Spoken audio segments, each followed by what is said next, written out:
What is this BGP synchronization?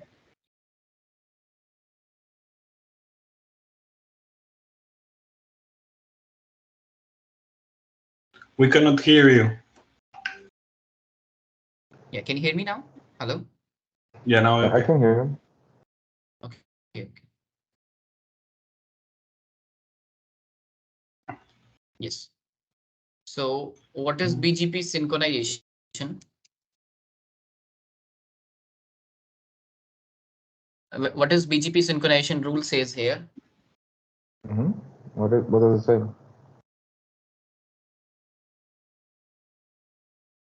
When any router will receive any route from IBGP or from IGP, then only share the route to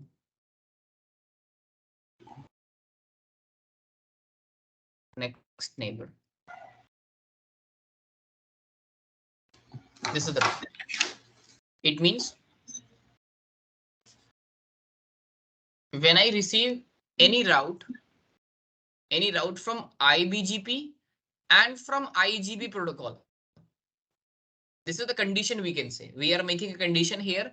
If you receive any route to IBGP or from IGP, then only share the route to the next neighbor, another not. Okay. Okay, any route from IBGP, you say, right? IBGP? Yes, IBGP and IGP. IGP both. Yes. It So means what's the difference? let's say what's happening. What's the difference between IBGP and IGP? Okay. IGP is what? IGP is what? RIP. Internal gate and OSPF. These are the IGP protocols. And IBGP is what? This is the part of the BGP, right? Exactly. Okay. Yeah. I forgot about that. Yeah. All right. So according to this topology, like in this topology, what's happening right now? If I'll talk about in this topology, so first of all, I'll show you ISP number 1. So this is ISP 1.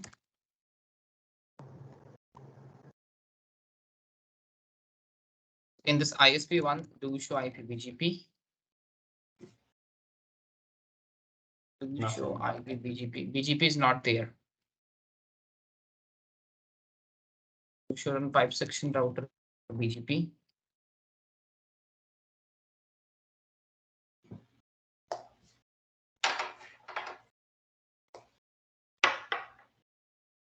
And we don't have any loopback.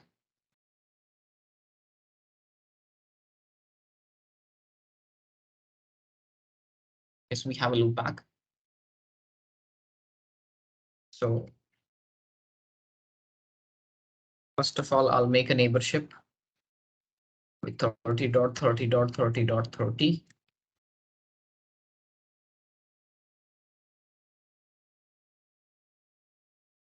Update source loopback 1.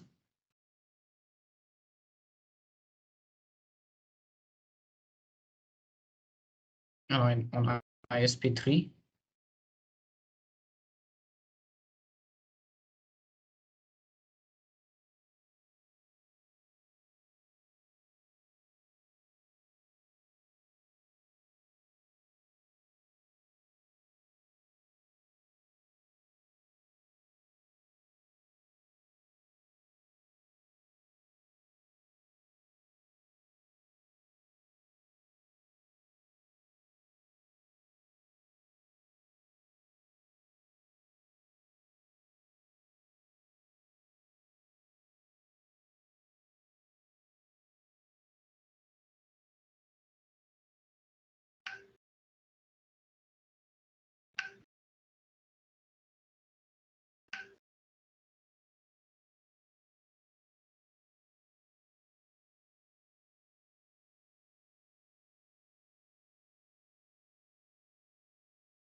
Neighbor is down.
BGP summary. Yes, the neighborship is up. ISP1.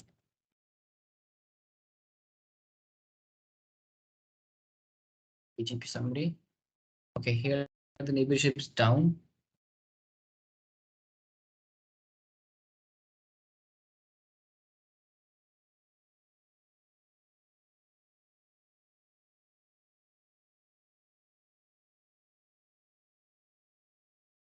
Router BGP.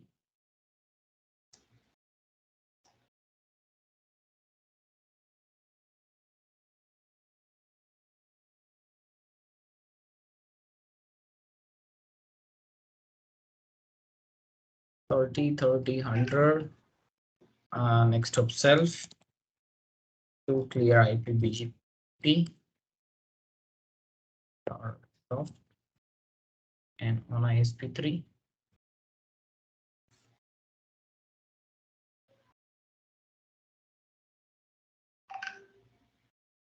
Router BGP.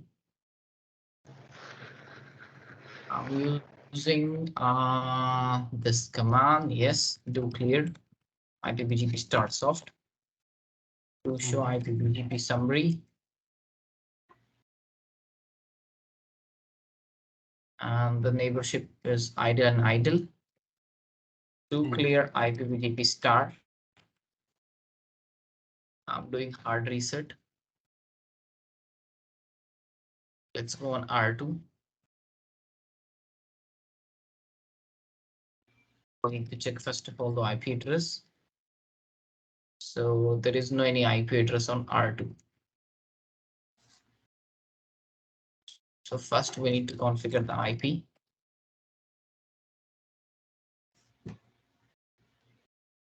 $192, right? Yes.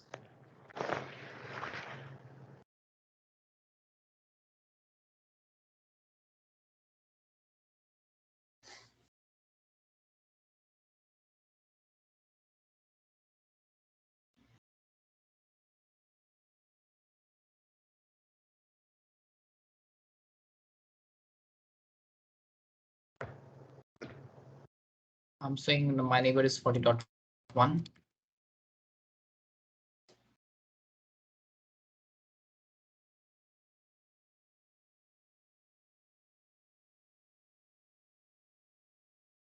Now the neighborship is up. But in between ISP1 and ISP3, the neighborship is down.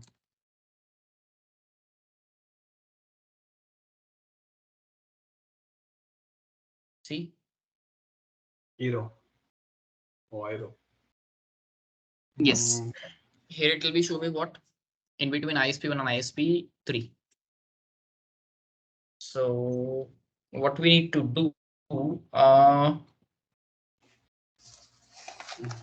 why it is down? Because everything is good.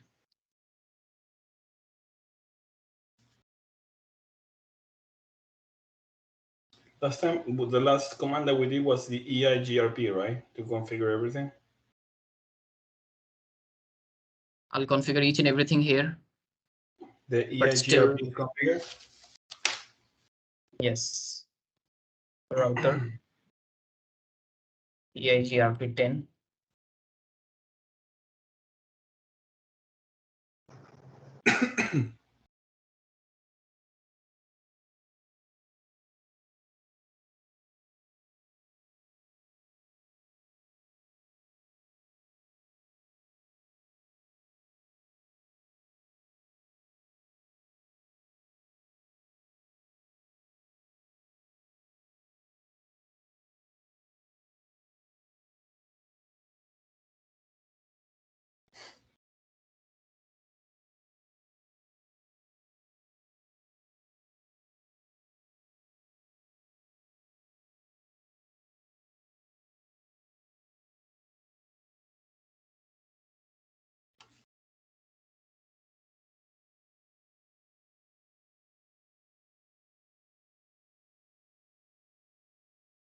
Okay.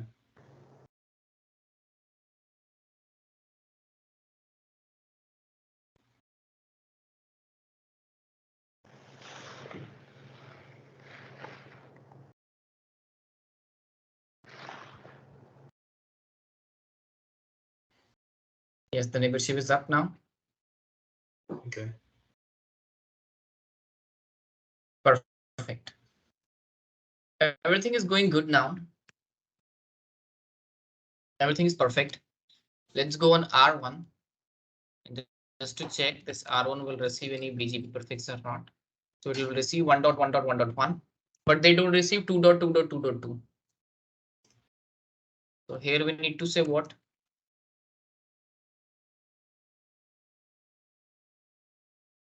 Allows in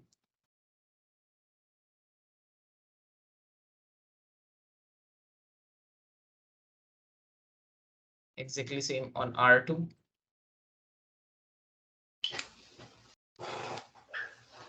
Say neighbor 40.1 allows in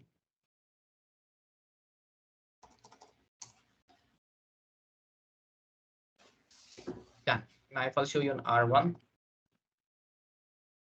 shall be BGP. Yes, I'm receiving both the route here, and on R2 as well, I'm receiving both the route. But the problem is what? If I want to communicate 1.1. Sorry, if I want to communicate 2.2.2.2 from 1.1.1.1. So right now I'm not able to communicate because I told you all the packet address drop here. So the first solution is what? Redistribution. Okay. Now I also told you one more concept, that is what? Synchronization. What the synchronization says here? Synchronization, you say? Yes, synchronization. Yeah. BGP synchronization rule. What does this rule says? When any router will receive any route from IBGP and IGP, then only I'm sharing this route to my next neighbor. It means what? Okay. Okay. Let's go on ISP1. Can you see here on ISP1? See, do show IP route. So this 2.2.2.2 route, it will be receiving from which routing protocol? It will be receiving this 2.2.2.2.2 from BGP, right? It means right now this our ISP2 will receive 2.2.2.2 route from where? From the BGP, right? So what I'm saying to this our ISP1 router, if I enable the synchronization, then what happen? This ISP1 don't share 2.2.2 route to R1 because I'm setting the condition when you receive this 2.2.2.2 route from BGP protocol as well as from EIGRP, then only you can share this prefix to R1, right?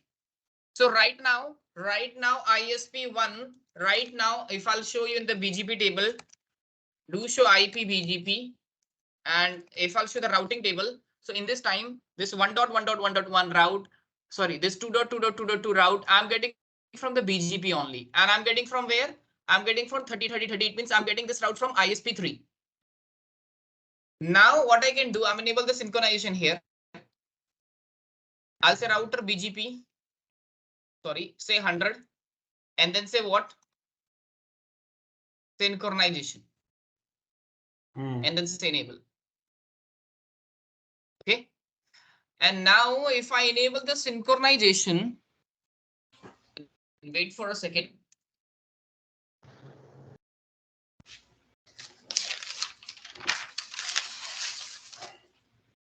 Can you see here, like R1 router? Wait for a second.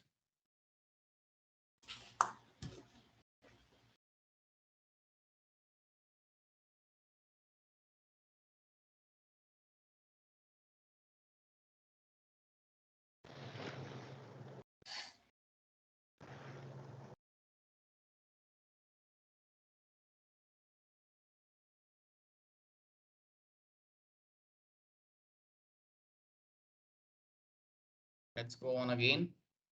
Do clear IP BGP. Star. Star. I'm doing a hard reset here.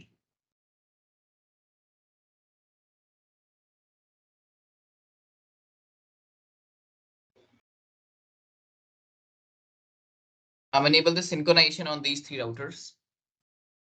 You didn't change anything on the ISP3 as configuration, well. right? You didn't change anything in the What? configuration. You left it. You left the configuration as it was, right? You didn't change anything yet. You're just putting the command synchronization. That's it, right? Yes, just I'm configure the synchronization command. Okay. Okay.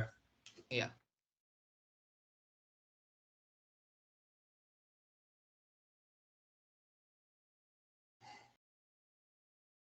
So the command is simply synchronization? Yeah, Yes, synchronizing the BGP session seems like it.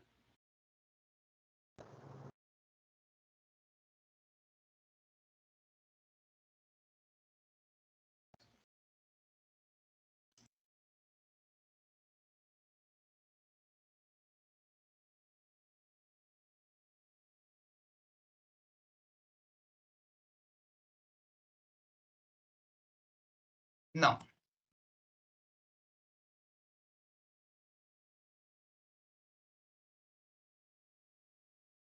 Yes, perfect. Okay. What happening? Can you see here? Previously, in the previous time, what happening? R1 router will receive.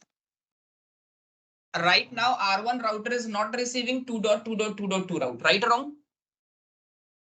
Mm-hmm. Why? Yeah, that's true. Everything is good. Why this R1 router is not receiving 2.2.2.2 route? Because right now, ISP1 is not sharing 2.2.2 route to this R1 router. Why it is not sharing? Because I'm enable what? Synchronization on these both routers. So what synchronization says? If I receive here actually after enabling the synchronization, R1 router will set the condition. Condition is what? When this ISP1 will receive this 2.2.2.2.2 from BGP or same route, it will be received from any IGP protocol. Then this ISP router will share this route to next router. Okay. So right now what happening? If I'll show you this ISP1 router. One second. Give me 2 minutes. 1 second. Be right back.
Okay, guys, I'm back. Okay. So now what happening? If I'll show you, can you see here? This ISP1. This ISP1 show me this route is not a best. When it will be show me this route, why it will be not showing me the best? Because I'm putting the condition here, synchronization condition. When I receive this route from, okay, right now, do show IP BGP. If I'll show you this route I'm getting from the BGP. Okay, but this route I'm not receiving from the IGP protocol. Okay. So when I receive this route from BGP and from IGP any protocol, then this route will automatically act as a best route. Okay. But wait a second. Isn't there an IGP protocol configured in this router or not? On which one? On Yes. ISP1? Yes, on ISP1, I'm using a IGP protocol. Exactly. On ISP1, EIGRP is enabled. Okay. And on ISP1, BGP is also enabled. ISP2, EIGRP is enabled. BGP is not enabled. Okay, on ISP3, EIGRP is enabled and BGP is also enabled. Correct? Okay. So And what are we missing? I want to receive this 2.2.2.2 route from BGP. So right now, yes, I can receive this 2.2.2 route from the BGP because it will be show me in the BGP table, right? But second condition is what I also want to receive this 2.2.2 route from any IG protocol. It means I also want to receive this 2.2.2.2 route from EIGRP as well. And right now, this ISP1 will receive this 2.2.2 route from BGP, not received from EIGRP. Okay, why not? That's why this route is not valid. Because what synchronization condition says? Synchronized condition says when I receive both the route from BGP and from any IG protocol, then only this path is valid and best. Okay. Okay. So what is the solution now? What we need to do? So we need to do a redistribution from BGP to EIGRP. When I'm doing a redistribution from BGP to EIGRP, then inside the EIGRP, we are receiving 2.2.2.2 in EIGRP. ISP3 will share to ISP2. ISP2 will receive 2.2.2 in EIGRP. This EIGRP will share in this EIGRP. Now, this EIGRP also receiving 2.2.2.2 route from EIGRP.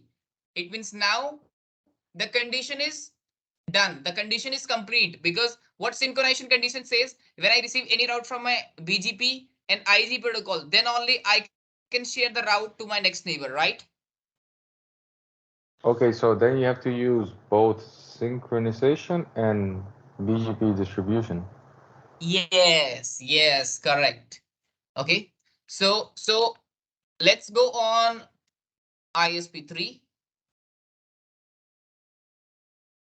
and let's do our redistribution.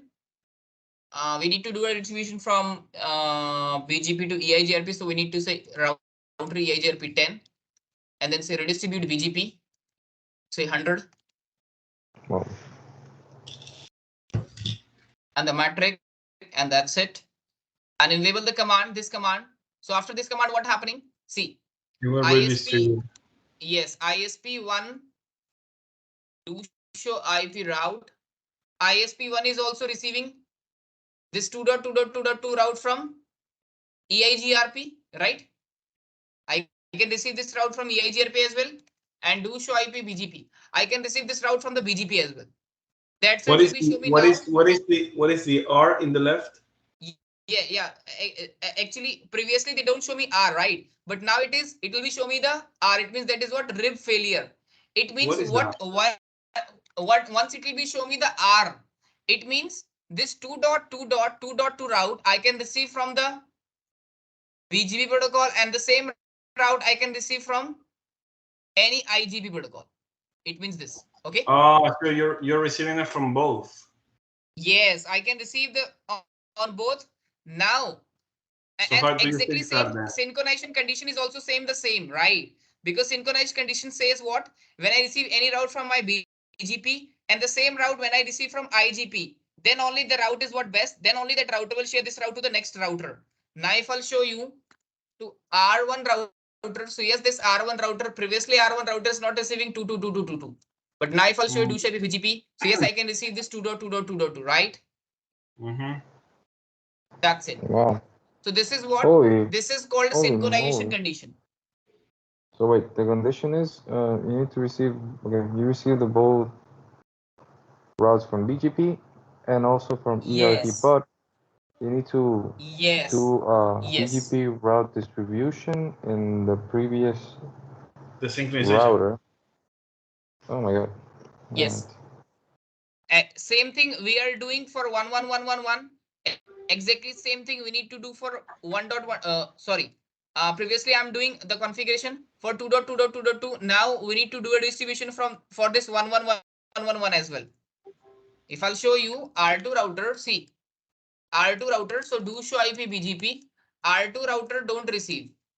R2 router will receive this route, right? Which that one is R2, right? Yes. Okay, and R1? R1 is also receiving. Wait a second. Okay. Okay. If I'll show you an ISP1, give me a second. Do show IP BGP. It will be show me failure. That is fine, great. And on ISP3, it will be show me the failure or not. And yeah, let's see that. No, here they don't show me. Why? The synchronization is not enabled. Synchronization is not enabled. Let's see. I need to check it. Give me a second. Yes, synchronization is enabled. So why, if synchronization is enabled, and give me a second, and I'm not receiving this route from the, I can receive this route from the BGP only. I cannot receive this route from the any IG protocol. So why this ISP3 will share this route to R2? We need to do clear IP BGP start soft or hard reset. Okay, let's see now. Check now. Yes, now we need to check it. Do show IP BGP. Yes, done. I'm not receiving 1111 route because the condition is not true. On ISP3, do show IP BGP, the condition is not true. That's why this route is not a best now. This route is not a best because the condition is not true. What is the condition? This route I'm getting from the BGP, but this route I'm not getting from the any EIGRP protocol, right?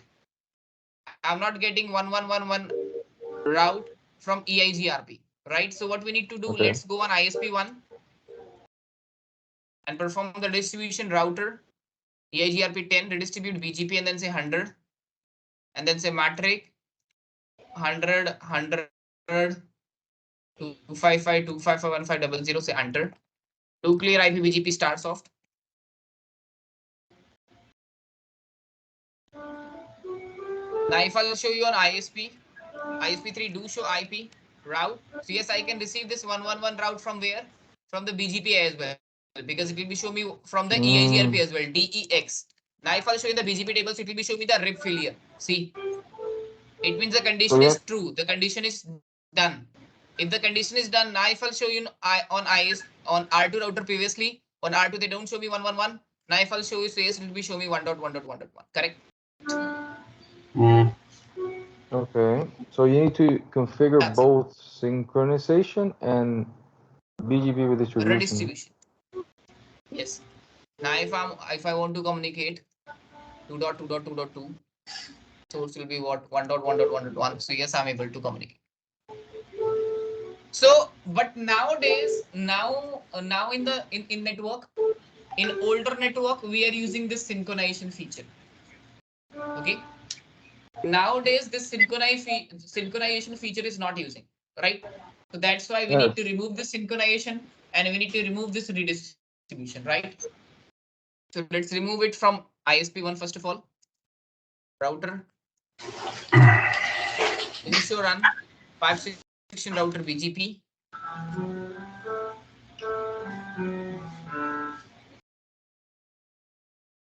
No synchronization, exit. And on ISP3 as well. Do show run 5/6 router BGP.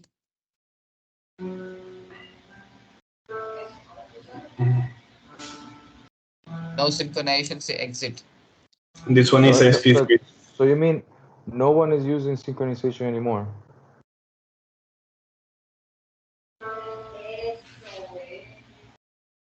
Because it's too messy? No idea. So when would you use the synchronization then? In what situation? You I told you whenever the loophole is there, like, I told you that the packet is dropped on ISP2. But you said that Then we need to nobody use the uses synchronization on ISP1 and ISP3 to make a condition, and we need to do a redistribution. But this feature nowadays in real network we are not using. Like no one uses Okay. command. No one used this synchronization. But yes, this is the one of the best feature. Like this is the feature of the BGP that's why I'll teach you here. This is the older now. This is not using, but still I'll teach here because for your understanding. Like that's it. Okay. Any reason why people don't use it? Like maybe it's because it's too. Because difficult, reason is maybe? there. Oh, yes, there is a reason. What is the reason? The reason is what? Because when we are using a synchronization here and here, like no. Previously, what happening when I'm not doing any redistribution or synchronization? So this ISP one router will receive how many routes? 10,000 lakhs. 10 lakhs. Okay. Okay. And here also it will be receiving.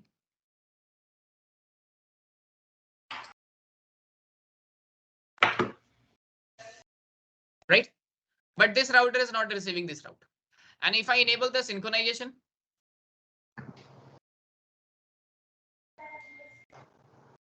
then what happening? If I'm using a synchronization here, then obviously we need to do a redistribution here as well.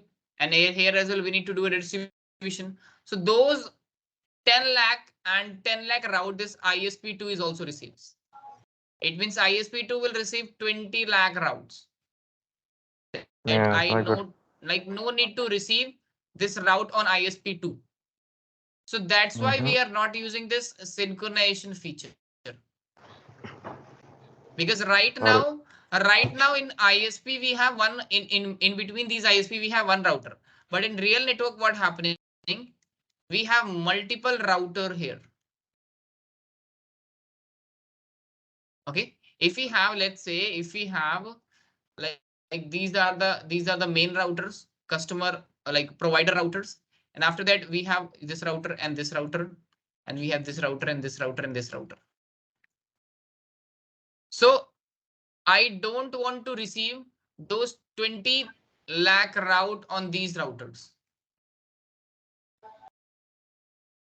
Because when I'm using a synchronization, so we need to do a redistribution, and those 20 lakh route will receive these all the routers that I don't want actually. That's why we are not using the synchronization. Right? Now the best feature is what? That's why we are using what? MPLS. Okay. So nothing.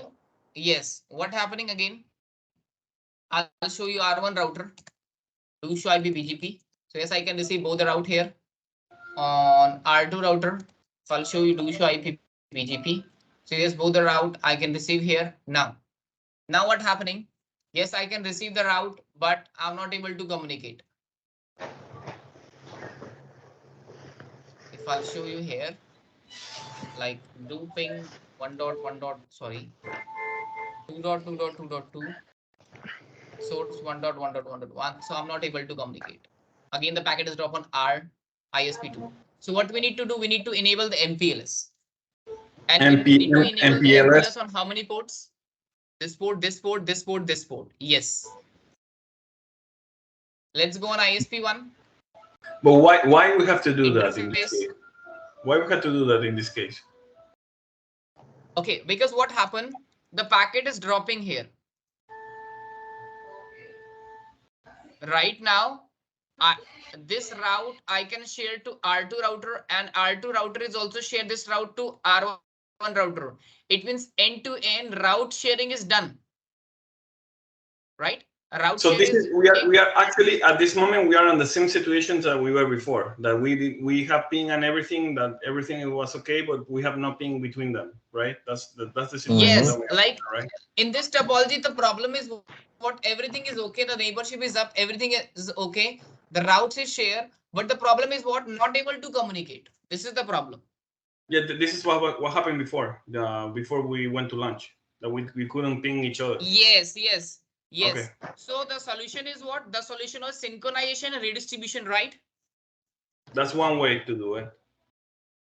Yes. Right Okay. now, I'm not able to communicate. That's why the solution is what? Synchronization and redistribution. Okay. But when we are performing a synchronization redistribution, so the problem is what? Those 10,000 or 10 lakh routes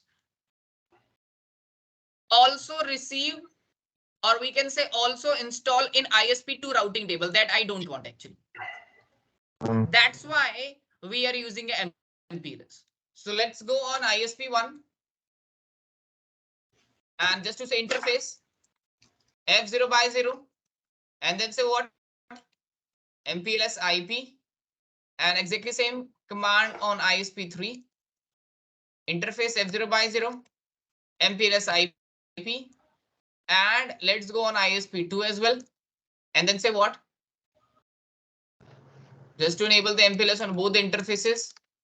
So interface F0 by 0 MPLS IP and then say interface F1 by 0 MPLS IP. So yes, the LDP neighborship is up. Now, if I want to communicate from R1 to 1.1.1.1, so yes, I'm able to communicate. All right, that's easy. I'm able to communicate and this ISP2 is not receiving those routes still. Oh, that's beautiful. Okay, so that's it. So the command is simply MPLS. MPLS IP. We need to go inside the interface. Okay, I'll show the command. Go inside the interface and then go MPLS IP. In each interface Yes, between. MPLS IP. Okay. Now, and what is MPLS connect. and why we are using MPLS? What this MPLS will do? That is not a part of our syllabus. Because MPLS is a very different thing, okay?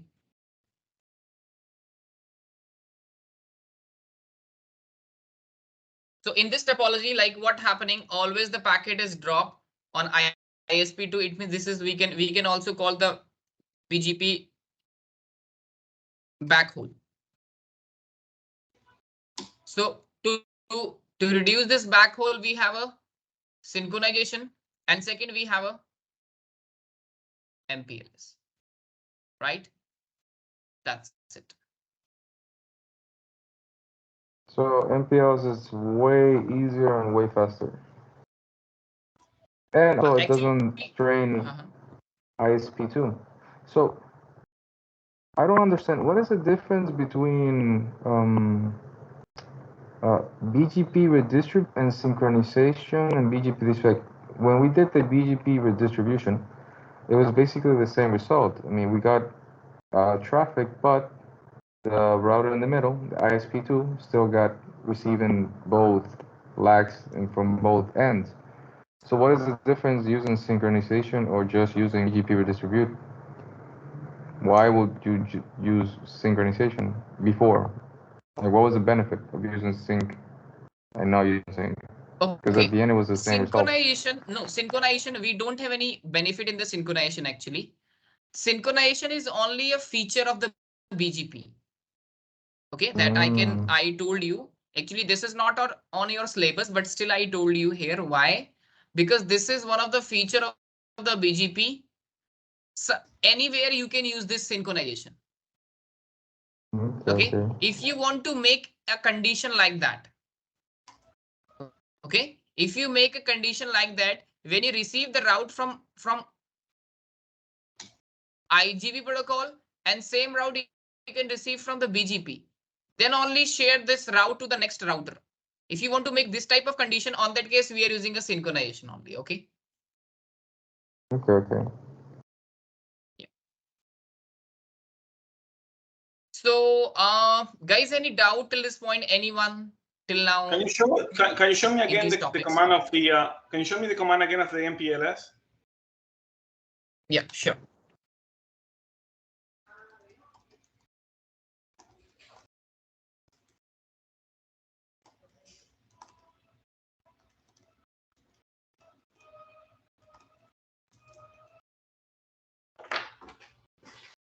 Okay, so you go to the physical interface, and then Yes. what else you do? MPLS IP, that's it?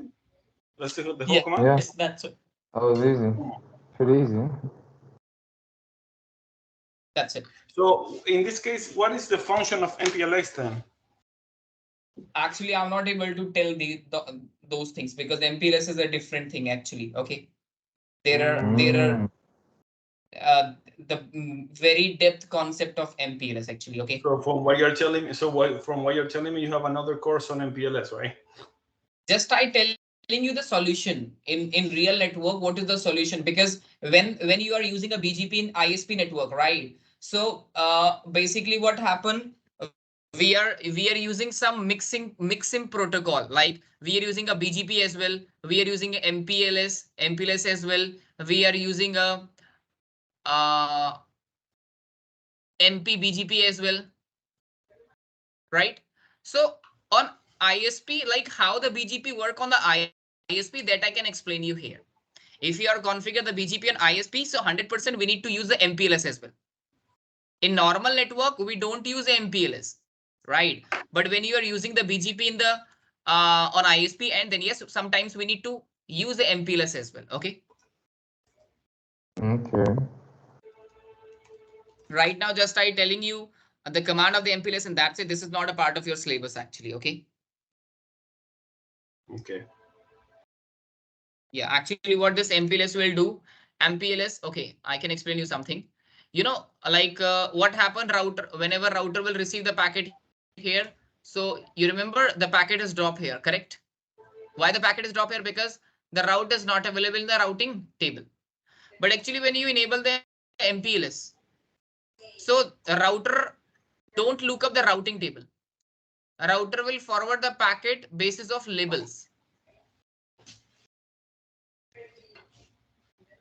Okay. Like normally what happen? Normally, whenever any route will receive, whenever any packet will receive this router will check the destination IP, look up the routing table and forward the packet, right? But when you enable the MPLS in the router, so whenever the router will receive any packet, so they don't check the destination IP. No, they will check the label.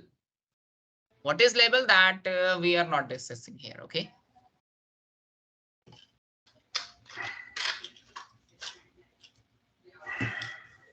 That's it.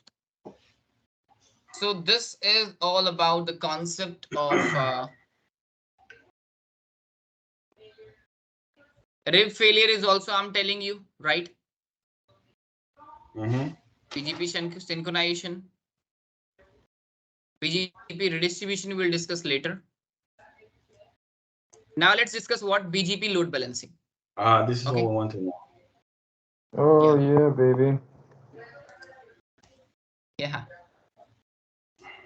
Okay.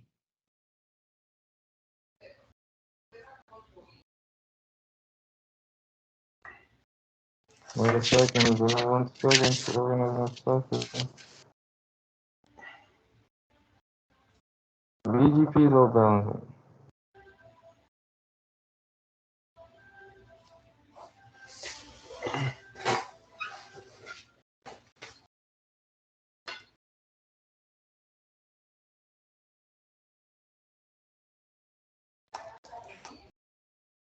Okay, ready.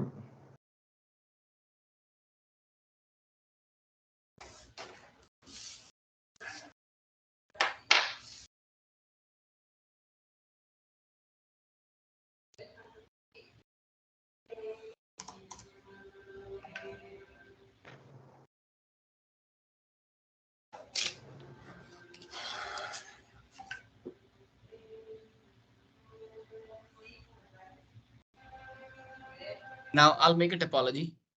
Sure.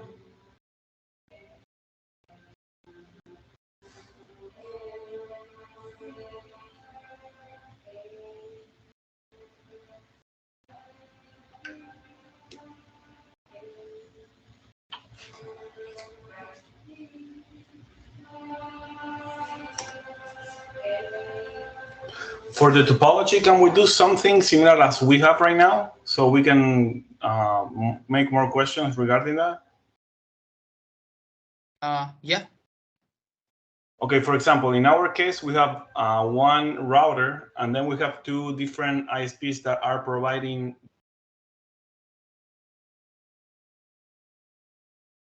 R2 and R4, which are two providers that are giving us the service. Give me a second. Sometimes we need to do load balance between these two. Yes. Now, can you tell me your scenario? Okay. You told me you have two router, ISPs. One router. Okay, ISP 1 and ISP 2.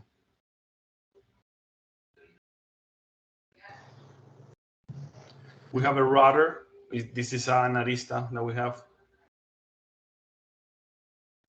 Router 1. And we connect to ISP 1 and ISP 2.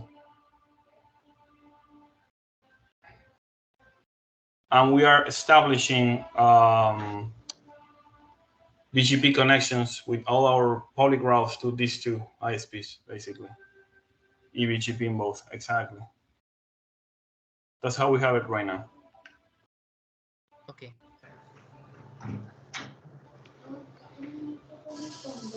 I'll make a same topology for you. Okay. It's simple and it's not that complex.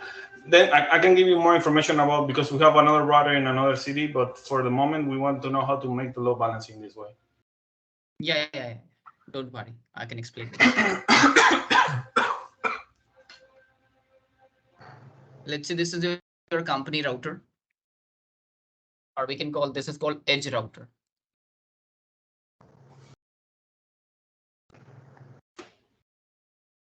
This is your company router, correct? Mm-hmm.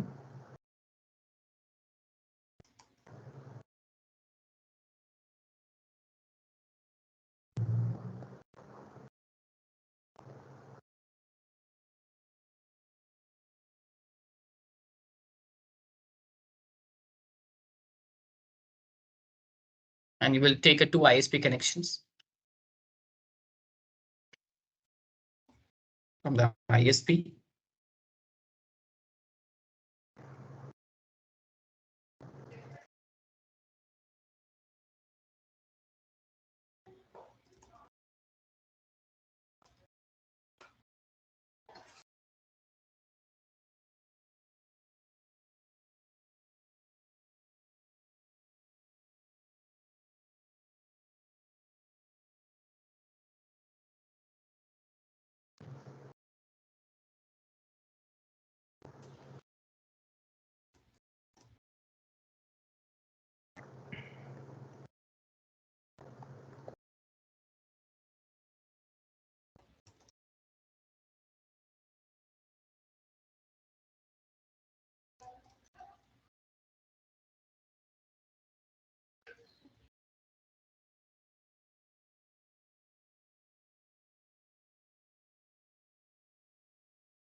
Done. This is the topology. Let us start the devices.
Okay, everything is fine now.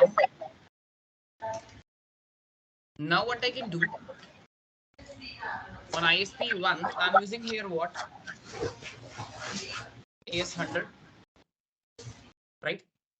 And on ISP2, we are using what?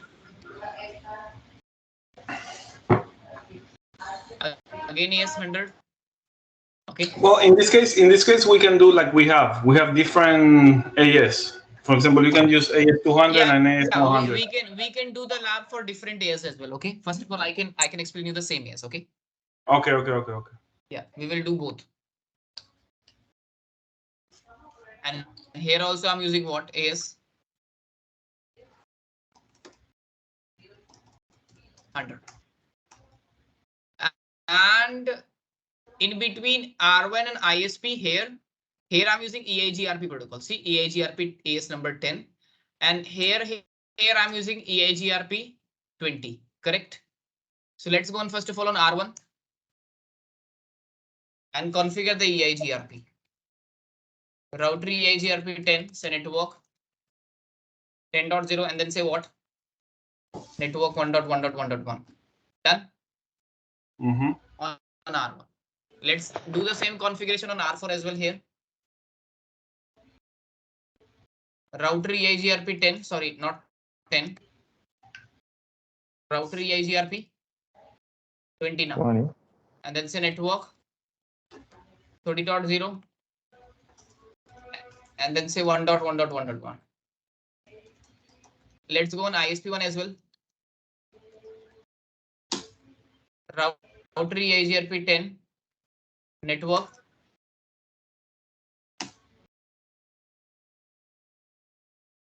10.0. Say enter, wait for a second, automatically the neighborship is up. Yes, the neighborship is up. Now if I'll show if you route. So yes, I can receive this 111 route from the D. It means what? EIGRP. Okay. Exactly same. Let's go on ISP2 and then say what? Router EIGRP 10 20 and then say what? Network 30.0. Wait for a second, the neighborship is up. Now the neighborship is up, do show IP route. So yes, I can receive 1111 route here. Now in between ISP1 and edge router, we are creating a IBGP neighborship. Then in between ISP2 and edge router, I'm creating IBGP neighborship, right? Let's go on ISP1. Router BGP 100 neighbor.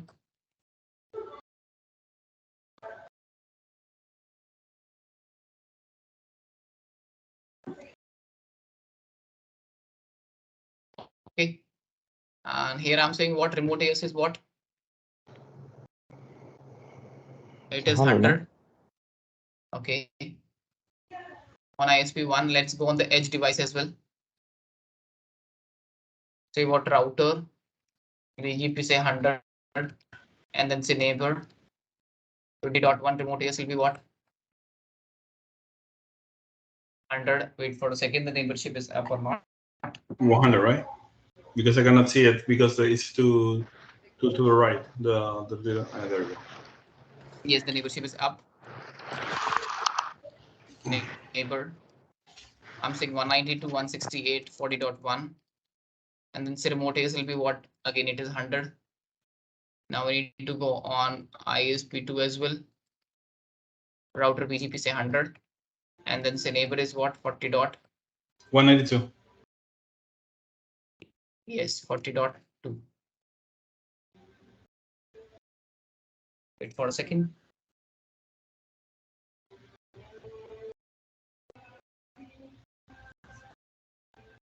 So in this case, we are using two different EIGRP, right? 110 and 120 on the different.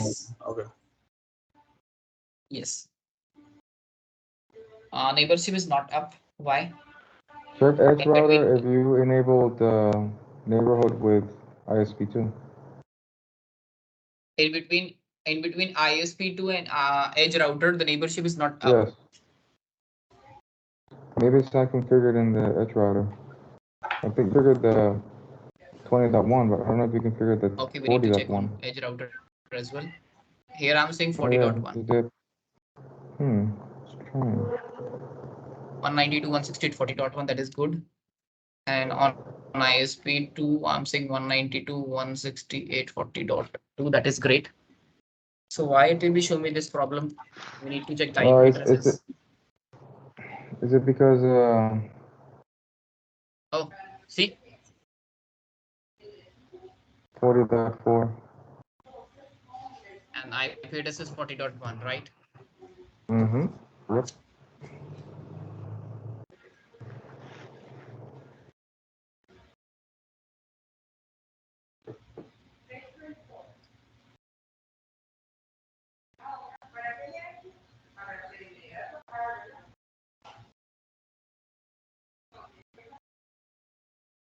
Now yes, the BGP neighborship is up, right? Okay, done. Okay, everything is good. Superb. Now, actually what happened on ISP1, let's go on ISP1. Let's check the routing table of ISP1. I can receive 111 route in the routing table, right or wrong? With the ERGB. Yes, so from EIGRP, what I'm saying here 100, and then I'm using a network command 1.1.1.1 mask 255.255.255.255. Done. After using this command, this router will show me the route in the BGP table 11111, and exactly same thing. I'm using the same command on ISP2 as well. I'll say router BGP say. I'll show you first of all that the routing table do show IP route. So yes, in the routing table, I can receive this 111 route from the EIGRP. Now I'll say what router EIGRP, sorry, router BGP say 100, and then say network 1.1.1.1, and then say mask 255.255.255.255 to show IP BGP. So yes, now if I'll show you on the edge router, see the very important thing, to show IP BGP, say enter. So this 1.1.1.1, give me a second, one more thing we need to use it here. On ISP1, we need to use neighbor 192.168.20.2. ISP2 as well, router BGP.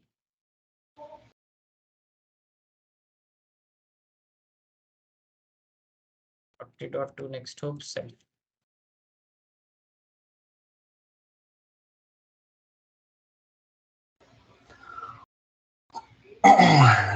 Now, if I'll show you on the edge router now, can you see here on edge router? It will be showing me in this edge router. It will be showing me this 1.1.1.1 route. I can receive from two. I can receive 111 route from 40.2 as well and from 10.1 as well. But the best is where? From where it is the best? So 40.2. how it determines which one is the best then? Why this is the best actually? No, I know why. But why? What is the reason why it chooses that and not the other one? Why is Okay, that one better than the other okay, one? yeah, get it. Actually, these router will check these 12 attributes. Holy shit! Oh my god! Okay. Whoa. Yes. First of all, it will be check what? Next hop reachability. Then it will be check weight. Then it will be check local preference, self-advertisement, AS path, origin, MED, internal, Oh my external, god! IGP. Then actually these 9 route it will be checking. Okay. Mm. These 9 attributes it will be checking here. Okay. So the problem is what right now this device is not performing a load balancing because by default BGP is not performing a load balancing. Right? This edge device will receive. At this moment, there's not load balance configured. It's like it Yes, chooses the depending on load those rules. balancing is not configured right now. Okay. Okay, because so now what I want to perform a load balancing. Okay, I want to perform a load balancing right now. If I'll show you in the routing table, so it will be receiving. See in the BGP table, do show IP BGP 111 route. It will be received from two sides via 40.1 and via 20.1. But in the routing table, it will be showing me only the best path, and the best is via 20.1. That's why in the routing table, it will be showing me 20.1 111 is the best path. They don't show me the second path. Okay. But in the BGP table, yes, it will be showing me the second path as well. But it is not a best. The second path is not a best. Now what I want to make this path and this path, both path, I want to make a best. So what do we need to do?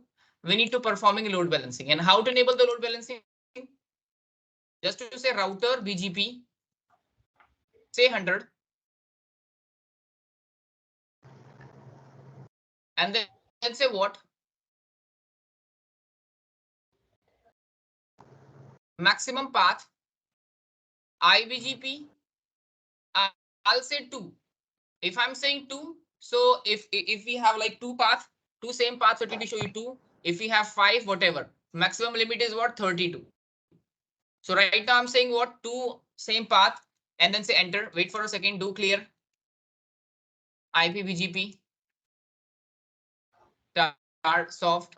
Now if I'll show you do show IP BGP. So can you see here? It will be showing me MI. Multipath. Okay. Now yes, the device will performing a load balance. Okay, so it would perform like 50-50. So this is the command. 50% both sides. But this is the command from the IBGP only. One This is the second, let me command write for that down. EBGP that I told you later. Let me write that down. Yeah, but this is for IBGP, Hector. Yes, because by default, load balancing is disabled in IGP and BGP both, right? So right now I've enabled the load balancing for IBGP.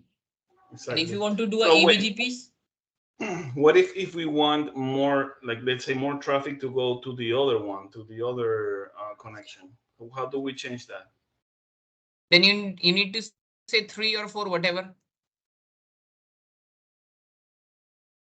What do you mean 3 or 4? If you are saying 4, okay. Right now, if I'll show you do show IP BGP, I can receive this 111 route from 2 sides, and I want to receive both the sides. So I'm saying what? 2. But let's say you are receiving this route from the 4 side, and I want to receive this route from 4 sides. So just to type here 4, correct?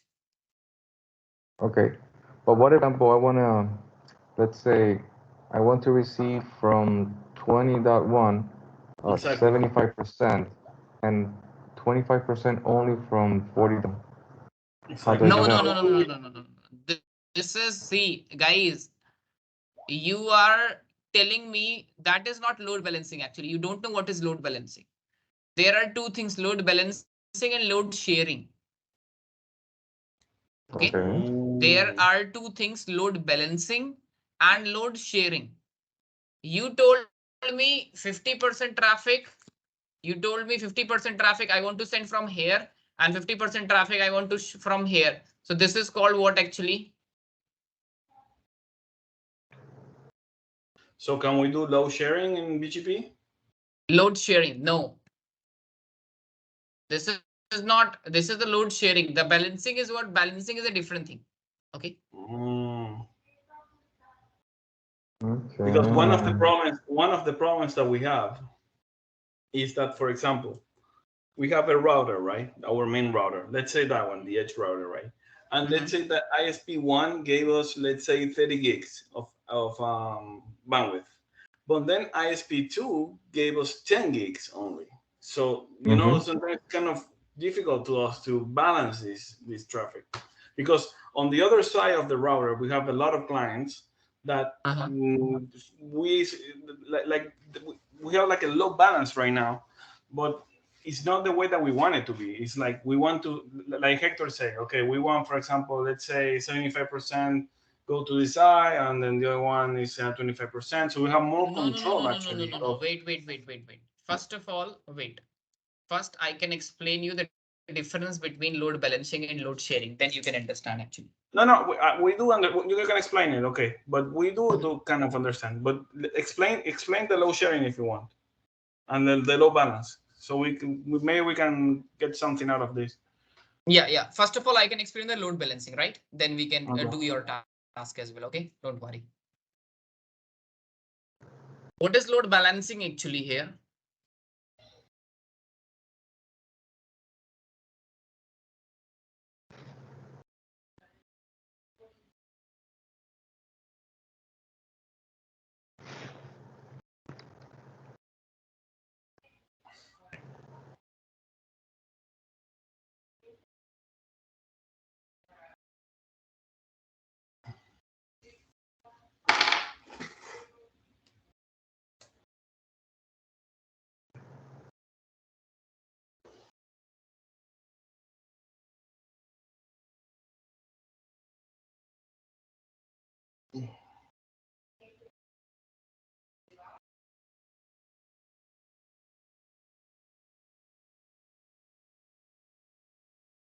Okay. Now let's say what happened. This R1 router here, I'm enable any routing protocol like EIGRP or OSPF that support the load balancing. Okay. So from here, I'm receiving this 777 route from here also, from here also, from here also, from here also, correct? Now what happening? This R1 router will receive this route 7.7.7.7 from R2. Exactly same 777 it will be received via R3, 777 via R4, 777 via R5, 777 via R6, correct? Okay. So like this router will install this route in the routing table. It means right now, this R1 router will install 5 same routes. One is via R2, one is via R3, one is via R4, one is via R5, one is via R6. Now, first of all, I can explain you the load sharing.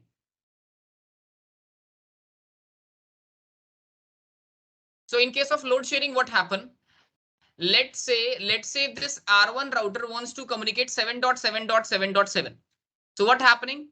20% traffic, it will be shared via this path. 20% traffic share, it will be this path. 20% traffic, it will be shared this part. 20% here, 20% here. Total is what? 100%. So this is what? Load sharing. It means now if I want to communicate 7.7.7.7, this router will look up the routing table. In routing table, it will be show me if you want to communicate 777, then how many paths we have? 1, 2, 3, 4, and 5. So it will be forward the data. It will be forward the data on those 5 paths, correct? Okay. On those 5 paths. So this is called what? Load sharing. In case of balancing, what happening? Okay, now I can explain you the load balancing, right?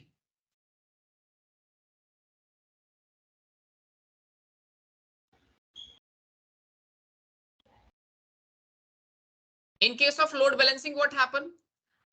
Again, R1 will receive 777 route via R2, via R3, via R4, via R5, via R6, correct? Now let's say if this R1 router wants to communicate this 7.7.7.7, then R1 will look up the routing table. In routing table, if I want to communicate 777, then how many paths we have? It will be show you. We have a path number 1, path number 2, 3, 4, 5. So R1 will show me we have 5 paths. We have five paths if I want to reach this 7.7.7. So randomly it will be choosing any one path. Let's say it will be choosing this via R4. So it will be forward the packet on this path only. So it means in case of load sharing, they will forward the data on all the link. But in case of load balancing, it will forward the data only on one single link. It will advertise those route in the routing table as a best path. But whenever it will forward the data, so it will choose only one single path. Clear? It will choose the best path to get to that IP address, basically. How it will be decided, like in the routing table right now, we have a 1, 2, 3, 4, 5 path to reach a particular destination, single destination. Exactly. So how this R1 router will choose which is the best path? It will be actually this decision is taken by the CEF table. CEF, Cisco Express Forwarding. What does CEF it mean? will decide. There is no any there is no any mechanism or any election process. No, randomly CEF. You can also check on the Cisco website and the Google. Okay, randomly what happen whenever the load balancing will happen. So yes, the device will check inside the routing table. Okay, we have a 5 path. We have a 5 path to reach a particular destination. So that CEF table will take care to all the path decision. Like CEF table will decide we need to forward the packet via R4, via R5, via R3, via R2, via R6. Let's say it will be decided via R4. So it will be forward the packet via R4. There is no any mechanism. Randomly, any path it will be taken. Okay. Okay, but so the CEF table, we have all this information, right? That's what you say. And yes. So, and it's randomly, there is no way for the protocol to know which one is the best path and choose the path. No. No. In case of, see, right now it will be show you these 5 paths in the routing table. These all are the best paths. See, they will be show you in the routing table these 5 paths. So these 5 paths are best. But whenever this R1 router wants to communicate to 777, so it will be forward the packet via only one single path. And who will decide this one single path? That decided by the CEF table. How it will be decided? There is no any mechanism. Okay, they will install these 5 paths in the routing table, because if I install these 5 paths in the routing table, so obviously those paths is the best path. These 5 are the best path, but randomly CEF table we choose only one single path and forward the packet. So okay, this is called load balancing actually. I'm reading here that CEF means Cisco Express Forwarding, no? Right? Yes. But what if you use another brand? They're not. I believe that CEF is like a protocol from Cisco. What if you use another brand? Okay, another brand. Actually, what happened? If I'll talk about the types of switching.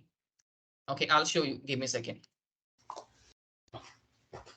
I think that another brand using fast switching. I'm not sure. I need to check it. Give me a second. Any brand you can do Arista or whatever. Yes, I think that brand using fast switching actually. I'll show you. Wait.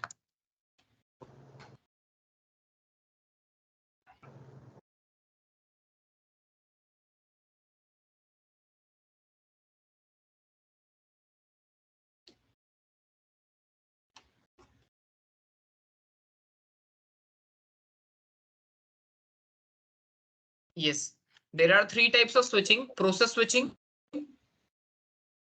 fast switching, and the third one, that is what? CEF, Cisco Express Forwarding, right? So those brand like the open standard, like non-Cisco devices uses fast switching actually. Okay. Using the fast switching, it will be decide from which path I want to forward the traffic. So there's no way to do load sharing then, from what you're saying. No, it 100% you can check from the official Cisco website as well. We are Cisco, surprised like because in case of load balancing, Mhm. in case of load balancing, what happen whenever the device will check the load balancing, right? So randomly it will be choosing any one path and forward the packet. But those paths it will be choosing on those 5 paths that install in the routing table. So how do you like ISP providers do a balance then? If we have like different providers, internet providers, and you buy different types of That bandwidth. is not, we don't say that word is not balancing. That is called actually No, sharing. sharing. Load sharing. How do they do Yeah. then? Yeah, load sharing is see, load sharing is doing by not the BGP and these protocols. Load sharing is doing by we have like different box we have like F5 load balancer or like that. So how can we do that with a router? With any router, can we do that? I think no. So it's kind of strange because we do load sharing with other routers, like with MikroTik, and we have done this before many times. I don't know why with Cisco or Arista cannot do it. In case of Cisco, see, again, this is, I'm also doing a load balancing here. But the concept is different. See, the load balancing here also I'm performing a load balancing using the BGP and on Cisco router. Okay, here also I also show you here. On edge router, it will be performing a load balancing. But load balancing is what? Like again, let's say right now I'm receiving a route Dusha IP BGP. Okay, I can receive this route 111 route from 40.2 as well and for 20.2 as well, right? Yeah, it chooses But automatically. when I'll do the ping, Hmm. when I'll do the ping this 1.1.1.1, in that case it will be choosing any one path. Any of the two. Any Okay, of the they two. don't forward the packet on both the paths. No. Yes, understand that. Okay. It will be forward the packet only one single path. It will receive both path is the best path. Okay, both path are best. Whenever this path goes down, then yes, again we have a one more best path. Okay, so for example, in our case, for example, we're receiving more bandwidth from ISP1 that has 30 gigabytes, and ISP2 only has 10 gigabytes.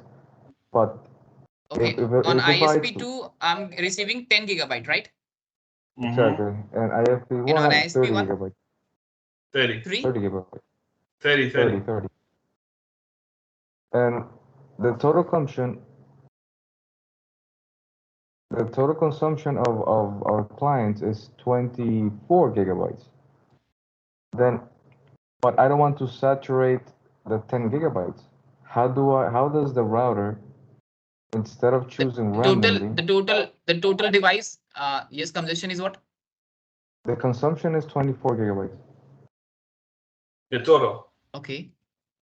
But what if the router, the BGP connection, chooses the 10 gigabytes, but I only have 10, I don't have 24. It's going to saturate the 10 gigabytes. How do I fix that? Yes, obviously in this case we need to use a load sharing concept. Yeah, but you say you cannot do it. That's what we're worried about now. Yeah, we need to use a different, see, we need to use for this, we need to use a different device like load balancer, F5 load balancer. Like a different device. And the device No, I know what he's installed saying. where? No, this is Hector. This is like a hardware equipment. No, they sell it. It's like a low balance. I think I don't know if maybe Fortinet had something like that. Maybe we need to buy that then. Or you can see if you want to performing like this. So you can also wait. Yeah, you can also achieve using the filtering as well. The what? Filter. Using the filtering, like using the ACL or using the route map, you can also forward some traffic here and some traffic here. Okay. In the same router? It should. Yes, using the BGP. Yes. So it's called filter route map. Using the ACL. Okay, using the ACL or using the route map. Using the ACL and using the route map, you can also like forward. Let's say you want to forward some traffic. Let's say we have we have 100 routes, right? So you want to forward 50% or 50 routes from here and 50 routes from here. So yes, you can do that. Okay. Okay. How's the configuration then? Okay, for example, in our case, you know But what the just what I can explain you right now, you cannot achieve using the BGP the load balancing. no. What you cannot achieve using the BGP, especially the BGP the load sharing. You can achieve the load balancing, but you cannot achieve the load sharing using the BGP. No. Okay. Okay, if you want to achieve the load sharing, then we are using some extra boxes, some extra devices like load balancer, or there are many devices. You can also do using the firewall these things. If your firewall support load sharing, then. No, but I mean, there should be a way to do it with the router too. There should be I'm 100% sure that there should be a way to do it, because we have done this with other brands, like with MikroTik, but not with the BGP connections. I cannot see anywhere like I know the Cisco, but in Cisco you cannot do. Strange, huh? You cannot do the load sharing. Okay. You can achieve load balancing. Yeah, but Okay. the load balancing you don't control. It chooses randomly the route. It's like you have no control of it. Like in MikroTik, you can choose. Okay. Yes, this percentage using the balancing, you cannot control the traffic. Like if you want to say some traffic I want to share from here, some traffic I want to share from here. So you cannot achieve using the load balancing. You can achieve this from load sharing. Exactly. And it's not possible doing load sharing with BGP. No. Okay. Well. Okay. Yes. Now, so this is what I'm telling you. Do show IP BGP. So yes, at this time it will be achieving a load balancing here. Superb. Now let's do one thing. Right now, I'm telling you the load balancing in IBGP, right? Now let's configure what eBGP, correct? Okay. So this side I'm using AS100. This side I'm using also AS100. And this side I'm using here what?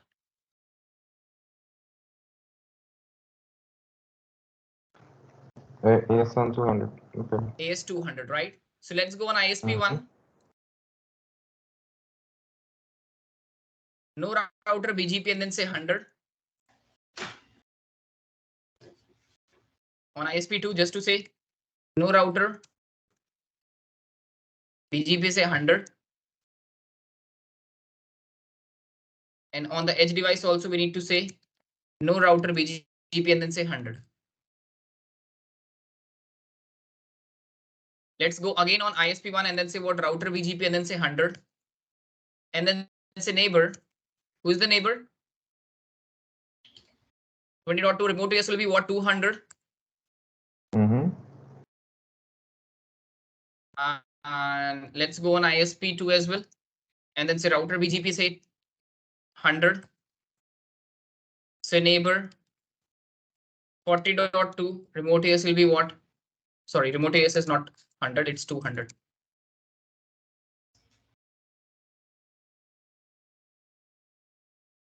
Let's go on the edge device and then configure the BGP router. BGP say 200 neighbor. 20.1 remote AS will be what 100. Neighbor 40.1 remote AS will be what? 100. Do show IP. Yes, the neighborship is up. Do show IP BGP. Okay, again, if I'll show you here, let's go on ISP1 again, and then use here what? Next hook self command.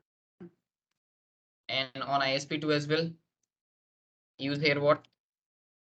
Next hook self command. Again, here we are using a network command. Mask 255.255.255.255. And here also network 1.1.1.1.255. Sorry, it's mask 255.255.255.255. Now, if I'll show you on edge device, it will be show me both the route I can receive.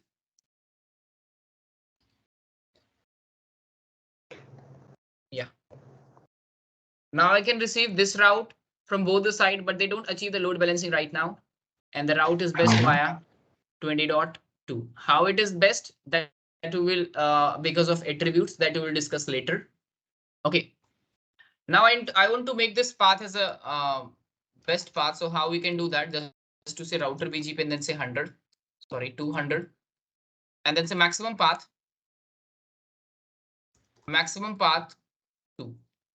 To clear IP BGP star soft. So it's the same. Here I'm not defining any. I'm not saying IBGP, right? Here we have, it will be showing two option IBGP and then path. So I'm saying what to, right? Now if I'll show you do show IP BGP say enter. So again it will be show me what M. So this is what this is.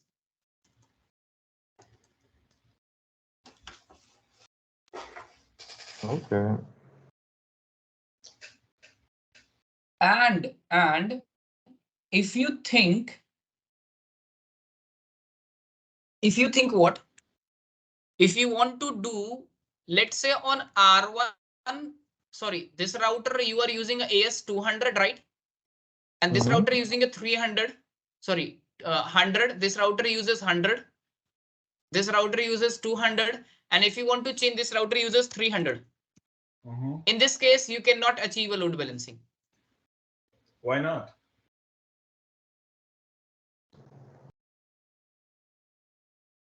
Because load balancing, in which condition load balancing will work? Whenever if you are taking a connection, like when you are taking a ISP connection from a same ISP. Oh. That's what I thought, when you were drawing this, because yes, if it makes you are sense like to be the same provider. Yes, because if it is 100 and 100, so it means this is I'll take a two ISP connection from the same service provider. We cannot achieve like that 300. No, then we cannot that if you are running that command is not working. I can show you. I'll show you. Wait. Again, I'm saying router BGP and then say 100 and then 200 whatever. And on edge device, I'll say what?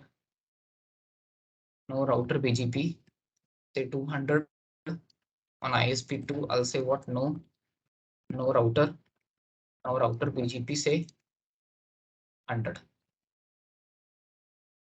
Now on ISP1, I'm configuring what? Router BGP say 100. And then say neighbor is what? 192.168. 20.2 remote AS will be what? 200. And then use what? Next hop self command. And then use network 1.1.1.1 mask 255.255.255.255. Okay. On ISP2, let's go on ISP2. Router BGP. Say 300. Neighbor 40.2 remote AS will be what? 200. Next hop self network 1.1.1.1 255 255 255 255.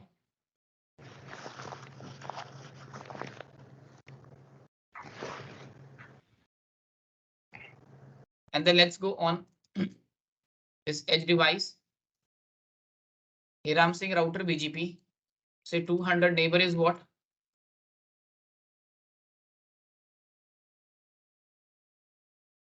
192.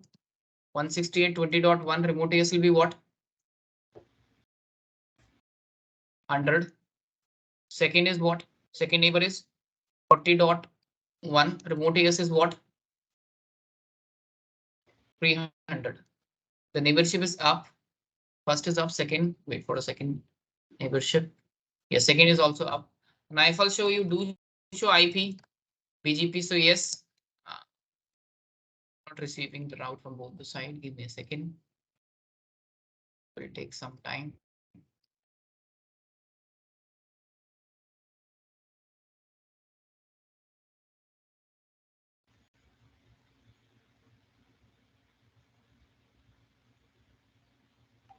Yes. Now you can receive this route from here and this route from another AS. Now if I'm using the same command router BGP 200 maximum and then say 2 to show IP BGP. See, they don't show me M here. Okay, this command is not working here. Done. So it means load balancing when it will be work when you are receiving the route from the same AS, then only. Okay. Okay.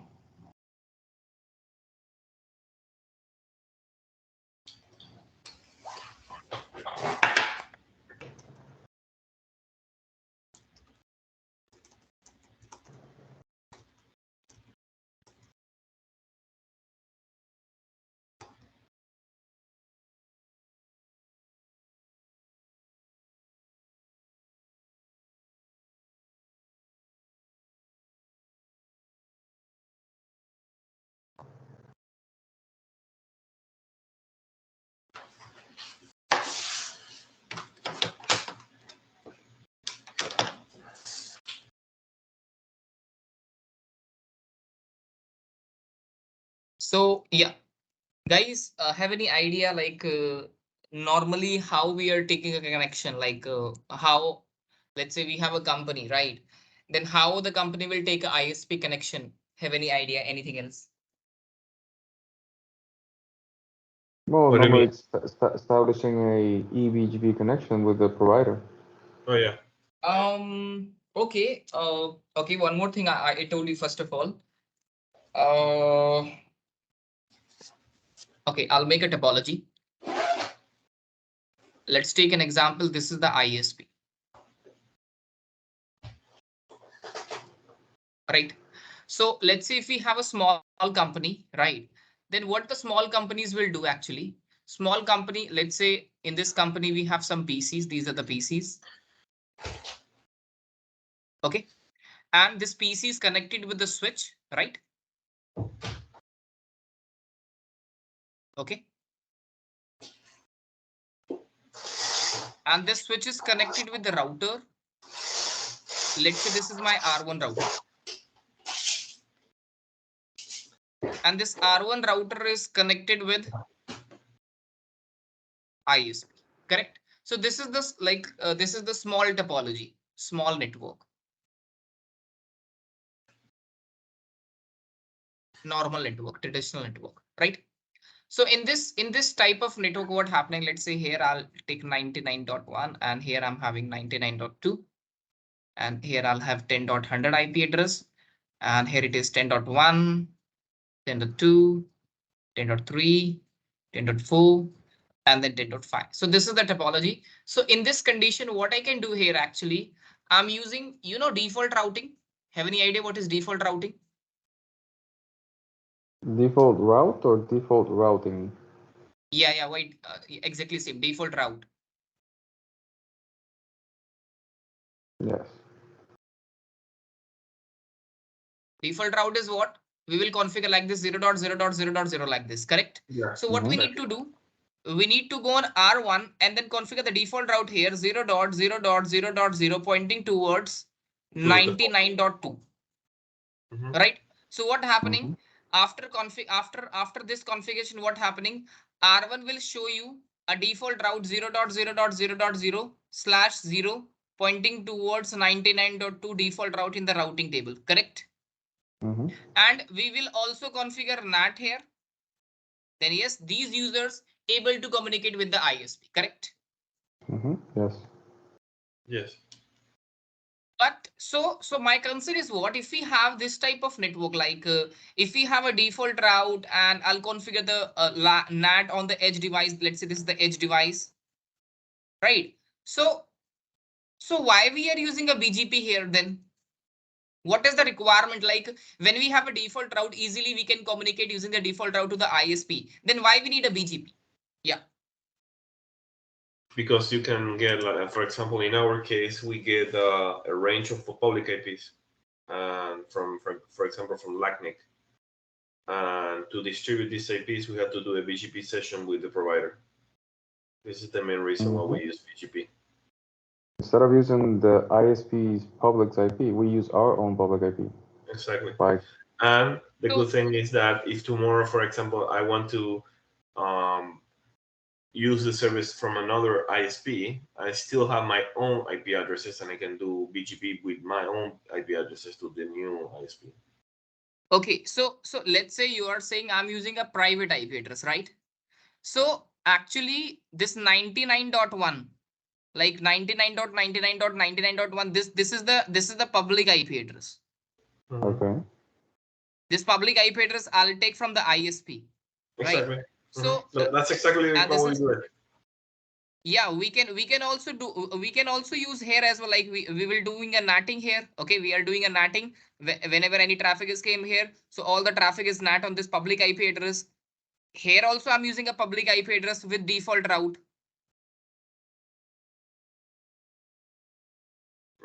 Right. So my question is what, like if we have this default route and the NAT concept, then why we need a BGP here? Like what is the advantage once we configure a BGP, and what is the problem once we configure the default route here? Then what is the problem? Yeah.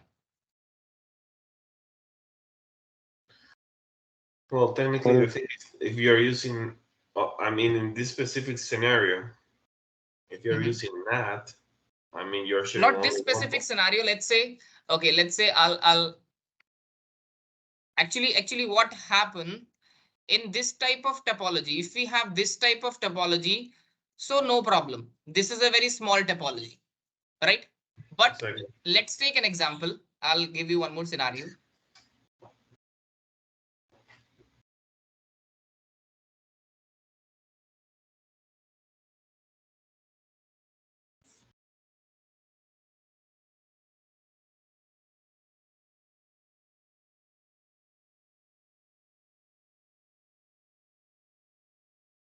If we have this type of topology, right? And here I'll configure 99.1. Here I'll configure 99.2. Here I'll configure 88.1 and then what? 88.2. So let's say I'm configure a default route.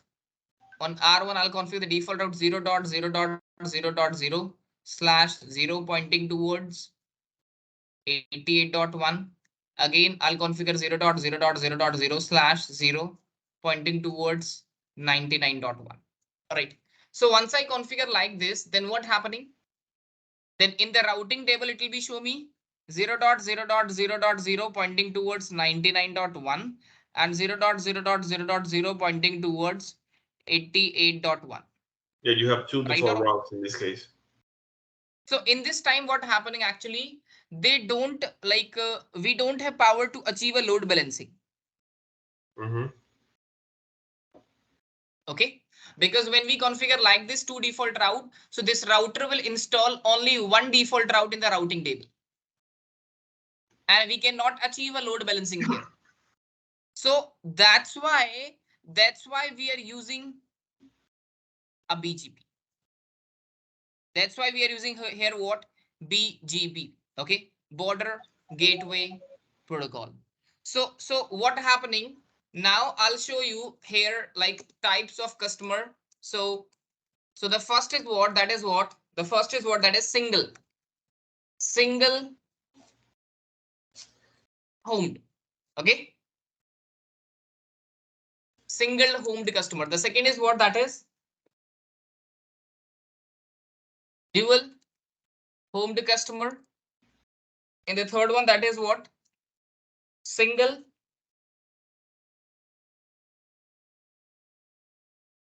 multi-homed customer.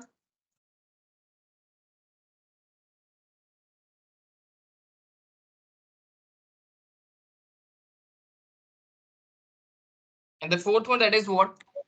Dual multi-homed. Okay, so these are the 4 types of customers. So first of all, I can explain you what? Single homed. In case of single homed, what happening?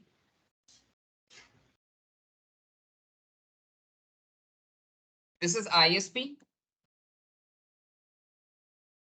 And this is our router. Router is connected to like this. This is the switch. And these are the PCs. So this is called what? This is called single homed customer. So first,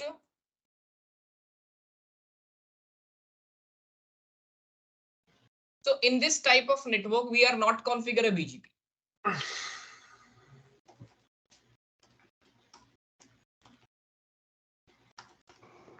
Why?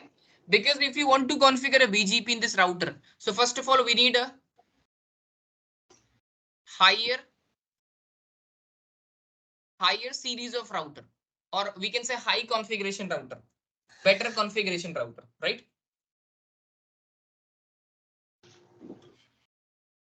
Because when you configure the BGP, so BGP will support lakhs of route, and that lakhs of route is, this router don't have power to support those lakhs of route, right? So that is the problem first of all. Okay. So in this type of topology, if we configure the default route, so that is the good option. Okay, now let's discuss. But again, if we have this type of topology, so the problem is what? But a question, isn't there a BGP default route which they don't receive all the lags into that router? No. BGP default route is a different thing. Oh, okay. BGP default route is a different thing that we will discuss in this BGP. Okay, don't worry for that. Okay. Yeah. So in this time, the problem is what? If this link goes down or if this router goes down, then the problem is what? These PCs are not able to communicate to the ISP. Correct. Right. So in this time, we are using, the HSRP protocol, hot standby router protocol, or VRRP or GLBP protocol to give the redundancy to the network. That is not a part of our. So this is what? Single homed. Okay, now let's discuss what dual homed. What is the dual homed? Okay. In dual homed, what happened? Let's say this is our ISP. Okay. And after that, we have one router here. And it is connected to like, it means ISP will take it 2 ISP connections, correct? And the ISP will be same, right? Here I'll say 99.1. Here I'll say what? 88.1, correct? So now what I can do? Here, if I'm configuring default route 0.0.0.0 pointing towards 88.1, and again I'll configure 0.0.0.0 pointing towards 99.1. So R1 inside the R1 routing table having a 2 default route. and that router never install the 2 default route in the routing table.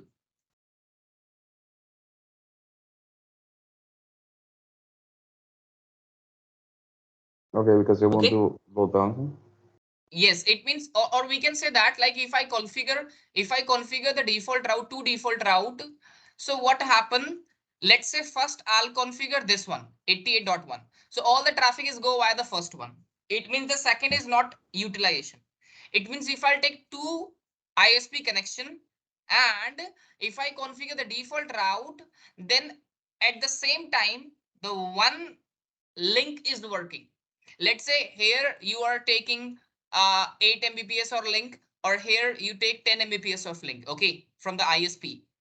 So obviously why I'm taking a 2 link to use both the link, right? But when we configure the default route, so I can use only the one link only, okay? At the same time, one link is working only. Okay. Mm-hmm. So in this case, we are not using a default route. We are not using what default route. Okay, when we are using a BGP in this time, so both link are utilized. So we are using here what? BGP, border gateway protocol. Okay, we are using both the path. But so it means if I'm using a BGP, so we need to configure here a BGP. And let's say if I'm using a BGP, so what happening? Okay, that is fine. But let's say so both the ISP connection I'll take from the same ISP, right or wrong? In this time, if this ISP goes down, then this is what? Problem, right? So in this topology, everything is good, but both the connection I'll take from the same ISP. And if this ISP goes down, then this is the problem. So that's why we are not using this second option. We are not using this dual homed option, because whenever the ISP goes down, so this is the problem. So now I'm using a third option, that is single home, single multi-home. Now what is single multi-home? In the single multi-home, what happened? Here we have 2 ISPs. ISP1 and then ISP2, and this is R1 router, and it is connected to like this, correct? Yes or no? Yep. Mm-hmm. Perfect. Now what happening in this case also, if I'm using a BGP, here also I'll configure BGP. So what happening in this case? In between ISP and R1, I'm using a like a BGP. ISP1, in between ISP1 and R1, and in between ISP2 and R1, I'm using a BGP. But the problem is what? If this R1 router goes down, then again the network is down. So this is not a like a good topology for our network. Now the last option, that is what? Dual multi-home, and this is the one of the best option. In this dual multi-home, what happen? In this dual multi-home, what happening? I have 2 customer. Let's say this is 2 ISP. This is ISP number 1. And this is what? ISP number 2, right? And this is here I'm using what? BGP. And this is R2. Here I'm using what? Here also I'm using a BGP, right? And I'll take one connection, one BGP connection from this ISP. And this router is also connected with the second ISP. And this router is also connected with this, like this. So like this, I'll take an internet connection, and this is what? Switch. So this is the one of the best option here. Getting a point, guys? Any doubt? Dual multi-homed customer. Because in this time, if the ISP1 goes down, then this okay. In this time, what happened? That's basically what we're. If the router goes down, let's say if this R1 router goes down, then what happened? All the traffic is go via R2 router, correct? If this ISP2 goes down, then all the traffic is go via R1 router, right? Let's say if this ISP1 goes down, then again it will be communicating like this. Okay. If this ISP2 goes down, then it will be communicating like this. It means in if any network goes down, then we have the redundant path. Okay. So this is what dual multi-port. This is clear to you? Any doubt? Yes. Super.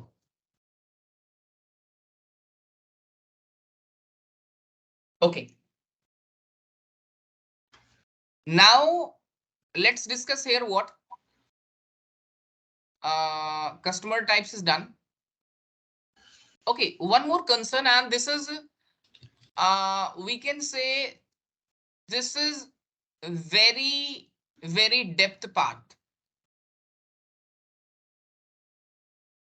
The question is what? Okay, tell me what is the AD value of IBGP and what is the AD value of EBGP? IBGP is 200 and EBGP is 20. You told me IBGP is having 200. Okay. EBGP is 20. 20, right? My question is what? Why IBGP having higher AD value?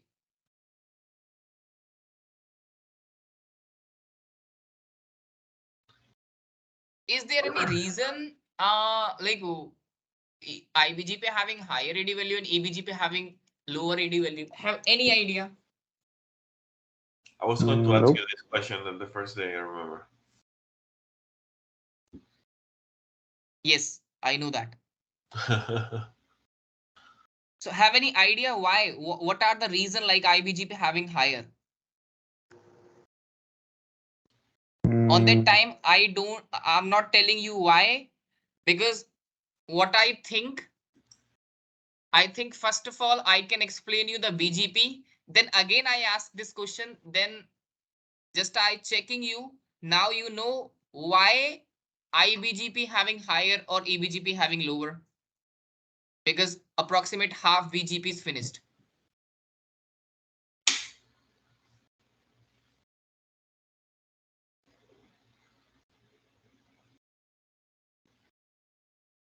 No? No idea why it's that because it's a huge difference between the two. Yeah, okay, no problem. I can explain you.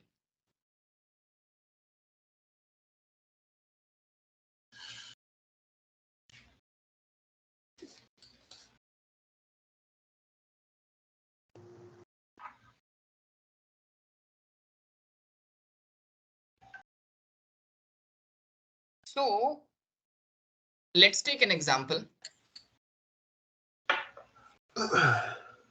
We have some routers, R1, R2, R3, and then R4. Okay.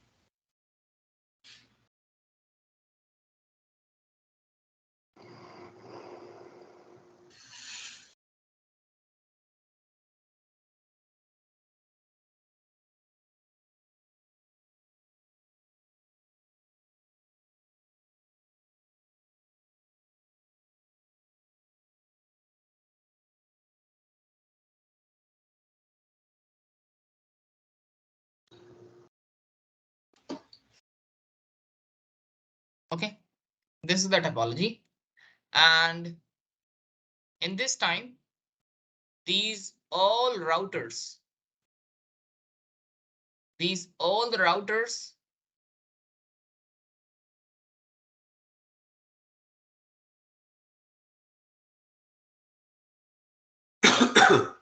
AS uses what?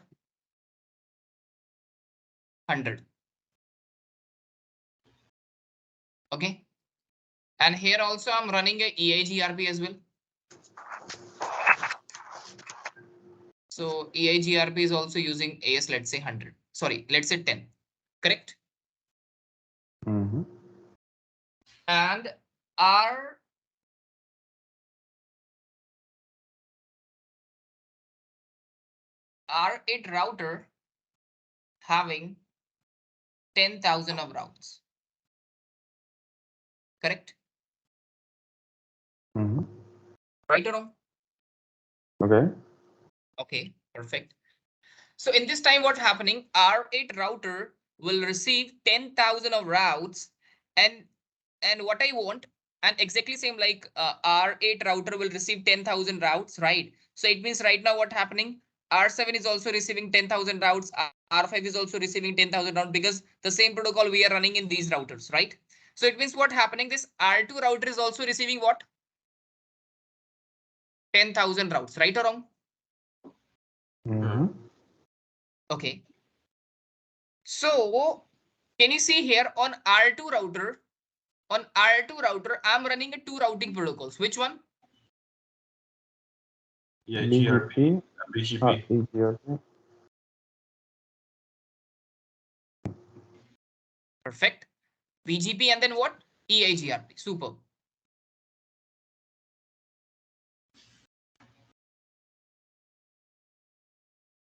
So according to you, if I receive the route from BGP, so this is good, or if I receive the route from EIGRP, so this is good. Which one is the good? Like when I receive the route from my IGP protocol, that is good, or when I receive my route from the BGP protocol, that is good. Which is the good thing? Which one of them I, is the best? That's what you mean? Yeah. I would say the best or simplest would be for IRGRP. Yes. If I receive the route from EIGRP, then that is good. Why it is good? Because right now this is the same AS, and within the AS, everyone suggested using the IGP protocol, right? And IGP is what? That is EIGRP, right or wrong? Correct. So it means if this R2 router will install the route in the routing table from this EIGRP protocol, so that is the good thing, right or wrong? This I want actually, because that is a good and that is best, right or wrong? Okay. So that's why IBGP having higher AD value. That's why IBGP having higher AD value, because EIGRP having the AD is what? That is 90, and not EIGRP, any IGP protocol. If I talk about any IGP protocol, so RIP is what? 120, OSPF is what? 110, EIGRP is what? 90, and then what? 170, right? So that is the Okay. reason. That's why I'm saying, that's why I set the IBGP AD value, that is 200, because what I want to make prefer, and I want to make path as the best from the EIGRP on from IGP protocol actually. Any IGP, if I'm using OSPF, if I'm using RIP protocol, if I'm using ISIS protocol. So what I want to make this path as a best from IGP protocol. So Got in it. this time, what happened? This R2 router will install inside the route.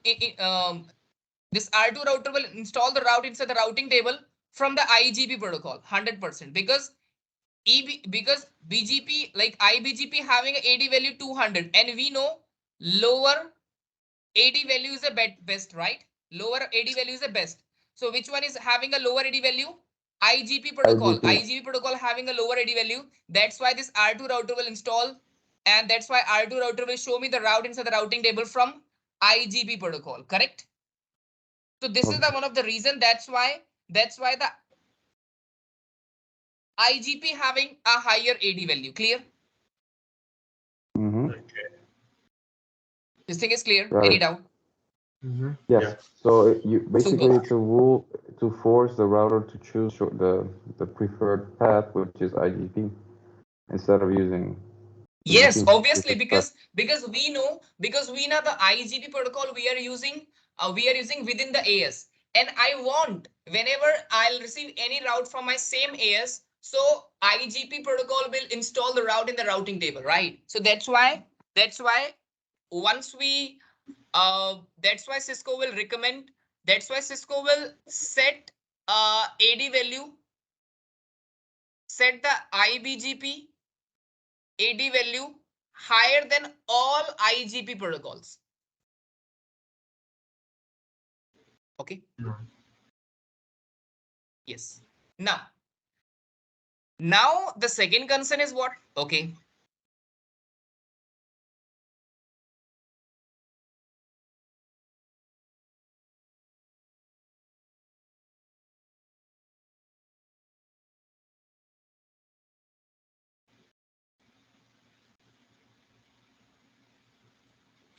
This is clear. Why IBGP having higher AD. Now let's discuss here why EBGP having lower. Yes, lower AD, right? Okay.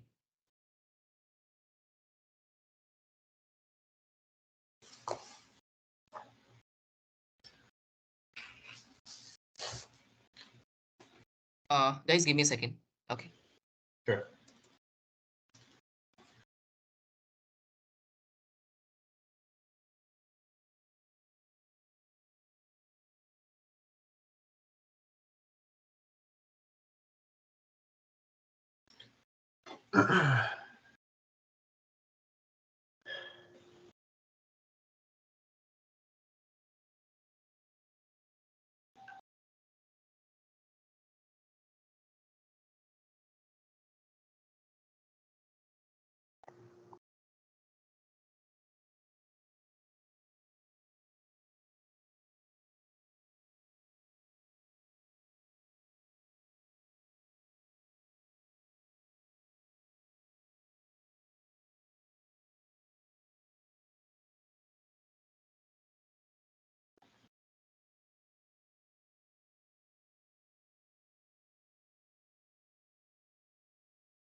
Which protocol has the highest AD in IGP? I forgot.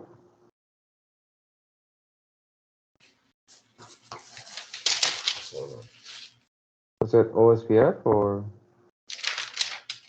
Oh, not it. OSPF.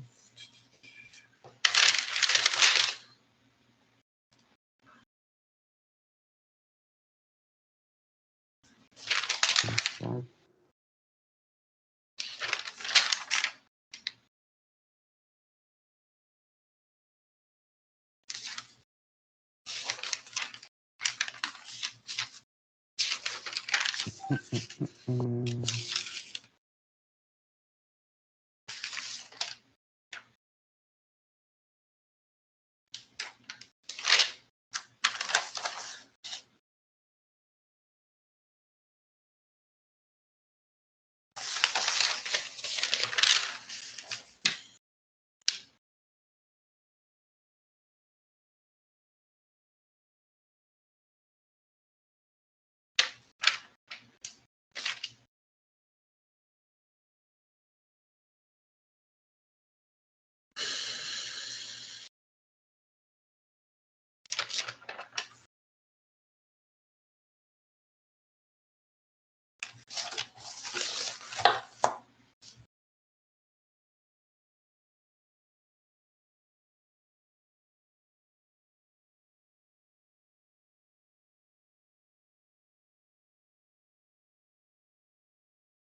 Okay, now, yeah, I think you ask any question, right?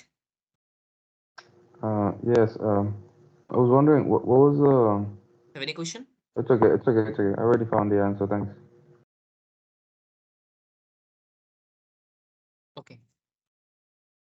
So my question is what, why eBGP having a lower AD value, right? Yes. Because okay, let's make a topology.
Okay, so this is the topology.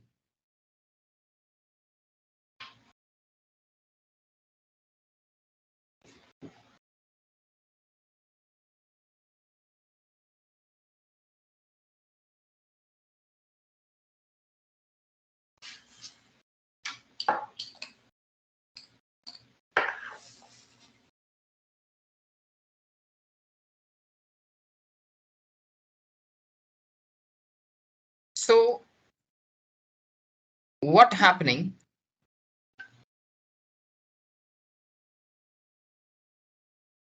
Okay, we know if I'll talk about the eBGP. So eBGP, it means we will configure eBGP in between.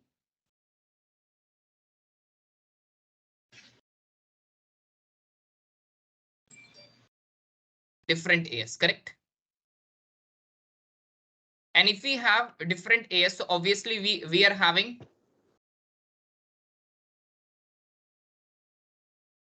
lakhs of route.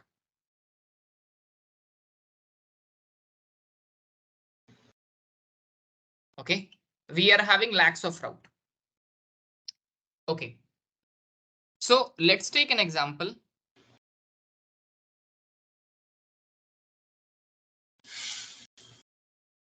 By mistake, what happening here? I'm using what AS 100, and here I'm using what AS 200. So let's say here I'll configure a iBGP. In between R1 and R2, I'll configure what? Here, right now I'm configure eBGP. Okay. And that same route, I can receive from the different side.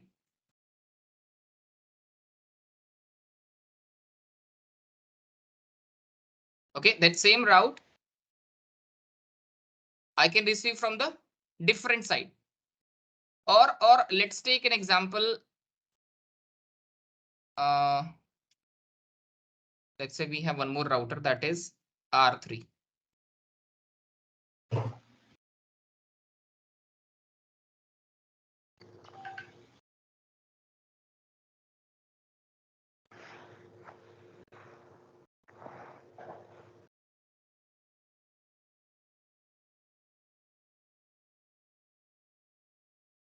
Here this is what eBGP, and here it is what iBGP. So obviously what I want, like R1 router having a route that is 1.1.1.1/32, And this R3 router is also having a route 1.1.1.1/32. So here I'm not using IBGP. Let's say here I'm using any IGP protocol, any IGP like EIGRP and OSPF, right? Whatever. So I know in this time, this route like R1 router, this R2 router will receive 1.1.1.1 route from R1, and this R2 router is also receiving this 1.1.1.1 route from R3. Right or wrong, guys? This thing is clear? Okay. Okay. So what happening in this time? I know this 1.1.1.1 via R3. This is my internal route, right? This route I can receive from my IGP protocol, and I know this route I can receive from my EBGP. It means we can say from ISP or from different AS. And tell me, guys, if I want to communicate to this one, so obviously we need to install this route. Okay. So what this R2 router will think, this R2 router will know if I'm installing a via R1 route. So this is profitable. Why? Because this route I can receive from here. So that's why EBGP having a lower AD value, because once I receive the route from here, so here the AD value sometimes it will be 120, it will be 90, and it will be 110, right? But when it will be received, I receive the route from R1, so the AD value will be what, 20, and that is lower. And we know the lower will be preferable. So the outside route is preferable, right? It means the EBGP route is preferable right now. So this is I want actually. That's why normally EBGP having a lower AD value. If you want to increase that AD value, so yes, you can do that. Done. So EBGP, it will be the best. Always, yes. Always, because it's by lower. By default, this is best. But if you want to make this non-best, and if you want to make this IGP best, then what you can do, you can increase the EBGP AD value. You can also have power to increase the EBGP AD value. Okay. But normally the reason is what? BGP thing to make best EBGP path. That's why this EBGP having a lower AD value, right? That's it. So now, why is it, what question? Why is it EBGP best to receive the routes instead of internally? Because it's lower. It's 20, right? No, I know why it's because it's lower, but why would you want that? Why is the reason that why I EBGP is want? better? Okay, why I want? Because I know the real route, the real 1.1.1.1 route is what? Outside route. Okay. Because I can receive this 111 route from both the side, but I know this is my internal route and I know this is my external route. I want to make this path as the best. So if I configure the EBGP, so EBGP having a lower AD value, so that's why we can configure EBGP in between here. Then I can receive this path as the best path. Okay, perfect. Okay. Now here we have what? This is also done. Like why IBGP having higher AD. Okay, now let's discuss the most very important thing in the BGP. That is what?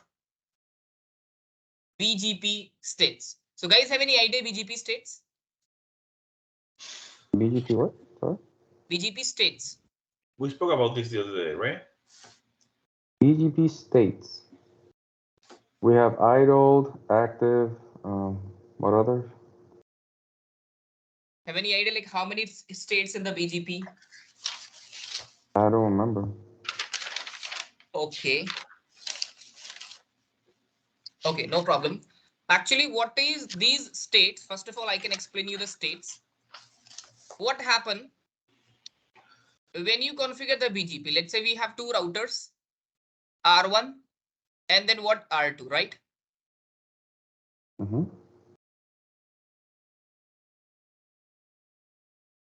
And R1 having IP address 10.1, R2 having IP address 10.2. So once you configure the BGP on R1 and then what on R2. So once we configure the BGP on R1 and then R2, so what happening?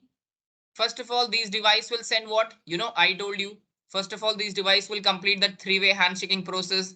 Then it will send the open message. Then it will send the keep alive message. Then it will send the update message. Okay. So once these all the processes complete, then what happen? Then these device will exchange the route from one router to another router. Correct? So what happen? Once this process is going on, then that process is called what? States. Sometimes what happen? Let's say, okay. Let's say what happen? R1 will send the SYN message. Once I enable the BGP, so the device will send the SYN and then what? Acknowledgement and then SYN, and this device will send the acknowledgement. Correct? Three-way handshaking process. So once the three-way handshaking process, then this R1 device will send what? Open message. And R2 device is also sending what? Open message. Now what happened? The condition is what? Whenever both the open message will be matched, then both the device will send what? Keep alive. Keep alive. But let's say right now what happened? The open message is not matched. Then the device will stuck on the state. So now the question is what? Whenever the open message is not match, then the device will stuck in which state? Because sometime in real network this thing will happen, and sometimes router will stuck in the active state, router will stuck in the what? Be stuck in Idle state. You remember? Okay, I'll show you.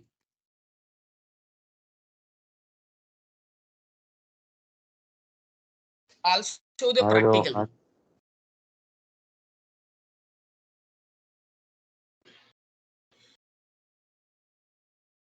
Then you can understand.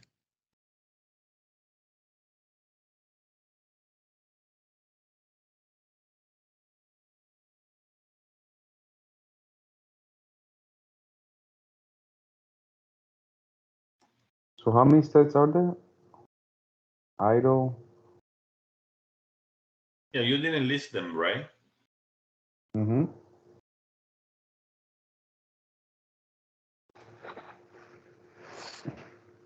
How many states? How many? Yeah. Yes. How many are there? Which one are these? Yes. So these are the states. The first state is what? That is idle.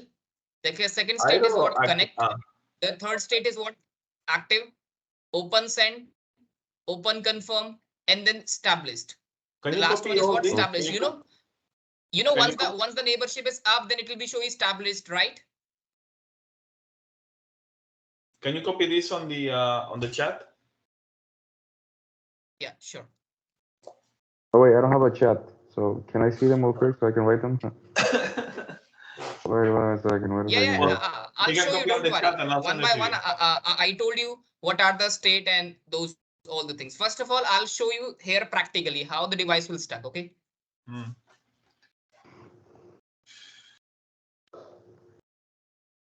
Let's go on R1. Then I can explain you one by one each and every state. Okay, don't worry.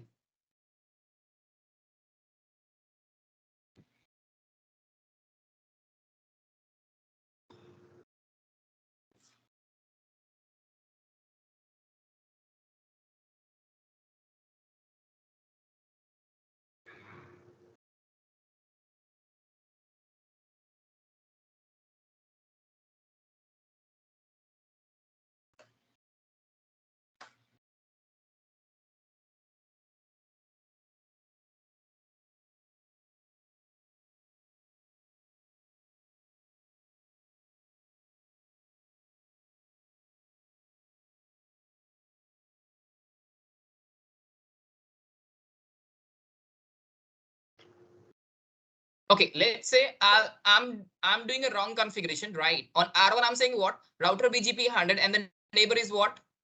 10.2 and the remote is will be what? 100. But here I'll configure what? router BGP, and then say what 100, and then say neighbor 192.168.10.1, and then say here my neighbor is what? I'll say let's say I'll configure the wrong AS number. Okay, so once I configure the wrong AS number, then what happened? Do show IP BGP summary. So it will be stuck in the idle state. Because basically cannot do the connection. Cannot do like yes. The device will stuck in the idle state. Now they don't show me anything else here.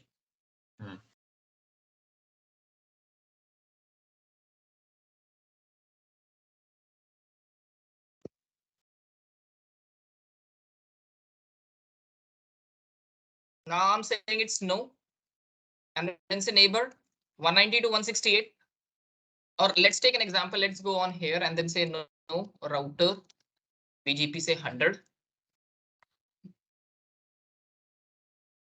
and I'll configure here what router BGP say 200, and then say neighbor 10.1 remote AS will be 100. Again, this is the wrong configuration. Do show IP BGP summary. Again, the device will stuck in the idle state, right? Here also I'll show you. Do show IP BGP summary. So the device will stuck in the idle state now. Okay.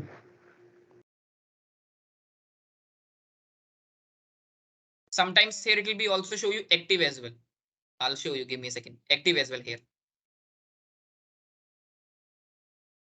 Right now it will be show me idle.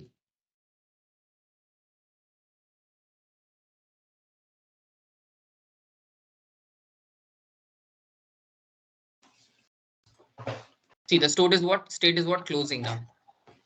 Now again it is idle. Sometimes it will be show you active and like that, right? So what are the reason? It means there are some misconfiguration on the devices. So just to say what? No router BGP say 200, and just to remove no router BGP say 100. Now what are the state? This is called what? BGP states. In BGP, how many states we have? And one more thing, someone is saying BGP state, and it is one of the another name, that is what?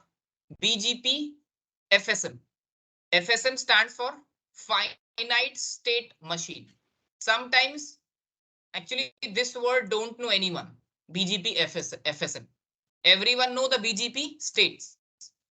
Okay, but technically in interview, once you give the like bigger interview, then on that interview sometimes this word is using. Okay, FSM, BGP FSM. Finite state machine. Okay, and this is also called what? BGP states. Okay, so the first state is what? That is. Okay. So FSM is the same thing as states. Yes. FSM, like the name is exactly same. If someone say BGP state, if someone say BGP FSM, finite state machine, so these both are the same thing. Okay. Okay. Yeah. Okay. So how many state in the BGP? How many states in the BGP? The first is what? That is what? Idle. Idle. And the second is what? That is? Connect. And connect. Connect. Right. And the third one, that is? That is active. Active. And the fourth one, that is? Open sent. Yes. Open sent. And the fifth one, that is? Open confirm. Open confirm. And the sixth one, that is what? Established. Established. Okay, this thing is clear. So in BGP, how many states we have? 6. 6 states. The first is what? Idle, connect, active, open send, open confirm, and then establish. And this state is also called what? FSM, BGP FSM, finite state machine. Okay, perfect.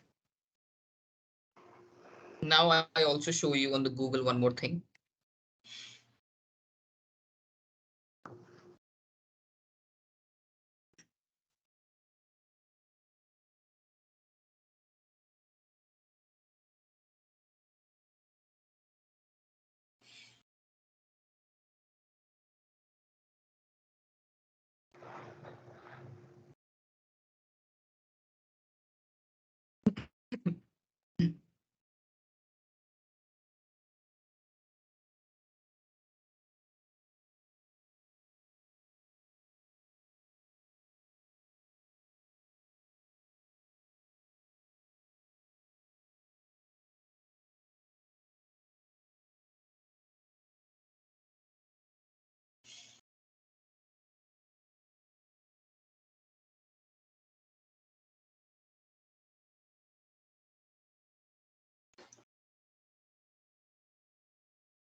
Yeah. So this is what these are the states in the BGP.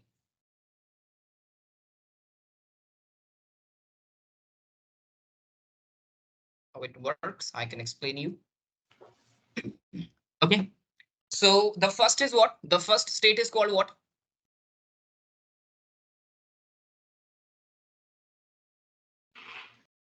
Idle. And then what? Connect. And then what? Active, open send, open confirm, and then establish, right? So what is the idle state? When the device will stuck in the idle state, it means once you configure the BGP, in any router, right? So immediately this R1, like once you configure the BGP in any router, so immediately that device will start the BGP process. So on that case, the device will in which state? In idle state. And immediately the device will come in the connect state. Immediately the devices come in the connect state. I'll show you here. Let's go on R1 and then say what router BGP say 100. Neighbor 192.168.10.1. Remote address will be 100. I'm not saying enter right now. Let's go on R2. Right. And then say what router BGP say 100. And then say neighbor 192.168.10.2. Sorry, 10.1. Sorry, here also we need to say 10.2, right? The neighbor is 10.2. And here we need to say 10.1 and the remote address will be what? 100. I'm not saying enter. Now let's go on R1, say enter, and on R2 say enter. Now I'll show you do show IP, BGP. Sorry, I'm late. BGP summary. So can you see here the state now? Now the state is established. Empty. Immediately it will be established. They don't give me a time to check it. No problem. So what I can explain you right now, once you configure the BGP, immediately the device will in the idle state and immediately the device will process in the connect state, right? It means once the device will come in the connect state, what the device will do, the device will trying to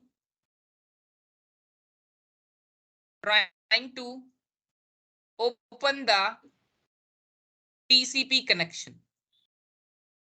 Okay, it means in the connect state, what the device will do? The device will trying to open the TCP connection. You know, you remember I told you we have a two router R1 and then R2. And once I configure the BGP and BGP, so what the device will do, first of all, this device will send SYN and then what? ACK, ECK, and then again it's SYN. Right? And again the device will send what? Acknowledgement. So this is what three-way handshaking process. So here we have two conditions. Sometimes this three-way handshaking process will be complete. Sometimes this three-way handshaking process is not complete. If the three-way handshaking process, see, if the three-way handshaking process is complete, what I told you, in connect state, the device will send this SYN packet. It means this in the connect state, the device will start to open a TCP connection. If then we have two conditions here. If the three-way handshaking process is complete, then the device will come in the which state? Open send state. Okay. And once the three-way handshaking process is not completed due to some reason, then the device will come in the active state.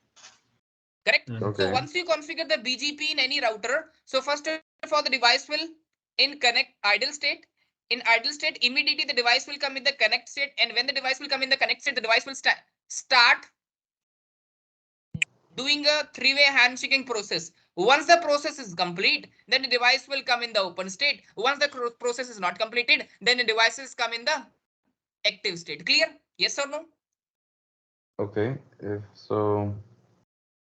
the handshake does not complete, it goes to active state. Yes. And if it is completed in a one time, then yes, the device will come in the open stand. This thing is clear to you? Okay, let me write that down. Perfect. 1 second. Yeah. Okay. Now let's take an example. Let's take. Okay, go ahead. Yeah. Now let's take an example. What happening?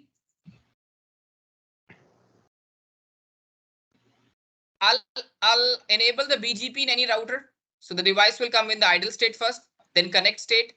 And now the three-way handshaking process is not complete. So the device will come in the active Open. state, right? Yes. Active state, yes. So when the device will come in the active state, then again the device will try to complete the TCP three-way handshaking process. If it is complete, then again the device will come in the open send state. Okay.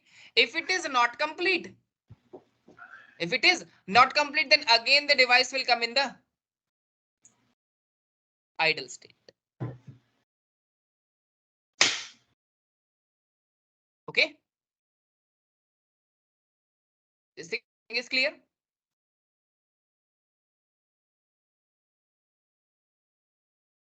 Yes. Guys, any doubt at this point? Okay, great.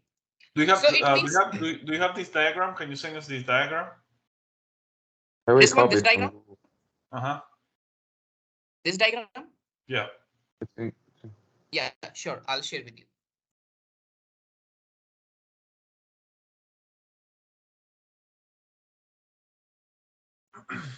Can I share on the chat?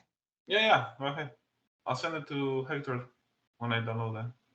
No, I already have it. I copied it from Google too. Oh, okay. Yeah, you can also copy from the Google because I also copy from the Google. Okay. Yeah. So what I'm trying to understand, once you configure the BGP in any router, so first of all, it is my idle state, then connect state. When the TCP connection is completed, then the device will come in the open send. If it is not completed, then it is going to active state. And in active state, again, the device will try to do the three-way handshaking process. If it is complete, then it will become in the again open stand state. Okay, if it is not complete, then again it will be going the idle state. Correct. So let's take an example. So I also this is what theory of the idle state. So in idle state, what happened? This is the first stage when BGP wait for the start event. Okay, the start event occur when someone configure the new BGP neighbor or when we reset and established BGP pair after the start event.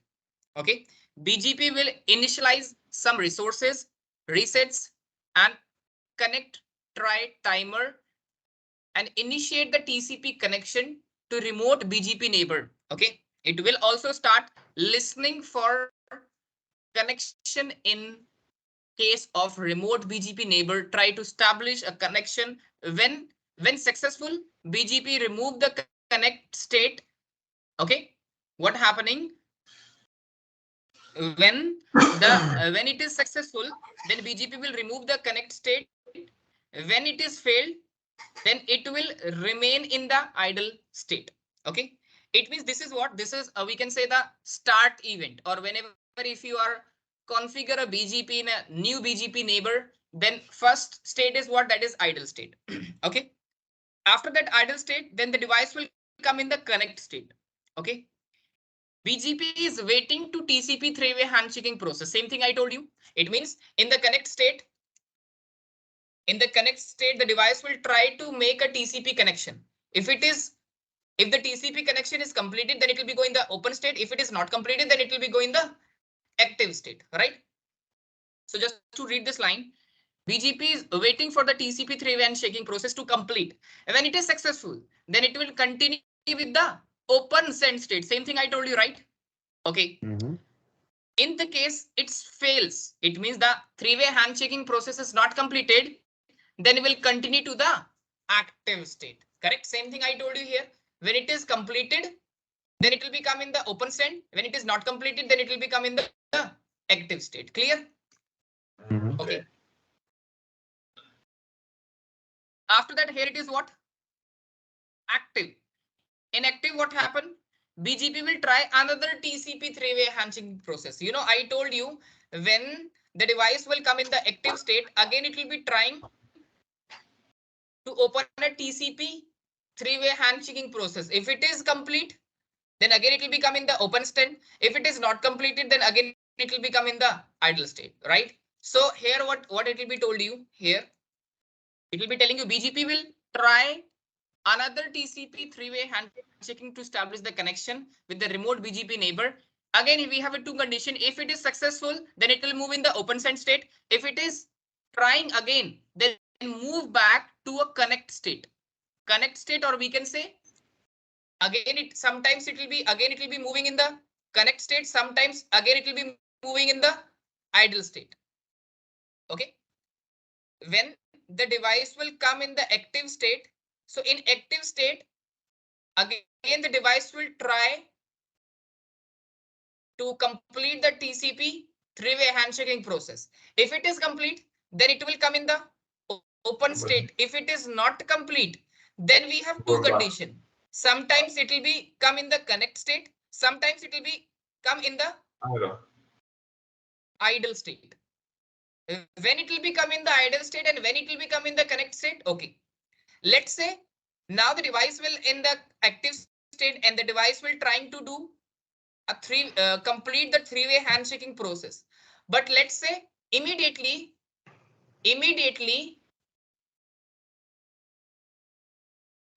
we are shut downing the BGP. Okay, immediately at the same time, I can shut down the BGP neighbor. I can shut down that BGP neighbor. So immediately the device will come in the idle state.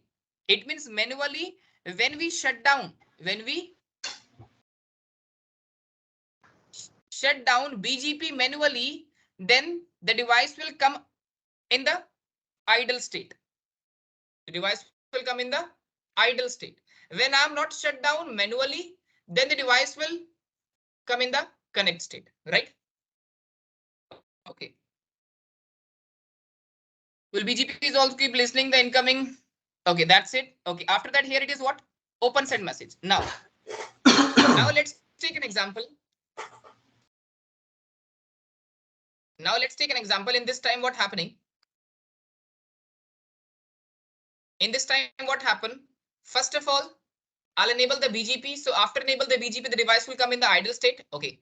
After the idle state, the device will come in the connect state. Okay. In connect state, the device will trying to complete the TCP three-way handshaking process. Let's say that three-way handshaking process will be completed. Then the device will come in the open send state, right? Okay. Now the device will come in the open send state. In this open send state, what happened now? In this state, BGP will waiting for the open message. You remember? You remember, let's say we have a two router R1 and then what R2. First of all, the device will doing what? Three-way handshaking process. Once this process is complete, so the device will come in which state? Tell me. Yep. I'm sorry, what was the question again? Yeah, my question is what? When we configure the BGP on both the routers and the device, both the device will complete our three-way handshaking process. Oh, we go to open Once send. the three-way handshaking process is complete, then the device will come in which state? It will go to open send. Yes. Now the device will come in the open send state. Okay. So in this open send state, it means once the device will come in the open send, it means the three-way handshaking process will be completed. Now the device will trying to start sending open message. Okay. So what happening here? What he is explaining in this state. Now this state BGP will waiting for the open message from the remote BGP neighbor. Okay. The open message will check for errors. If something is wrong, something is wrong, or we can say incorrect version number, wrong AS number, then BGP will respond with the notification message. It means what happening? The device will send the open message. Inside the open message, we have a AS number, we have a BGP, a version field, both. If the field will be match, if everything is good or match, then that is fine. If it is not matching, or if it is wrong thing, okay, any wrong configuration, I'll configure AS number. Then what happened? Then it will be showing you what? Then the device will sending the notification message. See? Okay. If it is any wrong AS number or ETC, then BGP will respond with the notification message and jump back to idle state. It means if the configuration, if the AS number and AS configuration will be wrong, then again the device will come from open send to idle state. If it is wrong, then but if it is correct, it will go to open correct confirm. then the device will come in the open confirm. Okay, I can explain you. Wait. Okay, so it will be saying what? Jump back in the idle state. This is also the moment where the BGP decide whether it is eBGP or IBGP. Okay, if someone asks a question in which state the device will decide this is IBGP neighbor or eBGP neighbor, so the state is what? Open send. Because in this state the device will check the AS number. So if someone asks a question, because in interview someone asks a question like in which state the device will decide this is IBGP neighbor or eBGP neighbor, so we can say in open send state the device will decide this is IBGP or eBGP neighbor. Okay. Wait a minute. What was it again? Okay. Let's say if okay. Let's take an example. We have two routers, R1, R2. Here I'm using AS100. Here I'm using AS100. When we configure the BGP, so how do those routers will identify this is IBGP neighbor, ABGP neighbor? Inside the open message, the device will send the AS number. Then both the device will receive open message, then the device will identify this is like IBGP or EBGP. So this identification, in which state they will identify? In Open send. open send state, the device will identify this is IBGP or EBGP neighbor. Okay. Okay. Yes. Now, after that, here it is what? Open confirm. It means BGP wait for keep alive message. It means in open send state, what happening? In open send state, the device will wait for open message. Okay. The device will wait for the open message. If the open message is correct, then the device will come in the open confirm, and the device will start sending the Keep alive. keep alive. Okay. It means in this state, what happened? In the sorry.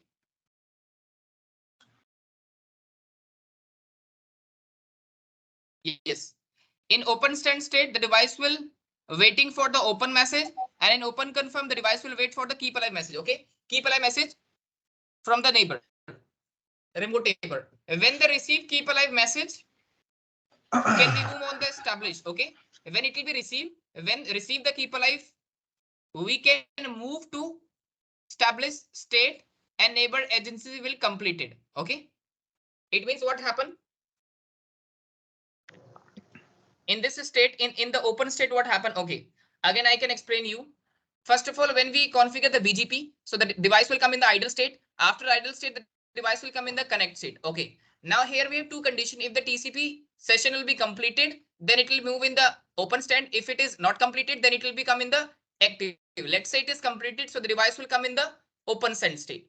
Okay. Now in this open stand state, the device will wait for the open send message. If I can receive the open send message from the neighbor, then the device will come in the open confirm state. Okay. Now, whenever the device will come in the open confirm state, now again, this device is also waiting to receive what? Keep alive message. If I receive the keep alive message from the neighbor, then the device will come in the established state. And in the established state, the neighborship will be established. Clear? So this is called what? BGP states. Okay. Any doubt? So what if it doesn't receive the keep state? It will go back to idle? Okay. Yeah. You mean the keep alive? What happened? Yeah, let's keep say, alive, okay, let's say what Yeah, happened. I'll if you configure the go to idle, BGP. you should I'll go. configure the BGP on the router. Then the Okay. device will come in the idle state. After idle state, it will be connect state. When the condition will be true, it means when the TCP session will be created, then the device will come in the open stand state. Now, let's say in the open stand state, what happened? The device will wait for open message. Wait for open message. If the open message is completed, okay, there are two conditions again in the open state as well.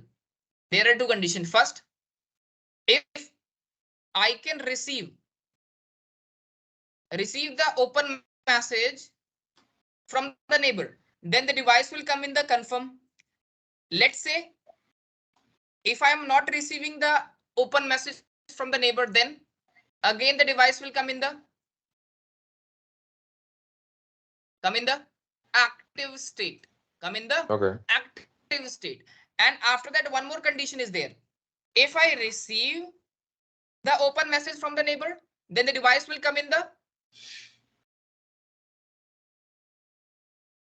confirm state. If I'm not receiving open message from the neighbor, or wrong open message I can receive from the neighbor, then it will come in the active state. And if I reach to the open send state and immediately manually I can shut down the neighborship, then again the device will come in the idle state. If in which condition the device will stuck in the idle state? Whenever the manually I can shut down the neighborship. In that condition, the device will stuck in the idle state. Exactly same happen in case of open send state. Let's say the device will come in the open send state, and here what happen? Once the device will receive what? The device will receive what? Keep alive message. Then it will be moving the established state. If it is not received, then it will become in the idle state. Okay. Here also, let's say the device will come in the like established state, and again the BGP is down, or let's say I'll remove the BGP, or let's say I'll shut down the BGP. Then again the device will come in the idle state. Okay. So these are the all conditions of your BGP states. And this states is also called what? FSM, finite state machine. FSM.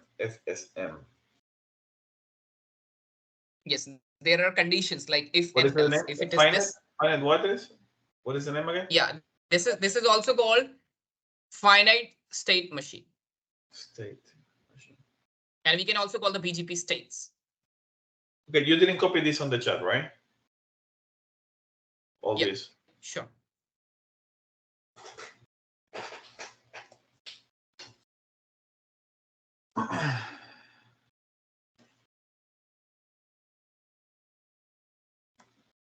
Done. Awesome.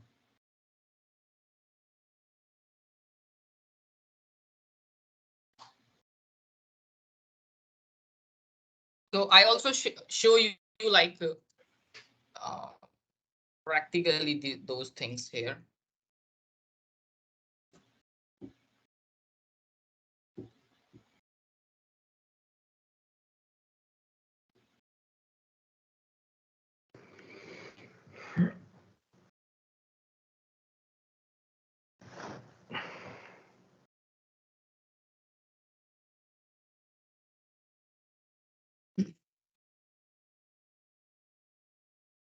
Now on R1, I'll say what router BGP say 100, and then say what neighbor.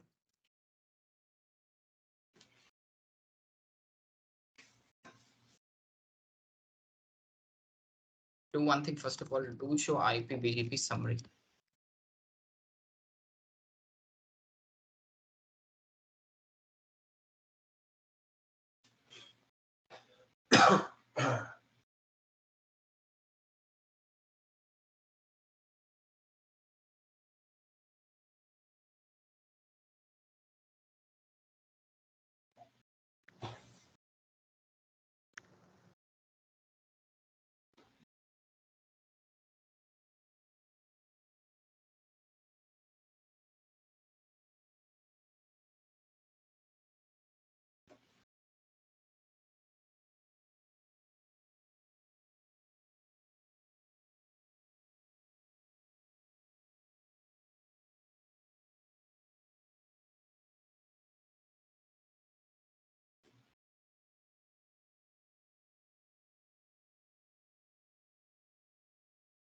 On R1, I'm saying enter.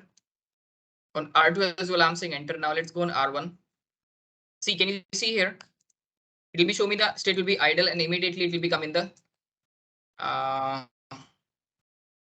that state. So do one thing. Let's configure here.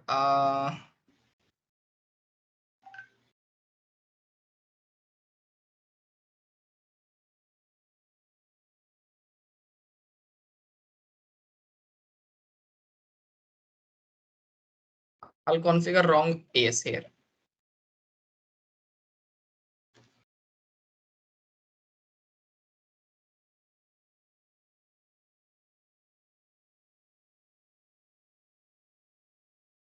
See, here it will be show me what.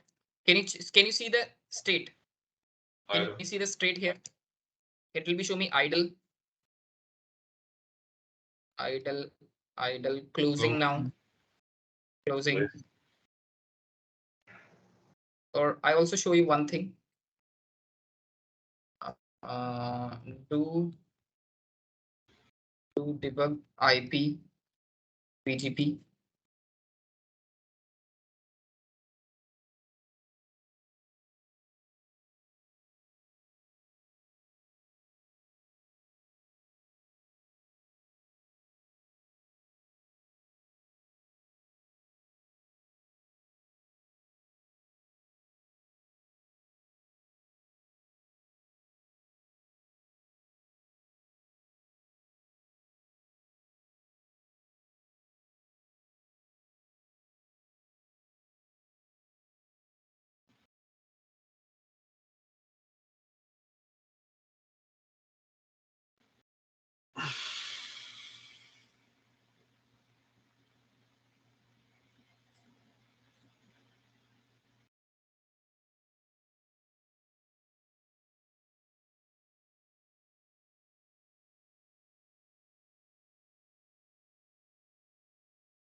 Again, the device will come in the idle state.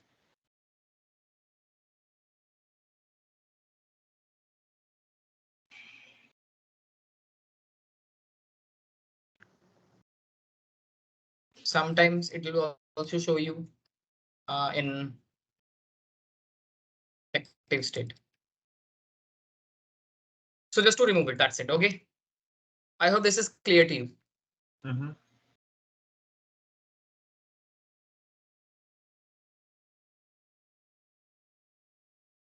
So as a network engineer, if you know these states, then you can easily troubleshoot the network. Okay, because sometimes what happen in real network, if you receive a BGP tickets, right? if you see the issue in the BGP, so always the neighborship is the one of the major issue in the BGP. Sometimes the device will stuck in the idle state. Sometimes the device will stuck in the active state. Sometimes the device will stuck in the connect state, come on connect state, active state, and again in idle state, come on connect state, idle state, again in active state. So as a network engineer, if you know the concept, like when the device will stuck in active state, when the device will stuck in the connect state, then you can easily troubleshoot the network, or what are the reasons. When you know the reasons, then easily you can troubleshoot the network. Okay. Okay. So this is called what? BGP state. States. Or Yeah. SSD. What's the name again? What we call, yes, FSF. FSM.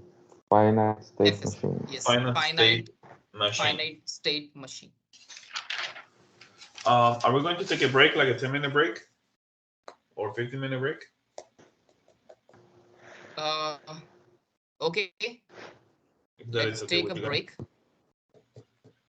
Right. Yes, we need to take a break. Let's okay. Yeah, too much information. And then we'll start what? Tea break. Yeah. After the break, then we'll start. We can start BGP redistribution. Okay. Okay, good. Yeah. So wait, I'll start.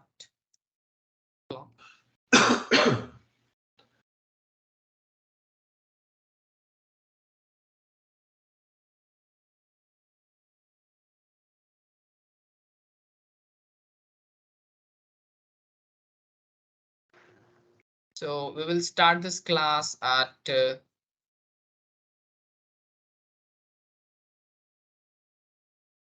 9.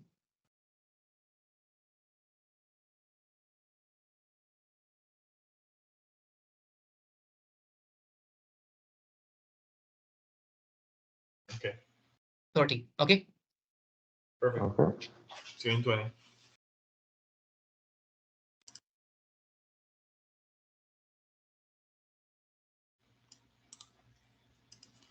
Okay. So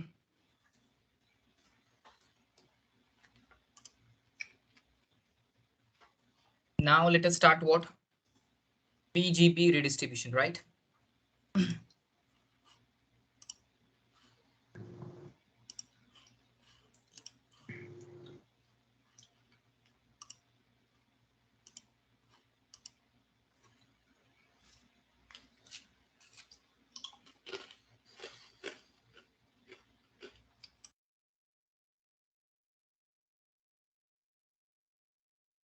So I'll make a topology, then I can explain you the BGP redistribution, right? So R1, R2, R3, and then R4. I'll take 4 routers here.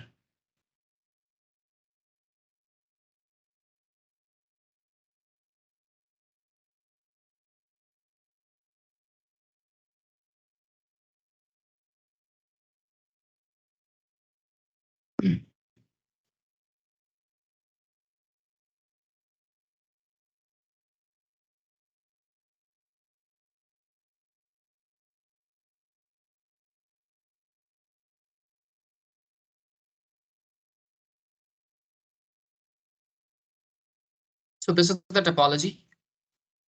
And here I'll have like 10.1. Here I'm having 10.2. Here I'm having 20.1 and 20.2. It is 30.1. And it is what? 30.2. Okay. So this is the topology. Now, what happened here on R1, like in between R1, R2, I'm configure what EIGRP. Let's say EIGRP 10, right? It means here.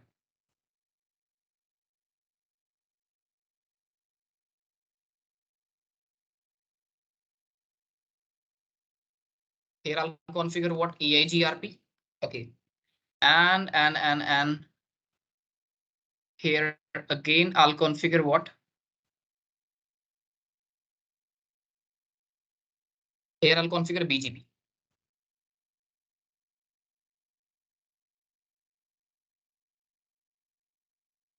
Here it is BGP AS 100, let's say. Okay. Now, so let's configure the IP address first of all in this topology.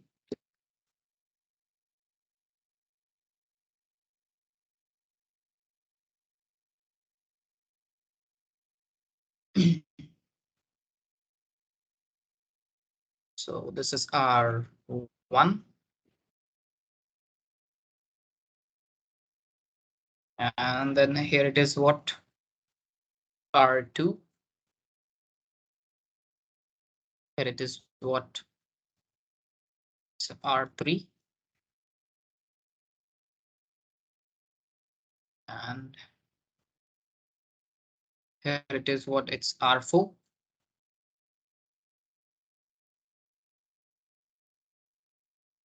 Okay. And one more thing, on R1, I have one loop back that is 1.1.1.1, right? Okay, so on R1, we have one interface that is F0 by 0. And F0 by 0, I'll have IP address 10.1.255.255.0, and then say no shirt. And I'll configure the loopback IP that is 1.1.1.1.255.255.255.0. Here it is, one time extra. Okay, done. Now let's go on R2. So on R2, F0 by 0, IP address 10.2.255.255.255.0, and then the Synoshed interface F1 by 0. And here we need to configure what 20.1.255.255.255.0.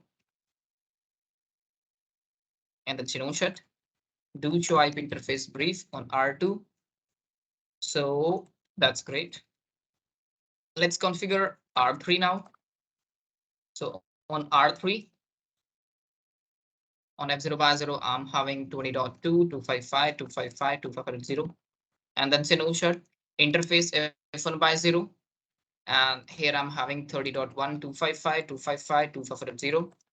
And then Synoshed do show IP interface brief.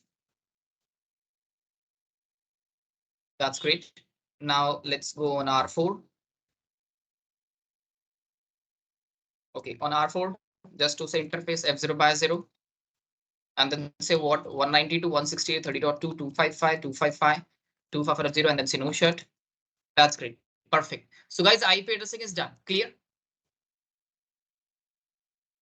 Okay. Now let's configure what EIGRP in between R1, R2. So first of all, let's go on R1 and then say what router EIGRP 10, and then say network 192.168.10.0, and then say network 1.1.1.1, say exit, do WR. And now let's go on R2 and then say what router BGP, and then say what router BGP 100. Sorry, we need to configure here first of all EIGRP. So I'll say router EIGRP 10. And then say network 192.168.10.0, and then say that's it. Now the neighborship is up. See, the EIGRP neighborship is up. Now let's configure the BGP in between these three routers, right? So let's go on R2 and then say what router BGP say 100. Right. And then say what? Neighbor is what? Tell me the neighbor. Neighbor IP address. Yeah. I'm on R2. So what is the neighbor IP address here?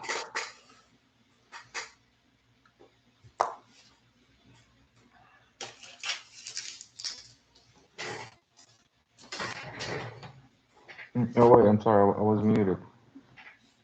Yeah, the neighbor R and R2 and the neighbor which R1, so it must be 10.1.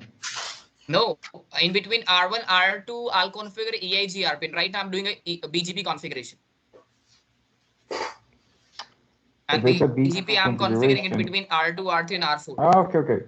So it's 20.2. Yes. Guys, remember these things, okay? Now let's go on R3 and then say what? Router, BGP say 100, and then say neighbor 20.1, say 100, neighbor 30.2. Well, this one is R3. Okay. Yes. And let's go on R4. And R4 we need to say router BGP say 100. The neighbor, it's a 30.1. The neighborship is up. Wait for a second. Yeah, the neighborship is up. But the problem is what? Right now, if I'll show you, okay, I'll show you first of all on R1 router. So can you see here on R1, I'm having a loopback, right? On R1, I'm having a loopback that is 1.1.1.1, correct? Okay. Now let's go on R2. Can you check on R2 we have this loopback or not? Do show IP interface. Sorry. Do show IP route, like I can receive this loopback or not? So yes, I can receive this 1.1.1.1 loopback, and I can receive this loopback from which routing protocol? D. D, it means what? Dynamic, right? No. EGRP. No, it means EIGRP. EGRP. Oh, okay. Okay, so right now I can receive this 111 route from the EIGRP, but now if I'll show you an R4, do show IP route. So they don't show me 1.1.1.1 route in the routing table. And if I show the BGP table, they don't show me this 444 route in the BGP table. Why? Because this EIGRP is a different routing protocol and this BGP is a different routing protocol, right? And different routing protocol cannot communicate to each other by default, right? And if I want to communicate to different routing protocols, then we need to use a feature. That feature is called, tell me. That was called Redistribution. distribute BGP. Redistribution. Because why we are doing a redistribution? Redistribution is used to communicate two different routing protocols and two different A's. Oh, you mean so right different protocols? Yes, in between different routing protocol. Yes, by default, different routing protocol cannot communicate to each other, right? And if I want to communicate to different routing protocols, then we need to use what? Redistribution, right? Okay. So what we need to do on R2, we need to perform a redistribution from EIGRP to BGP and from BGP to EIGRP, correct? Okay. Now we need to do one more thing.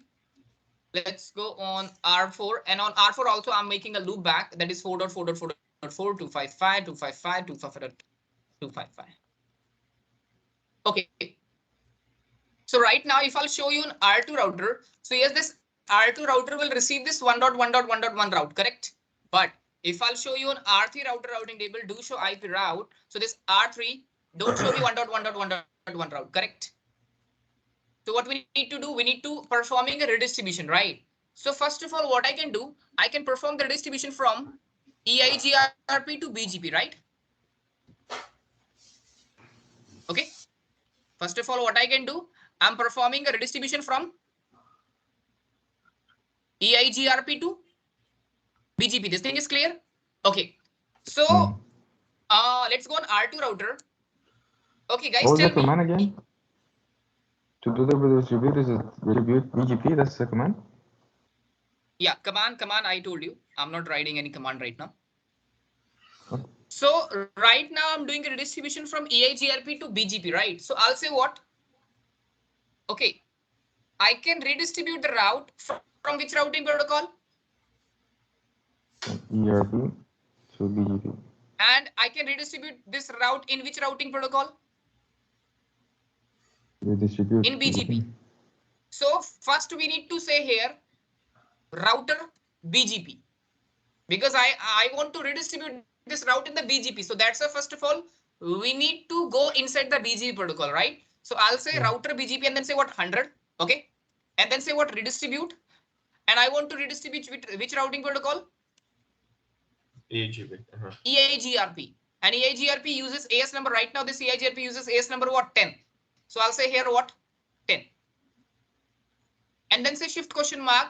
So it will be show me what? 1 second. That's Metric. cool. Without metric, you can also do that. But in real network, we can do always using the metric. So what will be Okay. the metric used for in this case? Yes. So we are using a metric here. Okay. So the default metric, let's say, I'll say the metric will be 5. That's it. Say enter. It means now when I receive this route in the BGP, so it will be show me the metric will be what? 5. Okay. Now, if I'll show you an R4, not on R4, let's say we need to check on R3 first. See, can I receive this route? Yes. Can I see the I command can again? receive this. Yeah, this is the command. The command is router BGP 100 and then say redistribute EIGRP 10 metric 5.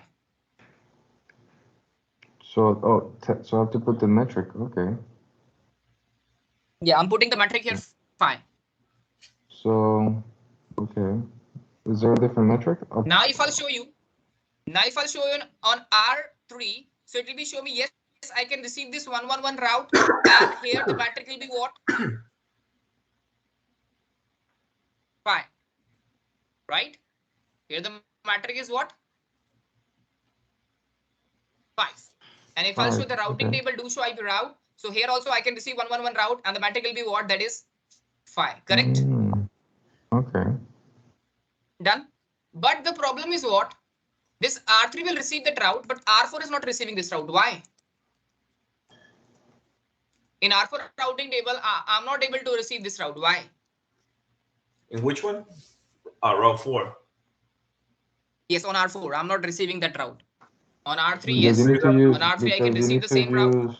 Do you have to Okay, because you need to redistribute use. on each router or not? No. You have Why? to use IGP. Why we need to distribute on every router? I can do a distribution on R2. So that's it. No. You don't need to. You just have to use an IGP protocol or static route or I don't know. Basically, IGP protocol to communicate the advertisement to each router. Right? For example, I can use OSPF or ERGP between R2, R3, and R4.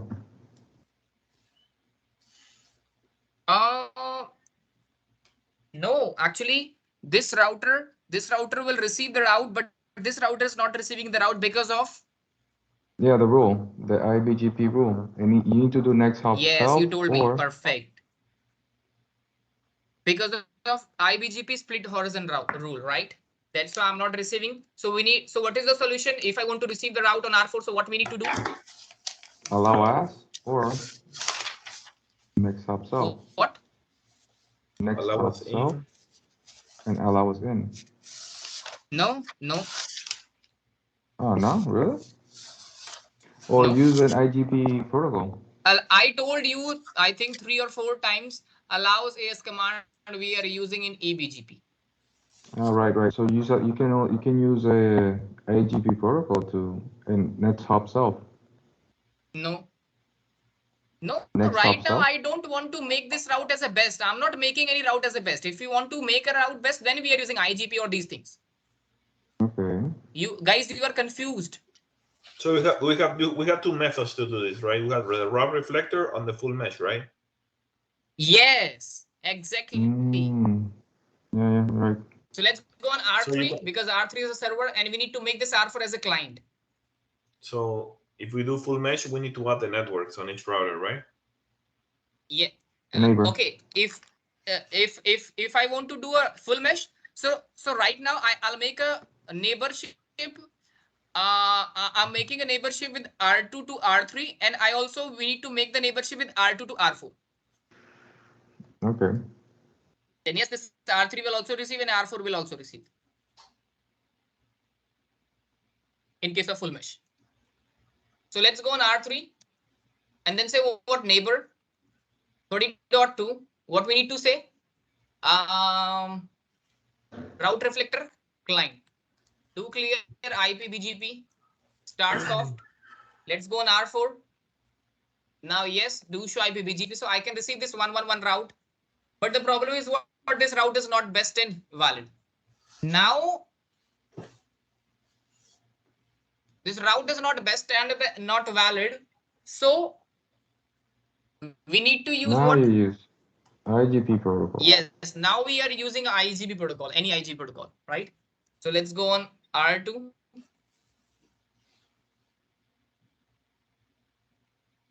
And let's say I'm using RIP protocol, router, RIP, version 2 network. Are you using RIP in this case now? Yeah, right now we are using a RIP, no problem. We can use any IGP protocol. Okay.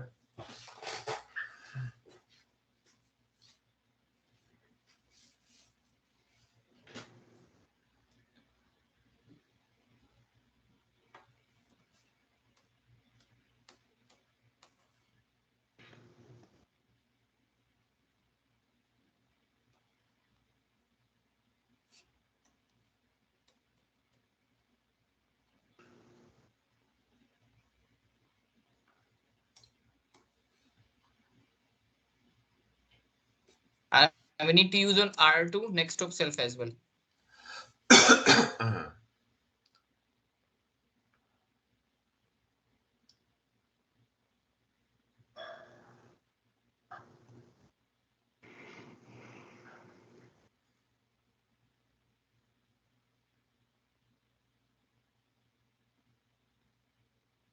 Now if I'll show it to be show me this route is valid and best, correct? So yes, I can receive this route 1.1.1.1 using the redistribution, right? So this is called what? Redistribution. Right now we are doing a redistribution using the redistribution command, right? So we can do the redistribution. First of all, if I want to performing a redistribution,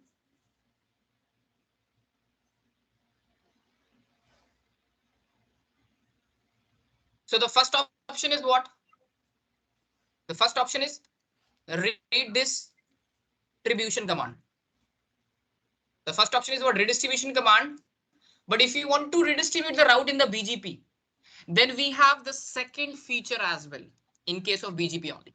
If I talk about the IGP protocols like RIP-IG, RP, OSPF, if I want to communicate two different routing protocol, then we have only one feature that is called what? Redistribute. Redistribution only. But in case of BGP, if you want to communicate two different routing protocols, so the first feature is the redistribution, and we have one more feature. Okay, we have one more feature that is what? Okay, first what I can do? First, I can remove all the things. I'm removing the redistribution command on R2 router. Router EIGRP, say enter. I think I'm using that protocol in the BGP. So do show run pipe section. Router BGP.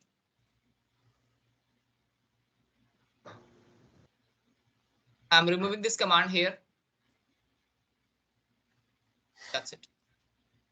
Now if I'll show you on R2, sorry, on R3, do show IP BGP. So I'm not getting any route. Wait for a second. Do clear IP BGP. Start. On R4, exactly same. Do clear IP BGP star. Now if I'll show you on R2, do show IP route. So yes, on R2, this R2 router will receive 111 route. But if I'll show you on R3, do show IP BGP, or we can say do show IP route. So wait. To clear IP BGP star.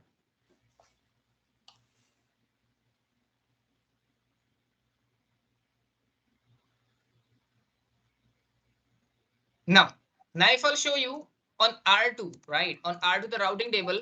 So on R2 router, it will be show me yes 1.1.1.1 route, right? But if I'll show you on R3, so on R3 if I'll show the routing table, do show IP route. So they don't show me right now. They don't show me those 1.1.1.1 route, correct? Okay. Now if you want to configure a redistribution, so using the redistribution command we can achieve that. But you know, guys, remember the network command? To advertise. Why we are using a network command in the BGP? Yeah. To advertise, yeah. Yeah, to advertise the network. To share the routes, right? Yes. Or we can say to if I want to share that route, then we are using a network command. But if you are using a network command, then here we have one requirement of this network command. What? That route should be available in the routing table. Okay, that let's say, okay, let's go on R1. Sorry, on R2. I'll say do show IP route. Can you see here in the routing table? It will be show me this 1.1.1.1 route, right or wrong? Okay. Let's say if I'll say router BGP say 100, and I'm using network command 1.1.1.1 mask 255.255.255.255. Then yes, automatically without any redistribution command, this R2 router will check the routing table. In the routing table, we have any 1.1.1.1 route? Yes, we have. And automatically, I'm using here the network command is, so automatically this router will share this prefix. See, if I'll show you now on R3, do show IP BGP. So yes, it will be show me this 1.1.1.1 route here, right? Okay. Wait. Why it will be show me 10.0 as well?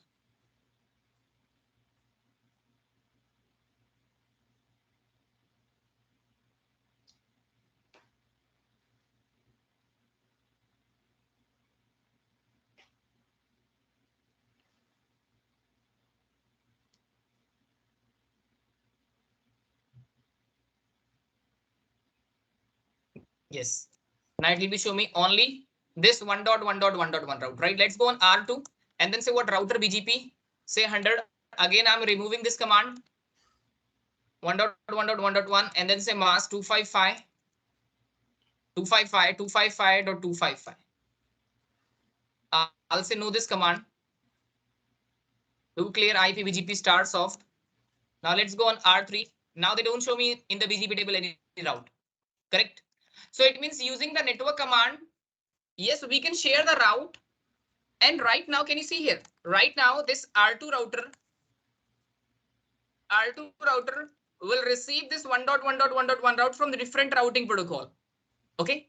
So it means what is the use of the network command actually? Actually, what is the rule of the network command? When you enter any network command in the BGP, so that what after that, what that router will do? That router will check the routing table.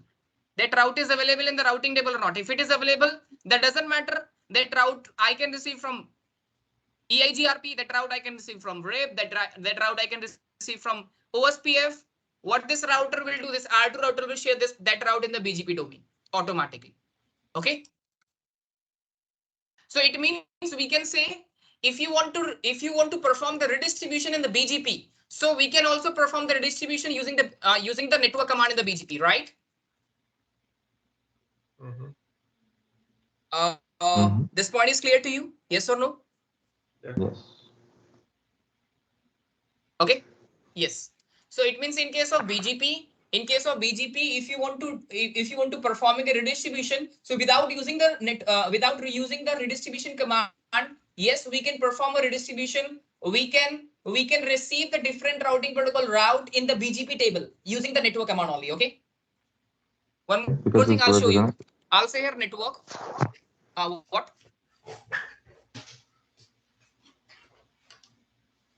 Let's say I'm using here network 2.2.2.2 mask 255.255.255.25, right? Let's say I'm using this command here on R2.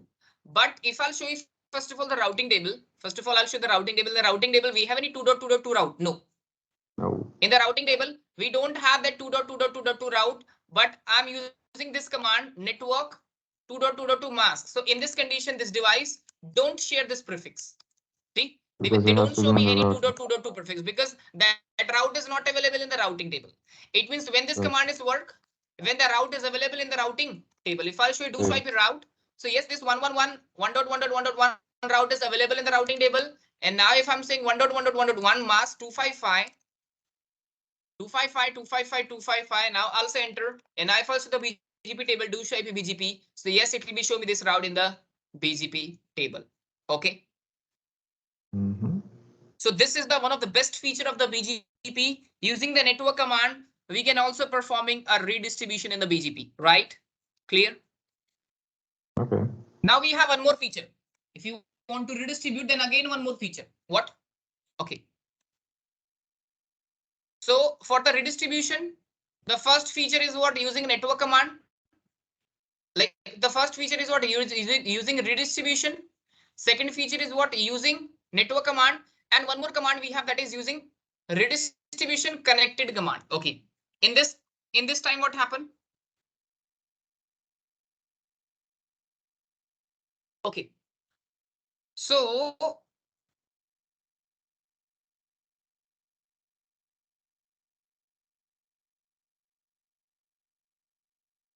let's take an example.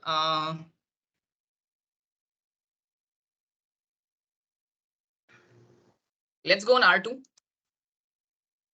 Okay, and first of all, I'm removing the network command here. Do show run. Pipe section router BGP say enter.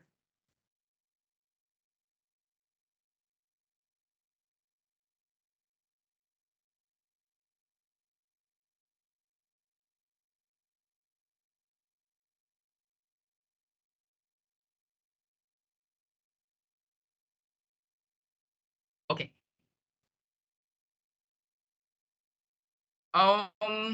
Okay, that is fine.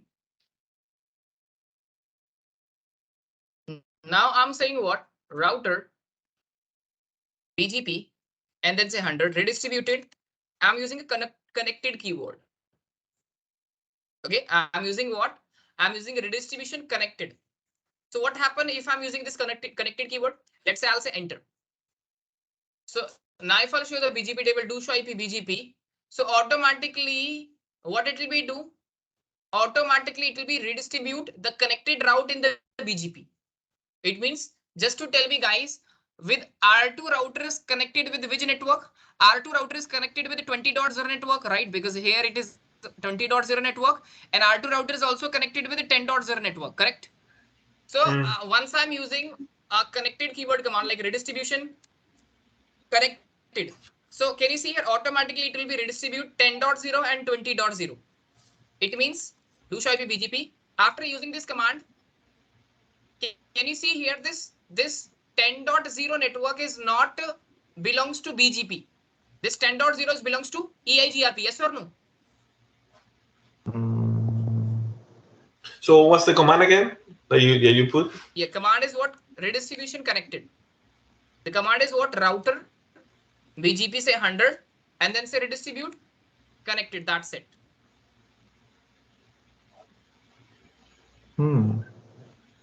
Okay. It means what this command will do actually? This command will redistribute the directly connected route in the BGP. Okay, let's take an example. Okay, let's go on R2 again and then say what router BGP say 100 and then say redistribute connected. So I'll say no this command again and do clear IP BGP star soft. Now if I'll show you do show IP BGP, so they don't show me anything else in the BGP table. See, Now they don't show me anything else in the BGP table, right? Now what I can do, let's say I'll make this loop back here. 2.2.2.2.255.255.255.255. On R2, I'm making a neighborship, right? Sorry. On R2, I'm creating a loop back. So I'll say what do show IP interface brief. So can you tell me on R2 how many interface we have? How many IP addresses we have? We have 3 IP addresses, 10.2 and then what 20.2. Sorry, 10.2 and then what 20.1 and then what 2.2.2.2, right? So if I'm using a redistribution connected command on R2, so what it will be doing? It will be redistribute 10.0 network in the BGP. It will be redistributing 20.0 network in the BGP, and it will be redistributing 2.2.2.2 this loopback as well in the BGP. I'll show you. Router BGP and then say 100 and then say redistribute connected, say enter. Now if I'll show you do show IP BGP, so it will be show me these 3 routes in the BGP table, correct? So it does it Because automatically. using this command, what happened? It will be redistribute the connected route automatically. Okay. But only the routers that are connected directly. Yes, it will be redistributing all that. It will redistribute the routes if they are connected directly, right? Yes. It means when we are using this command, if I want to redistribute those routes, that is the directly connected route. So you can use this command as well. Okay, let's take an example. Okay. One more thing I can explain you. See, now if I'll show you do show IP BGP. So they don't show me any route in the BGP table, right or wrong? Okay. Let's say if this R2 router wants to share, okay, R2 router is directly connected with which network? How many networks? 10.0 it is directly connected, 20.0 also directly connected, and then 2.2.2.2 is directly connected, right or wrong? Correct. Okay, perfect. And let's say this R2 router wants to share these 3 routes. So what we need to do? We need to use 3 network commands, right? We need to use 10.0 mask 255.255.255.0, and we need to say 20.0 mask 255.255.255.0, and then we need to use 2.2.2.2 mask 255.255.255.255, correct? Using these 3 commands, when I'm using these 3 commands, then what this router will do? This router will share these 3 prefixes, right or wrong? Okay. Now, it means we need to use how many commands? Only one. 3 commands. Oh, if I want to share these 3 prefixes, then we are using 3 commands. But let's say I'm not using these 3 commands. We know the another feature as well, that is redistributed connected.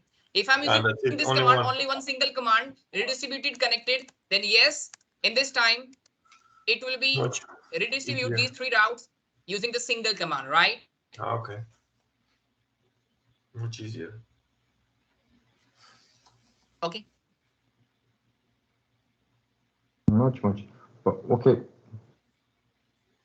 In the previous one, you used 3 commands because you have to create the EGRP, or why? Why 3? No. What I can do actually, I want to share those 3 routes. So on that time, I'm using these 3 commands, right? No, he's saying it's like an example. Imagine that you have yes, it is an example. network. If I want to advertise these, and if I want to share these 3 routes from R2, then we are using 3 network command, because I told you using the network command we can share the prefix, right? Using the network command we can share the prefix, right? So right now we need to use how many commands? So we need to use 3 commands, right? But if I say no this command, okay, remove these commands, remove this network command, remove these 3 network commands, and I'm using one single command, that is redistributed connected. After that, automatically it will be redistribute these 3, and it will be sharing these 3 route in the routing table in the BGP.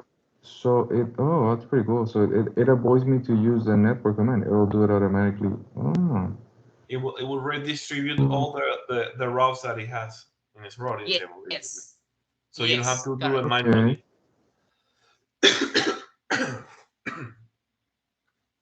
It means using this command, you can reduce the number of commands. You can reduce the number of network commands.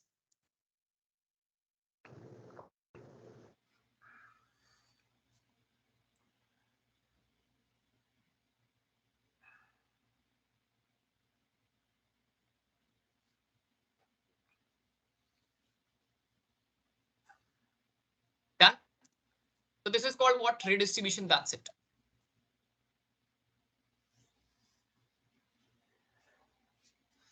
Now let's discuss what.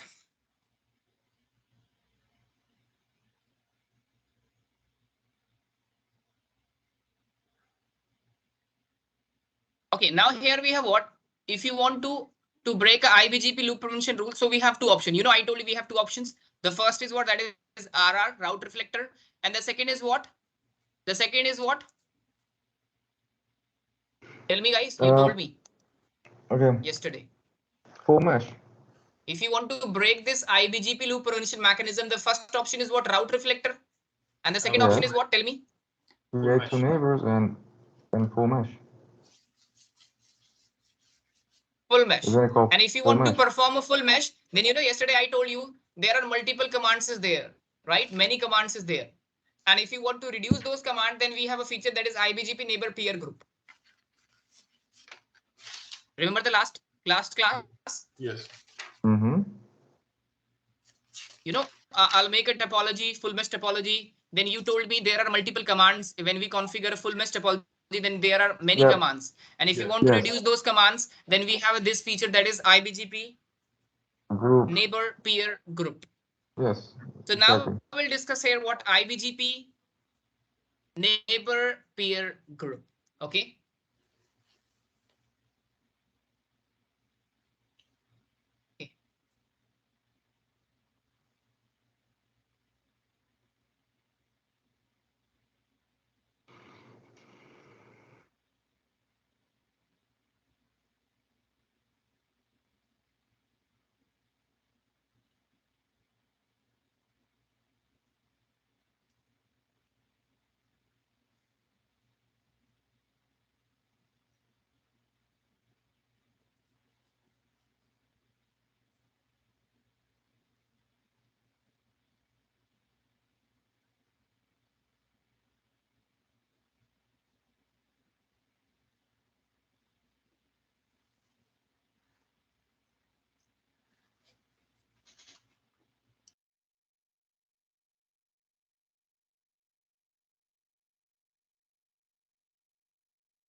So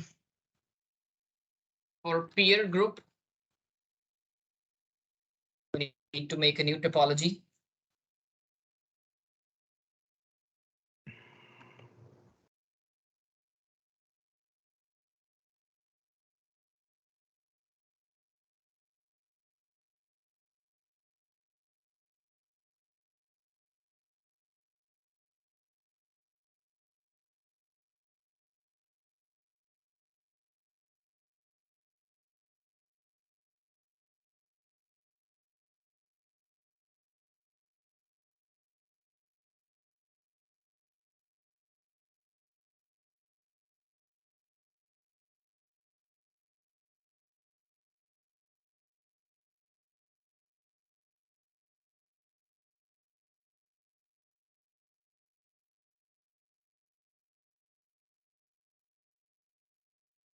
What I'll show you, like this is the actually very, very important thing. Actually, this peer group is very important. Why? Okay, I'll show you.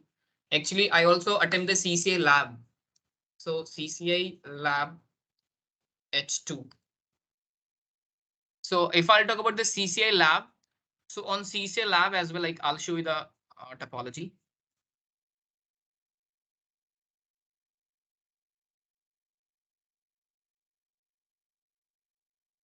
That is not H1, that is H2H. H1. Yes. Guys, can you see here this topology? This one. See, this is the router. This is the router. This is the router. This is the router. This is the router. This is the router. This is the router. So these routers, it is connected to like this. So here actually I'll configure. We are configuring always what? Here we are configuring what? Full mesh topology. Okay, we are not configuring RR here actually. Getting a point? Hello.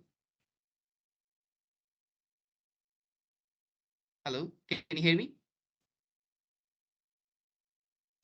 Yes, I'm here. Yeah, sorry, I was unmuted. Sorry.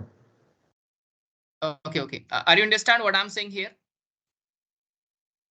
In CCA lab as well, like once I attempt the CCA lab. So these are the routers. Can you see this topology? Yes. Okay. Yes. So here, these are the routers, like connectors look like this. Okay. So here we need to configure what? BGP full mesh topology actually. So I'll configure a BGP here full mesh topology using the IBGP neighbor peer group. So on ISP and this peer group, we are using we're using peer group actually on the ISP end. So I also make the same topology like that.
So let's configure the IP first of all.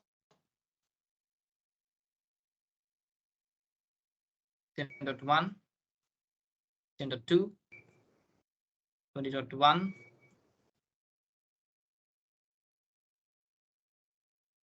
20.2,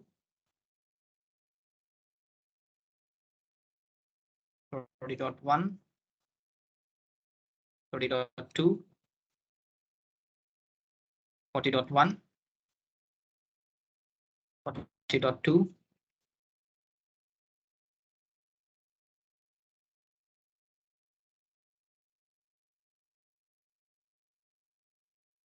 and 50.1,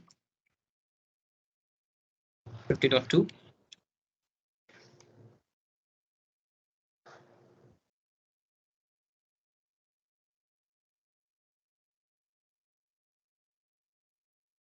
60.1,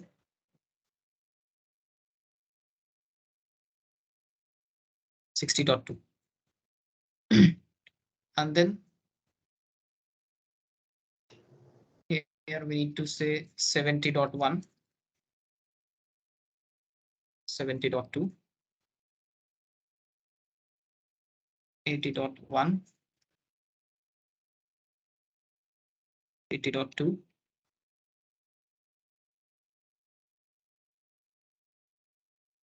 here it is 90.1, 90.2, 100.1, 100.2. Here it is 88. Let's say it is 88.1. And here it is what? 88.2. 99.1.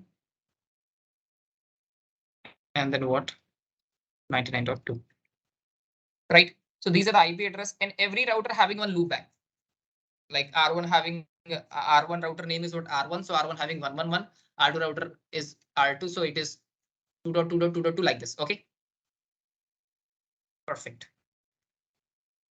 So let's go one by one and configure the IP addresses.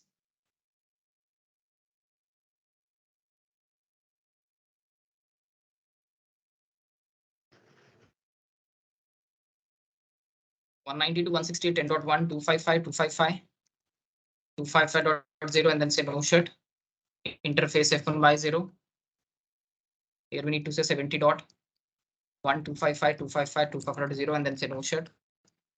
And this R1 router is also having one loopback, that is 1.1.1.1, 255, 255, 255, 255. I'll show you the IP address on R1. So these are the IP addresses on R1. Perfect. Now exactly same. We need to use on R2 as well. So on R2, I'll say F0 by 0, 192.168.10.2, and then say what? 255.255.255.0, and then say no shut. Interface F1 by 0. F1 by 0, I'm having 20.1, sorry, 20.1, 255, 255, 255.0, and then say no shut. Interface F2 by 0, and here it is what? 192.168, 90.1, 255, 255, 255.0, and then say no shut. To show IP interface brief. Done. Perfect. On R2. Okay, now let's go on R3.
Think you lost Se fue. connection. Parece que se desconectó.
Hello. Yeah, guys, can you hear me now?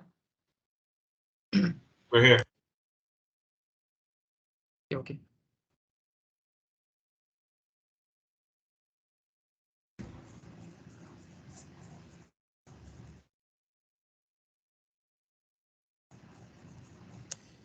So on R3, need to check it again. do show IP interface brief. Interface F0 by 0, we need to say 20.Wi-Fi 2.0, and then say no shut.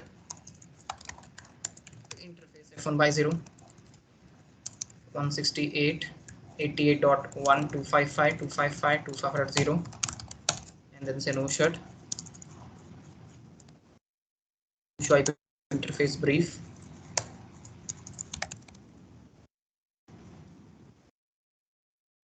On R4,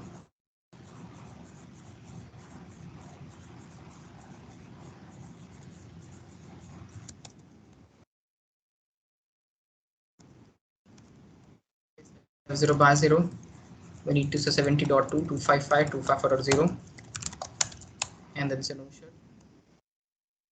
Interface F1 by 0, here we need to configure 80.1.255.255.255.0, and then say no shut. Interface F2 by 0, and then say 30.1, and then say no shut. Need to check IP address on R4. Okay, that is fine. Superb. Okay, now let's go on R5. So this is the R5. Here we need to say interface F0 by 0. On F0 by 0, we need to configure 30.2.255.255.0, and then say no shut. Interface F1 by 0. Okay, F1 by 0, we need to configure 100.1.255.255.255.0, and then say no shut. Interface F2 by 0. On F2 by 0, we need to configure 40.1.255.255.255.0, and then say no shut. Interface F4 by 0, we need to configure 90.2.255.255.255.0, and then say what? No shut. The word do show IP interface brief. So here it will be show me the 4 IP address, this one and these 3. Super. Now let's go on R6.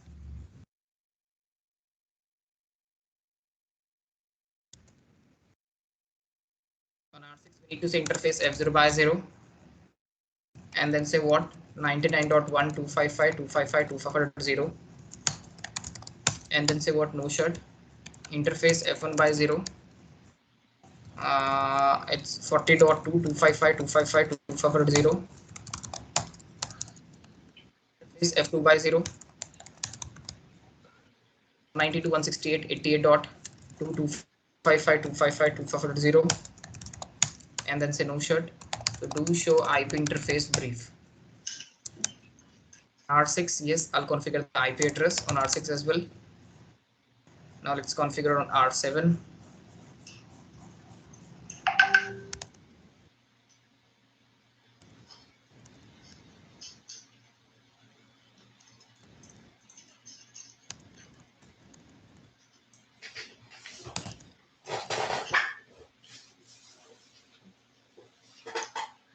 One.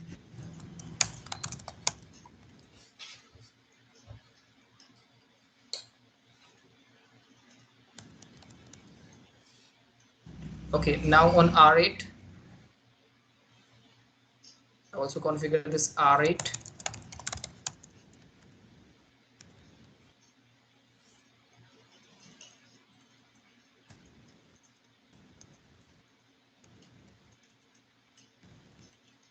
.2 255.255.255.0 by 0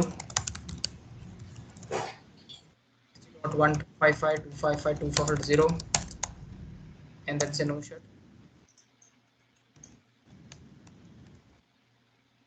The last one, that is R9. Okay, this is the R9. And here on R9 we have interface F0 by 0, 60.2.255.255.255.0, and then say no shut. Interface F1 by 0, IP address 192.168.99.2, 255, and then say no shirt interface loopback 1, that is 9, that is what 9.9.9.9, 255, exactly same on R8 interface loopback 1. On R8 we have 8.8.8.8. Okay, now let's check on R1 as well. I'll create any loopback or not. Yes, on R1 I'll create the loopback. On R2 we need to check. No, on R2 we don't have any loopback, so we need to say 2.2.2.2, 255, 255, 255. R3 we need to check we have any loopback or not. We don't have any loopback, so on R3 we need to also configure a loopback.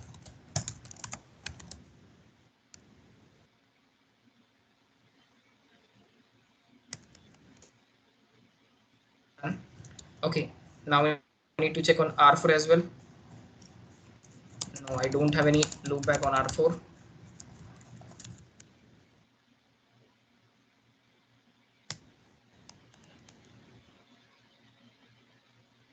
Now on R5.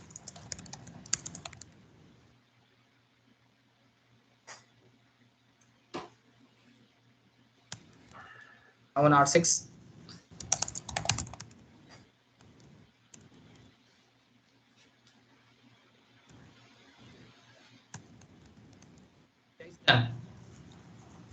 Okay. So this configuration is done. Okay. Now what we need to do? Now I told you how to configure. What I can explain you right now.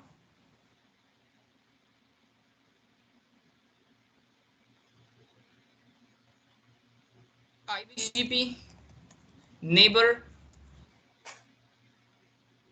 peer group. How to configure IBGP neighbor peer group, right? Okay. So guys, what I'm doing right now, I'm creating a neighborship R1 to R2, R1 to R3, R1 to R6, R1 to R5, R1 to R4, R1 to R7, R1 to R8, R1 to R9, correct? Okay. So how to configure? Let's go on R1.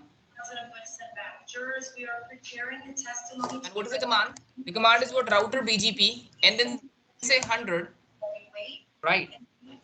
And I'll say what? Neighbor. First of all, I'm creating what? I'm creating what? We're A name. creating the neighbor connection. The BGP. First of all, we need to. I'm using a name here, right? So I'm using a name what? IBGP. Let's say I'm Okay. using a name what? IBGP, and then say what? Peer group. Say enter. So what is the name of my peer group? The name of my peer group is what? That is IBGP. IBGP, right? The name of the peer group, the peer group name is what? That is IBGP. Perfect. Now inside the IBGP, how many commands I'm entering? I'm saying here what? Neighbor IBGP. IBGP, say update source loopback 1. Okay, because you know in IBGP loop, in IBGP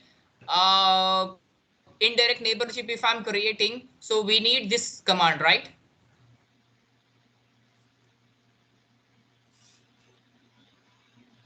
And everyone using what? Same. So I'm saying what? IBGP neighbor IBGP remote AS, everyone using what? 100. So I'm saying 100. Okay. So Okay. right now what I can do, I'm creating a what? I'm creating a peer group, and that peer group name is what? IBGP. IBGP. Okay. And inside this peer group, I'm defining two commands. First command, I'm defining what?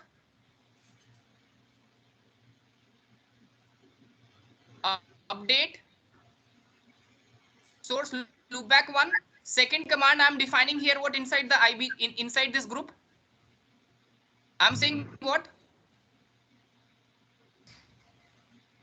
Remote AS 100. Getting a point. So first of all, I'll create a group. That group name is what? IBGP. Inside the group, I'm saying two commands, right? Now what I'm saying, neighbor, see, now I'm saying what for neighbor 2.2.2.2 peer group. What is the peer IBGP. group name? IBGP. Perfect. Your peer group name is what? That is IBGP. It means now for this neighbor, these two commands automatically works. This update source loopback and remote AS 100. So first of all, we need to create this peer group. Okay, and my peer group name is what? That is IBGP. Inside this IBGP peer group, I'm using two commands, update source loopback 1 and then what? Remote AS 100, right? And just I'm saying what? My neighbor 2.2.2 just to add this peer group, and the peer group is what? IBGP. In this peer group, I'm using these two commands, update source and then what? This. And so it's very simple. Now just to say here what? 3.3.3.3. Same. Here also I'm saying what? 4.4.4.4.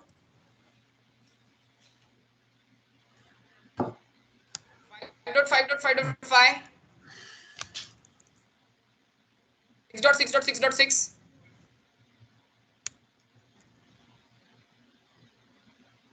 7.7.7. 8.8.8.8. 9.9.9.9. Correct? This thing is clear to you? Yeah. Perfect. Exactly same. We need to go on R2.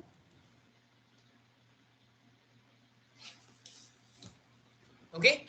We need to go on R2. And first of all, we need to create a peer group, right? So I'll say what? Router BGP and then say what? 100.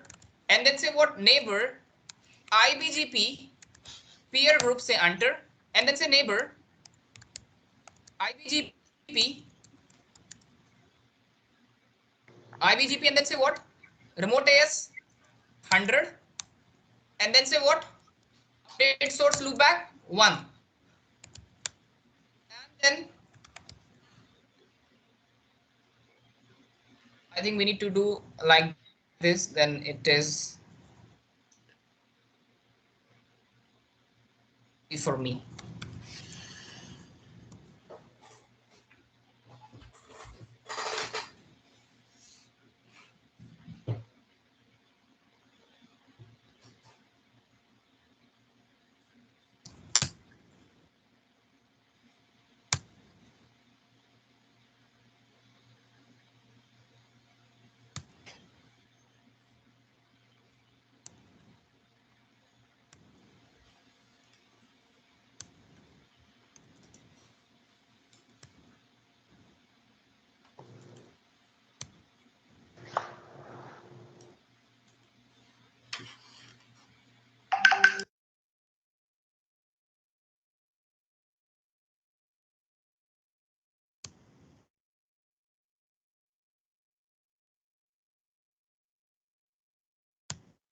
Getting a point, right?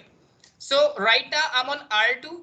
So I'm on R2, so no need to say R2. Just to say here 111. Copy and then let's go on R2 and then say paste here.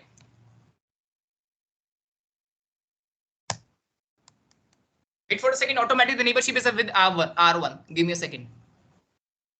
If everything is fine, so with R1 automatically the neighborship is up.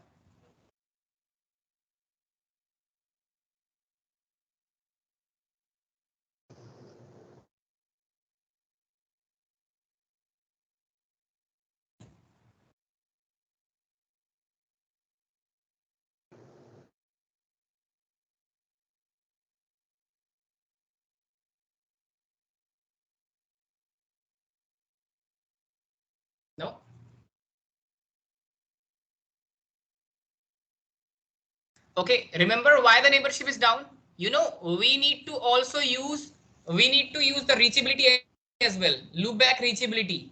So for loopback reachability, we need to use any IGB protocol, right?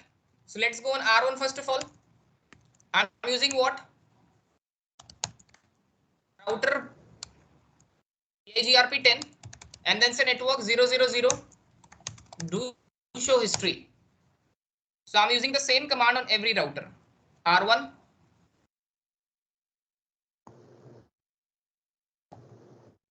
R2, R3, R4, R5, R6,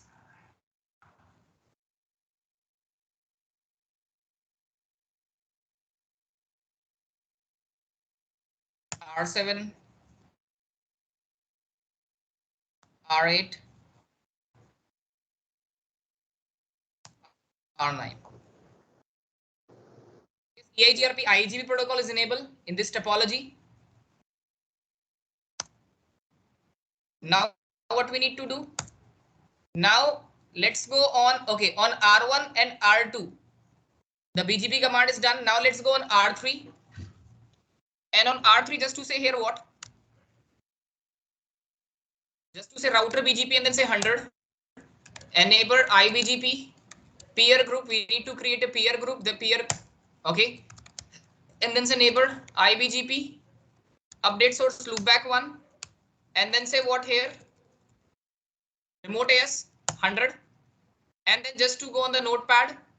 And right now I'm on R3. So just to remove 3 and then type here 222 and copy paste and then go here and then paste. Wait for a second. The two neighborship is also up automatically with R1 and with R2. See, the neighborship is up with R2. The neighborship is up with R1. Correct? Okay. Exactly same. We need to go on R4. And then what? And then say router BGP say 100. Neighbor IBGP peer group. Okay. And then say neighbor IBGP update source loopback 1 and then say remote AS 100. Let's go on notepad and right now I'm on R4. So just to remove this 444 and the type what 3.3.3.3 copy and then paste here, say enter. So automatically now the three neighborship is up with R1, with R2, with R3. Done? Okay. Exactly same. We need to go on R5. Say what? Neighbor IBGP peer. Sorry. Just to say what? Router BGP and then say 100. And then say what? Neighbor IBGP peer group. Say enter. And then say what? Update source loopback 1. And then say what? Remote AS will be what? 100. Now I'm on R5. Just to remove this 555 and the type what? 4.4.4.4. And then say copy and paste. And let's go here. And then say enter. Now the neighborship is up with R4, R3, R2, R1. Okay, so repeat the process in every router. Yes. Exactly same we need to repeat on all the routers. On R6 as well. Router, BGP and then say 100. And then say neighbor IBGP, peer group. And then say what? Update source. Loopback 1. And then say what? What we need to say here? Remote AS 100. And just to go on the notepad, and right now I'm on R6, so just to remove here from 6 and just to type 5.5.5.5, copy and then paste, and then say enter. Exactly same thing. Okay. Okay, we need to do one thing. Do show history.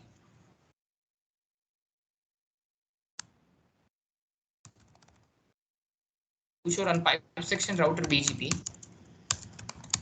Sorry, it's BG, not O, it's BGP.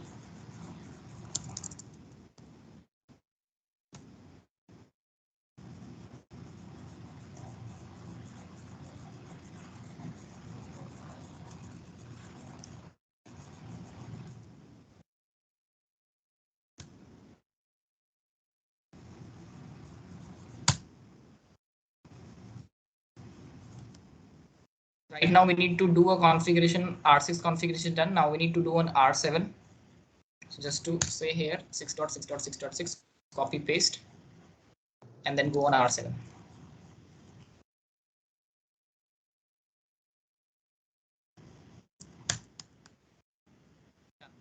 Wait for a second, check the neighborship. 1, 2 is up, 3, 4 is up, 5, 6 is also up. Done. Now let's go on R8. On R8, so just to remove here 8 and put the 7. Copy paste, copy, and then paste here.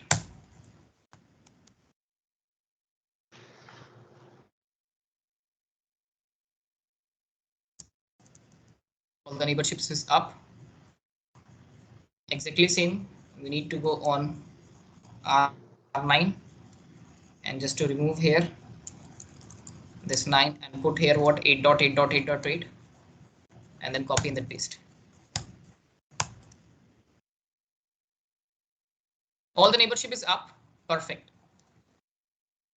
So like this, we can configure what IBGP neighbor peer group, right? And one more thing now if I'll show you, let's go on R1 and configure one network command 1.1.1.1 mask router BGP say 100 network 1.1.1.1 255.255.255.255. Do show IBGP. This route it will be show me on all the routers. Now if I'll show you, so this route it will be show me on all the routers without using any route reflector. It will be show me this route, correct? You know, another we need to configure route reflector because it will share this route to here, so it will not share this route to here. When it will be share this route to here, so it will not share the route here, right? Because of IBGP loop prevention mechanism, right? And let's say if you want to add some commands, okay, let's say if you want to add some extra commands, so just to say what router BGP and then say 100 neighbor IBGP, just to add inside the peer. Let's say I want to set the password CCIE, say enter. Okay, and right, I want to set the password as well. So automatically the neighborship is down with R1 because on R1 I'm setting the password. So the same command do show history. Same command just to enter on all the routers.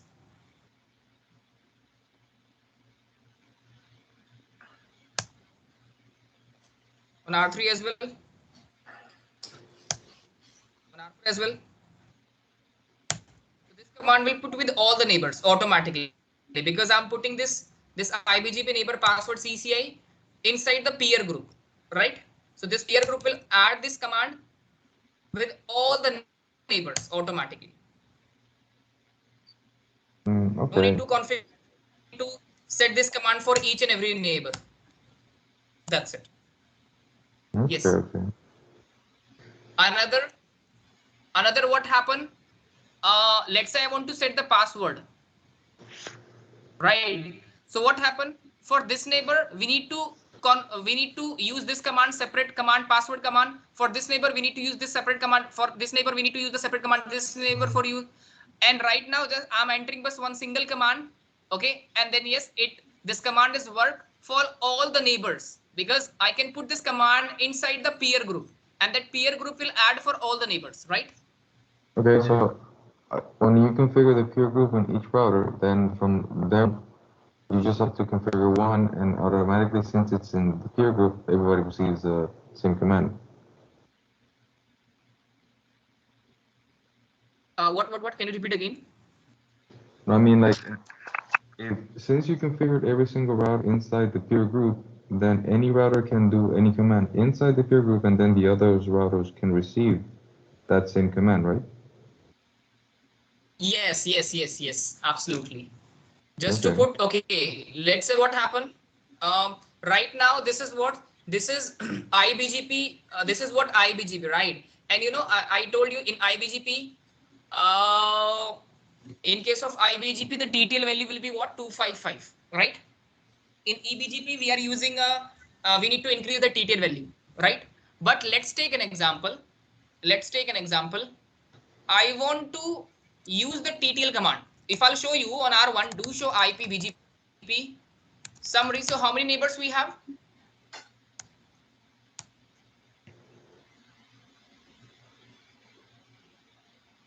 It will be show me I'm having 8 neighbors total. How many neighbors we have? 8 neighbors.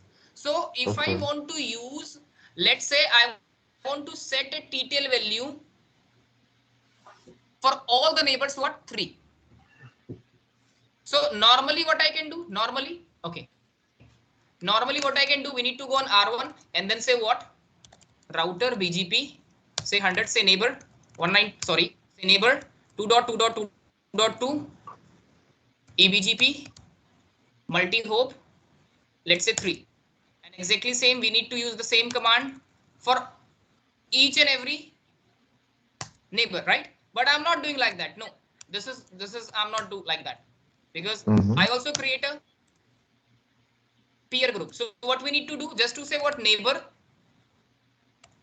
IBGP, and just to add this command eBGP multi-hop inside the peer group. So I'm adding this eBGP multi-hop 3 command in this peer group. Now automatically this command will add for all the neighbors. No need to specify for each and every neighbor. No, that's it. Interesting. So how do they share all these all the configurations? How do all the routers share these configurations? How do they know? See, Because of the how name? it will be sharing, I can explain you. See, on R1, what I'm saying, I'll show you the configurations.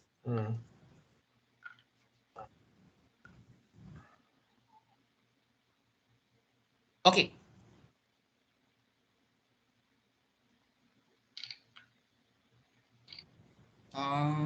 The password is because of the password or what? Wait, give me a second. I'll show you again. Do show run. Pipe section router BGP. Say enter.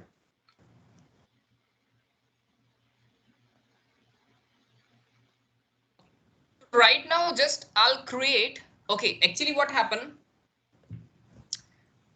Normally, how many commands like I can configure here? Okay, I'll show you. Where is the notepad? This is my notepad. Okay. So normally, how you can configure these all the things? Router BGP say 100, and then say neighbor 1.1.1.1, remote AS 100, and then what? Neighbor update source loopback 1, and then again we need to say neighbor password CCIE. Okay. So this password is shared by all the routers. Basically, you need to configure this password or any password that you want. Yes. Question: do you have to put a password, or that's just optional? No, it's optional. It's not mandatory. Okay. But if you don't put the password, it's kind of insecure. Configure password, then we need to configure the password on all the sites. Exactly. Obviously, both the side the password will enable, then only the neighborship is up.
So all these commands is just to update the password?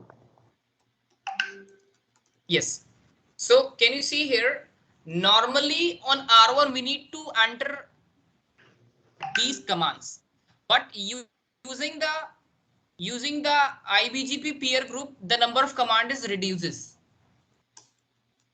See, Yes. if you want to configure for this neighbor, like okay, right now I'm on R1, so we need to configure 111. Okay, so we need to say the my R2 router. Okay, my neighbor is what 2.2.2 remote is will be 200, and I'm using this update source loopback command with this neighbor 2.2.2.2, and I also want to set a password CCIE with my neighbor 222.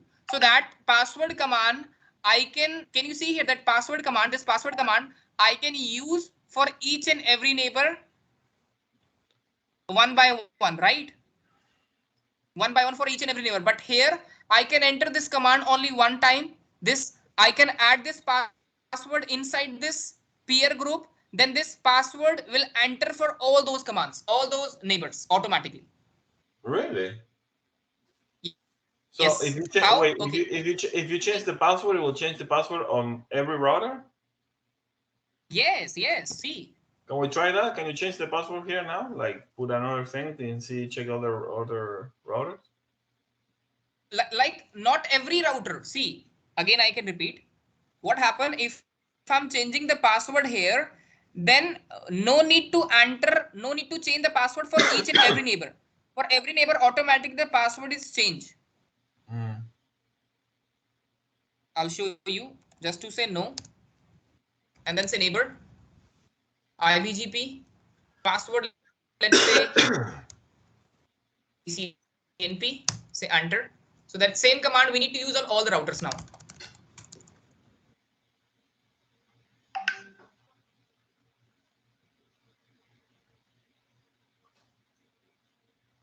Okay.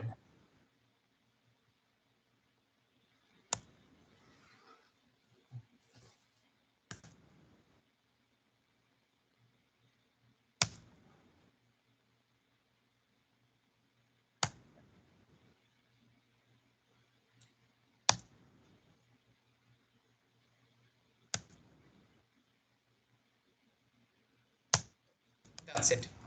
It means now what happening? I don't want to change this password for each and every neighbor.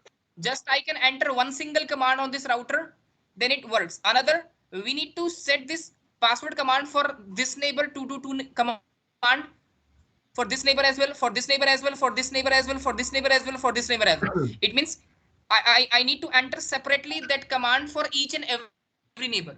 But using the peer group, what happen? I can add this command only with this peer group neighbor IBGP password CCNP. Then automatically this CCI password will be removed, and automatically this CCNP password is run for all the neighbors. No need to use separately that command for each and every neighbor. Getting a point? Okay. Perfect. Guys, this is clear or not? If it is clear, so tell me. If it is not clear, so again I can repeat the point. No problem. Yeah, it is clear. Basically, Clear? any changes you make in the group, it will change automatically in the other routers that are inside that group. Yes. Exactly. Not on the route, all the routers, for all the neighbors, we can say that. For all the neighbors. Automatically that command. Okay, let's say if you want, okay. Let's say right now, if I'll show you an R1, so R1 having how many neighbors? Do show IP BGP summary. How many neighbors we have? We have 8 neighbors, right? And let's say what I want to enter, you know, one more command, allows in command. I want to enter this allows in command for all the neighbors. Then what we need to do? We need to go on R1 and then say 2.2.2.2 and then say allows AS and then say 3.3.3.3 allows AS, 4.4.4.4 allows AS, 5.5.5.5 allows AS, 6.6.6.6 allows AS, 7.7.7.7 allows AS, 8.8.8.8 allows AS, 9.9.9.9 allows AS, right? So it means this single command you need to enter for each and every neighbors, right? But if I'll create what? Peer group, then what we need to do? Just to say what? Neighbor, IBGP is your peer group name, and just to add this command here, allows in, then automatically using the single command, this allows as command is automatically put for all the neighbors. So this is the benefit of this peer group. Okay. It means if you want to do any change, anything else, so just to put that command inside the peer group, automatically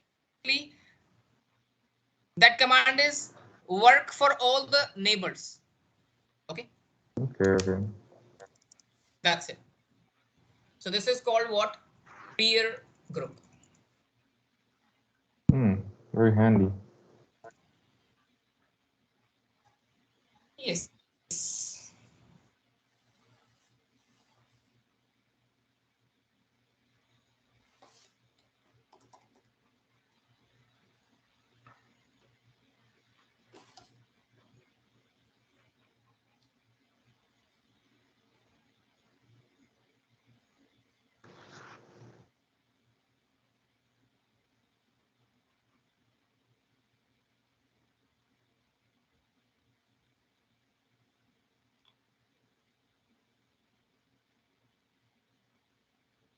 So I hope the peer group is also done, right?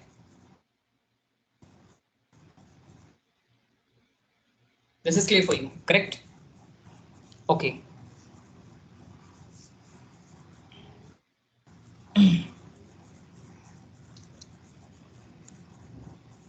Now,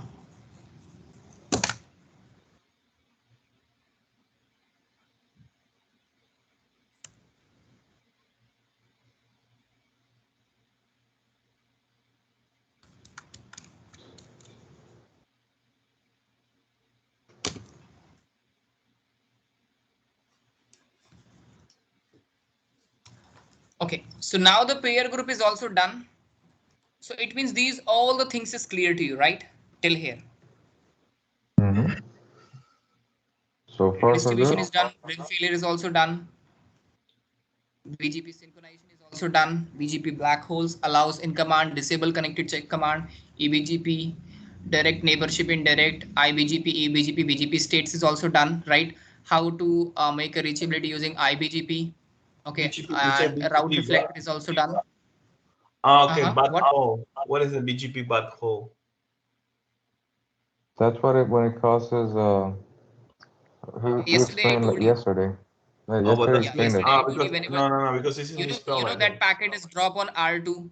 Then we are using a feature that is BGP synchronization or BGP. Then we are using BGP synchronization, or we can using one more that is MPLS. MLPS. Yeah. Yes. What was RIB? Failure in BGP? I forgot. What? The RIP. RIP failure. You know, I told you when it will be show you R in the routing table, RIP failure. RIP failure is what? Whenever I'm getting any route from IBGP, from IGP protocol and from IBGP. Okay, right. True. Remember, whenever if I'm getting any route from BGP neighbor and same route I can get from IGP protocol as well. So that is, it will be show you RIP failure. Yes, you're right. Okay. So each and everything it is completed, like why BGP feature, basic of BGP, types of customer, BGP port number, IBGP, EBGP, why IBGP having higher port number, network command, neighbor command, BGP messages, IBGP rule, EBGP rule, IBGP next hop, EBGP next hop self command, route reflector, how to make a reachability using IBGP, IGP, BGP states, and BGP neighborships, and update source command, EBGP multi-hop 2 command, and disable connectivity check command, allows AS command, BGP black holes, and synchronization, RIP failure, redistribution also done, and load balancing is also completed, right? And RR is also done, full mesh is also done, IBGP pair is also done. So these are done now. Now remaining will be what? Attributes. This is very important, and AS migrations. And these some topics. These are the extra topics in the BGP, right? Okay. Perfect. So now let's discussing here what BGP attributes. But before starting this BGP attributes, you need to know how, because if you want to add, and if you want to put these attributes, then before putting the attributes using the we need to know the filtering,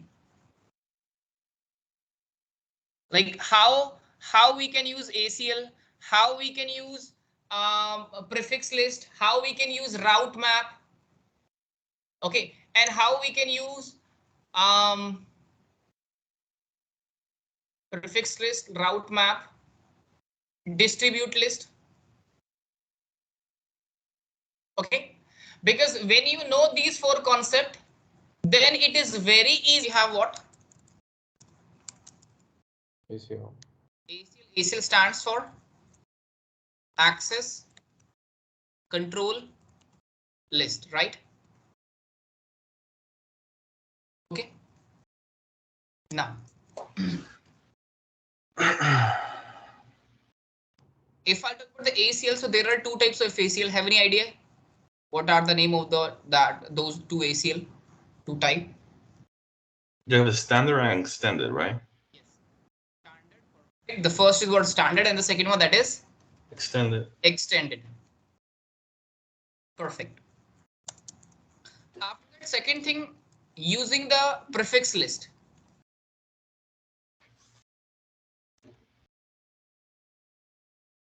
Using the prefix list, we can also filter the traffic.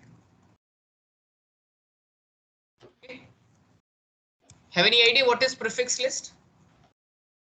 It's like a bunch of addresses that it's like a template, right? Where you put the addresses inside. Yes. Let's say if I want to filter a bunch of subnets, right? Multiple subnets. Yes. And the third one we have what? Route map. Route map is also a part of the filtering. And the fourth one, that is what? Distribute list.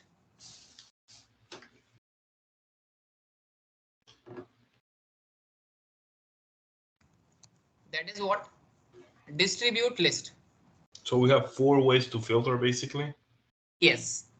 In the router, if you want to filter traffic, so we have these 4 ways to filter any traffic, right? Using the ACL, standard ACL, extended ACL, prefix list, route map, and distribute list. Correct?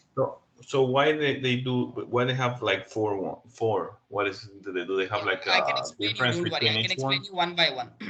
If you want to, like, when we are using ACL, when we are using this prefix list, when we are using this route map, and when we are using this distribute list. We will discuss these all the things. Don't worry. Okay. Okay. So first of all, I can explain you this ACL, right? You are not like, you know all the things about the ACL. I know that. So ACL stands for what? Access Control List. Okay. So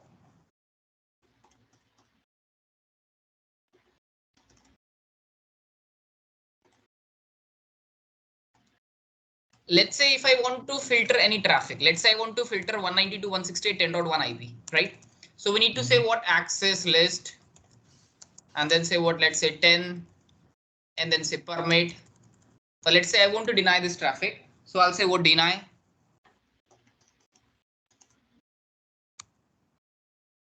Deny, and then we need to specify the host. The IP will be 10.1, right? Done? Yes or no? Okay, so 192 access is denied. Yeah. On the access list, do you have like an implicit denial, like at the end of the list automatically, or you have to put the denial? No, we need actually see what happened. Let's say if I deny any statement, so what happening? Once I'm using deny statement, so all the traffic is denied by default. So after the deny statement, one permit statement is mandatory. We need to say what, access list 10 permit any. Another what happening, whenever if you are denying any traffic, so remaining all the traffic is denied. So that's why after deny statement, one permit statement is mandatory to permit the remaining traffic, right? Okay. So this is what right now I'm using, what this is called standard, because I'm defining here the source IP only, correct? And if I'll talk about the extended ACL, in extended ACL, what happened? Access list 01 permit host, let's say 10.1 destination host, let's say 20.1, right? Okay. And after that again access list 101 permit, and then say what, no sorry, let's say this is the deny, and here I need to say permit any and any. It means source any and destination IP any, that's it, correct? So guys, after, okay, what I can do using the standard ACL and using the extended ACL, what I can do, I'll make the statement, right? I'll make the statement using the standard and extended ACL. After that, what we need to do?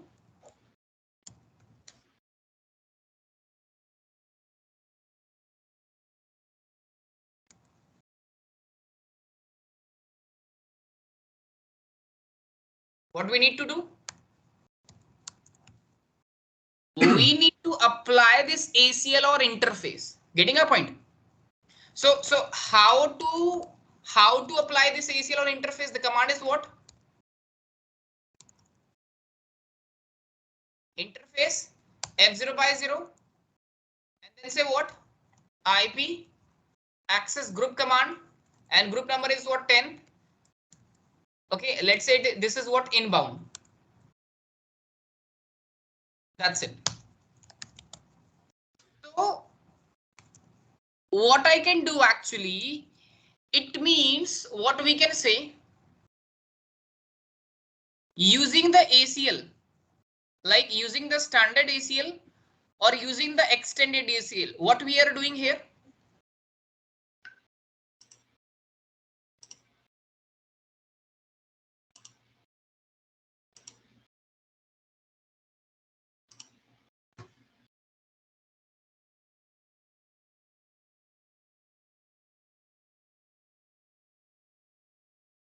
We are making the statements.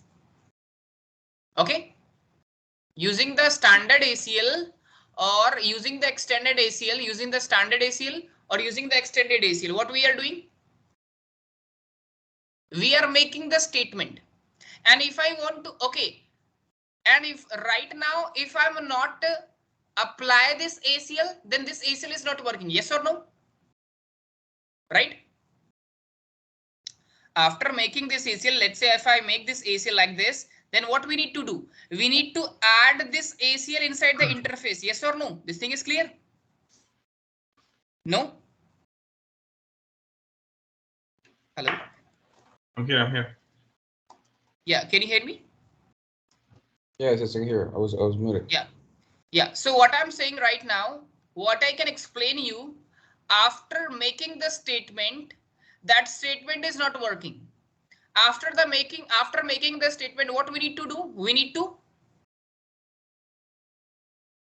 apply this statement inside the interface.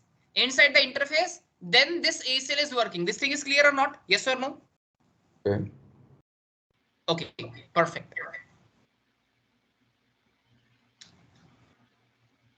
So again, we have two features here. It means using the standard ACL, or using the extended ACL. What we are doing? You're filtering We are well, with the standard. We are making a statement, right? Whatever I want, like if I want to deny any traffic, if I want to permit any traffic, so using the standard ACL or using the extended ACL, we can make that statements, right? Like with the but that statement is not working without apply. So what we need to do? With the extended ACL, basically you have more options, right? Like more, like it's more specific. Yes, like you can yes, filter correct, by ports, by source and destination and stuff like this, right? Yeah. If I'll talk about the standard ACL, so only we can define here the source IP, right? But if I look at the extended ACL, so here we have power to define source IP, destination IP. We can also define the protocol. We can also define the port number. We can also define the services. So we are having multiple options, but still this extended ACL is not working without apply this ACL on interface. Correct? So it means what I can explain you right now, after making the ACL, after making the standard ACL, after making the extended ACL, what we need to do? We need to apply this ACL. Where we need to apply? On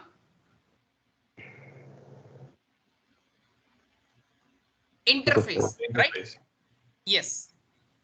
So actually, after making the statement, if you want to apply this ACL, so we can apply this standard and extended ACL. First option, using the interface.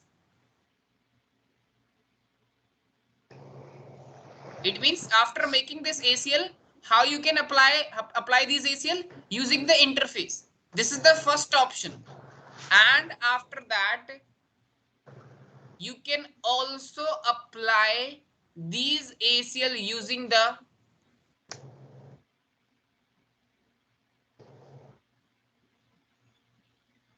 what? Distribute list. Getting a point?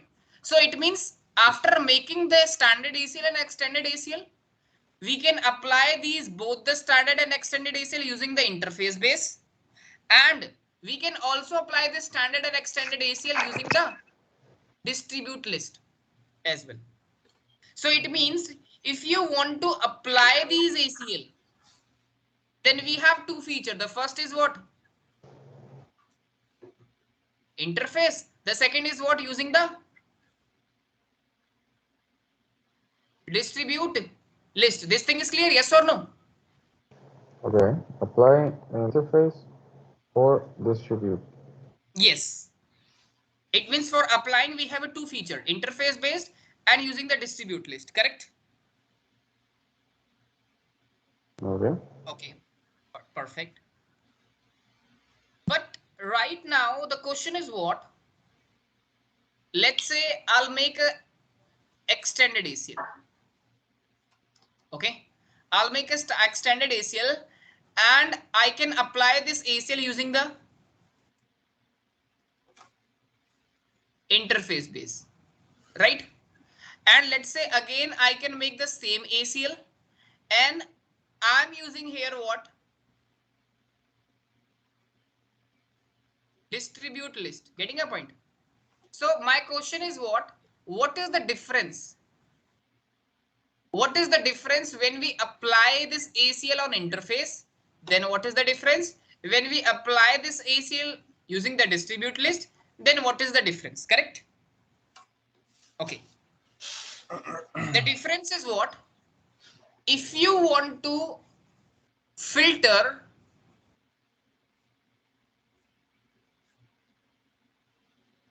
data plane, or we can say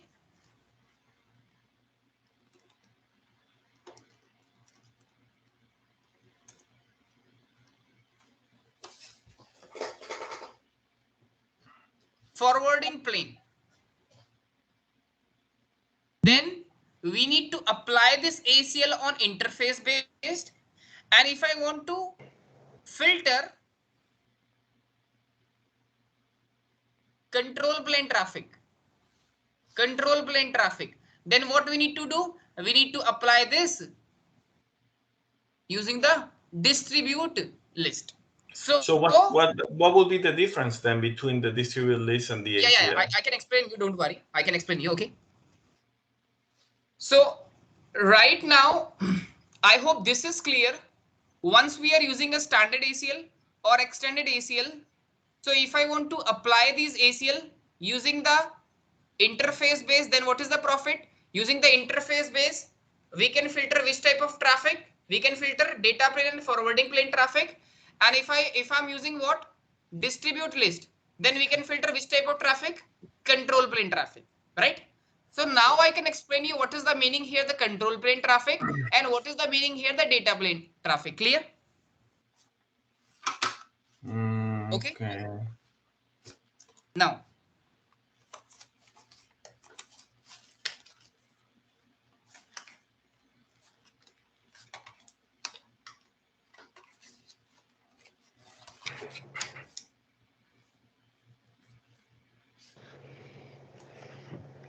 let's say here we have two routers.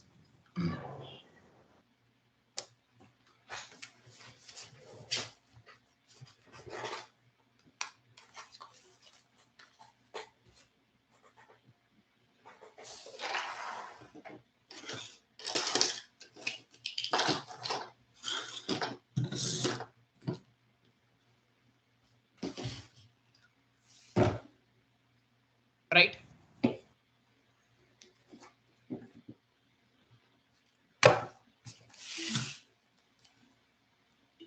R1 router having this route, correct? Okay. Now I'll make a routing table of R1 router. So once I configure these IP address on R1, so inside the R1 router routing table, it will be show me what? It will be show me on F0 by 0. It will be show me the network is what? 10.0. And it will be show me we have a loopback 1 here. And on loopback 1, we have IP address 1.1.1.1, correct? Exactly same on R2 if I'll show you the routing table. So it will be show me on F0 by 0 we have what? 10.2 IP. And loopback 1. Like let's take an example. Here we have a loopback as well.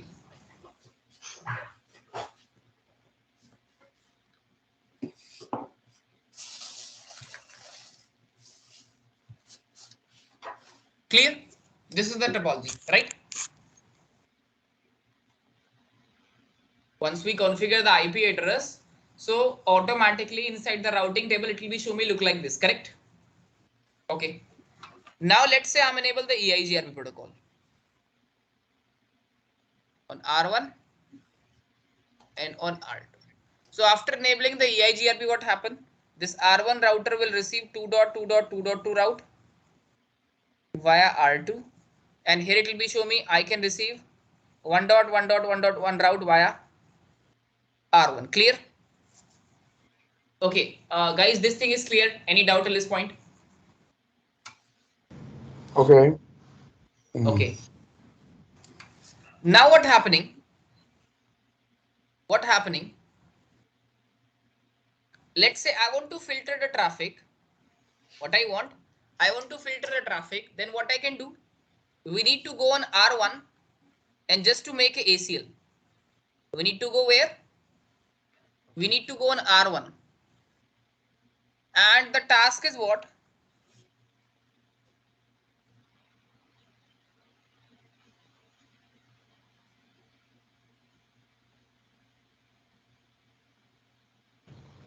Filter 2.2.2.2 to R2.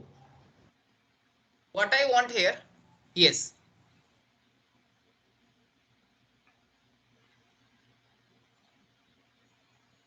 Right now, R1 router is able to communicate to this 2.2.2.2, right? But what I don't want to communicate from R1 to 2.2.2.2. Clear? This is our task.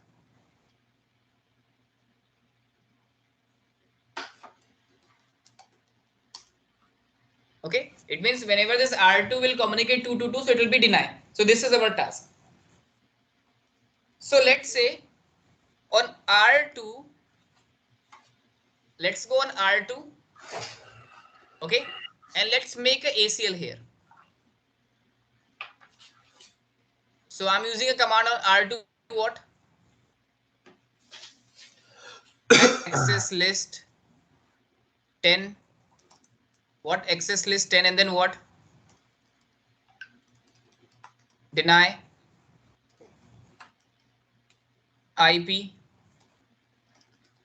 source IP 10.1, destination IP 2.2.2.2, and that's it, right? After that, access list 10, what? Permit IP any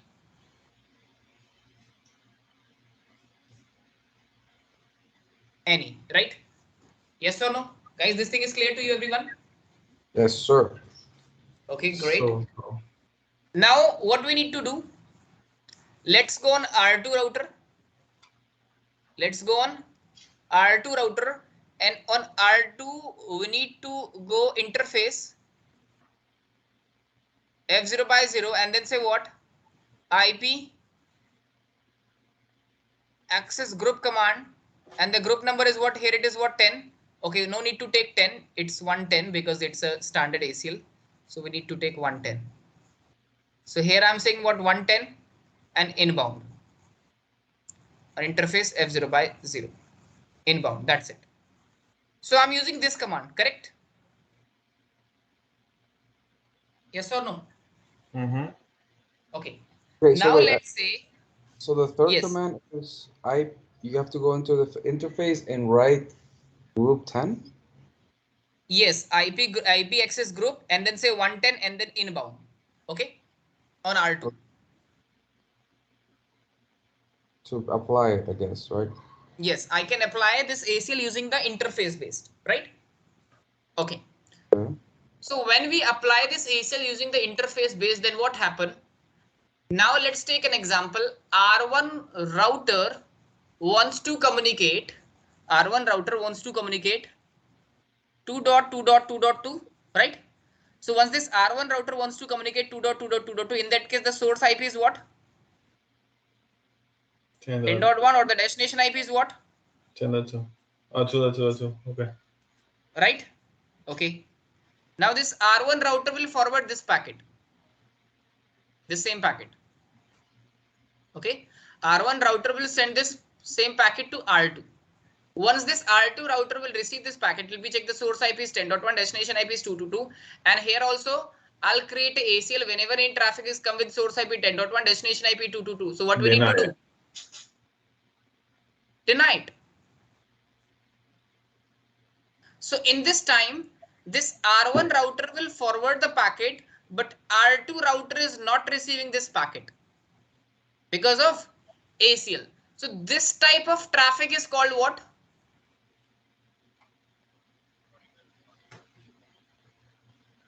Data plane. This is, we can say, the real data, because right now I'm doing a ping, and ping uses what? ICMP protocol. So inside the ICMP header, then we have layer 3 header. In the layer 3 header, we have a source IP 10.1, destination IP 2.2.2.2, correct? So this type of traffic we can call what? This is called what? Data plane traffic. Getting your point? Okay, this packet, like I'm doing a ping, so that ping packet is called what? Data plane traffic. Clear? Yes or no? Okay. Okay. Now, but let's say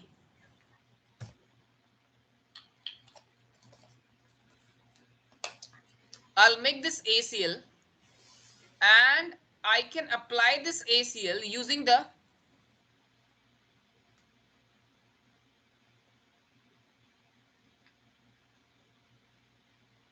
what? Using the distribute list. Then what happened? Then this 2.2.2.2 route is automatically removed. Sorry, this 1.1.1. Sorry, R1 right now, R1 don't want to communicate which one? 2.2.2.2, right or wrong? So now R1 router don't receive this 2.2.2 route in the routing table. It means, what is the effect? See, the ACL will be exactly same. But when we are applying this ACL using the distribute list, then it will be effect inside the routing table. It means now I'm not able to receive this route in the routing table. Getting a point? So this type of traffic is called what? This is called control plane traffic. So whenever you are applying any ACL, and that ACL will affect in your routing table, inside the routing table. So that is, we can call what? Control plane traffic. So it means if you want to filter, or if you want to deny or permit a route inside the routing table, you don't want to receive that route, or you want to receive that route, then we need to apply this ACL using the distribute list.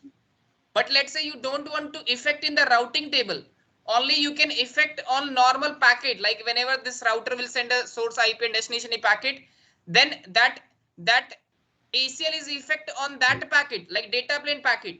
Then we are using what? Interface base. Are you getting a point? What I can explain you? So how do you apply the distribute between we will discuss later that thing. We will discuss later that thing. Don't worry. What are the command and all? We will discuss later. But what I can explain you right now, once I'm applying this ACL using the interface base, then it will be effect on those packet that R1 will send the packet. Okay. But when we are using a distribute list, so it will be effect on your routing table. Clear? Okay. It means when we are using a distribute list, so it will be filter what? The control plane traffic. Now you can understand the control plane packet is what? It means your routing table inside the routing table. It means it will be effect inside the routing table. And if I'm using a ACL using the interface base, then it will be effect on your normal data packet. Yes. So it's distribute list connects. What is the other? Control what? Control plane. Plane or pane? Plane. Control plane. So that's basically associated with routes, right? Yes. Absolutely. So it's control plane, and what's the other name when it's by interface? No. Control plane we can filter using the distribute list. Okay. Okay. And data plane. Oh, data plane. Yeah, data plane we can filter using the Interface. interface base. Oh, data Clear? plane. Okay, one Yes. second. The data plane, Plane. data plane with the interface.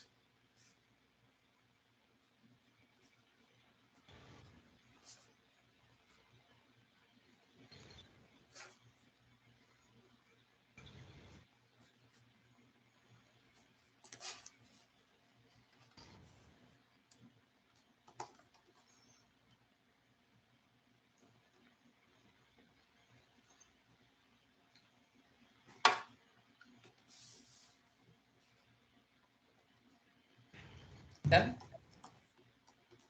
So the other one is the data plane is with the interfaces, and control plane is with the distribute list.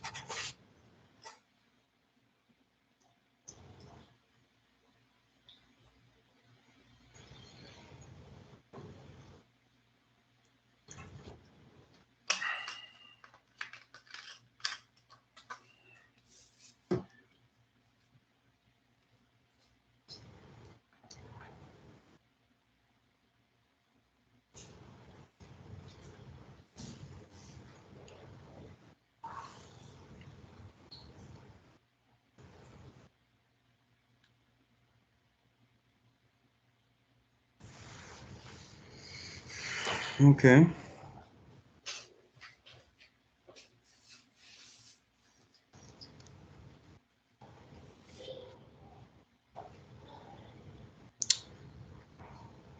Wait.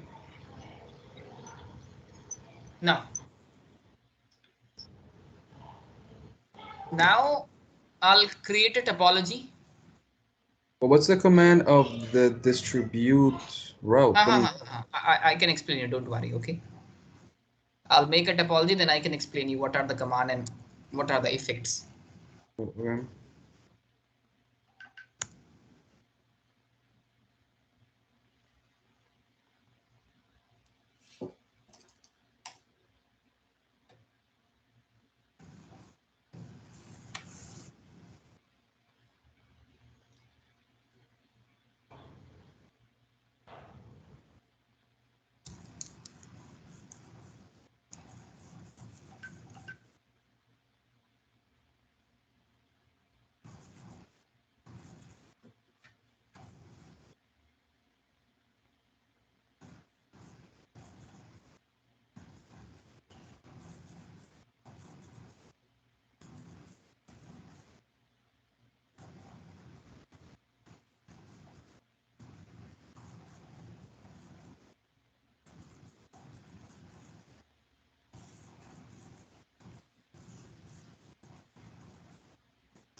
So this is the topology. Let's configure the topology first.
IP address configuration is done. on these PCs. Now let's configure the IP address on the routers.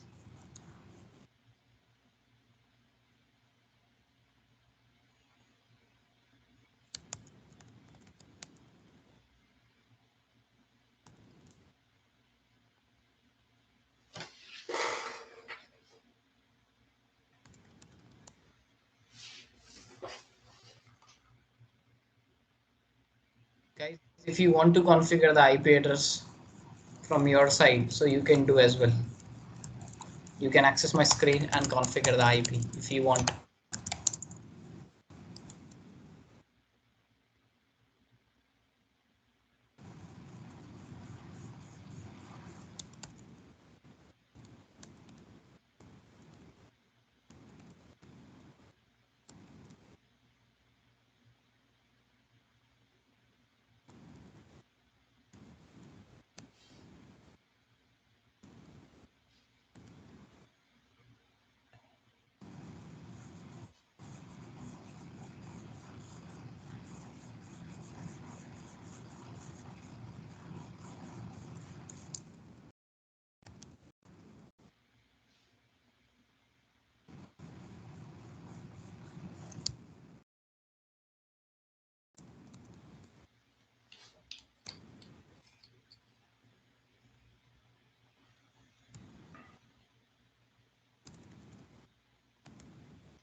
Okay.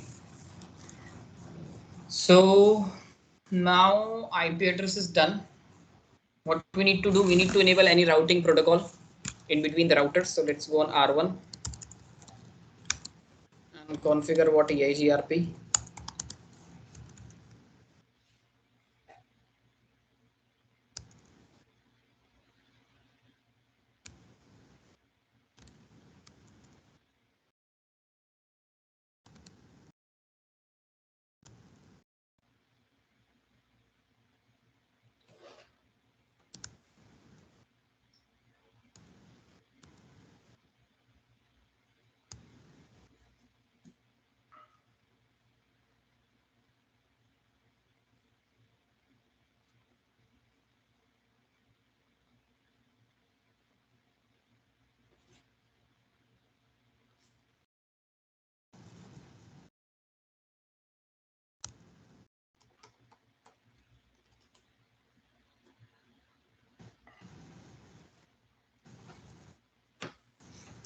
So right now what happening? If this PC1 wants to communicate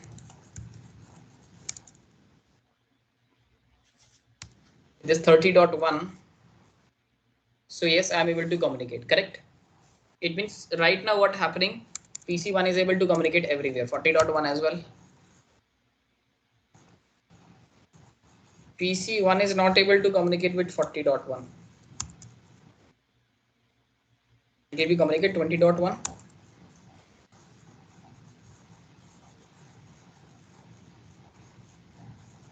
.1 is not reachable. We need to check it. Do show IP route.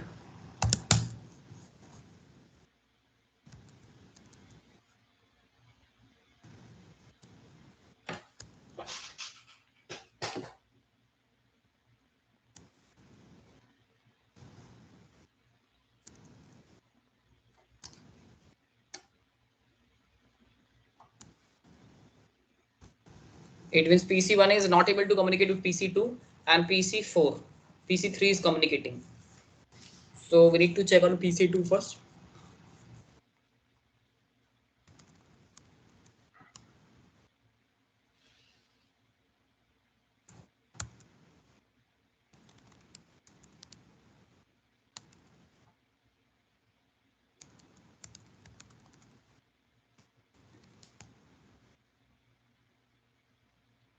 Default gateway is 20.100. That is good.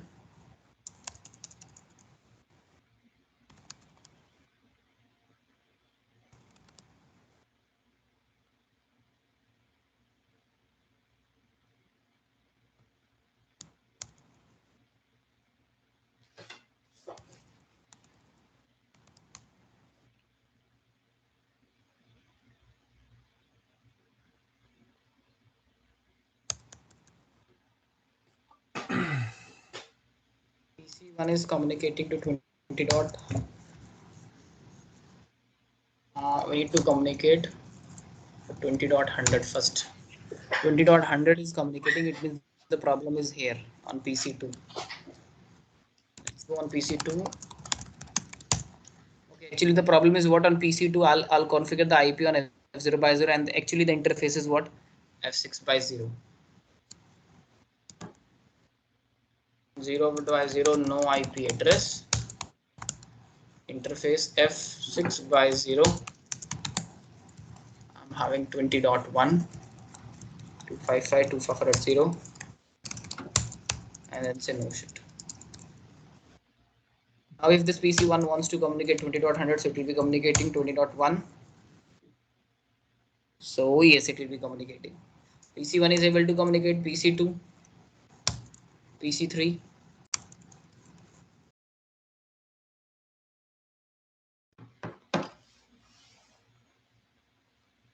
So it means in this topology reachability is done, right?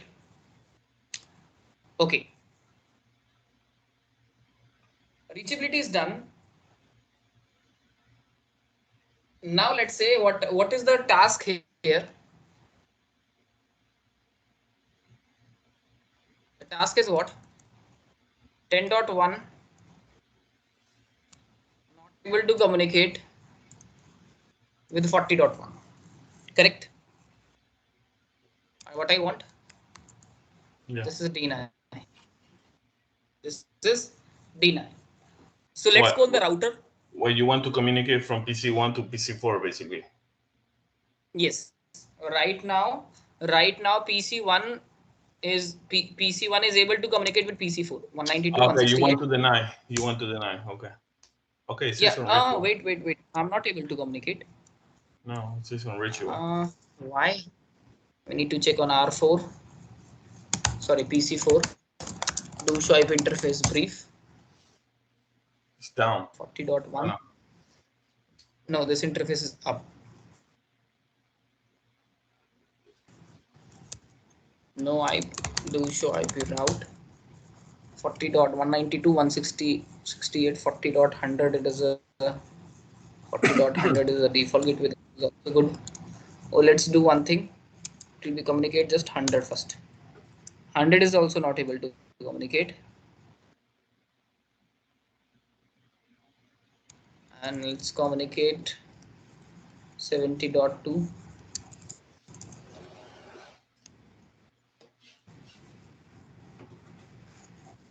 No. 60.2. Yes, it means the problem is here. Let's go on R3. Okay, on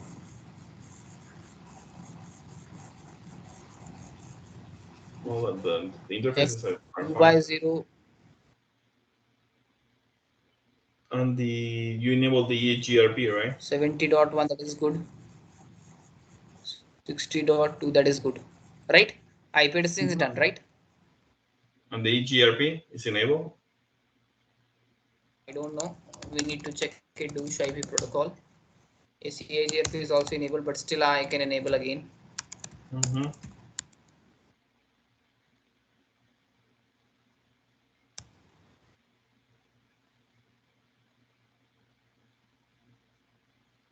We need to check the IP address on R7 as well. Check the routing tables.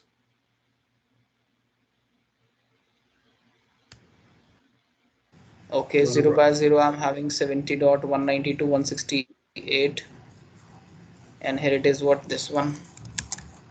Let's do the directly connected. Let's do the communication to our directly connected interface. 70.1, yes, I'm able to communicate. 60.1. R7, we need to check do show IP EIGRP neighbor. We don't have any neighbor. It means router EIGRP 10. Why 19? Okay.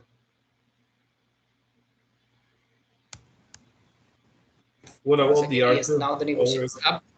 Yes. So we already did that before. Now if I want to communicate, yes, I'm able to communicate, and yes, I'm able to communicate to 40.1 as well now. Right? And now the task is what? It will be communicating, but what I want, I don't want to communicate from 10.1 to 40.1. Correct? So let's go on any router and configure the ACL. So I'll configure the ACL on R7. Okay. I'll say what access list, and the access name is what 110, and I'll say what deny, and I want to deny IP, and then the source will be what? The 192. Why the stats? Because it's from the other PC. 240. Okay, yeah. That. Done. Say enter. Say access list. Why 110? What is the IP? What is permit? Oh, the other one. Okay. Yeah. IP. That's it. Done. Okay, deny from 10.1. 10.1 is the PC1, right? Yes. Okay, source destination. Okay, it's good. And you apply this on R7. Why you apply this on R7 and not in R1? Yeah, we can apply on R1 as well, no problem. Anywhere we can. This is the standard extended ACL. We can apply any router, no problem. Okay. Okay. Okay. So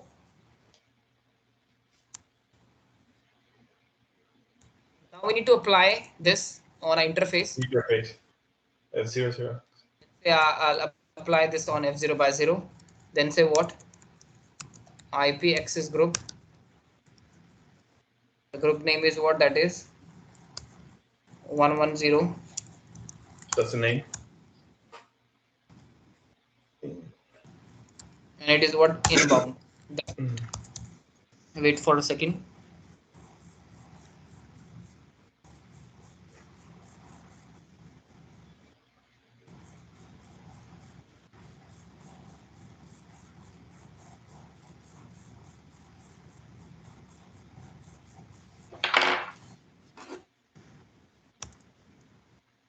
Now let's go on PC1 and access this 20.1. Then I'm not able to communicate. Correct? See, previously if I want to communicate this 40.1, so yes, it will be reachable. 5 packet will be sending, and it is what? It will be showing 100% success. But now again, if I want to communicate, so I'm not able to communicate, right?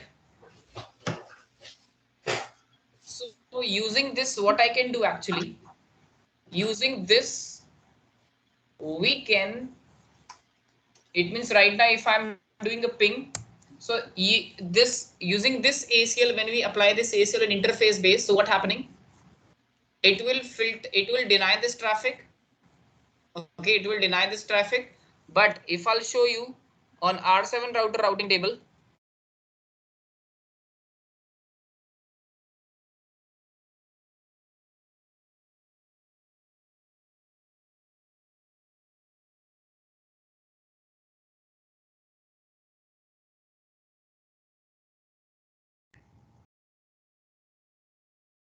so yes, IP address is there. Routing protocol is not there.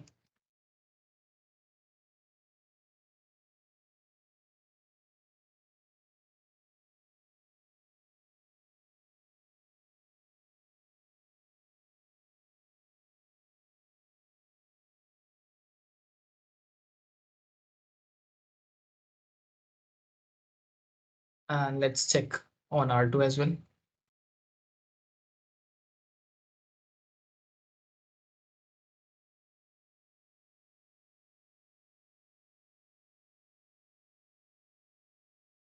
So perfect.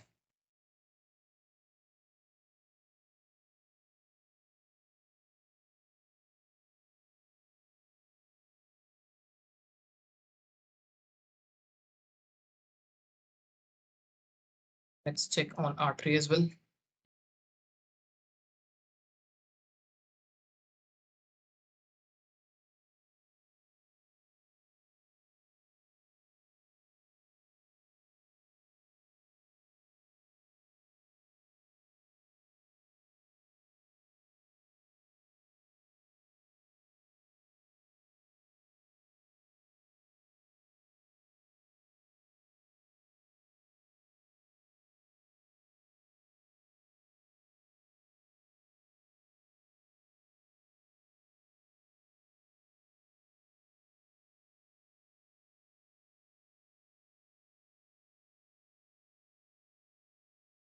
On R7 as well.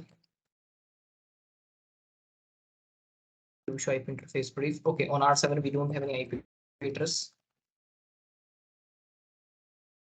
70.2.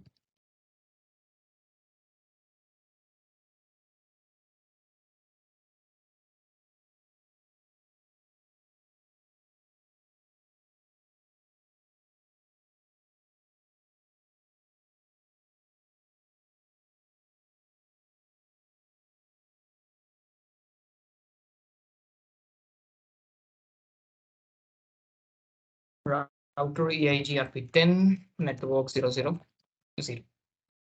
Done. Now let's check the PC as well.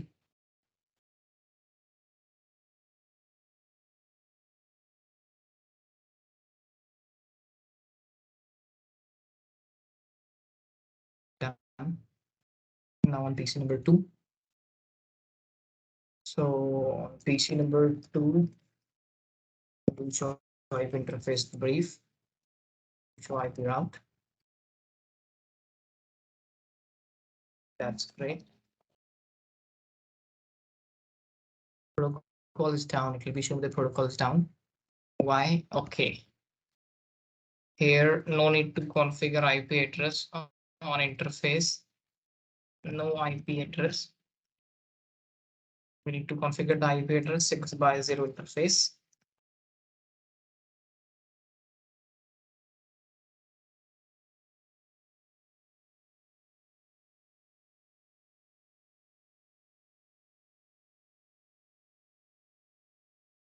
C3.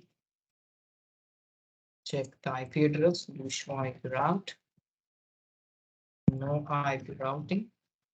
IP default gateway. It's 30.100. Interface 6x0. And the IP address is 192.168.30.1, 255, 255, 250. That's a no shot. from PC4.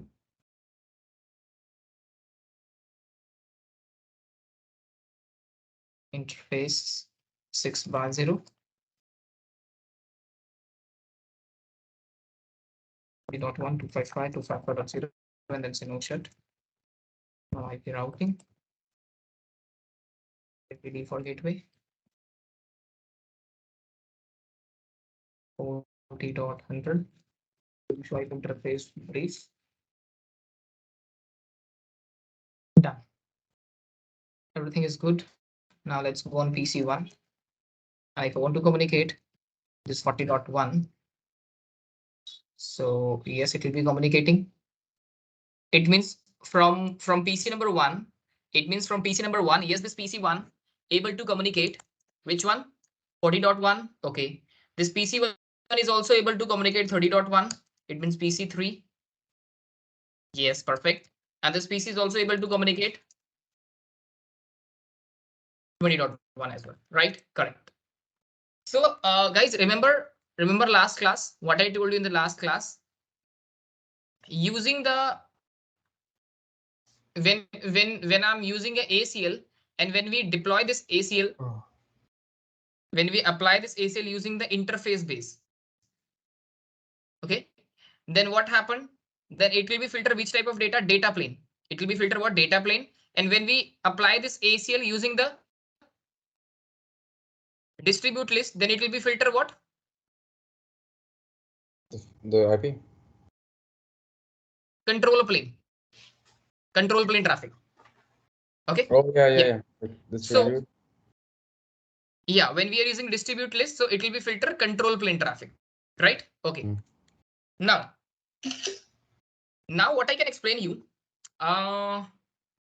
Okay, give me a second.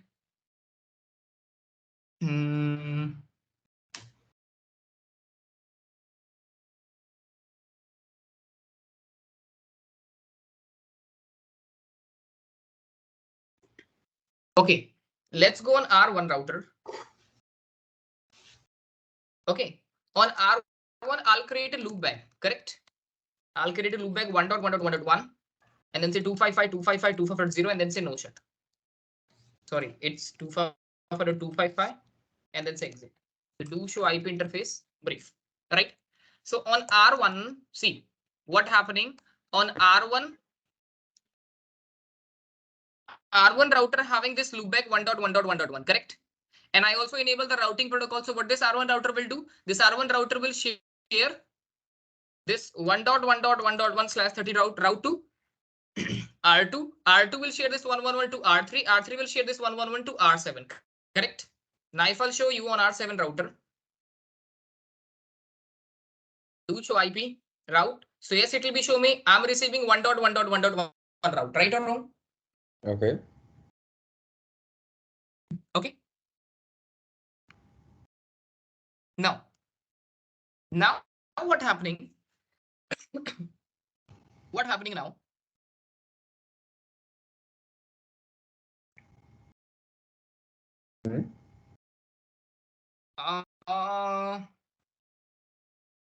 Right now, let's go on R1 and let's do the communication from R7.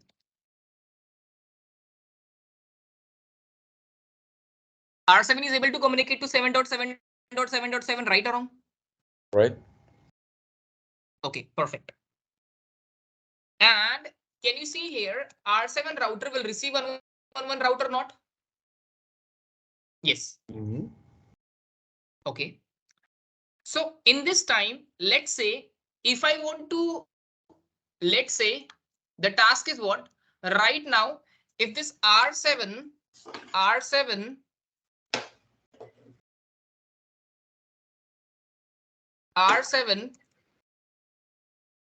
wants to communicate which one? 1.1.1.1. So right now it is able to communicate, right or wrong? Right now this R7 is able to communicate to this 1.1.1.1, correct? And just to tell me guys, if this R7 will communicate to 1.1.1.1, so what is the source IP and what is the destination IP? When this R7 send the packet, so the source IP will be what? 7.2. 70.2, and the destination IP is what? 1.1. Perfect. So let's say I don't want to communicate from this 70.2 to this 1.1.1.1. Okay, then we need what? Let's say I don't want to communicate, then we need what? We need a ACL. We need to configure ACL. Okay. So now what is the task? The task is what? The task is what? Deny 70.2. If this 70.2 communicate with 1.1.1.1, so it will be what? Deny. Okay, so this is our task. Okay, so now let's go on R7. Okay, so let's go on R7.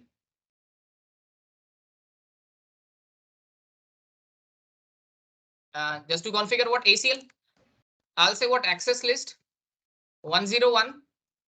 Okay, how to define standard and extended? Can you read this line? The range depends on What the is range. the range of standard? The standard range is what? 299. 0 to 9. Sorry, 1 to 99. And extended. This is the extended ACL. Extended range is what? It starts from 100. 100 to 100 to 199. It means if I write here 10, it means this is standard ACL or extended? Tell me. That's a standard, yeah. Yes, it is a standard ACL. But if I'll say here 120, then it is standard or extended? Standard. Okay. Perfect. Okay. Yeah. So I'll say here what? I'll say 110. It means this is what? Extended, correct?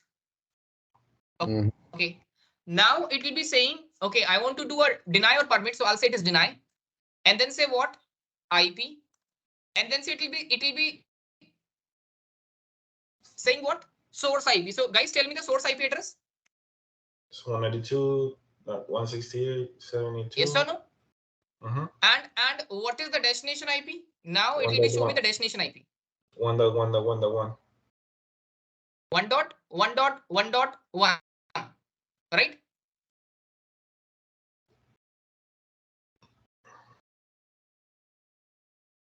Okay. Okay. And then say what? Enter. Access list again. 110. Permit IP any to permit the remaining traffic. Correct? Okay. You need to apply this. And now let's go on interface F0/0. What? No, you need to apply this on the interface. Yeah. Now we need to apply this in the interface. So how we can apply? What is the command? The command is IP access group. And the group number is what? That is 110. 110. I'll say 110. And inbound or outbound? Well, in this case, the traffic is out right now from here. Yes. So I'll say what? Out. Okay. Now, if I want to communicate to this 1.1.1.1, still it will be communicating. Why? Because you know what? I think maybe you need to apply this on the R1, right? Not in the R7. Yes. Yes. Because the initiator is what? R7. So we can also apply this ACL on R1, on R2, on R3. Okay. We can apply this ACL in anywhere. Okay. Give me a second. Okay. But in this case, for example, how do you block specifically? Can you make it work if you want to block on the R7 or not?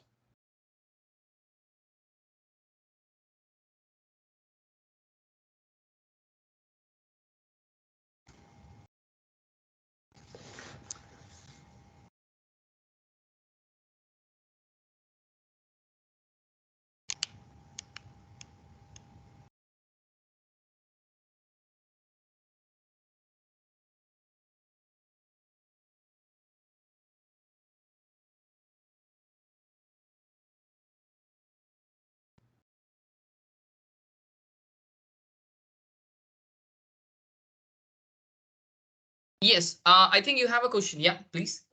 No, the question is, okay, let's say that you want to block from the R7 actually. How do you can you make it work to block from the R7 instead of configuring R2 or 3 or 1? No, if you want to block, like actually what happened, this ACL is work because what I want, this R1 don't want to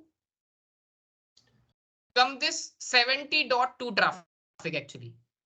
So we need to put this ACL on R1, R2 and R3. We cannot, we don't have any feature. Once I put the ACL on R7, so it will be working. Okay, but what if I am the administrator of the R7, for example, and I want to block the traffic from 70.2 to 1.1.1? Is there any way to do it? There should be a way to do it. Let's say that I am not the administrators of the other 3 routers, but I am the administrator of this R7, and I don't want this IP address. No, you cannot achieve this task. No. Really? Yeah.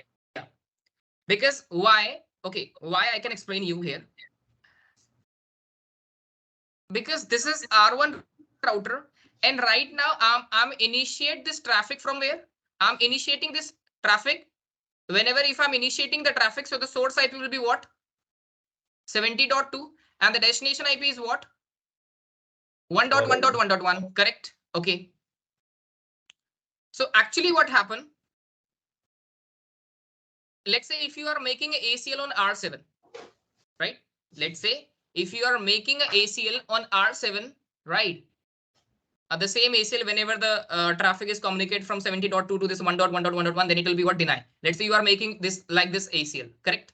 So if you are making the ACL here, and let's say this R7 wants to communicate 1.1.1.1, so the destination IP will be what? 1.1.1.1. Router will look up the routing table and it will forward the packet. They don't check the ACL actually. Okay, they don't check the ACL in this case, right? So what happened? We need to put this ACL on R3, R2, and then R1. Okay. Okay. Yes. So let's go on R7. And then say what? Do show run pipe section access list. Just to copy and paste this. And then let's go on R1. And then say copy paste here. Let's go on R7 again. And just to know this command.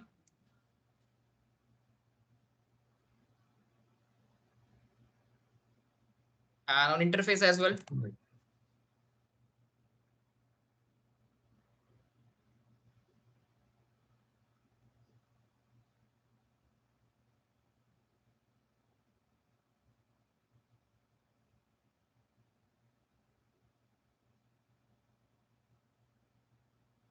And then say what? IP access group. And then say 110. Okay, on R7 we need to remove it. Yeah, you need to remove everything.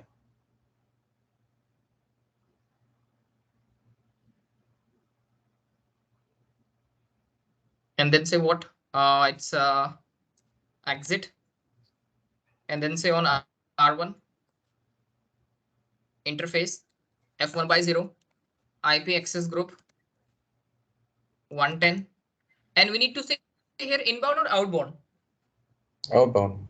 Because the traffic is come from here. In this case, should be inbound, I believe. Inbound. Inbound, yes. Because it's coming in.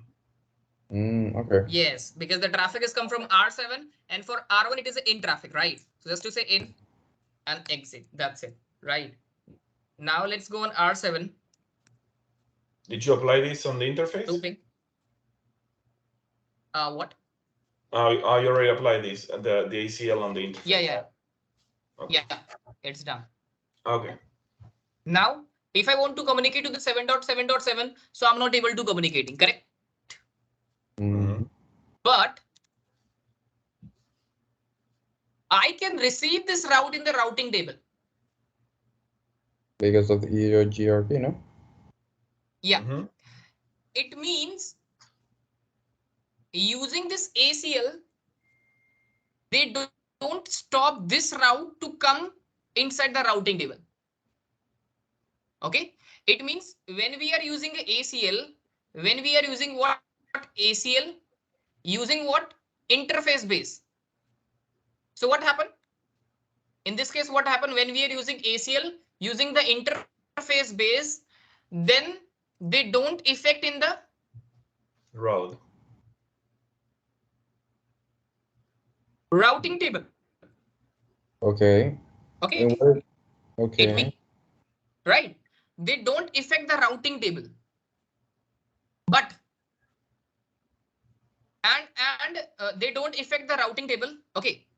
And when I'm creating an ACL and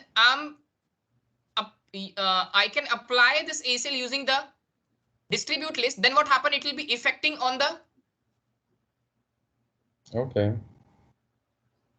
routing table, right? So actually exactly same. Right now I'm using a ACL, and when I'm using ACL, so still the route is showing me in the routing table, right or wrong? Okay, but let's say if I use ACL with the distribute list, then what happened? This route is not showing me in the routing table. Okay. So are you getting a point? Like, what are the difference between here? So it means, let's say when we are using a ACL with the distribute list, when you don't want to receive the route in your routing table, right now in this condition, R7 is not able to communicate to this 1.1.1.1, but still that route is available in the routing table. But let's say, what is your task? You don't want to receive this route in the routing table. Let's say you don't want to receive this route in your routing table. So you cannot use ACL with interface base. No. Has to do with distribution list. Yes, yes. So let's say now the task is what? Now the task is R7 router will receive the 1.1.1.1 route. And I don't want to receive this 111 route. So in this case, I'm not using ACL. No. If you use the ACL, so ACL is not working here. If you are using ACL with interface base, so that ACL is not working. Getting a point? That ACL is not working. And it means if you want to play, if you want to filter, if you want to play routes inside the routing table, then what we need to do, we need to use what? Distribute list. Okay. If you want to deny any route inside the routing table, then we are using distribute list. We are not using an interface based ACL. Getting a point? Okay. Okay. Now right now R7 is not able to communicate. Why? Tell me R7 is why R7 is not able to communicate? Because I am using ACL on R1 router. Clear? On R1 router, that's why. Okay. Perfect. Are you going to do an example with the distribute list? Yeah, I'll give you example of distribute list as well. Don't worry. Okay. Now let's go on R1. And then first of all, we need to remove this route. Do show run. Access list.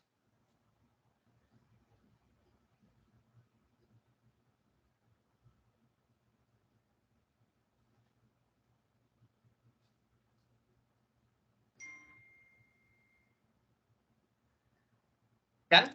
And we need to check the interface as well.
Okay.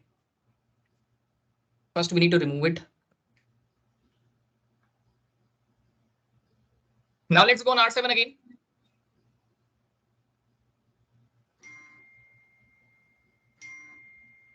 Yes, I'm able to communicate. Correct. Okay. Now let's use what?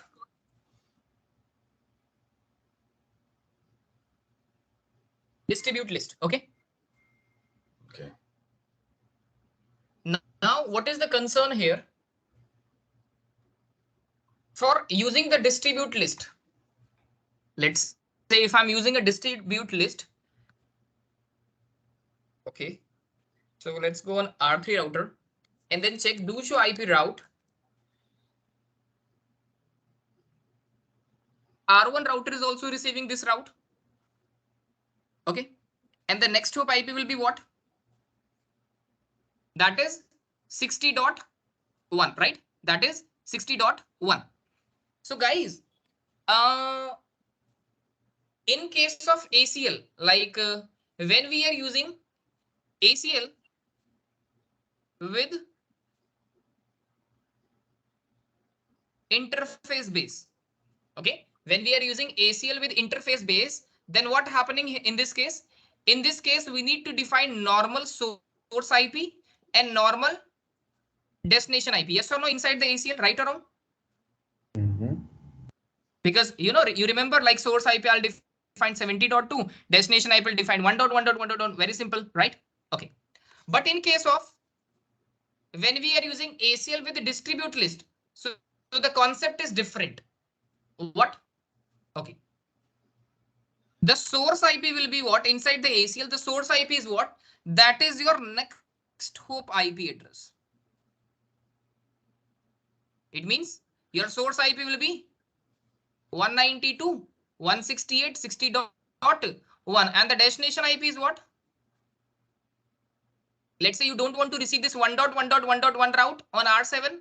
So the destination IP will be 1.1.1.1 and the source IP will be, we need to check the routing table and whatever the next hop is there, that same next hop IP we need to put on the source. Getting a point? So you need to what?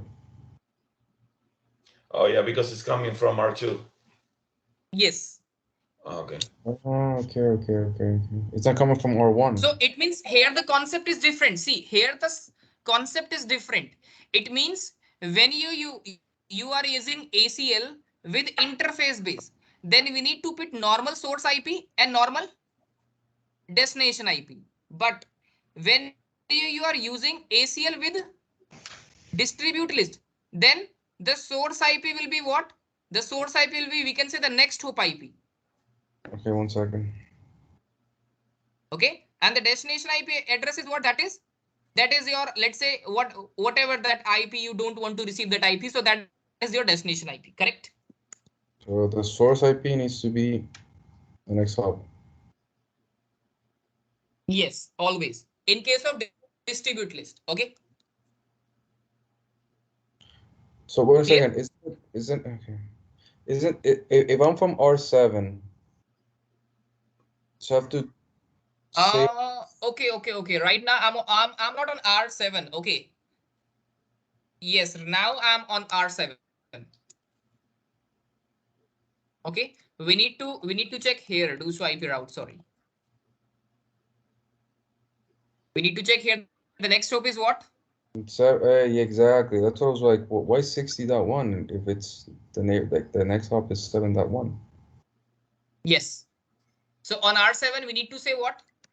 Next hop IP we need to say what? 70.1 and the destination IP will be what? 1.1.1.1. Correct? Okay. 1 second. Let me just write something down.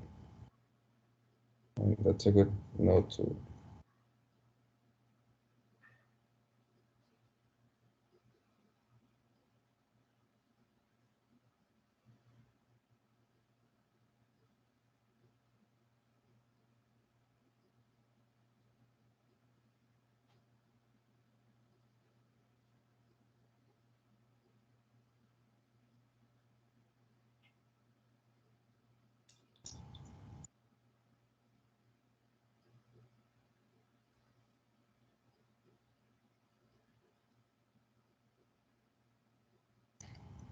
And in the data plane, the source IP needs to be your interface IP or the originating interface IP. I forgot. In case of interface base. Yes. Are you talking about in case of interface base? It's like, yeah, you say like normally it's your normal source and your normal destination, right? Yes, yes, yes, yes. But when you put this ACL in the distribute list, then once you create a ACL, so on that case, the source IP will be that is your next hop IP and the destination IP, that is the real destination IP, right? Okay. Let's do the practical now. Let's go on R7 now.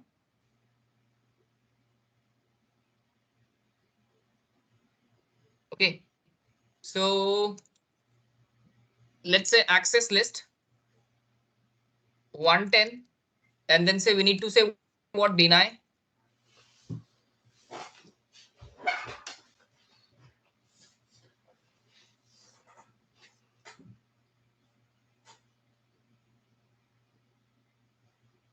The IP. Source IP address is what? So you have to do access list. Yes, I'm creating access list 70.1, and the host is what? The destination IP address is that is 1.1.1.1. Getting a point? Say enter, and then say access list 101 permit IP any and then any. Done? Yes or no? Now let's go on how to. Okay, access list is done. Okay, now we need to put this access list inside the distribute list, right? So how we can put this access list in the distribute list? Just to say here what router EIGRP10. Just to say here distribute list. Okay, distribute list. What is your ACL name? The ACL name is what? 10101. And then say you want to say in or out. So it means I don't want to receive this update. I'll say in. On which interface? We need to define the interface as well. So fast Ethernet F0 by 0. Wait for a second.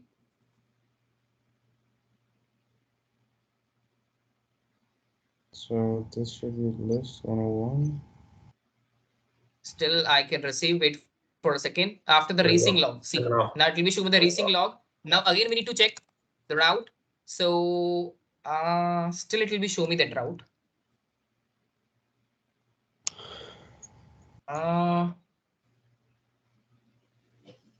Show IP route. To show access list. I'm sorry. Okay. Yeah, you made a mistake on the number. To show run 5-section router access list.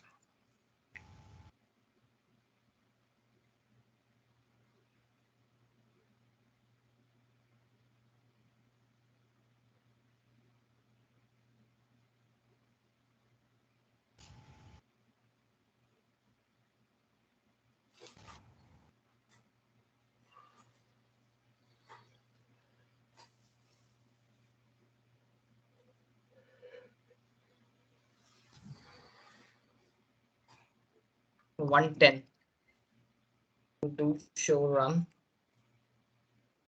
5-section router.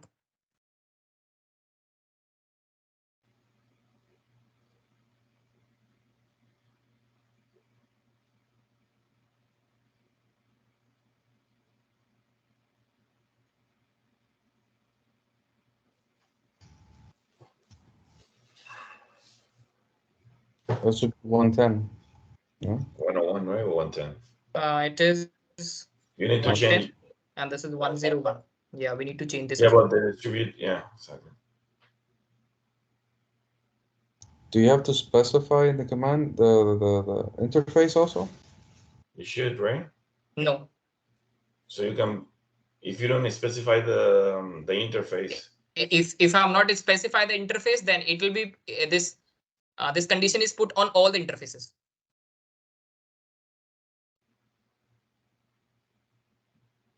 Okay.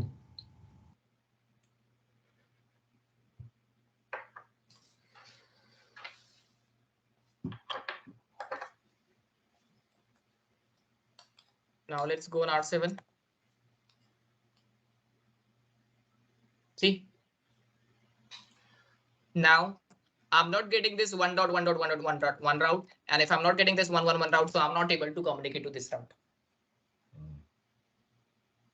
But on both the case, the concept is different. In the first case, when we are using ACL plus interface base, then that route I can receive inside the routing table, but still I'm not able to communicate, right?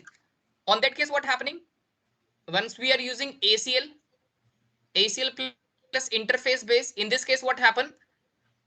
Inside the R7 router routing table, it will be show me this 1.1.1.1 route. So R7 router will forward this packet to R3, R3 will forward this packet to R2, R2 will forward this packet to R1. Now, once the packet reaches to R1, then here the packet is drop. Here the packet is block, we can say. Because here I'm creating what? ACL. Okay. Now in the second case, what happening? Once I'm using ACL plus distribute list, in this case, what happened? In this case, once I'm using ACL on R7 with its distribute list, then this router is not able to receive this 1.1.1.1 route. And obviously, if I'm not receiving any route, so I'm not able to communicate to that route, right? Mm-hmm. Are you getting a point? What are the difference in both the case? What is the difference? I hope this is clear. The difference is that when you do an interface, it won't affect the routing IP table. But when you do with distribute list, it will affect also the routing table. Yes, absolutely. Okay. What was the command again? I wanted to check the command real quick. Yeah.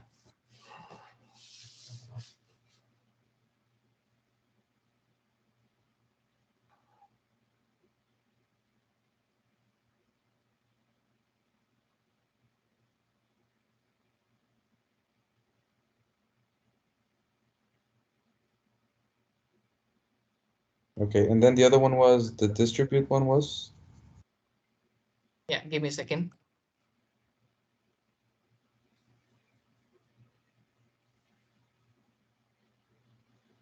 Oh, I'm sorry. This command is work, do short pipe section, router EIGRP.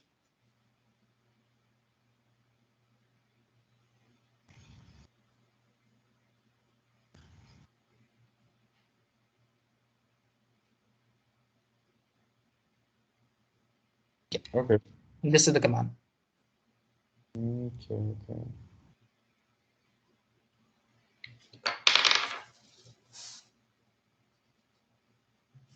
Done? Okay. Got it.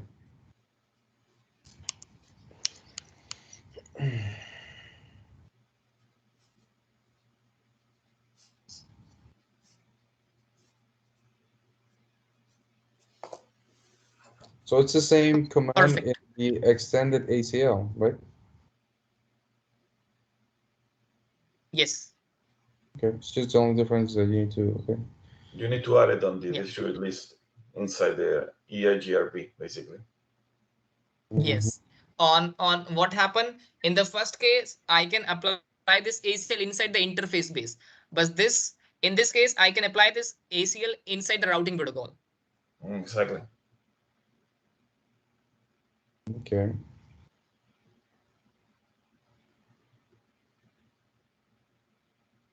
One second.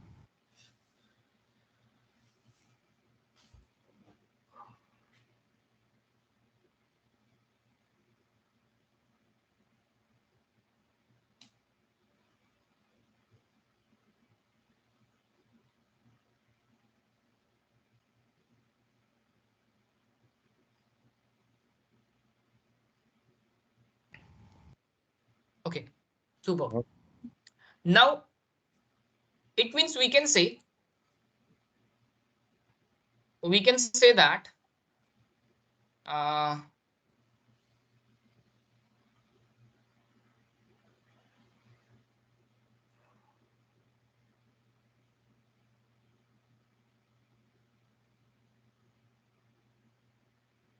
what? Using this ACL, like using the standard ACL or extended ACL, what we are doing actually? We will define the interesting traffic. Interesting traffic. Okay. Mm-hmm. So if so it means what?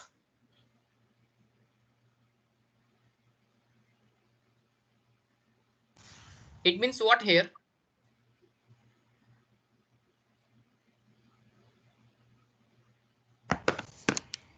If I'm using the ACL, so there are two types of ACL, standard ACL, and then what? Extended ACL. So using this ACL, like standard or extended ACL, what we are doing actually, we can define interesting traffic.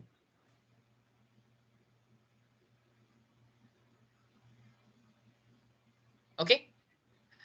And after that, we can put this ACL. If I want to apply this ACL, then how many features we have? First, interface based. Second, using Distribute list. distribute list. So if you want to define an interesting traffic, then we have how many features? Standard ACL and then what?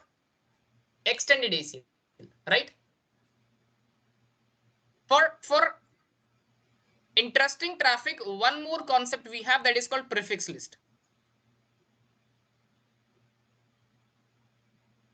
Prefix list. Getting a point?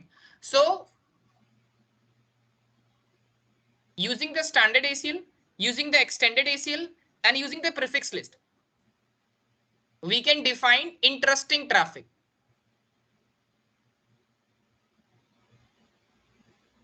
Okay, we can define what? Interesting traffic. Getting a point? Okay. If you use for interesting traffic, if I want to define interesting traffic, we have a standard ACL, then we have extended ACL, and then we have one more concept that is prefix list. Okay. So what? So you're saying If you have what's any like? question. So in the ACL, you mean interesting traffic? You mean it can only by both interface based and distribute list, or use only by? I don't get it. What's the difference? Standard, extended. Why? Okay. The same. See, both. let's say, okay, let's say, if I'm saying 10.1 is not communicate with 20.1. So how you can define this traffic? Using the ACL, right? Okay. So if you want to define the traffic, then we have a ACL to make a statement. If I want to make a statement, if I want to deny this traffic, whenever the source IP is 10.1, destination IP is 20.1, then we are using what? We are using what? ACL. Exactly same. If you want to define this traffic, then we can use one more feature, that is prefix list. Prefix list. Yes. Using the prefix list as well, we have power to define the traffic, right? Okay, instead of using ACL, you can use prefix list. Yes. Like prefix list is also, we have power to add with interface base, and we can also use this prefix list in distribute list. Okay. If I want to apply this prefix list and distribute list, then yes, we can also use the interface base, and we can also use the distribute list. No. I'm sorry. If you want to apply this ACL, then we have two feature, interface base and then what? Distribute list, correct? But if you want to apply this prefix list, then we have only one feature, that is what? Oh, distribution. Okay. Distribute list. Okay. Getting Makes my point? sense. Perfect. So now I can explain you, like if I ask a question, if I want to define an interesting traffic, then we have these two features, standard ACL or extended ACL. But if I ask a question when we are using standard or when we are using extended, so can you explain me? When you're using a standard, it's you only specifying the IP host. When you're using extended, it's you're specifying the IP host and the destination, right? Perfect. But if I ask a question, when we are using this prefix list, like what is the difference here? So, The difference okay, is, I can explain you. okay. When we are using prefix list, because prefix list is also look like a standard or extended ACL, but in standard ACL, in between standard or extended, there is a difference. Standard we can filter only the source IP based traffic, and if I talk about the extended, so we can filter source based, destination based, port number based, protocol number based, services number based. Okay, but if I talk about the prefix list, so when we are using prefix list, okay.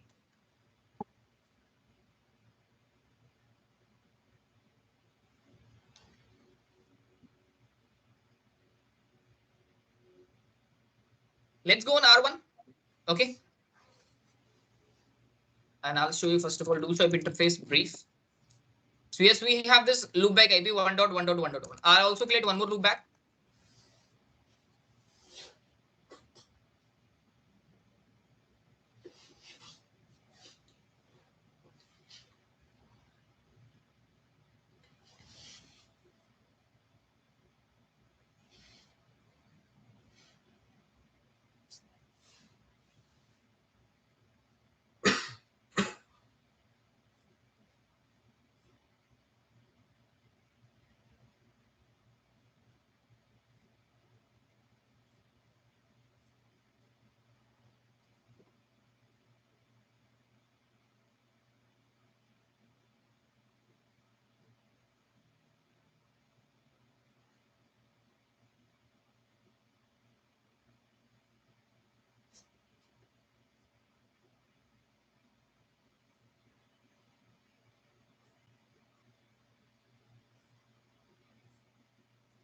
Okay.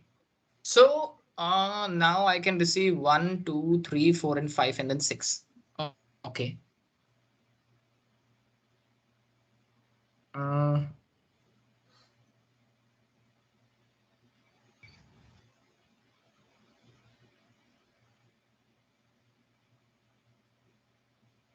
Do one thing, loopback 2.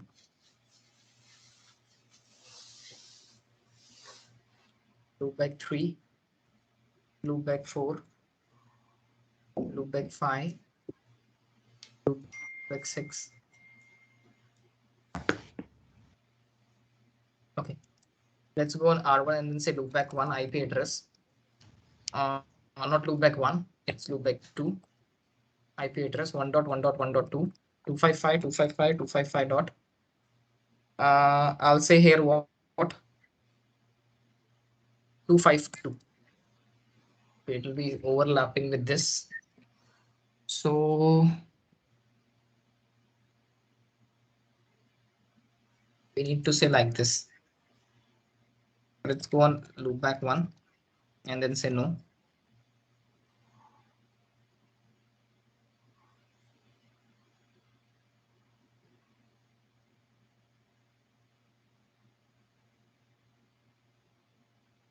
Two five five 255 252 loopback 2.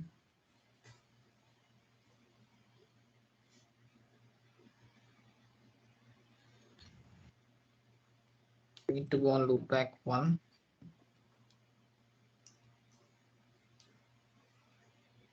1.1.2.1 255 255 255 dot 252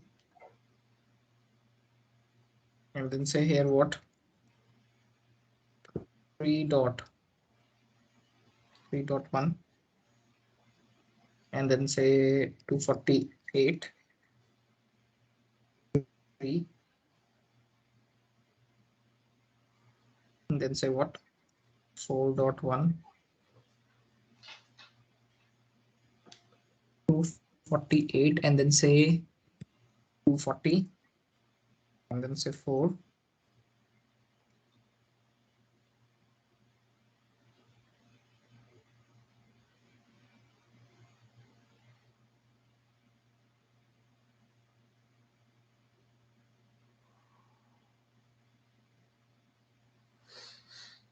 $40.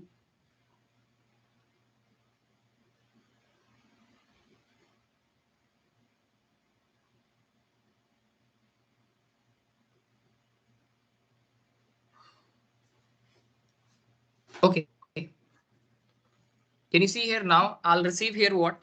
/30, /29, /28, and then /27. Correct? Okay. You're coming from the So this R1, right? R7. Yes. On R1, I'll configure these loopbacks. Now on R7, this R7 router will receive these loopbacks 1.1.2.0/30, 3.0/29, 27, and then 27. Okay. Right. Okay. Let's say let's say you want to deny this traffic basis of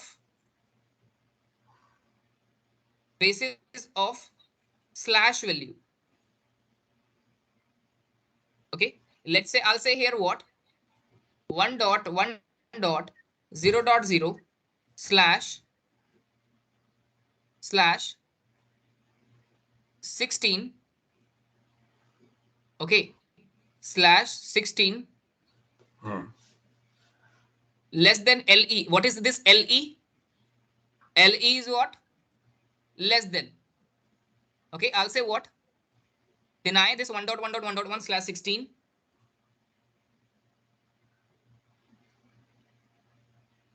Okay. /16 and then say what? Less than. It's LE. That's what you say? L. Yes, this is LE is what? That is less than LE. Okay. LE 30 and GE what? This is greater than, right?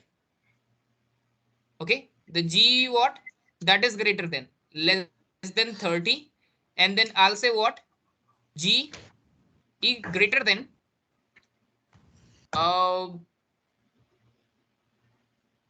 or we can say LE less than equals to 30, greater than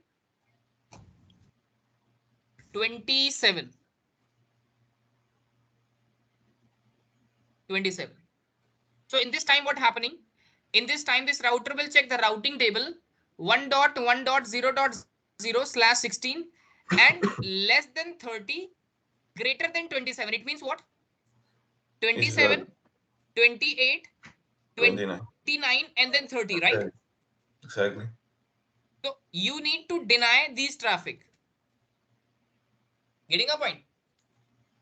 So the 30 and the 27 in this case is what? The subnet mask or what? Yeah, it's a subnet mask. Okay. Okay. Yeah, it's a subnet mask. So I can deny the traffic in between 30 and 27.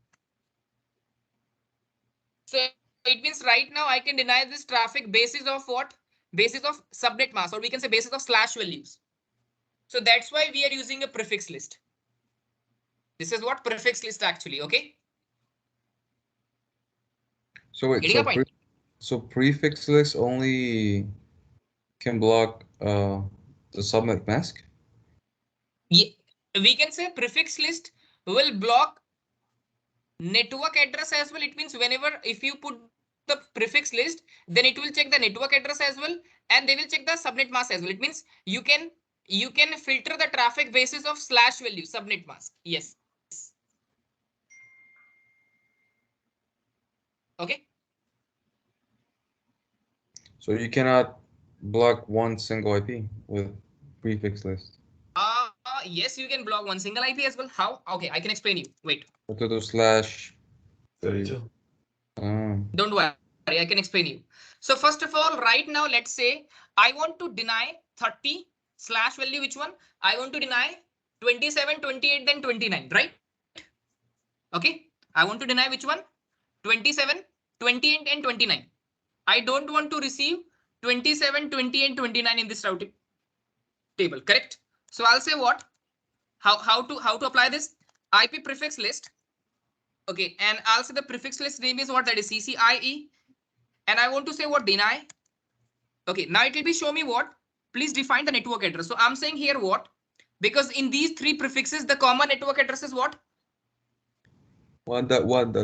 The common network address that is 1.1. Right?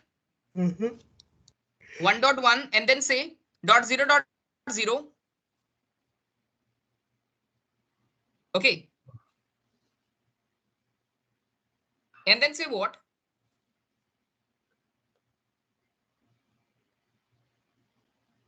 And then say what? I'm saying here, the slash value will be what? That is 16, right? And here it will be show me the option GE and LE, less than and greater than, right? In this case, right now, instead of using the LE or GE, you can specify one IP address, right? No, right now I can block these three IP addresses. Okay, but what if you put, for example, okay, let me see the command. Yeah, I can explain you. I can explain you. Once I put the full IP address, then what happened? I can explain you. Okay, wait. So what I'm telling you right now, I'll say 1.1.0.0/16 and then say what? Less than. Okay, I'll say less than what? Let's say I want to filter which one? I don't want to receive /27, 28, and 39. Then I'll say what? 29, less than 29, and greater than what? First of all, we need to define the greater than. So the greater than, we need to say what? Greater than 27 and less than what? 29. And then say enter, correct? And again, we need to permit remaining traffic. So I'll say what? IP prefix list CCIE permit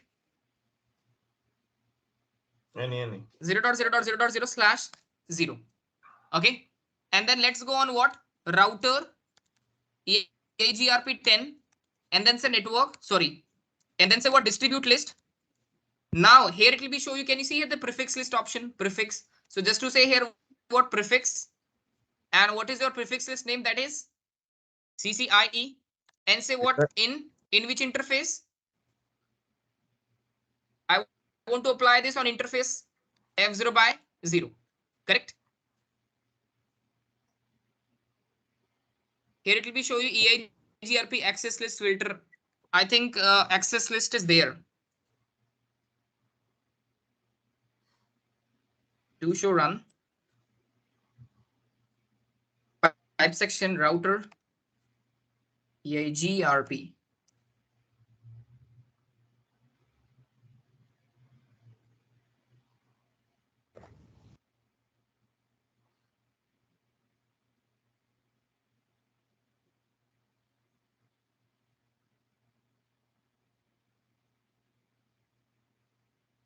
So this ACL is actually why here it will be show me the error because that ACL is not removed. So first of all, we need to remove this ACL here. We need to check the ACL as well here.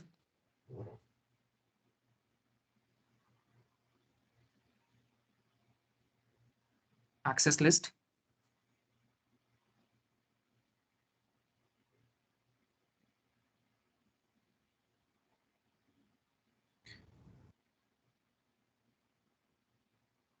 No, there is no any ACL. Perfect. So if I'll do show IP prefix list, so yes, it will be show me this is the prefix list, right? Now what we need to do, we need to put this prefix list in the inside the routing protocol. So it's router EIGRP 10 and then say what? Distribute list. And the name is what? That is CCIE.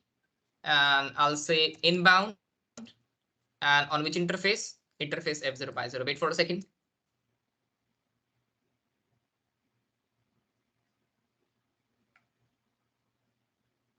It will be show me the resync log. Yeah. If I'll show you do show IP route. So it will be show me. They don't show me no on those routes. Still, they will be show me.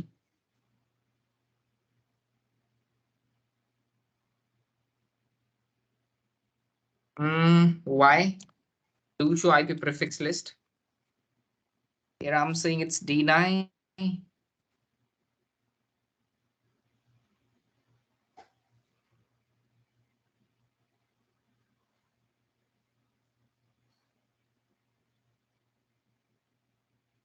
Still, I'm receiving.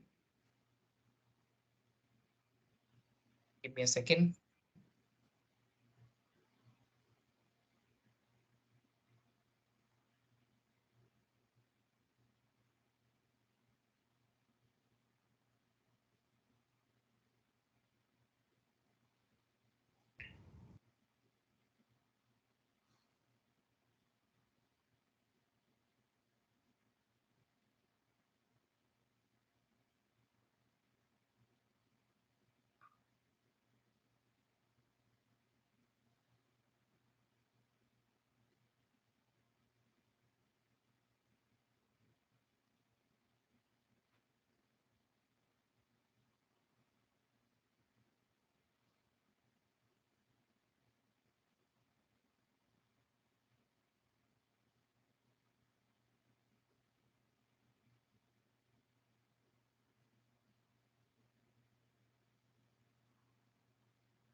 On R7, again, we need to check the prefix list.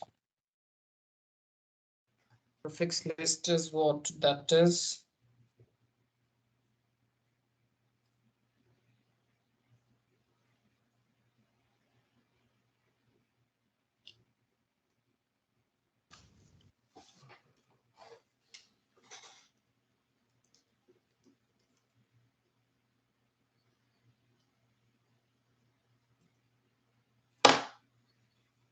Prefix list, so that is fine.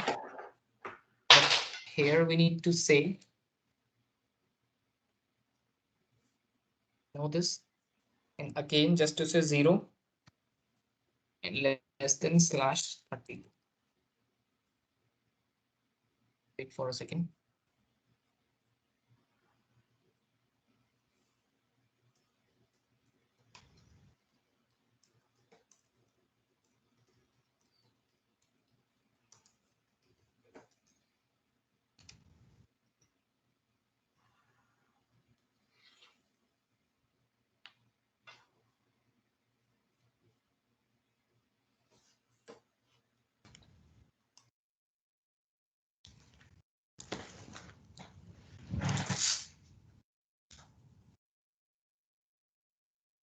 Show a show IP route,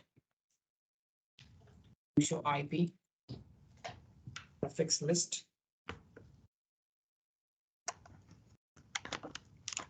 Now this is greater than, okay.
Guys, can you hear me now?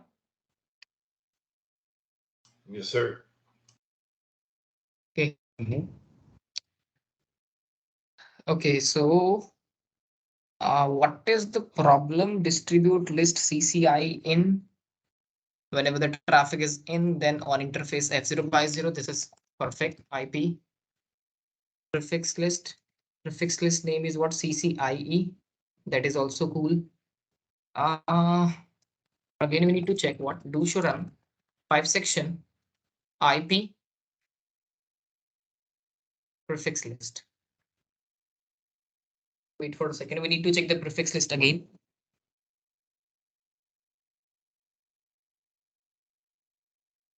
I'll say here greater than 27 and less than 29. It means above to 27 and less than 29 is deny. Correct. And the name is also CCA, CCA. Everything is fine. You show IP route.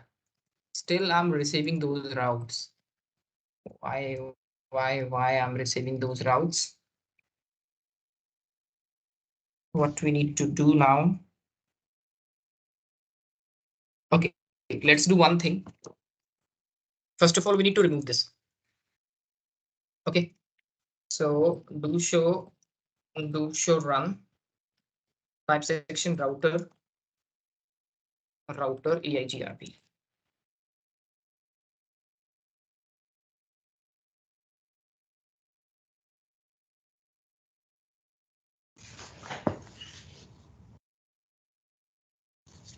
Removed. Do show run 5 section IP prefix list.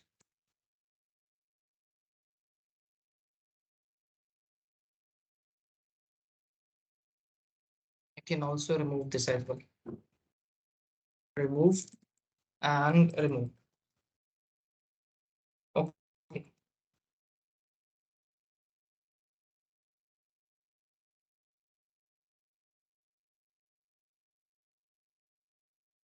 And then say what? IP prefix list. Say deny. Sorry, let's say the name is again it's CCIE, and then say it's deny. And I'll say here 1.1.0.0 slash value will be 16. And then say first we need to define GE greater than. So greater than 27 and less than 27. Say enter. And then say what? Router EIGRP10 distribute list. Name is what? CCI in which interface? F0 by 0. Wait for a second. Show IP route. Show IP route. Wait for a second.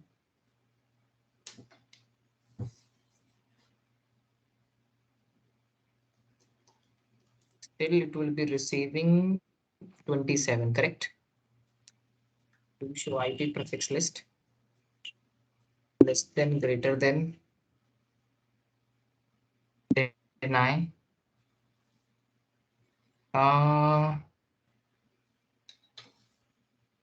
No.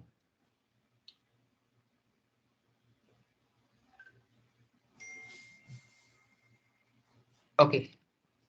One more prefix list I'm making here.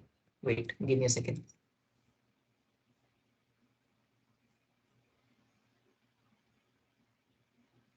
To show run 5 section IP prefix list.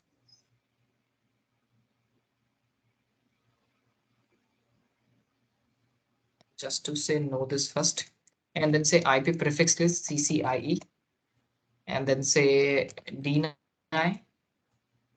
I'll say 1.1. 1.1.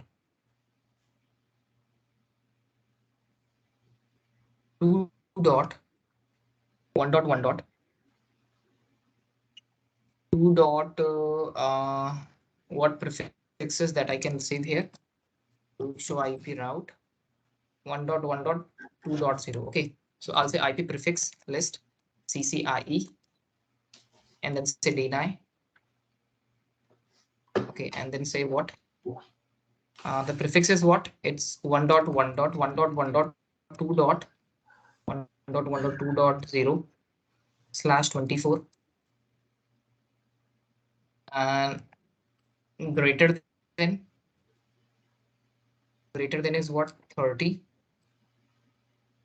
So G what 30 LE 30 and then say enter IP prefix list CCIE permit 0.0.0.0 slash 0 less than 32. Okay, it's fine. Wait for a second. Wait for a second.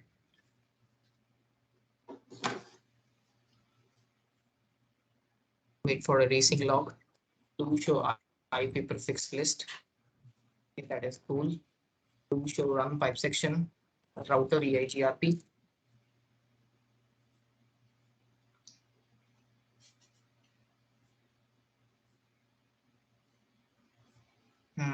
Distribute list CCI. Oh my God. Wait. Actually, distribute list. Oh, we need to say prefix here. Then we need to specify the name. Oh my God. And what I can do, I can apply directly the CCI.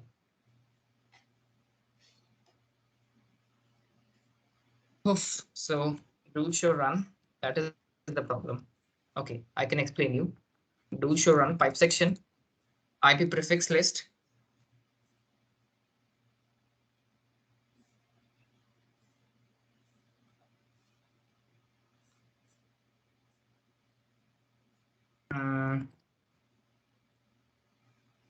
IP do show run IP. It's a prefix list. Prefix list. We need to remove again these all the prefix list. First of all, just I'm checking this one. So okay. Now we need to say what do show run pipe section router EIGRP.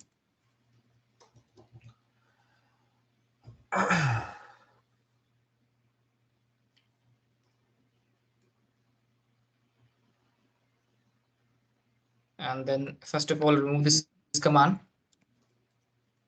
Actually, the command is what? Distribute list. Distribute list.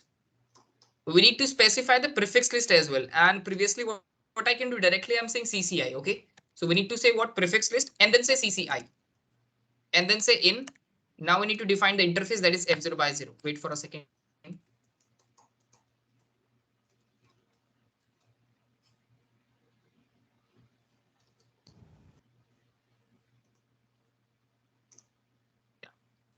Now do show IP route. So yes, see, they don't show me 30, correct? Actually, the problem is what? I'm not defining a prefix on that case. Okay, so I'll show you again. First of all, I'll remove each and everything. Do show run pipe section IP prefix list.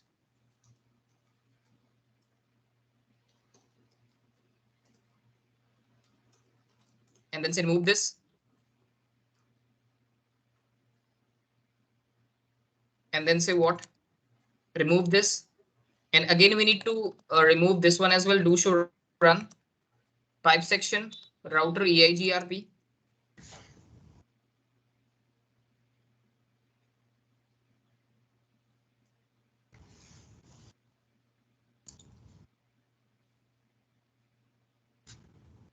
Okay, and then say what? IP prefix list. Okay, IP prefix list, and I'll say the CCIE, and then say deny, and I'll say 1.1.0 0.0/16 and then say what greater than can you show the routing table? Wait, greater than it is 27, less than it is, let's say I'll say 29 and then say enter and then say IP prefix list CCIE permit 0.0.0.0/0 less than 32, less than 32, say enter. Now I'll say what router EIGRP 10. Okay, router EIGRP 10 and then say what distribute list, right? And then say what prefix, just to specify the prefix list and the name is what CCIE and then say inbound interface on F050. Wait for a second.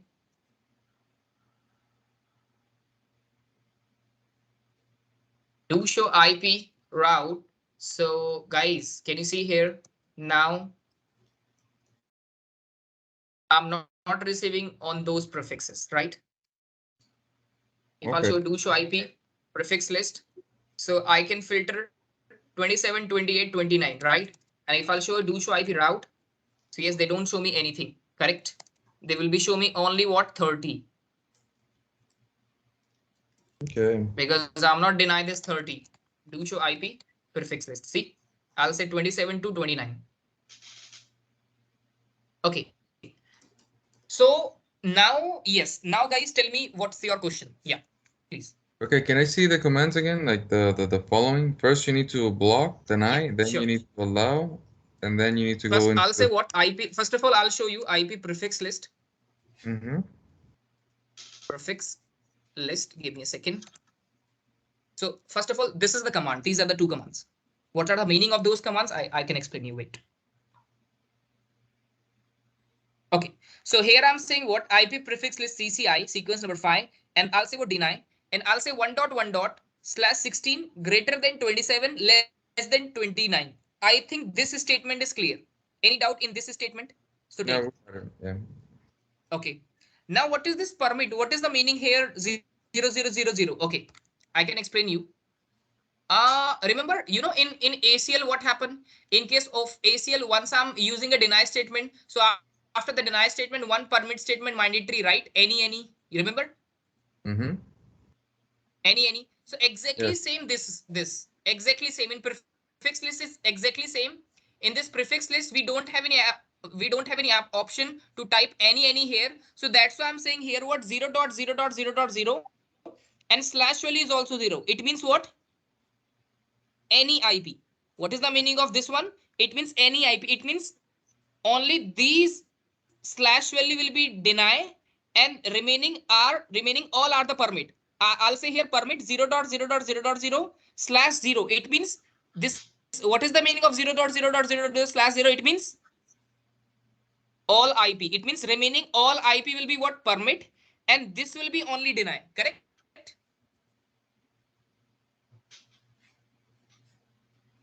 Okay. Jokes. Here this is what 0.0.0.0/0 less than 32. It means less than 32. Whatever the IP address is there, whatever all the IP address is what permit. Clear? Okay. This thing is clear to you? Clear. Perfect. Now I think you can also ask a question if I want to deny one single IP, correct? Right? Let's say you don't want to receive one single IP address. So, okay. Now do one thing just to say, first of all, know this command and know this command. And we need to remove do show run pipe section router EIGRP, say enter.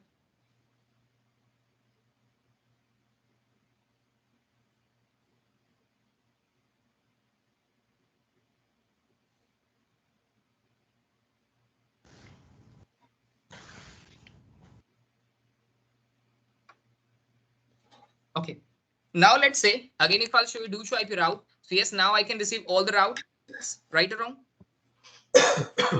Right. Yeah. So now I can receive all the routes, and let's say I want to deny only which one? I want to deny only this 28, right? So how I can say? We need to say here what? IP prefix list. Then say the name is what CCIE, and I'll say what deny, and then say 1.1.0.0 slash. The slash value will be what? That is 16. And then say greater than 27, less than 27. What it means? Because what is the meaning of greater than? It means equals to greater than, equals to greater than 27, equals to less than 27. It means that is what 27, correct? It means I can filter only one IP address class 27. And just to say here what? IP prefix list, and then say CCIE, and then say permit. If I want to permit all the traffic, so just to say 0.0.0.0/0, and then say less than 32. That's it. And then say router EIGRP10 distribute list. Okay, distribute list. What is the name of distribute list? Just to say here what prefix list, and then say CCIE, and then say in interface F0/0. That's it. Why did you put So wait for a second. Slash?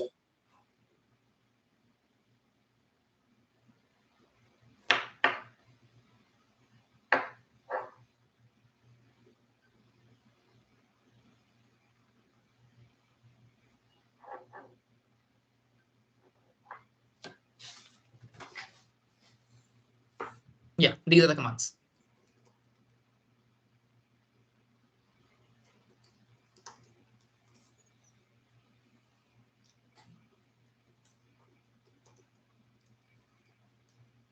This is the command, and this is the ACL. Sorry, Okay, prefix list. here on the last one. Why did you put less than 32 on that one? Okay, on the why I'm saying the less than 32? Okay, it means what? I'm saying here what? 0.0.0.0/0. It means just to do what? Permit all. Permit all less than 32. What is it means? It means permit all subnet mask that is less than 32. So basically everything. Okay. Yes, basically indirectly we can say everything. Yes, correct. It's like any. Because here like I'm saying greater than, less than 27. This is what deny.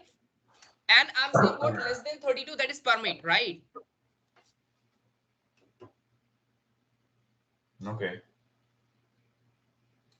Getting a point? Yep. Super. So now if I'll show you, do show IP route. So yes, it will be show me right now. They don't show me the 27, correct?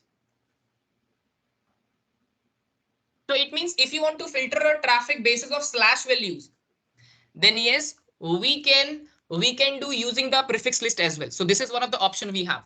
Okay. So it means if you want to like define an interesting traffic,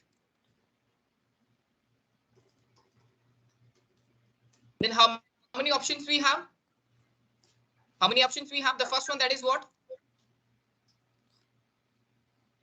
Standard ACL. Second option we have what? Extended. Extended ACL. Third option we have what? Distributed list. No. Oh, prefix list. I was going to say distributed list and then prefix list. Yes, prefix list, right? And what are the difference? Like what are the advantage? Once I'm using a standard ACL, then what happening? Then here we can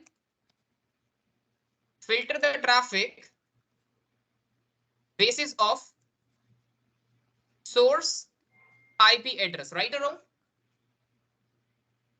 And if I'll talk about the extended ACL, so using the here we can, here what happen? We can filter the traffic basis of source IP, destination IP, port number, and what? Protocols and basis of services, right? And if I'll talk about the prefix list, So using the prefix list, what I can do? We can filter network plus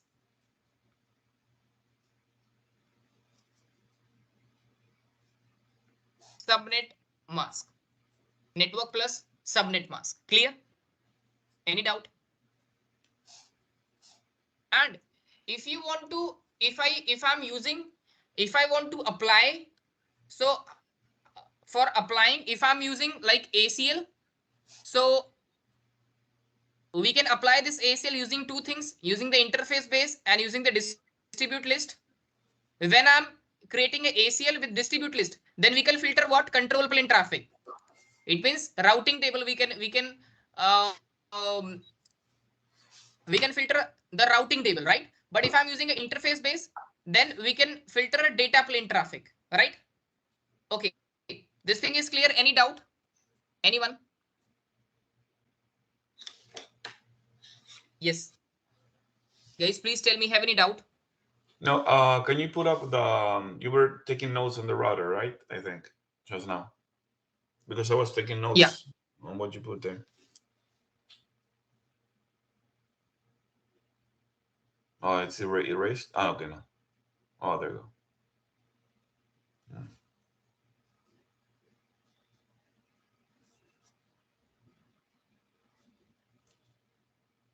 Perfect.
Done? Yep. Let's move on. So I hope this is clear to you, right? Mm-hmm. These all the things, right? Okay. Yes. Great.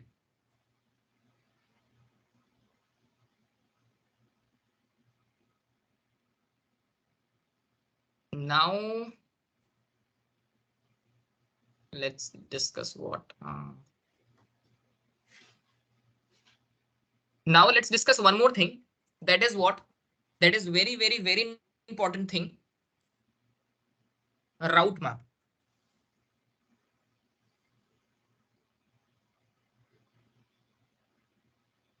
Now, so here we have, if I want to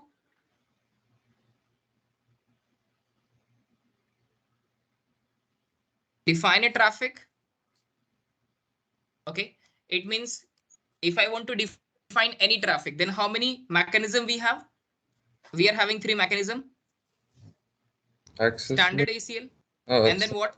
Extended ACL. And then what? Prefix list. prefix list, right or wrong? Mm-hmm. Okay. And just to tell me,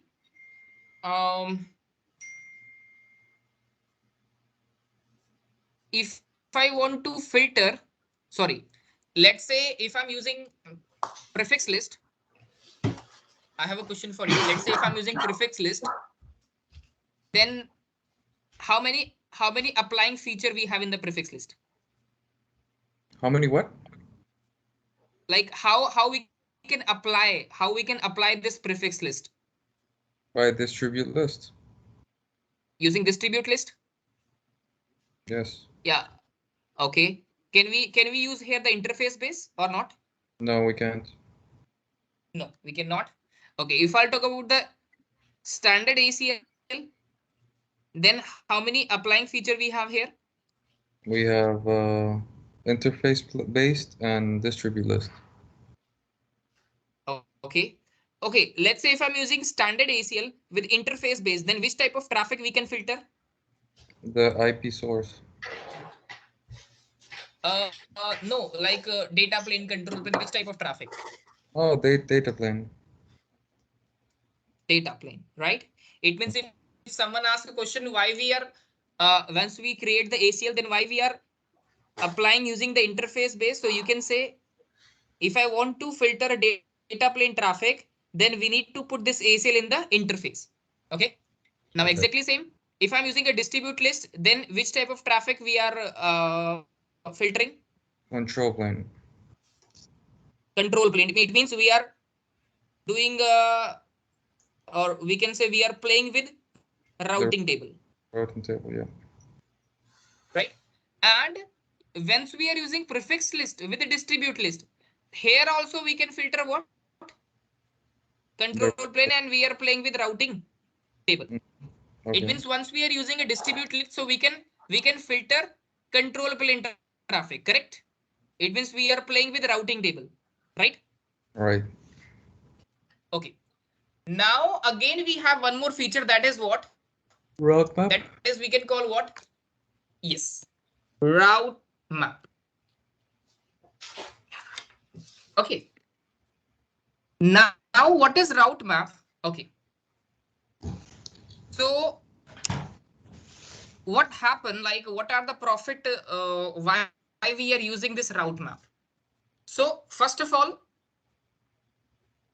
if I want to define interesting traffic, then we have how many things? We have standard ACL, then we have extended ACL, and then we have what? Prefix list. Mm-hmm. So we have power. Let's say we are creating a route map, and we can put this standard ACL inside the route map. We can also put extended ACL inside the route map, and we can also put this prefix list in route map, correct? And after that, let's say I'm using here what? EIGRP router, EIGRP 10. So we can put, okay, let's say my route map name is what? No, let's take an example. Here, I'll create a route map, and my route map name is what? CCIE. Okay. So what I'm saying here, what? I'm saying here inside the routing table, I'll say what? Router EIGRP. And then say what? Route map. Just to put CCIE. Are you getting a point? So first of all, what I can do? First of all, I can put the standard ACL inside the route map. And now I can put this route map inside the routing protocol. Getting a point? No? Kind of. So. It means what I can explain you here. Okay. Again, I can try. Okay. So first of all, I'll say what?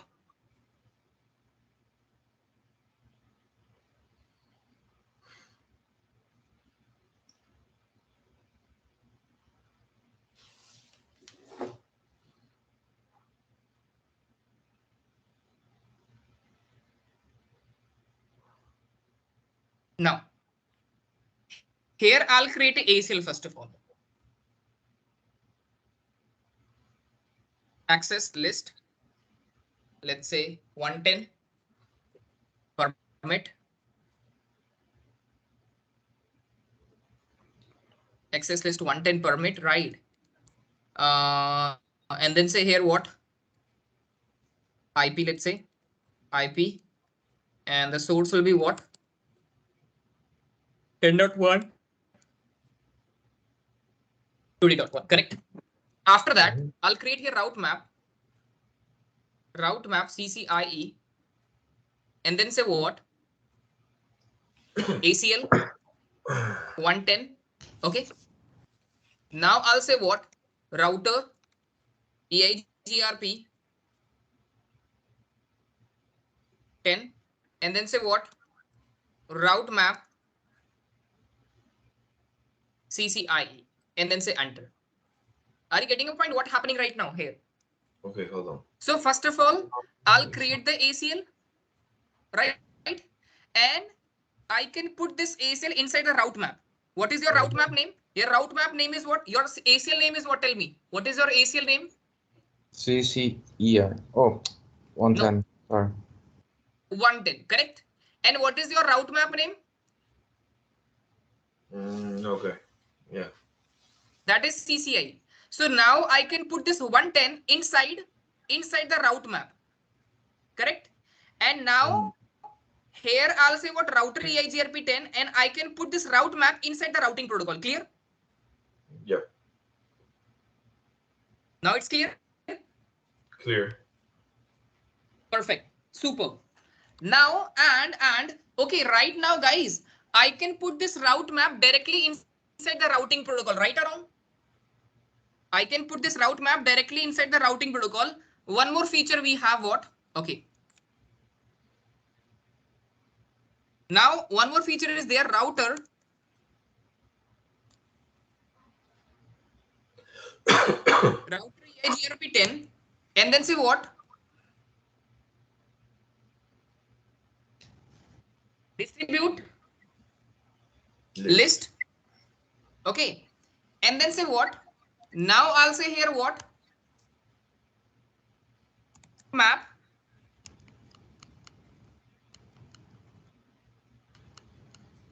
CCIE. And then say what? CCIE. So it means we have power to put this route map. See, we have power to put this route map directly inside the routing protocol, and we have power to put this route map using the distribute list inside the protocol, right? Okay. Are you getting a point? It means we can put this route map directly in the routing protocol as well. See here, directly I'm saying route map CCI, that's it. But here I'm saying what? Router EIGRP 10. First of all, I'll define here what? Distribute list. And now I'll say the distribute list. Inside the distribute list, I'm specify the route map here, correct? Yeah. It means here we have two things. First of all, I'll create the ACL. I can put this ACL inside the route map. After that, I'll put this route map directly inside the EIGRP, right? This is the first condition. Okay. Now the second condition is what? I'll create the ACL and then put this ACL in the route map, and then put this route map inside the distribute list.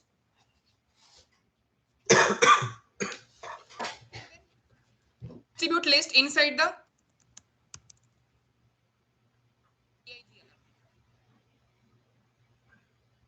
Wait, these are two different methods that you can do it?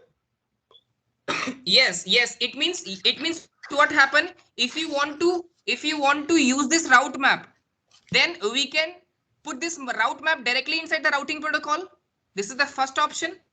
And the second option, first of all, we can put this route map in the distribute list, and now put this distribute list inside the routing protocol, EIGRP, correct? Okay, hold on.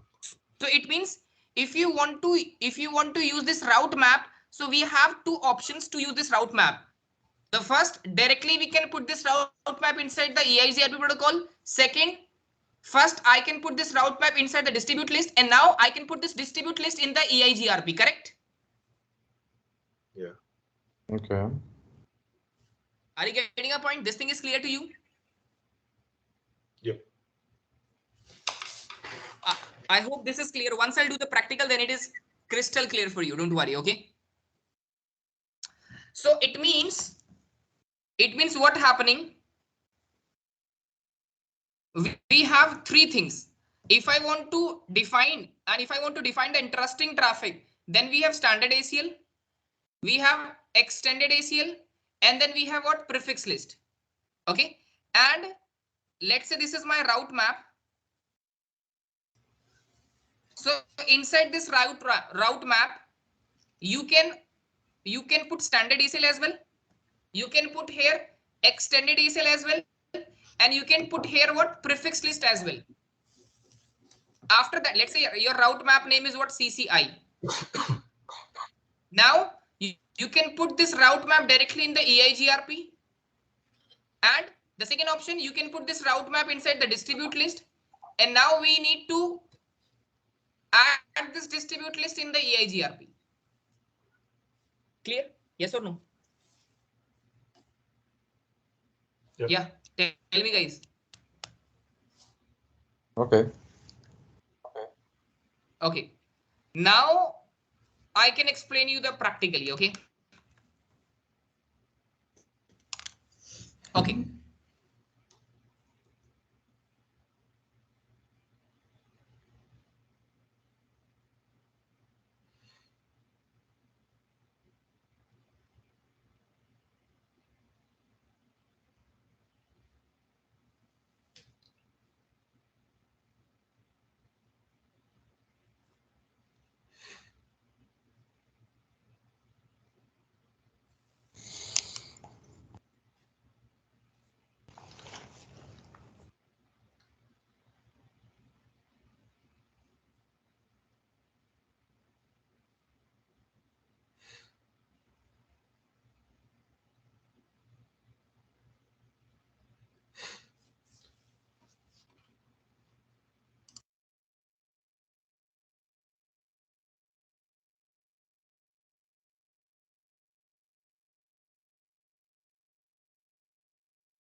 Okay.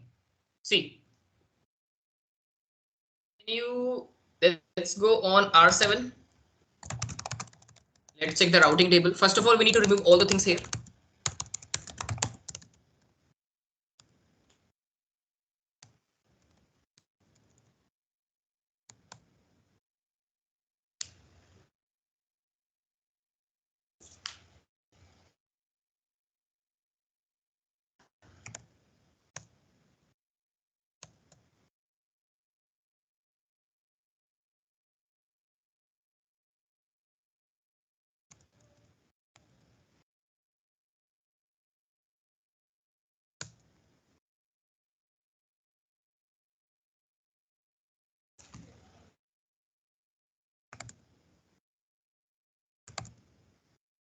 Okay.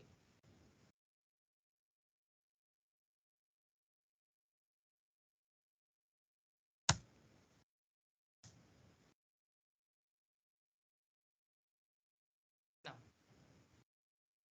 so let's do one thing. Let's say IP route. So right now I can receive this route, right or wrong? Guys, can you see here? Right now I can receive 1.1.4.0 route, right? And the metric is what? Tell me, what is the metric? 161280. What does that mean? Okay. Let's say I want to add the metric here. Okay. I want to add the metric. And I want to add the metric where? I want to add 100 metric here. Okay. And in which route I want to add the metric? In 1.1.4.1, right? So I'll say here what access list 10 and then say what permit and then say what 1.1.4.1 say enter or wait, I'll say access list 10 permit host 1.1.4.1 say enter, correct? So first of all what I can do here,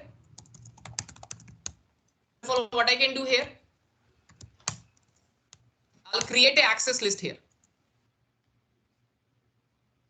Okay, here we have the older access list also there. So first of all, we need to delete it.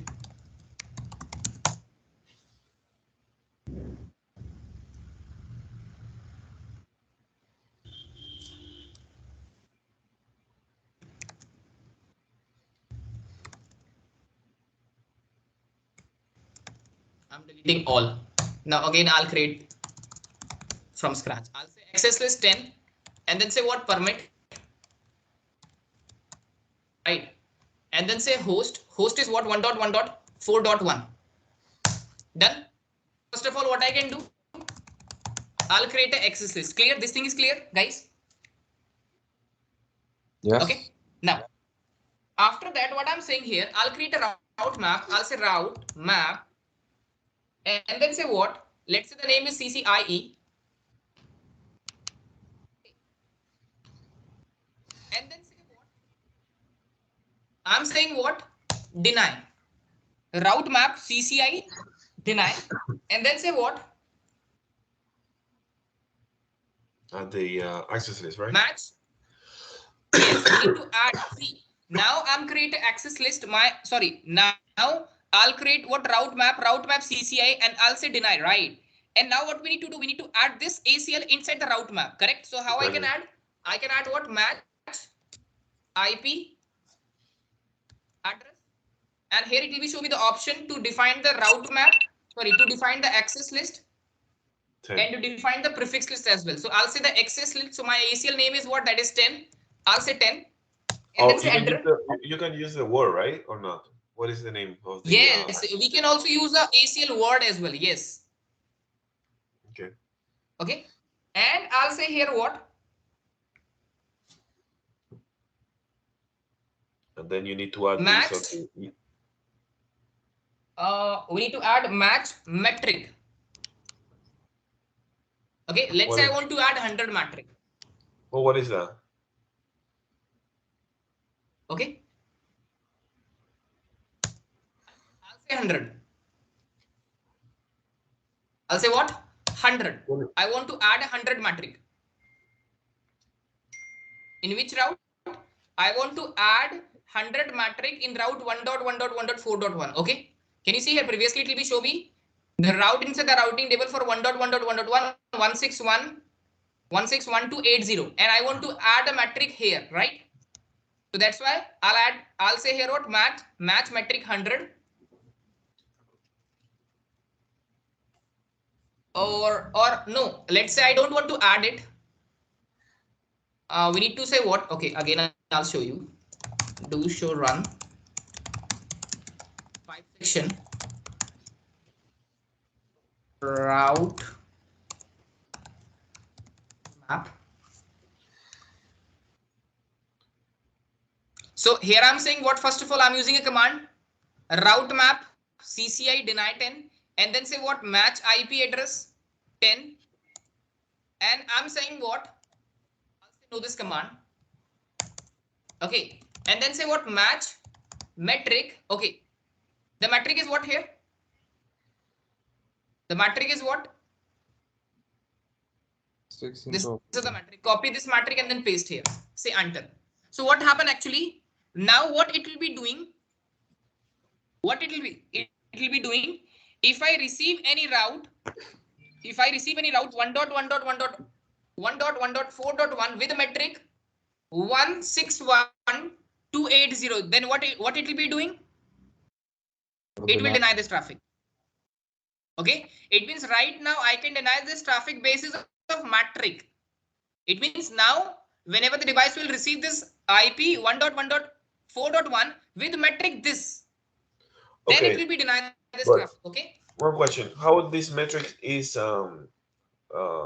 configured? No, not configured, but how is determined? How is determined? Why is this 16, 12, 80? No, it's not another number. Okay, this is From what it's EIGRP coming from? mechanism actually. This is EIGRP. This is automatically EIGRP will calculate the EIGRP matrix. It But uses that change. But one a question formula is actually. that static or that changes? Is dynamic? It's changeable. It's like see, it's depend on the bandwidth and delay actually. If I change the bandwidth and delay, then yes, the matrix will be changed. Actually, what happened once we enable the EIGRP, you know, we are enable the EIGRP. Okay, we enable the EIGRP protocol in the routers. So what actually happened once you enable the EIGRP? So what these routers will do immediately? These routers will check the bandwidth and these router will check the delay. Okay, bandwidth and delay, and automatically put the formula. Okay, and put the calculation. Actually, this is the formula. The EIGRP formula is what? 10 to the power 7 upon lower bandwidth plus lower delay upon 10 into 256. So this is the EIGRP formula. Okay. So EIGRP will calculate this matrix automatically actually. Okay. Well, the thing This is that this is not statically defined. Automatically EIGRP will set this matrix. Yes. Calculate this matrix. But if this changes because of X, let's say because of the bandwidth, then it will change. You will have to also adjust the command, right? Yes, because I'm setting here what? Because I'm setting here what? The matrix is what? 161280. Once the matrix will be changed, then yes, the traffic is not denied. Okay. Okay.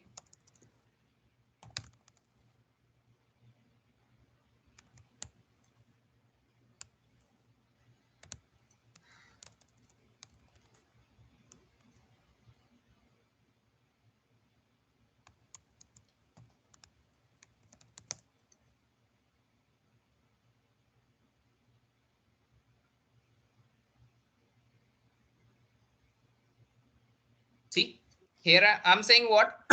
Okay, this is the route map. Correct? Okay. Now what happened? The command is not finished right now. Okay, the command is not finished.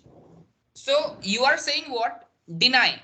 If you are saying deny, then all the traffic is deny, right? So what we need to do again, we need to use the same command with permit and higher sequence number. Can you see here?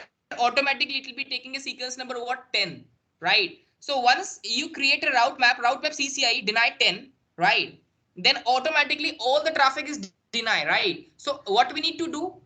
We need to create one more route map with same name with permit statement with higher sequence number. Here the sequence number is what? 10, and here we need to put the sequence number higher, 30, 40, whatever. Okay, and then say enter. That's it. Okay. Clear? Okay. Okay. Now let's say what? Router EIGRP 10.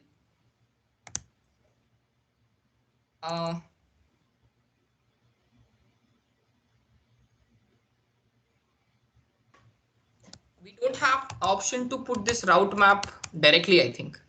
Okay, guys, we don't have power to put this route map directly in the EIGRP. Using the distribute list, we can do only. Okay, using the distribute list. Now here it will be showing me the option route map. Just to say what?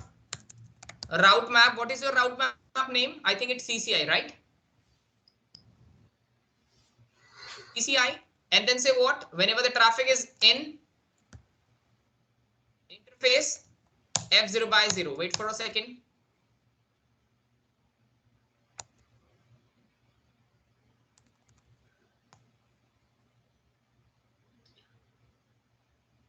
Now reaching messages come. Again, we need to check the route. Do show IP route. So no, the route is not removed. Why? Do show access list. Wait. First of all, we need to check the access list. Access list is done. Okay. Do show IP route map. Route map. So the route map is what? In this route map, I'm setting the metric 161.161.280. 161.280.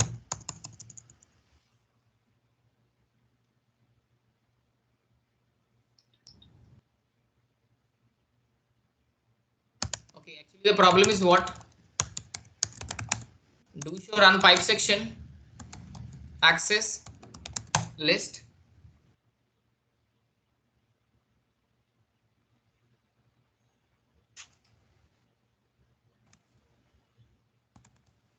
Access list 10 permit.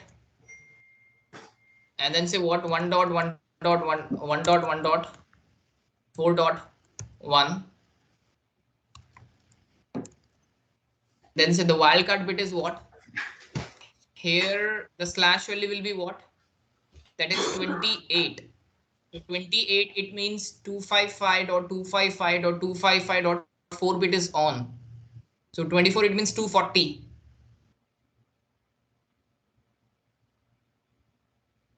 It means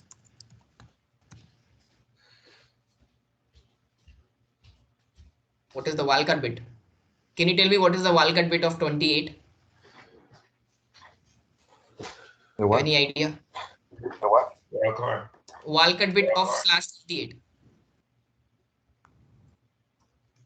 We need to do 255 minus 240. Should be 00015, right? 0.0.0.16. 15. 15. Wait for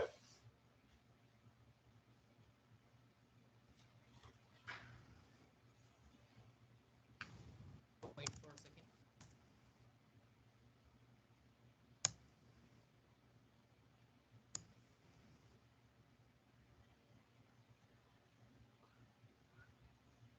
Still the route is what permit? No, but you put the wrong wildcard. You put 16. It's 15. 15. Okay. Take the wildcard. Do show access list. See? Should be 15 at the end. 15. If it's a slash 28, right? Yes. Should It is 15. 15. Okay. Sorry. So we need to check. We need to change it. Do show. We need to say access list 10 permit. Host is what? 1.1.4.1. 0.0.0.16. What? 15. You told me 15, right? Wait for a second.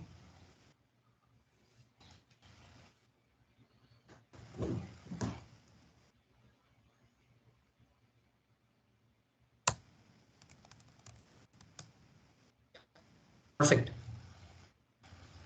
Removed. Right? So here using the route map, what happening? The route is removed behalf of metric.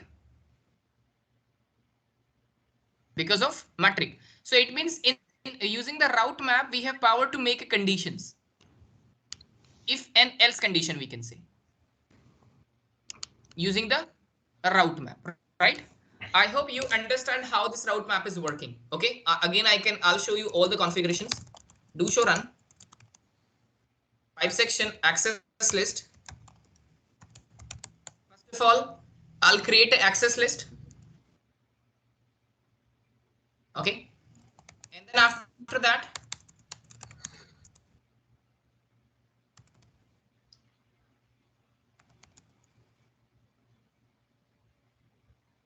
oh, I'm sorry, not prefix list, it's route map.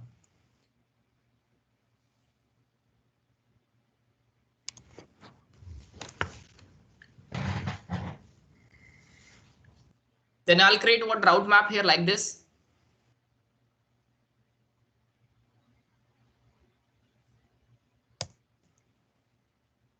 This is the route map. Okay. So guys, remember this thing. First of all, I'll say what route map CCIE deny, or okay, I'll say the deny statement, and automatically it will be taking a sequence number 10, right?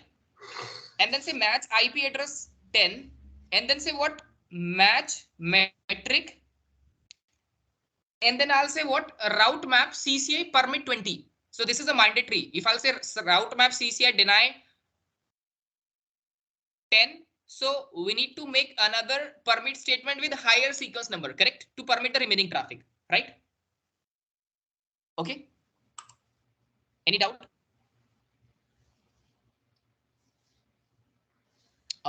Guys, have any doubt? You have any questions? So tell me, please. Yeah.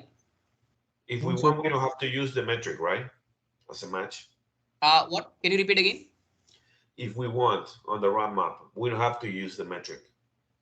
Yes. It means we can filter the traffic basis of metric as well. As well. Here what condition I'm saying? What condition I'm saying? Okay, let's take an example. This router will receive a route. Which one?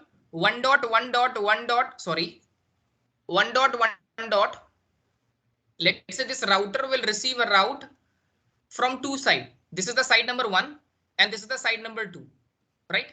But when this this is what this is side number 1 and this is side number 2, correct? Okay, so it means this R1 router will receive 1.1.4.1 route from side number 1 and exactly same route will be received 1.1.4.1 from where? Side number 2, correct? Okay, but when it will be received from here, it means side number 1. So let's say the metric is what? 1, 2, 3, 4, 5. But when it will be received from where?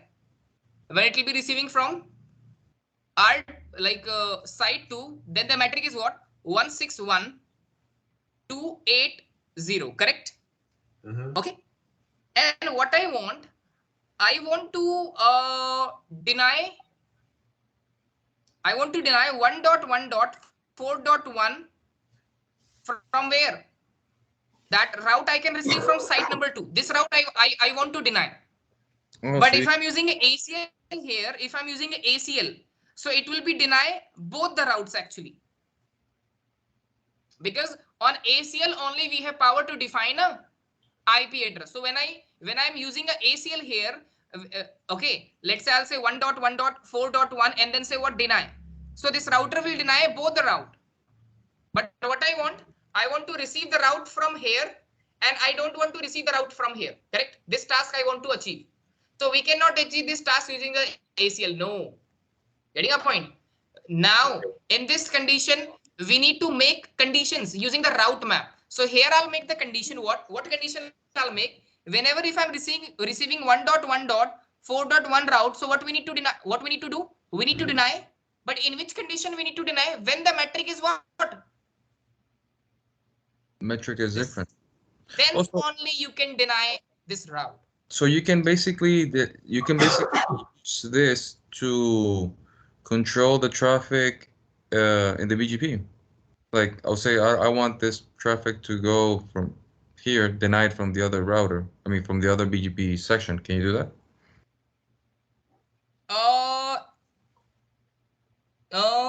BGP. Yes, you can also filter the BGP route as well. Yeah. Okay, perfect. Okay, one question. In this roadmap, it says CCIE, which is the name. Then you put a deny, so you are denying, and you put the number 10.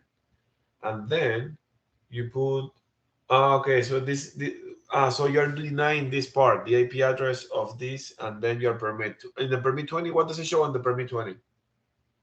Yes. No need to say here permit any, just to say CCI permit, it means all it is permit. Okay. So, one more thing here, one more rule here. Why in this time I'm not saying permit any. So actually when I'm not specify anything else, then it means, okay, right now what I can do here, I can just make this route. I can just say what? Route map and then say CCI and then say permit 20 and then say enter. And I'm not defining any command inside this permit 20, right? It means what? Automatically allow everything. Yes. It means if I'm not defining anything else, if I'm not defining any IP here, it means automatically all IPs permit. Can you show me the access list of the number 20? Access list of number 20. Yeah, this is because that's permit 20, right? No. You are confused. See. Wait, okay, no. This is part of the route map. It's not a part of ACL. Yes. Okay. Yes. Wait. I can explain you one more thing here.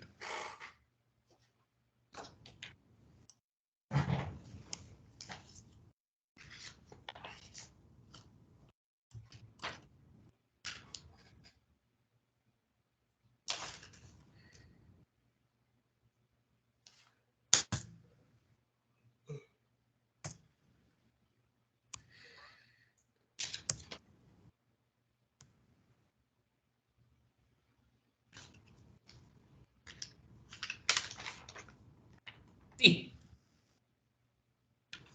what's happening right now? First of all, I'll create a ACL here.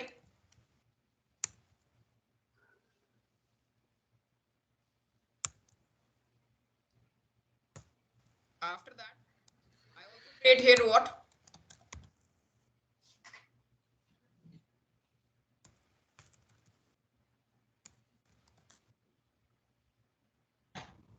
Route map, right or wrong? Okay, guys, remember this thing, please. See, remember.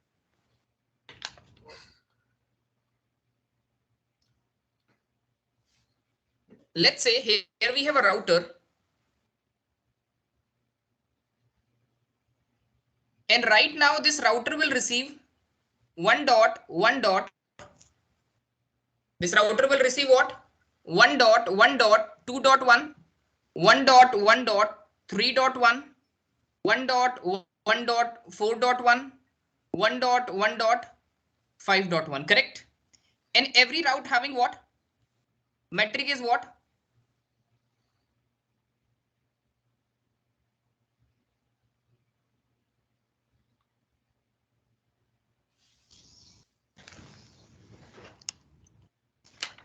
Correct? Same. Right or wrong? Okay. And let's take an example. Now I want to deny these all the traffic. I want to deny these all. Then how we need to make a route map? We need to say what? Route map, and then say what? CCIE, and then say what? Deny. Okay. And automatically it will be taking sequence number 10, right? And then say what?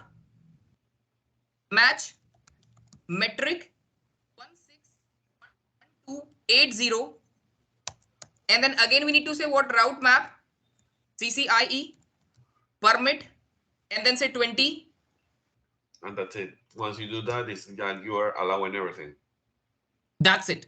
So right now, see guys, can you see here? I'm not using this command match IP address 10. Address 10 is what? Using this command, what I can do? Using this command, we are adding this ACL, right?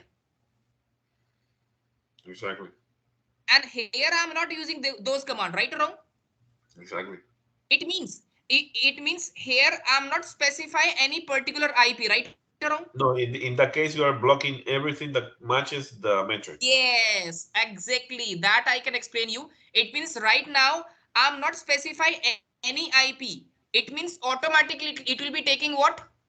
All. Wow. Now, all metrics. When I receive any IP address with this metric, then it will be deny all the IP. Okay. If I'm specifying any ACL here, then only it works in this on this ACL. But if I'm not specifying any ACL, then it works on all the IP addresses. Yeah. Please ask the question. Yeah. On the match command, what other options besides metric do you have that you can choose? In match metric, right? This one. Exactly. You can choose by IP address. You can choose by metric. With what else? Okay, I'll show you the options. Can you show me? Yeah, in the router. Yeah.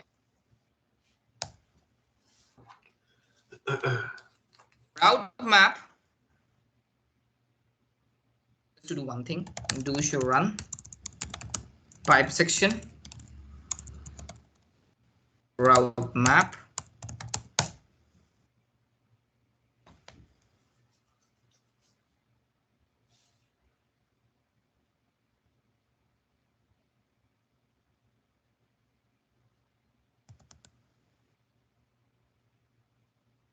Okay, that's one. What are question? We can match multiple things. We can match AS path. It means we can also use this thing we are also using where in BGP as well. Longest local preference, metric, MP list labels, policy list, route map. Okay, so we can match here many things actually.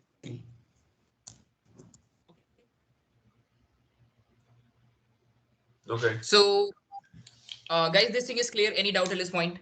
No, it's clear. That's perfect. So this is what, this is overall what? Filtering. Okay, this is what? Filtering. You also know the like filtering, and I also teach you the filtering. Now you are the expert in the filtering.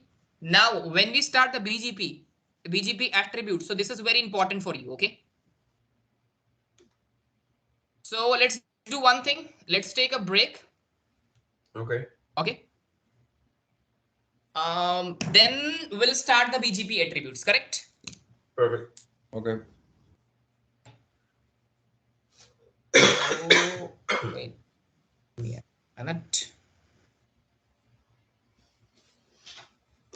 Right now the time is what?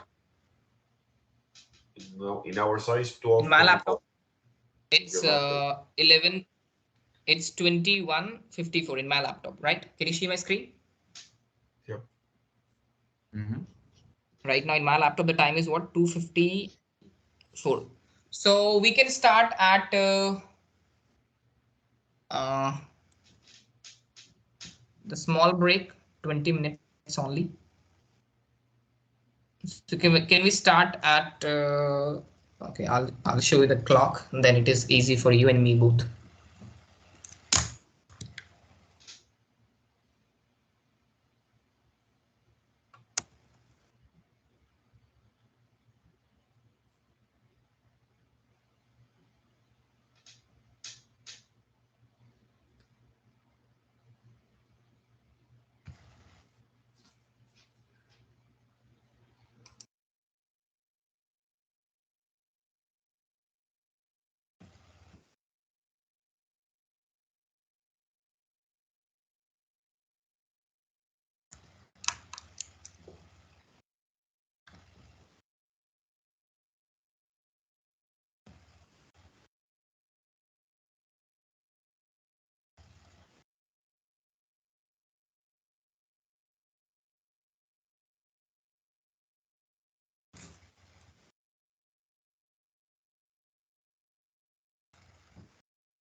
Okay, we can start at 10:15. Okay. Okay. Sure. Okay. Yeah.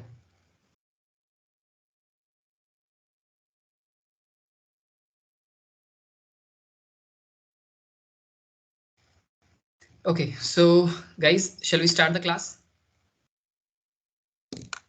Yes. Okay. Okay.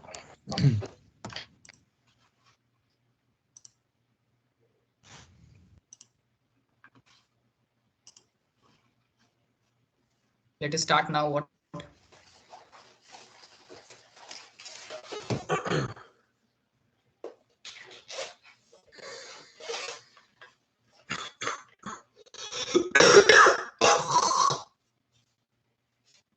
So now we need to start what? These BGP attributes, right? So these are the attributes, right? Path attribute in the BGP, right? So like whenever the device will find the best path, so what happen? That the device will check these all the things. First of all, okay, one by one, serial wise, the device will check first of all this thing, then the device will check this thing, then local preference, self advertisement, AS path, origin code, MED, internal external, IGP cost, oldest path, lower neighbor router ID, and then what? Lower neighbor IP address, correct? So these are the things that that router will, like, whenever in BGP, when we make any path as a best, then we need to use these path attributes, correct? Okay. So the first attribute is what? That is next hop reachability, correct? The first attribute is what? That is what? Next hop reachability. What is the meaning of here the next hop reachability? Okay, I can explain you.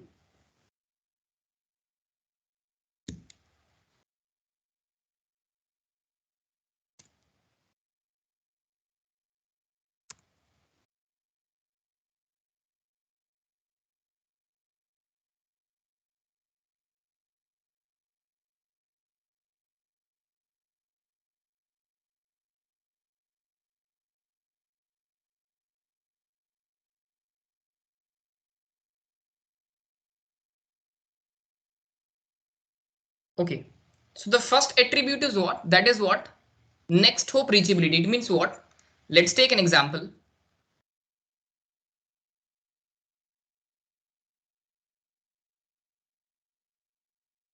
We have a router R1, right? And then one more router that is R2. Okay. And then one more router that is R3. And one more router that is R4. Correct?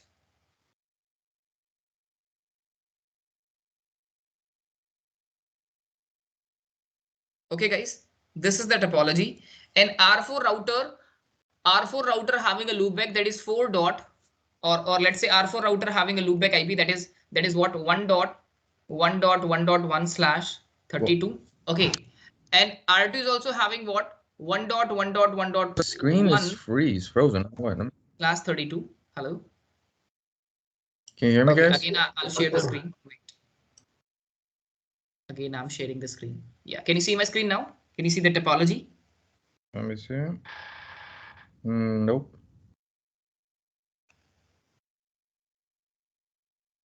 No. No, I can't. Okay. Wait, guys, I'll join again. Okay, give me a second. Okay.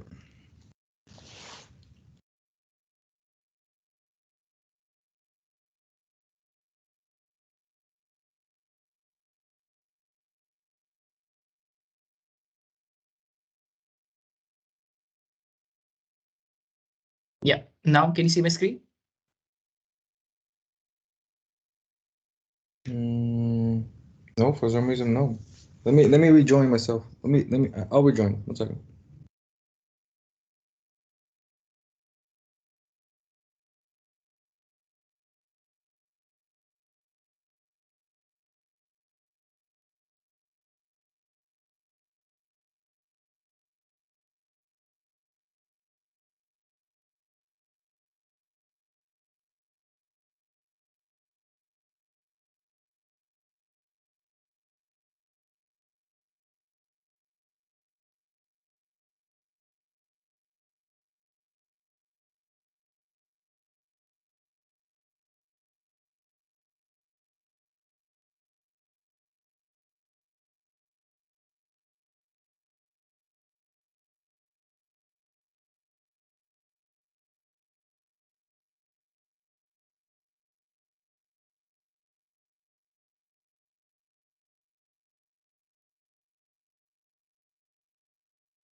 Okay, I can see it now. That's great. Perfect.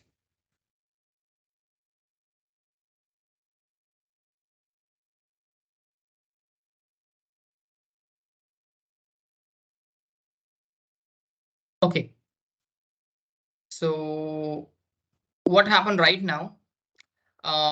We have these routers like R1, R2, R3, and then R4, right? And R1, R2 having a loopback like 1.1.1.1, and exactly same thing. R4 is also having a loopback that is 1.1.1.1, correct? Okay. Now what happened? This R2 router will share our route. Okay. And let's say in between R1, R2, we have an IP address what? That is 10.1. And here I'm having what? 10.2. Here I'm having what? 20.1, 20.2, 30.1, 30.2, correct? Okay, so in this time, what happening? And let's take an example. Okay, here I'm using what? AS100. Here I'm using what? AS100, right? And here also I'm using what? AS100. Here also I'm using what? AS100. Here also I'm using what? AS100, correct? So this route I'm not able to receive on R1 because of IBGP loop prevention mechanism, correct? Right or wrong? This R4 will share this 111 route to R3, but R3 is not able to share this route to R1, right or wrong? Yes or no, guys? Hello, can you hear me? Yes. Okay, perfect. So what we need to do, we need to enable the route reflector and we need to make this R1 as a client. Then yes, R1 will receive the route, correct? Okay. And what happened once this R1 will receive the route via R2? So it will be show you like this 1.1.1.1. And when it will be received via R2, so the next hop IP will be what? 10.2, right? And when it will be received from where? R4, like via R3. So it is what like this, like 1.1.1.1. And the next hop IP will be what? That is 30.2. The next hop IP is what? It's 30.2. It's not 20.2. It is what? 30.2. You know, you remember the next hop rule of IBGP? They don't change the next hop IP address. So it will be show me here what? 30.2. This thing is clear. And guys, if I'll show you the R1 router routing table. So inside the R1 router routing table, it will be show me on R2 having, let's say, two interfaces F0 by 0 and then what? F0 by 1. So on F0 by 0, this is what F0 by 0 and this interface is what? F0 by 1, correct? Now, in this condition, what happened? On F0 by 0, I'm having the network will be 10.0. On F0 by 1, I'm having the network will be what? 20.0. So this is what? This is the routing table of R1 router, right?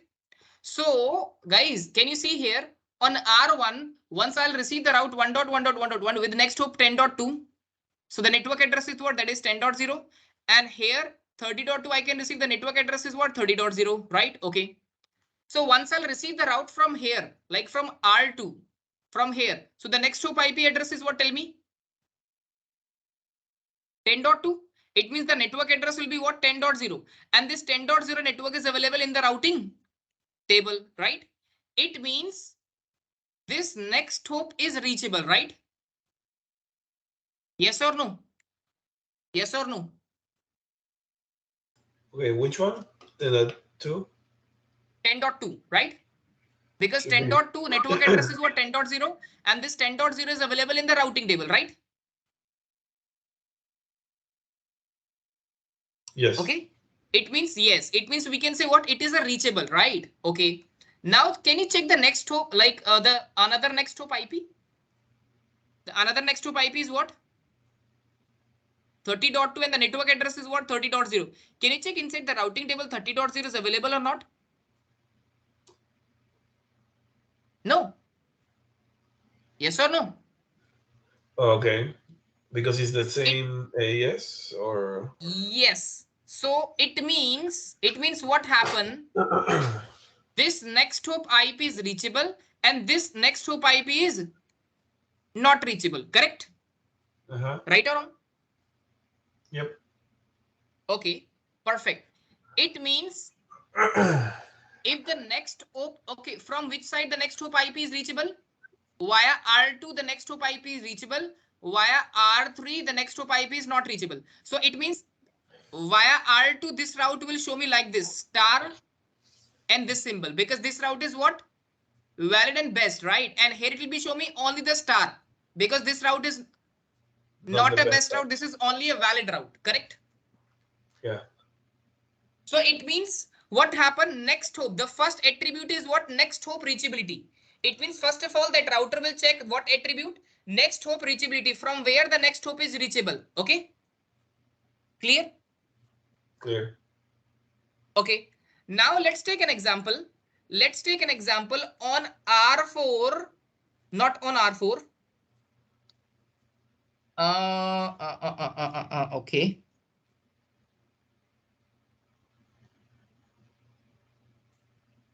Let's say what I can do. Now inside the routing table, I can install 30.0 network in the routing table. Now this 30.0 is available in the routing table, right? It means this next hop is also reachable and this next hop is also reachable, right or wrong? Yeah. It means now I can receive route via R2. So this next hop is also reachable. I can receive the same route via R3. So this next hop is also reachable. It means now when both the side, the next hop is reachable, now the device will check the next attribute to find the best path. That is wait. First of all, the device will check what? To make this path as the best what? Reachability. Next hop reachability. Okay. Now the device will check what? Wait attribute, right? Okay. The first attribute is clear to you? Perfect. Okay.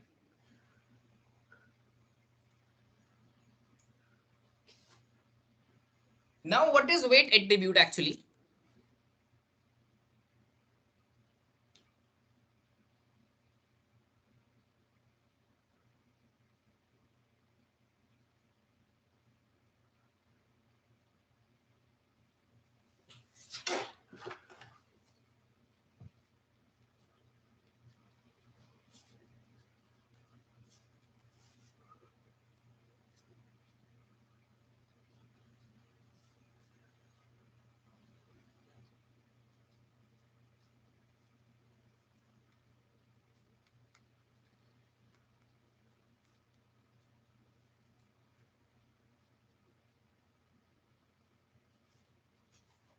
What is this wait attribute? First of all,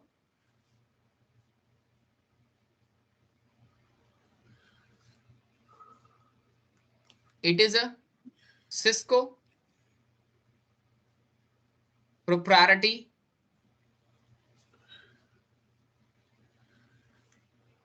attribute. It means this attribute we can use only on the Cisco devices, or we can say this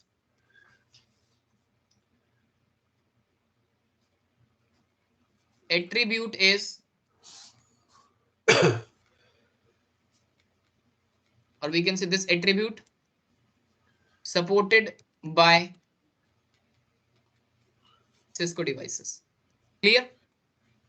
Clear. Okay, perfect. Now the second is what? Like normally what happen?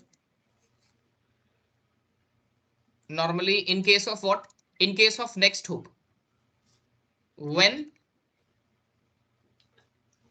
the router, when the BGP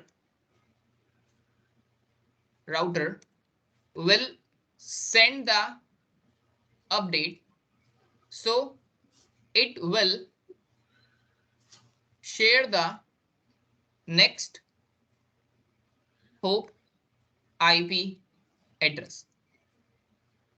It will share the next hop IP address inside the update packet. Getting a point?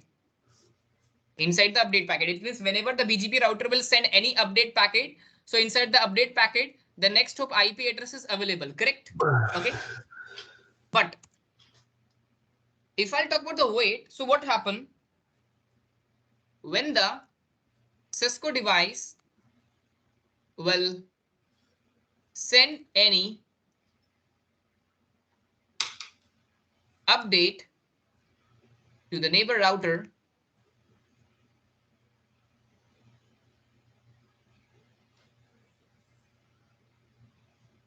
when the Cisco device will send any update to the neighbor router, so they do not carry the wait attribute inside the update. Getting a point? Okay. It means whenever the device will send the update, whenever the device will send any update, so in this case, what happened? Whenever the device will send the update from one device to another device, so yes, it will send the next hop IP address, but they don't send the wait attribute inside the update. Clear? Clear. Okay, perfect. Now next thing is what?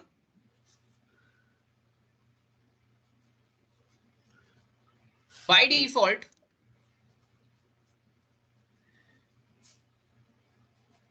weight is 32768. By default, the weight is what? 32768. Okay. And receiver router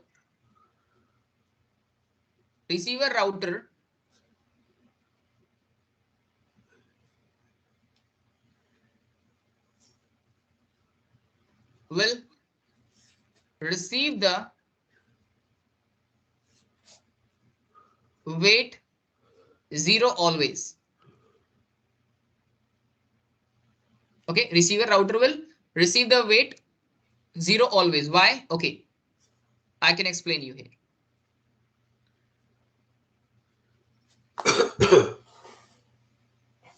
And what happened?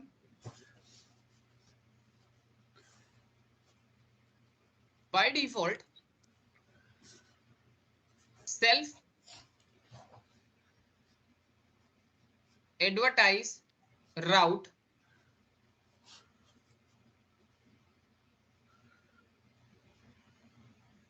weight is 32768. Okay, now I'll make the topology, then I can explain you here.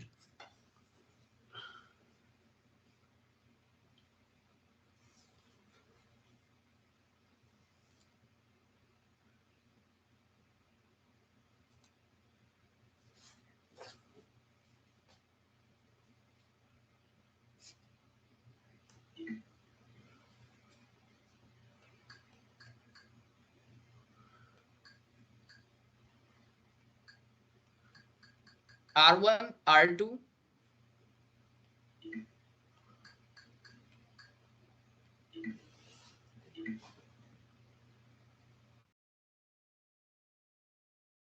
and then what? It's R3.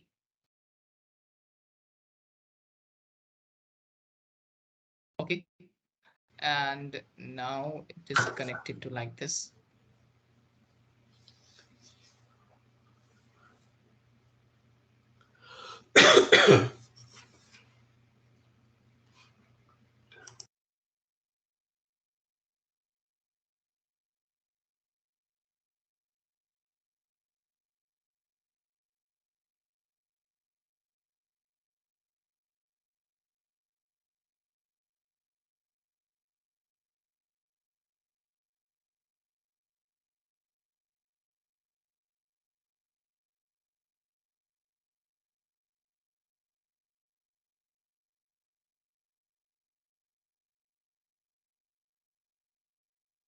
And this R1 router is also having a loopback IP.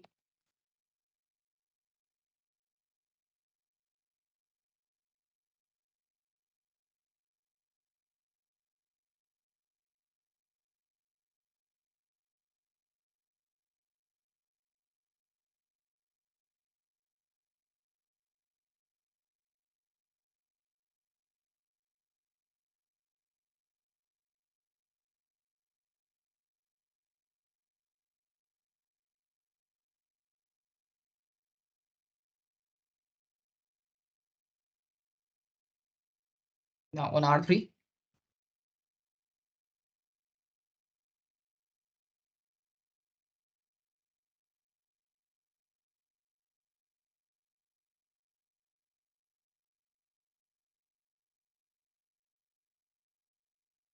Done, right? So let's configure the BGP. Let's go on R1. I'll say what?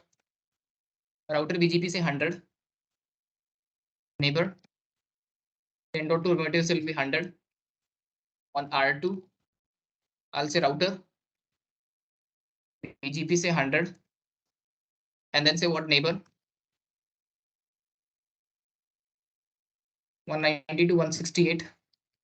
10.1 remote AS will be 100. Neighbor. 20.2 remote AS will be what? 100. Correct? Let's go on R3 and then say what router BGP say 100. Neighbor 192.168.20.2. Sorry, 20.1 remote AS will be what? 100. Wait for a second. We need to check on R2, the BGP neighborship. So do show IP BGP summary. So now yes, this neighborship is up. Done, right? Yes or no? Let's go on R1 and then say what network 1.1.1.1. I'm advertising this route 255.255.255.255. Guys, see, remember, right now I'm advertising this prefix on R1. So it means we can say this is the self-advertise, right? So now if I'll show you do show IP BGP. Can you see here? What weight it will be? Show me, tell me.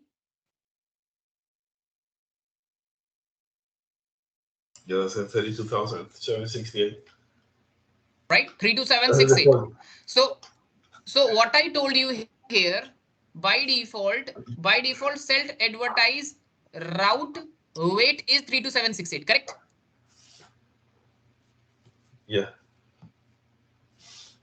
And what happened in this time? Okay, it means on R1 it will be show me that route is what 1.1.1.1 and the weight is what 32768, correct? 32768. And guys, what I told you right now, whenever the device will send any update, so inside the update they don't add this weight value, correct? It means whenever this R1 router will send the update, to R2, so this is what update packet, and the packet is what like 1.1.1.1. In this update packet, they don't add the weight. It means whenever this R2 router will receive this route 1.1.1.1, so the weight will be what? Whenever the device will send the update, so they don't carry the weight, right? So it means here I'm not receiving any weight, so that's why it will be show me the weight will be what? 0, correct? Yes or no? Yeah.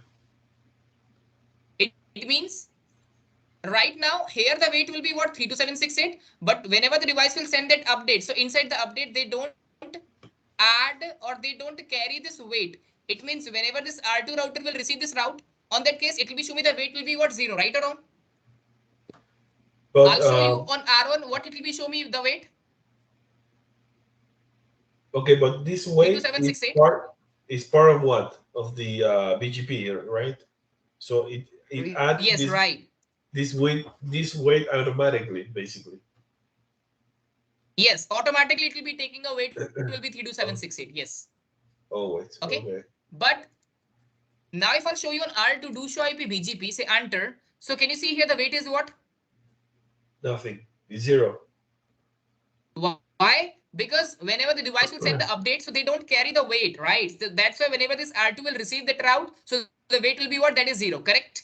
So basically the R2 receives the routes and then drops the weight to 0. Yes, we can say the weight is what? 0. Exactly. Actually, what happened? Whenever, okay, I'll show you. Let's go on R1 and then say router BGP say 100 and then say network 1.1.1.1. Mask will be what? 255, 255, 255, 255. Why the weight is 0 on R2? I can explain you. I'll say no this command. And again, I'll type this command 1.1.1.1 mask 255, 255, 255 to 255. Correct? I'm not saying right now enter, right? I'm not saying enter. Okay. First of all, I'll capture the packet here.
Okay, now what happened? What I can do, let's go on R1 and then say enter this command. See, can you see here immediately the device will send the update message? This is the update. Okay. Can you see here this one? This is the update message. So now I'll open the update message.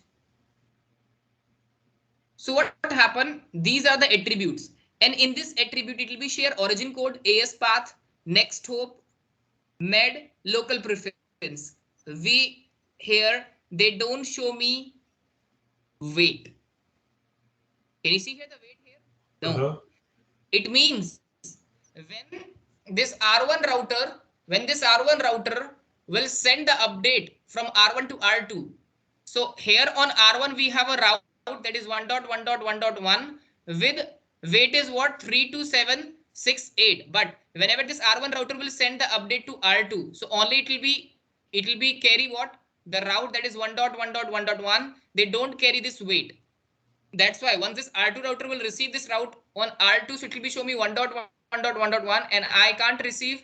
I'm not able to receive any weight here because inside the update they don't send any weight. So that's why here it will be show me the weight will be what 0. Correct? Exactly.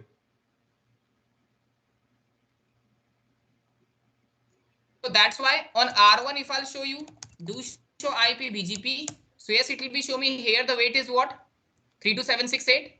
But if I'll show you on R2, Is 0. Yes, that is 0 because they don't carry the weight inside the update. Do show IP BGP and then say enter. So that's why the weight will be what 0. Correct? Any doubt? Okay. Perfect. So now I hope these lines is clear. Okay. So when the Cisco, what it will be writing here, when the Cisco device will send any update to the neighbor router, so they do not carry the weight attribute inside the update. Correct? And by default, the weight is what 32768.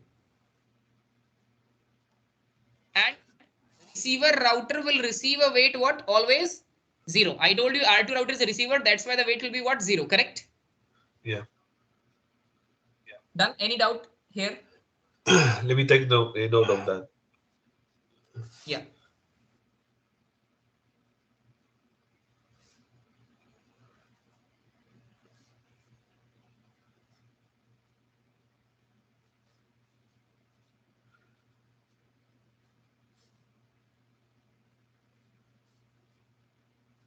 But this only works in Cisco, basically, right? The way.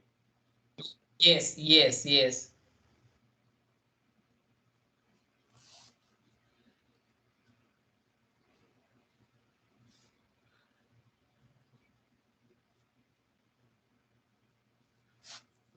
Default.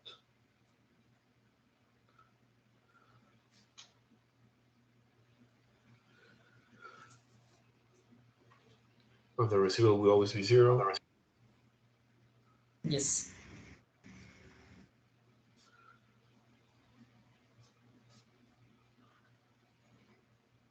Okay, perfect.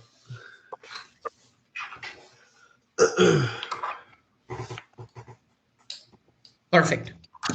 Now,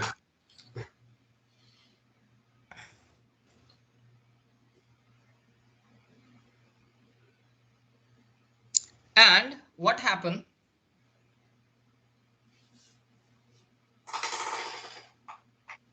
The last line is what? Higher.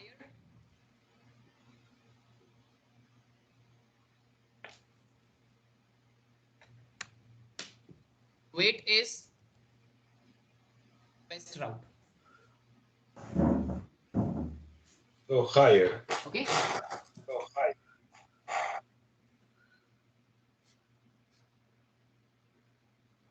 Higher weight is what? Best route. It means what?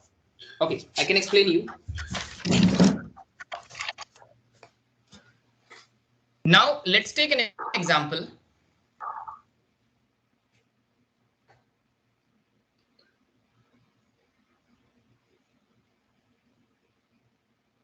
This is R1. This is R2. This is R3, correct? R2 having a route 1.1.1.1/32. R3 is also having a route 1.1.1.1/32. Correct? Here the IP address is what 10.1. Here the IP address is what 10.2. Here it is what 20.1. Here it is what 20.2. Correct? Okay. Now this R1 router will receive what? 1.1.1.1.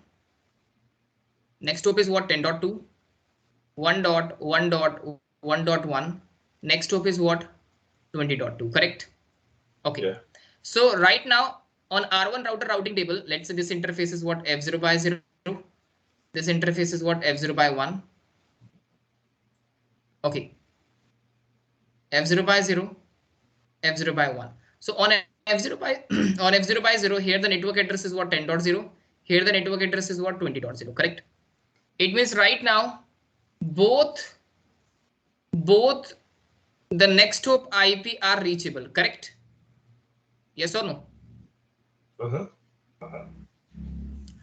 And when this R1 router will receive the route, so the weight will be what? 0. Here it will be show me the weight is what? Here it will be show me the weight is what? 32768, right or wrong? Right. But when this R1 router will receive this route, so the weight 0. is what always? 0. So tell me first of all, if I want to make any route as a best, so what that router will check? Tell me. The first one, next hop reachability. Next hop reachability. It means what? Both the next hop are reachable or not. So can you tell me with R1 this next hop is reachable? Yes. Okay. And can you tell me from R1 this next hop is reachable? Should be. Yes. So it means both the next hop will be reachable. It means the next hop reachability attribute is what? Wait. Time. Okay. Now if it is time, so the device will check what now? The next is what? Wait. It's the next one. Wait. And you know, I told you higher weight is preferred. Higher weight is the best path. So can you tell me where I can receive higher? Both sides I'm receiving what? Both are the 2 same. and 0. It means this Unless, is also like what? you say, High. if you change the it's like you say, if you change the weight like a higher number, it will take the preference of the higher number. Yes, absolutely. But okay, let's take an example. On R2, I'll change the weight. I'm adding the weight here. Let's say that is 100. But still here it will be show me the 0. Why? Because we know the device don't send the weight inside the update. So if I'm adding here, so they don't affect here actually. Correct? Right or wrong? Right. Are you getting a point or not? Yes or no? Tell me. Yeah. If I'm adding here, let's say I want to make this path as a west via R2. So I can add the weight 100 here. So let's say if I'm adding the weight 100 here, but still here I can receive 0 and 0 again, because whenever the device will send the update, so inside the update, they don't carry the weight attribute, right? Okay. It means what Cisco will recommend, once you use a weight attribute, so don't use this attribute this side. Always use this weight attribute which side? On receiving end. Because if you are using this weight attribute in sending end, so that attribute is not working actually. So if I can go here on R1 and I'll say here I can get the metric, I can receive the weight is what? 100. So it means now here it will be show me the weight is what? 100, and here it will be show me what? By default that is what? 0. So the path is automatically best via. Wait. Repeat again. How you get the how you got the 100 then? What? Can you repeat it again? How you got the 100 as a preference? As a Okay, high preference. actually what happened, we have power to increase or decrease the weight. Okay. Inside the R1. So by default we know on R1 I'm having the weight will be what? 0, right? And if I want to make this path as the best via R2, so what we need to do? We need to go on R1 and just to set the weight here what? 100. So this path is automatically best. Okay. Okay, but if I'm setting the weight 100 here, so they don't affect actually, because still I'm receiving here the weight will be what? 0, right? Always Cisco will recommend when you use the weight attribute, so always you can put this attribute on the receiving end, because when you put on R2, so it is not working actually, because R2 will not sending this attribute to R1, right? So we need to go on R1 and then set here the attribute what? 100 via R2. So here it will be show me what? 100. So this all automatically this path is what? Best, correct? Again, let's say I want to make this path is the best via R3. Then what we need to do? Let's go on R1 and then set here the attribute will be what? 110. So this is higher, so this will be a best. Correct? Okay. Now I'll show you how do you change that to the router? What is the command? Now I can explain you how we can change. Don't worry.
Yeah. So can you see this topology? Yeah.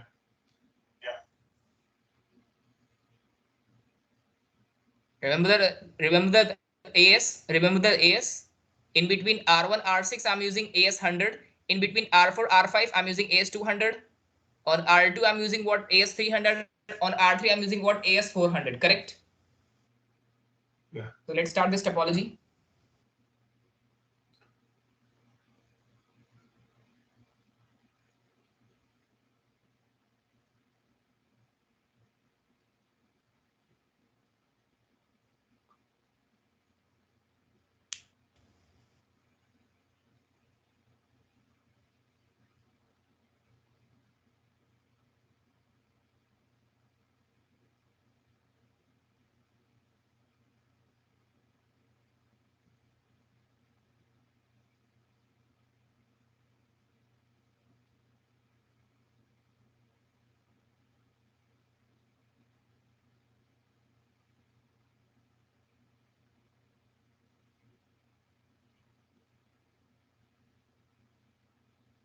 Now, let's go on R6 router first of all.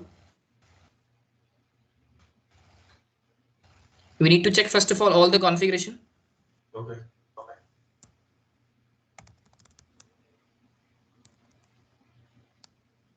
Okay, guys. So can you tell me IP address is correct or not?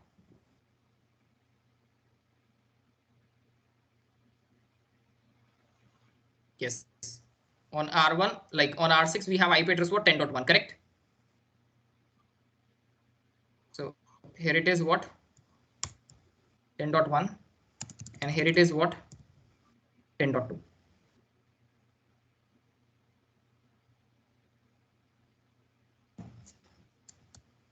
And on R6, I also create these loopbacks actually. So we need to remove these. I'm removing loopback 2, loopback 3, loopback 4, loopback 5, loopback 6. Do show IP interface brief. Perfect. Now let's go on R1 router.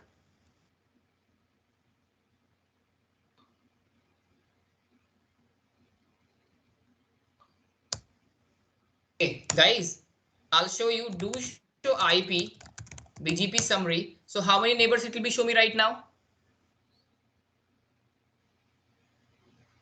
3. 3 neighbors, correct? R6, R2, and then R3, right? Okay. Now let's go on R4 as well.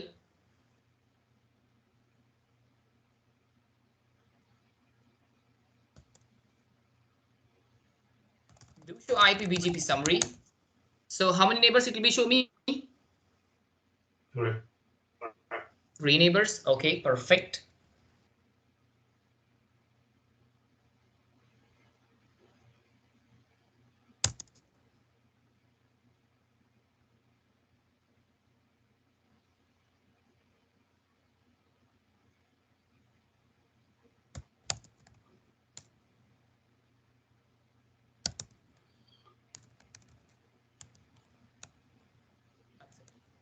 Everything is good in this topology, right? Now I'll show you one thing here.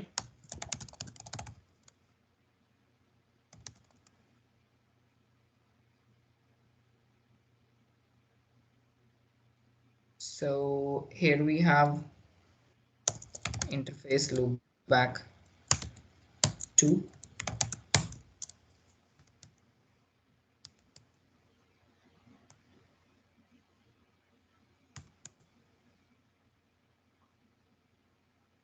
And let's go on R4 as well.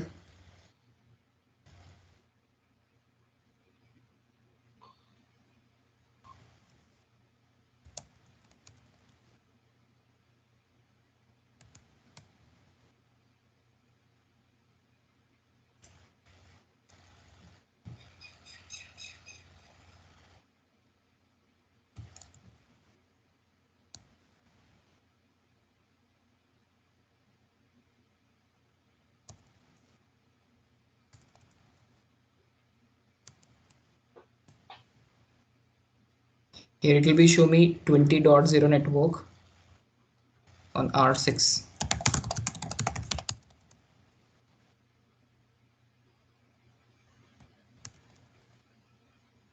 Show IP BGP. Here IP BGP. On pipe section, router BGP.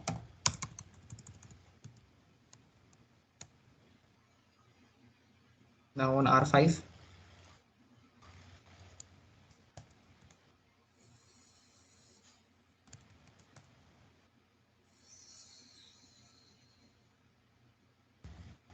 I'm using a network command here. On R6. Where is the R6 router? Okay, this is the R6. So I'll say no this command.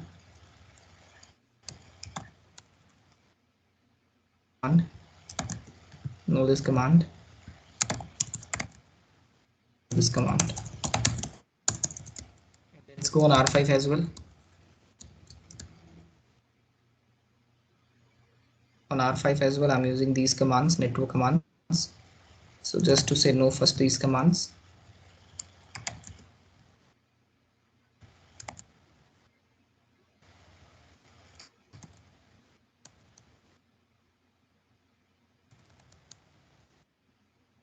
Okay, perfect.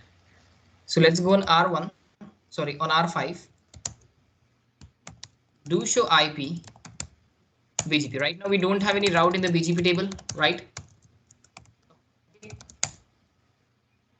an R5 router having a loopback, that is 5.5.5.5/32. Okay, and R6 router is also having a loopback, that is 6.6.6.6/32. Correct, guys?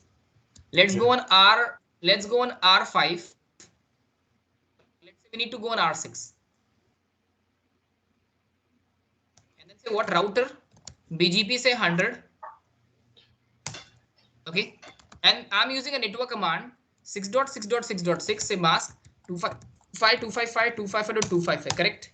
And now I'll show the BGP table. Do show IP BGP. So yes, it will be show me this route is what valid and best. Correct. Right or wrong? Yes or no? Yes, yes. Okay. Now if I'll show you on R5, it will be show me this route or not in the BGP table. Yes. I can receive this route from where I can receive 4444. And let's go on R4. R4 will receive this route do show IP BGP 66666 via. But is it not the best path? Yes. It will be receiving via 40.1 as well as it will be receiving via 50.1. It means R4 will receive this route via R2 and via R3, right? Okay. And right now this path is best via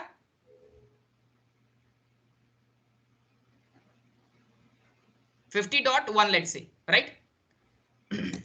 And here the path weight is what? Tell me. Here the weight is what? And here the weight is what? 0. It means right now this weight is also time. But let's say I want to make this path as a best via 40.1. So what I can do, if I can increase this weight here 100, then it's working, right or wrong? I would choose 450. Well, keep. Okay, right now the path is best via which one? Via this path. And now I want to make this path as a best via this one using the weight metric, using the weight attribute. So if I say increase, if I increase the weight here 100 on R4, then it's working, right? I mean, don't you need to increase the weight of the other one, of the 50.1, to make the 40.1 best? No. Right now this path is best. This one is the best. See? So you want to change to the other one, right? Yes, I want to change. I want to make this path. This path is the best, 40.1. That's why I'm increasing the weight here. Okay. But wait a second. If you increase the weight of that one, it's going to be the same. Don't you have to increase the weight of the 50.1? No, right now this 50.1 is best path. Because of not weight, because of another attribute actually. Okay. Okay. And now I want to make this path as the best. Which one? 40.1. So what I can do? We need to increase. Sorry. We need to increase the weight here. Correct? Right or wrong? Yeah. Okay. So right now what happened? This R4 will receive the route weight here. Sorry, it will be receiving like this 6.6.6.6. And from here exactly same. It will be receiving what? 6.6.6.6. Correct? Yeah. Okay. So from here the weight is what? 0. And from here as well the weight is what? 0. Correct? Right or wrong? Yes. So guys, I have a question for you. What is the question? The question is what? If I'm increasing the weight, this interface here, let's say if I set the weight here 100, then it is fine or what? I will change it on the R4, right? Yes, we need to do a change and we need to increase the weight on R4. Why? Because if I'm increasing the weight here 100, then we know whenever the device will send the update, so they don't add the weight. So it means here still it will be show me the 0. So that's why we need to change the weight on the receiving end. And right now the receiving end is what? That is R4. It means here we need to change weight is what? 100. Then it will be show me here what? 100. Right or wrong? Yeah. Okay. So let's go and configure how to change the weight. Okay, very simple. Let's go on R4. Okay, and then say what? And say what? Router BGP, say what AS I'm using on R4. Tell me. 200.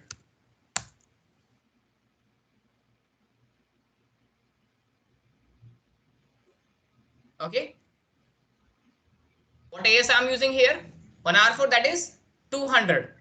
So let's say, just to say here what, router BGP say 200, and then say neighbor 192.168.40.1, and then say what? Wait. I'll set the weight will be what? 100. Just to use this command, do clear IP BGP start soft. Now if I'll show you, do show IP BGP. So guys, can you see here? Here the weight is what? 100, and here the weight is what? 0. And now this path is best via. Okay, show me again where did you configure the weight on the interface? What? Where did you configure the weight on the R4? This is the command.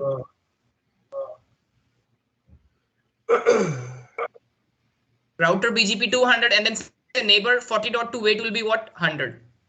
It means here I'm saying whenever if I'm receiving any route from 40.1 neighbor, then please increase the weight 100.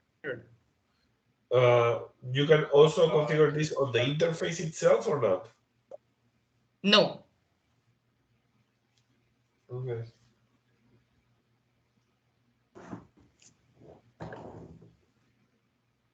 Okay.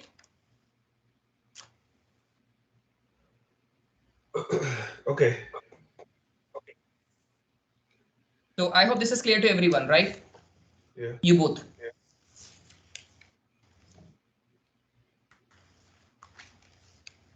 Okay. So like this, we can change the weight attribute, right? So this is the first method to change the weight. This is the first method. We have the another method as well. So I hope you understand, right? Now, right now, this path is best via where? 40.1. Let's say again, I want to make this path as the best. Which one? Via 50.1. So what we need to do? We need to increase the weight here as well. So what we need to do? We need to say neighbor 50.1, and then say what? Weight 101 to 110. Okay. And then now do clear BGP star. Now if I show the BGP table, do show IP BGP. So see, this route is best, right or wrong? Yes, sir. Yes, sir. So now I'll remove this command as well, and I also remove this command, and I'll say do clear IP BGP star. Do show IP BGP. See, now the weight will be what? 0, and then what? 0, correct? And one more thing, I'll show you. Let's say if I'm adding the weight on R1, I'll say what? Router GP say 100, and then say neighbor 20.2. Say the weight will be what? Let's say 1000. So do show IP BGP. See, still it is 0, and if I show on R4, so still here it will be also saying me what? Show me what? 0. So it means don't set this wait on sending interface.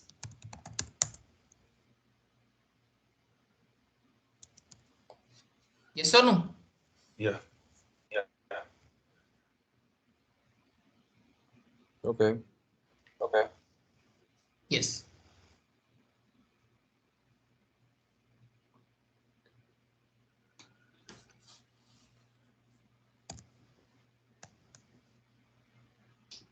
Now, so guys, I told you like on R4 we are using a neighbor command, neighbor wait, and then I'll say the wait will be what 100. So that is the first command. Then we have a second command as well. Okay, we have a second command as well to change this wait. What? Okay. What happened? Let's go on R4.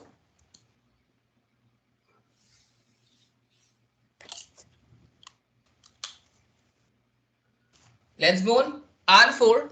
On R4, just to say what? Let's say again I want to add the metric here. Again I want to add the metric here what? 100. Okay. So first of all we need to make a ACL access list 10.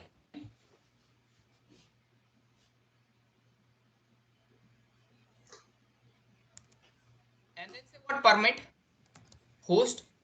I want to increase the metric which one? 6.6.6.6, correct? So first of all we need to make a ACL and then we need to make a route map. And the name is what? Route map and then say what? Wait and then say match IP address. What is your ACL name? The ACL name is what? 10. So just to say here what 10 and then say enter and then say set wait is what? What I'm setting here? 100. Clear? First of all, I'll create a ACL. Inside the ACL, I'm saying what 6.6.6.6 route. And what is the ACL name? That is 10. After that, I'll create a route map. Route map name is what? Wait. And just to match IP address 10. It means matching this ACL here, correct? And in this ACL, I'll match whenever it means whenever if you are receiving a 666 route, then what you need to do? Set the wait 100. And then say what? Exit. I told you previously. Again, we need to make a same ACL with permit higher sequence number statement. Say exit to permit the remaining traffic. Say exit. Now, very simple. Just to say router BGP and then say 100. Sorry, it's 200. And then say what? Neighbor, just to add 40.2. Just to add this route map with this neighbor. Route map, what is your route map name? That is wait. And inbound or outbound, that is inbound. On which interface? Interface F0 by 0. Need to specify the interface.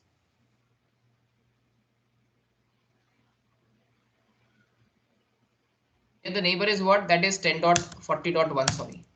That's it. Now just to say do clear IP BGP star soft. If I'll show you do show IP BGP. So see. The weight is what? 100. So this is the second method to configure and to configure the weight. Clear? Yeah. Any doubt?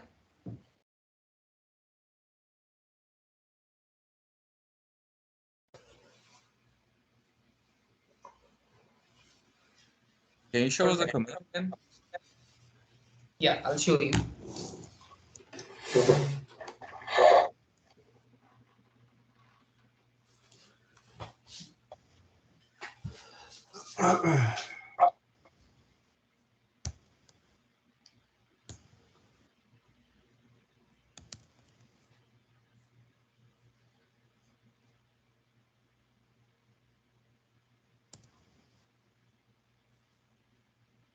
So this is the access list, right?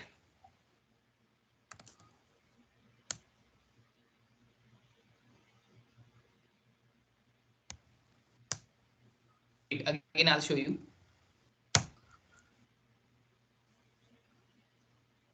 this is the access list. And then I'll show you what now. Route map. So this is the route map. And then now I'll show you how to apply this ACL. Router BGP. So using this command. Okay. Okay. Yeah.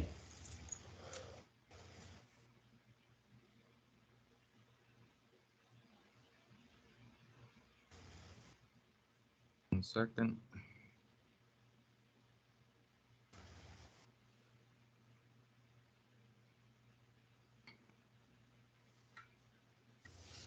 Okay.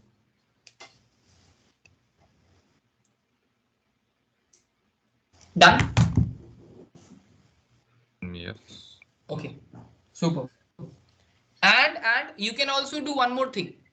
What? Okay. Again, I can remove these all the things. Say no. Just to remove this route map.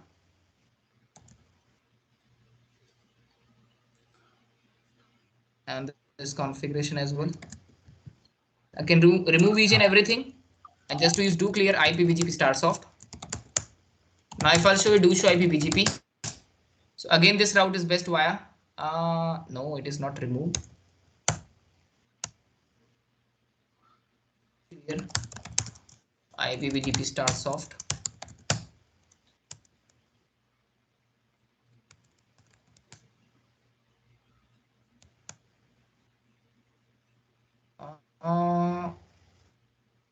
Yes, now it is removed. Correct. Clear. Now it is removed. Super. So we can do this task using the prefix list as well. How? Okay, I'll show you. Do show IP BGP. What we need to say? We need to say IP prefix list. IP prefix list, and then say what?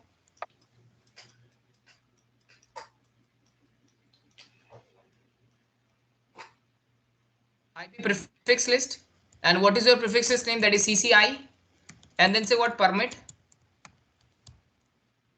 And we need to define the IP address. So the IP is what? 6.6.6.6/32 GE32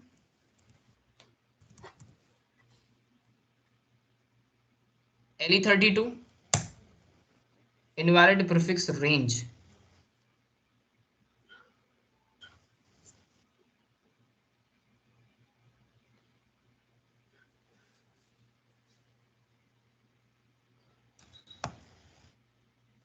For if I want to define a particular IP, then how we need to do that for a single IP?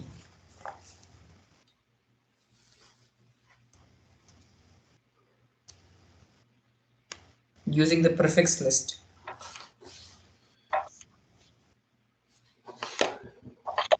How to use this prefix list?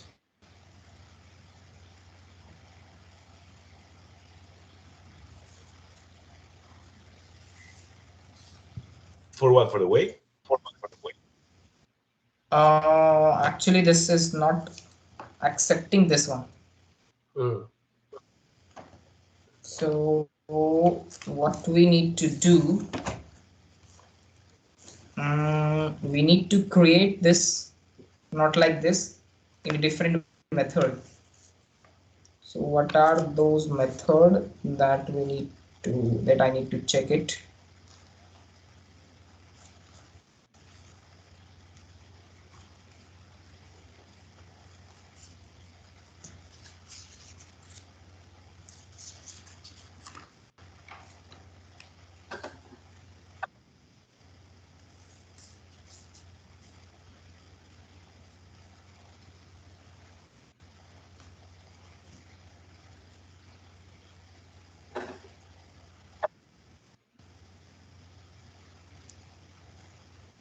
If I want to define one IP, so It is not like this 32 30T 32.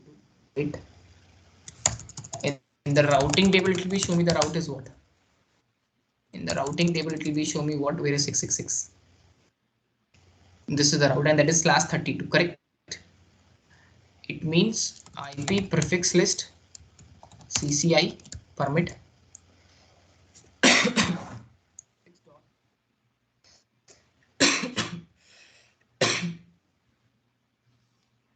this is one single IP, right? And if I want to use one single IP, so how we can do that?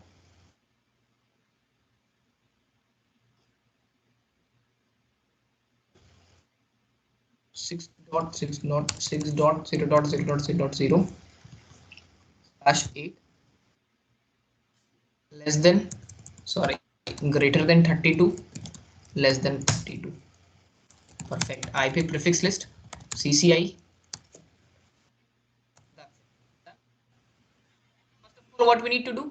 We need to create this ACL, sorry, prefix list, right? And then after that, we need to create what? Route map. The name is what? Wait. Okay. The route map name is what? That is wait. And then after that, we need to say here what? Match IP address.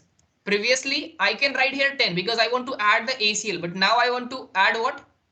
Prefix list. So just to type here what prefix list, and what is your prefix list name? That is CCI. So I'll say CCI, say enter, and then say what?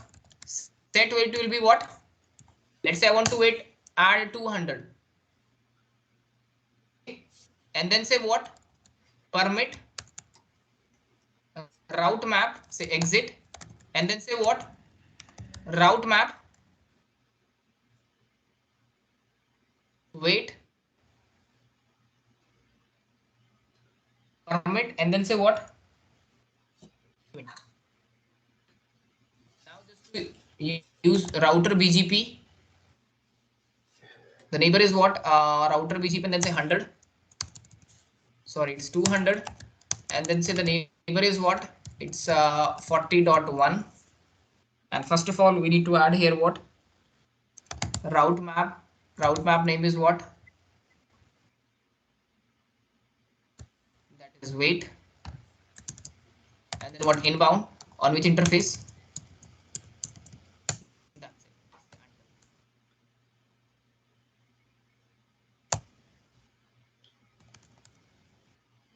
Do clear IP BGP star soft. Do show IP BGP. See? 200. So here, what are the commands? I'll show you. Do show run pipe section IP prefix list. So this is the prefix list, right? After that,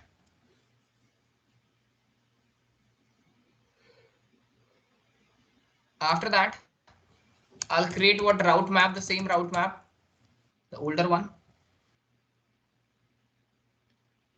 Sorry, it's not IP route map. It's only route map. So this is the route map. That's it. And after that, I also apply this ACL.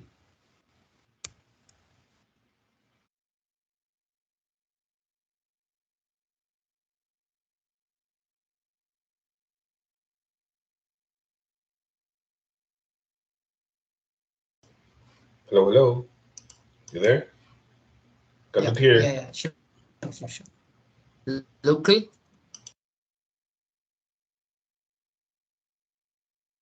Preference.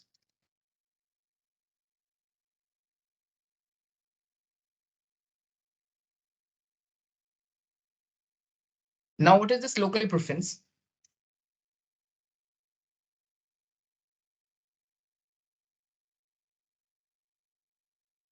It means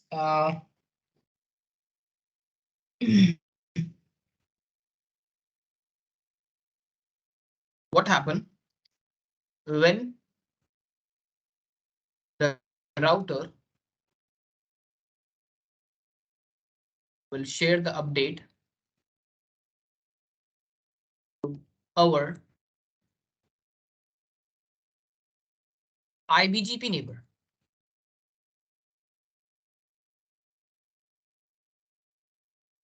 IBGP neighbor. So it will add the local preference.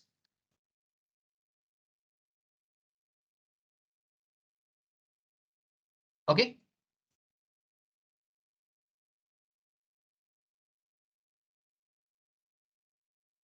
Or the second thing is what? When the router will share the update to our eBGP neighbor. Okay, so will not adding the local preference. Clear? This thing is clear, yes or no? Okay, and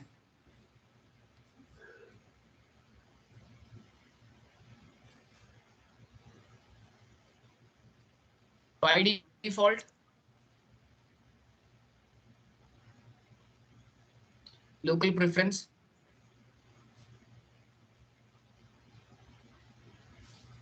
by default local preference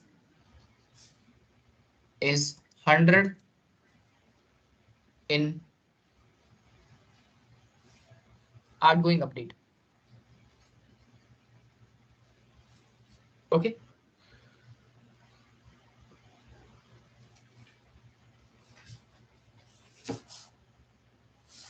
And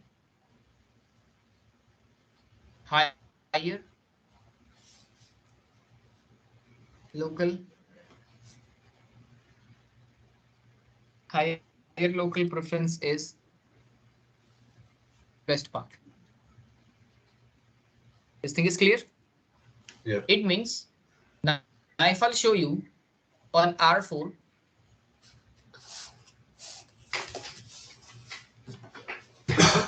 this topology, if I'll show you do show IP BGP. So for 6.6.6.6, the local preference is what right now? What? Blank. It means 0. Why they will be show me the 0? You know, I told you local preferences work in case of which? IBGP or eBGP? Tell me.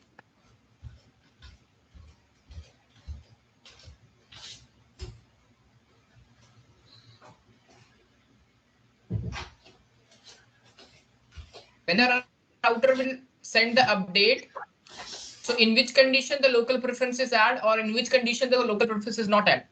Tell me. So it works in both BGP and eBGP, both? No, in eBGP. If we have eBGP neighbor, then will not adding the local preference. Ah, okay. If the neighbor is what IBGP, so it will add the local preference. So in this time on R4, if I'll show you, yeah. So on R4, it will be show me the local preference is what 0. Why? Because in between R4 and R2, this is my IBGP neighbor. Sorry, eBGP neighbor actually. Okay. Getting a point? Because here I'm using AS what 100. And R4 router uses AS number what? 200. R3 uses 400.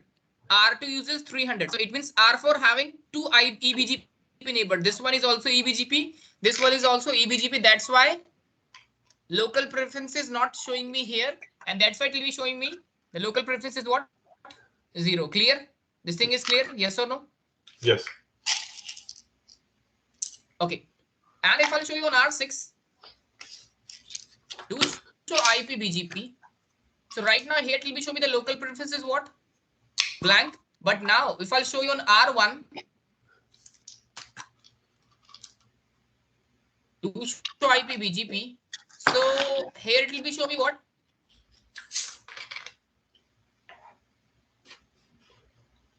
Local preference is what? 100. Okay. So what I can explain you right now, It means using the network command. Okay, let's go on R6 first. Say router BGP 100. And then say network 1.1.1.1 mask 255.255.255.255.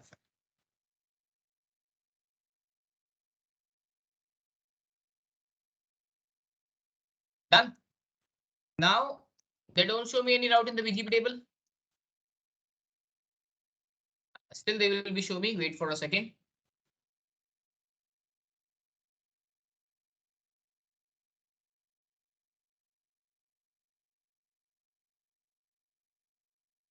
Now if I'll show you the BGP, so do show IP. Wait for a second. Now they don't show me any route. Do show IP BGP on R6, right? So what we need to do now? Let's say what? I'll say router BGP 100 and then say what? Network what? 1 dot, sorry, here it is 6.6.6.6 255.255.255.255. Sorry.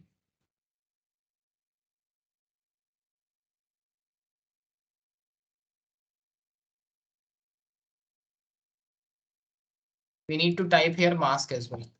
Enter. So once you enter this command, again, if I'll check the routing table, if I'll check the BGP table, so it will be show me the local preferences what? 0. It means we can say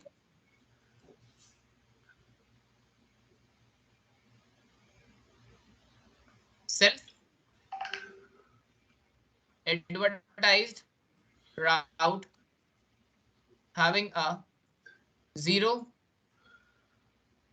local preference.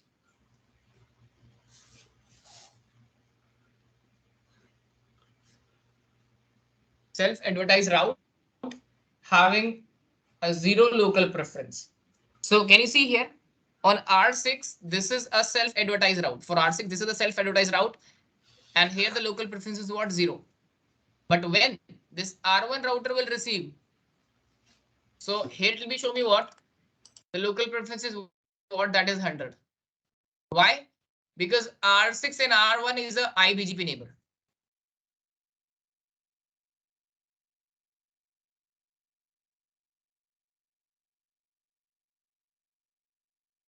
Getting a point?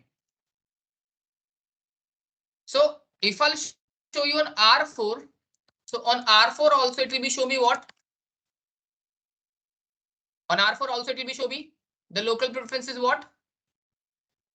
0 blank. But on R1 it will be show me 100. Why? Just to give me the answer. Why? Why here it will be show me 100 and once I'll check on R4, so it will be show me what? 0. Why? What is the reason?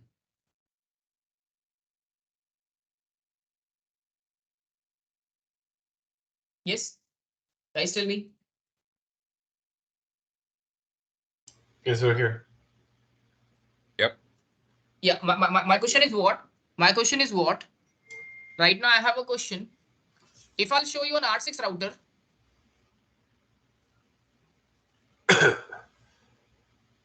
if I'll show you R6 router, so do show IP BGP. So here the local preference is what? 0, right? Because this is the rule. What is the rule? The self-advertised router having a local preference will be what? 0, correct? Okay. But when I'll check on R1, so why it will be show me 100? That is my question. Let me see.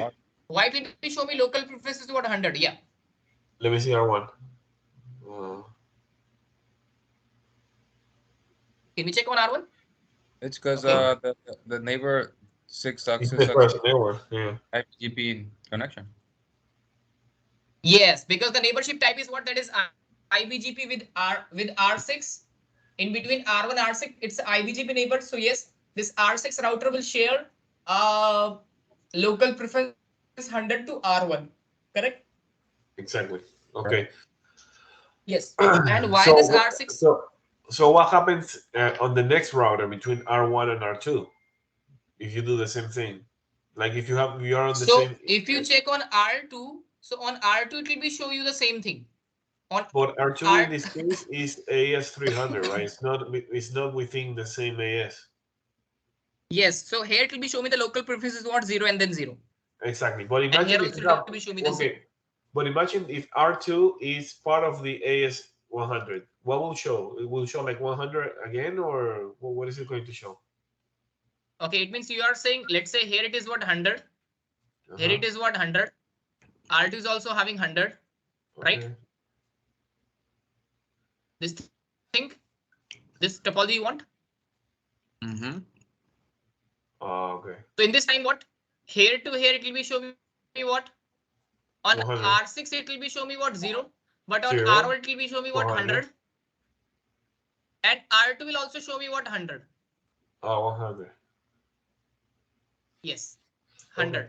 Because this router also belongs to 100 AS. This router also belongs to 100 AS. It means this is IBGP. And in case of IBGP, it will share the prefix. Okay. But here it will be show me what? 0. Here it will be show me what? 0, because this is the eBGP neighborship. Clear? Clear. This thing is clear. Okay. Now,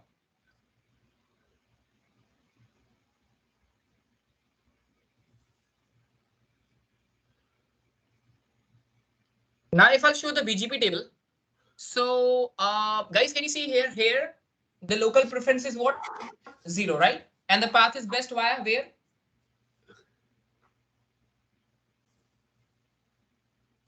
Via 50.1 or 40.1?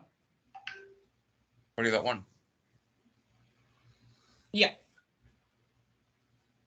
Via 40.1, this route is the best. Now, I want to make this path as the best. Which one? This one.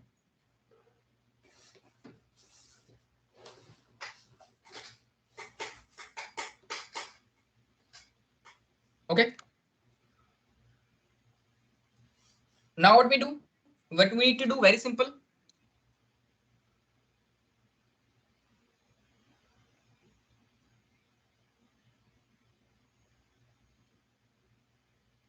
Router BGP 100. Okay, here it is. I'm using 200.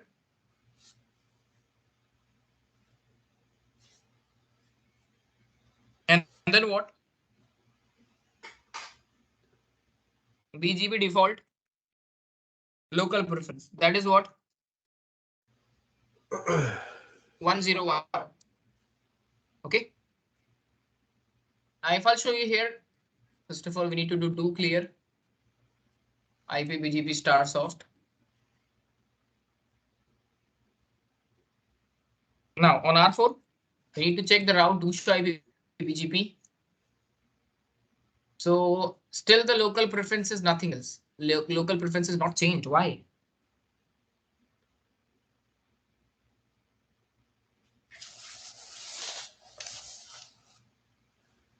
Because it works on IBGP. IBGP.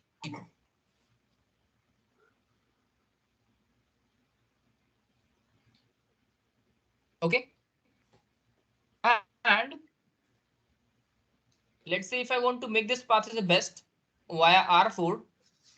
So what we need to do, wait.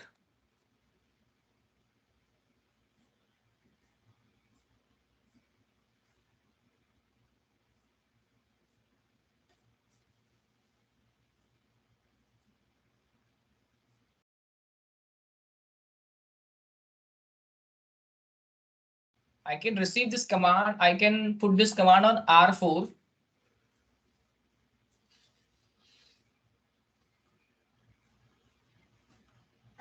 Router BGP 100.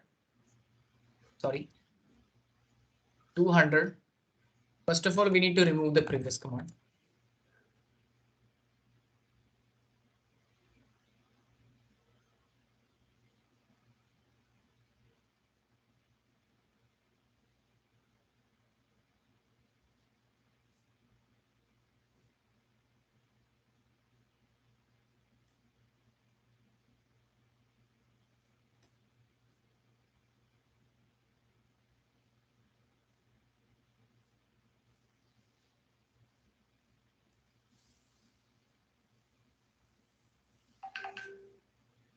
Okay. So now what is the command? How to use this concept here? So first of all, we need to say, let's say, do show IP BGP. I'm receiving here what 6.6.6.6, and I want to receive this route via 50.1. Via 50.1.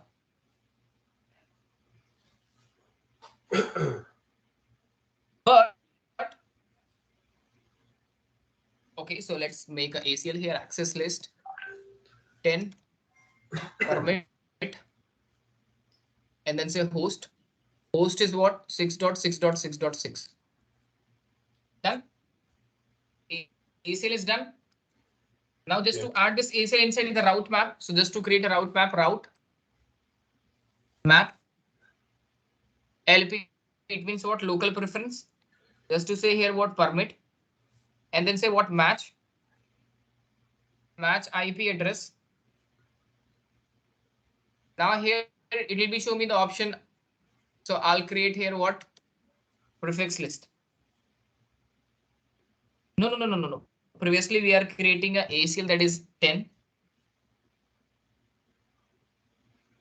Okay. And then say what? Enter, and then say what? Set local preference.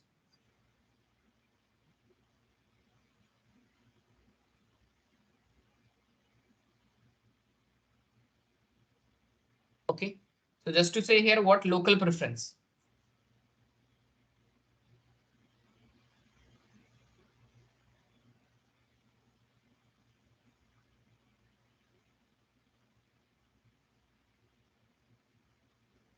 Set local preference here what? Let's say 150.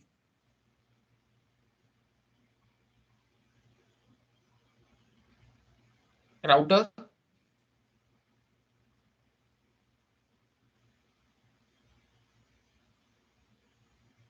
What we need to say on R4? Route map is created. Now just to say route map.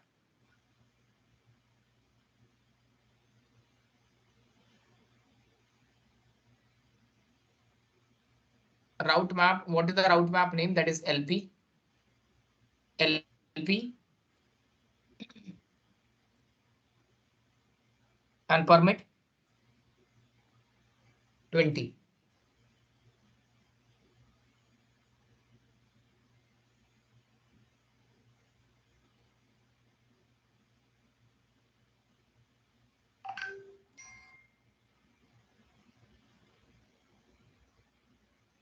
So now if I'll show you on R4, so what it will be show me? Now let's go on R4 and then say what? Router BGP say 100. Neighbor 192.168.40.1, and then say what? Route map. Route map. The name is what? LP. Route map LP in. That's it. Wait for a second.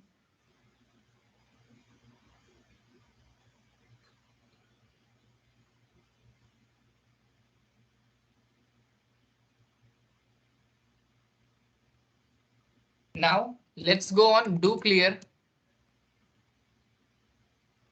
IP BGP start soft. Now if I'll show you an R4, do show IP BGP. So can you see here? The local preference is what now? Yes. Clear? Now the LP is what? Local preference is what? 150. Any doubt here? All right. It's the best. Super. Can you show us the command again? Yeah, the steps. Can you show us the steps again?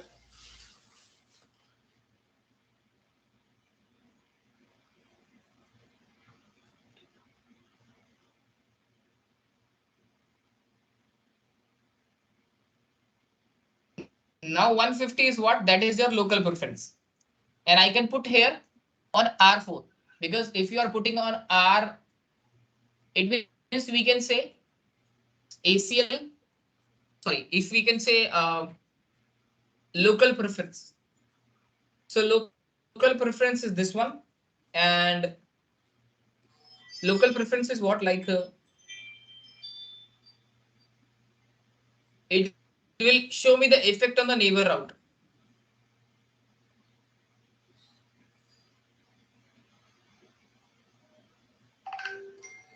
Okay. And now which path is best right now? Via 40.1. Let's say I want to make this path is the best. Which one? This one. So again, we need to make a ACL route map and match here and match these. I hope this is clear to you, right?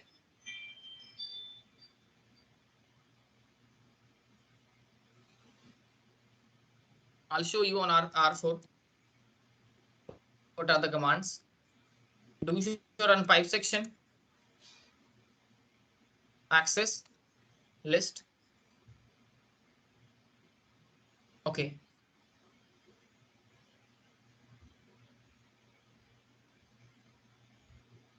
Now here just to say what route map. So this is the route map on R4.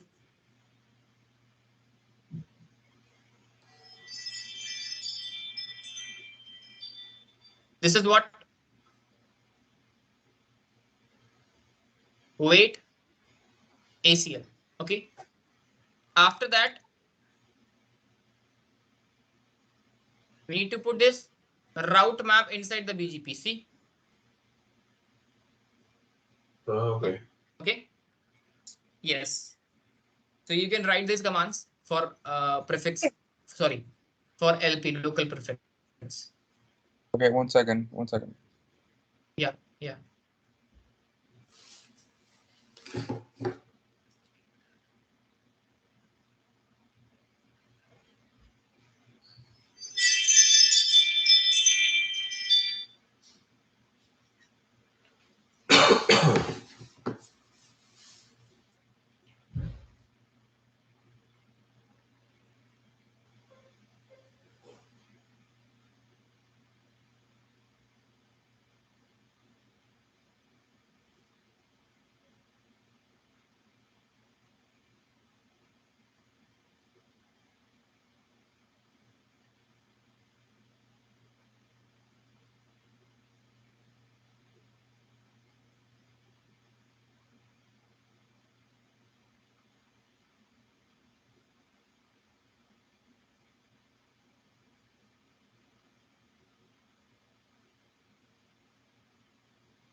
Okay, done.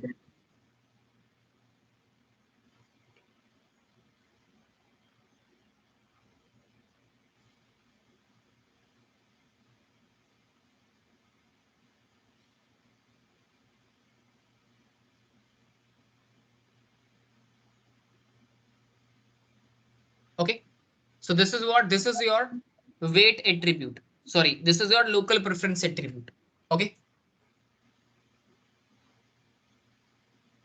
Any question here in the local preference? Anyone?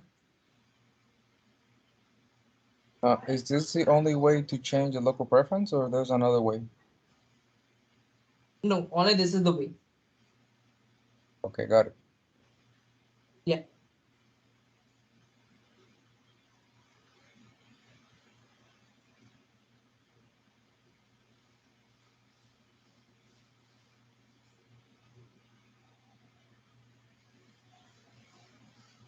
Now, next we will discuss what?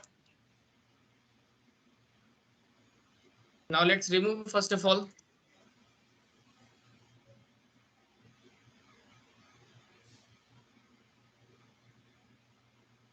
access list.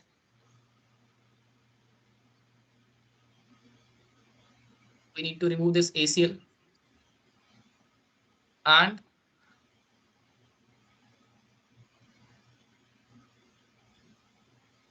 just to say here what route map and remove these all the route maps.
Do show IP, BGP.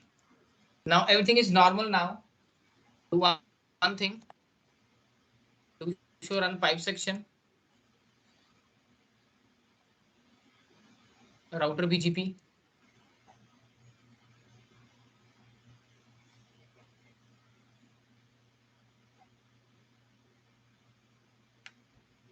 Okay. Now everything is removed here. Now let's discuss what next attribute. The next attribute is what? Tell me. Self-advertisement.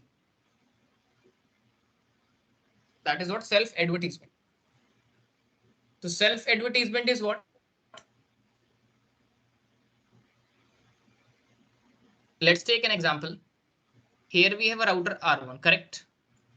Here we have a router R2. Here we have a router R3.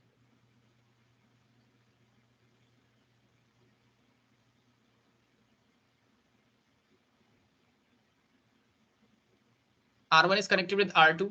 R1 is connected with R3. Now let's take an example. This R3 having a route that is 1.1.1.1/32. Okay, and exactly same on R1. R1 is also having a route that is 1.1.1.1. Okay, so this R1 router, will receive, let's say this R1 router have R3 router having this loopback 1.1.1.1/32. R1 router is also having a route inside the routing table. Okay, and it will also show me 1.1.1.1/32. So it means right now, what happened? This R1 router will receive two packets. The first, it will be received 1.1.1.1 route/32 via R2.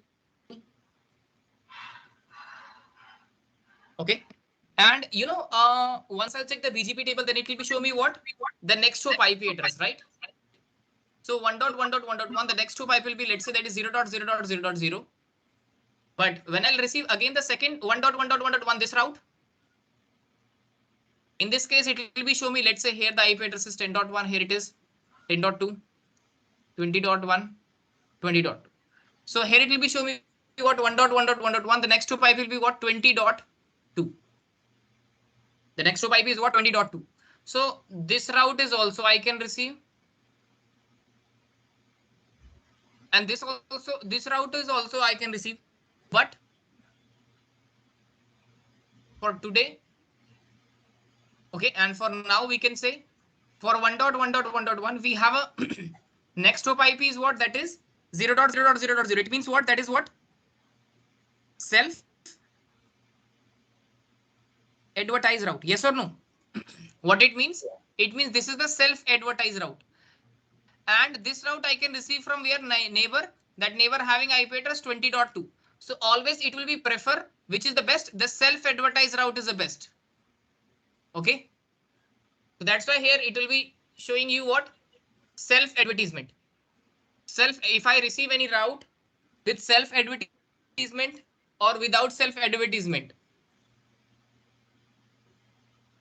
Like right now, what happened? This R1 router having this route. Which one? Okay, I can explain you.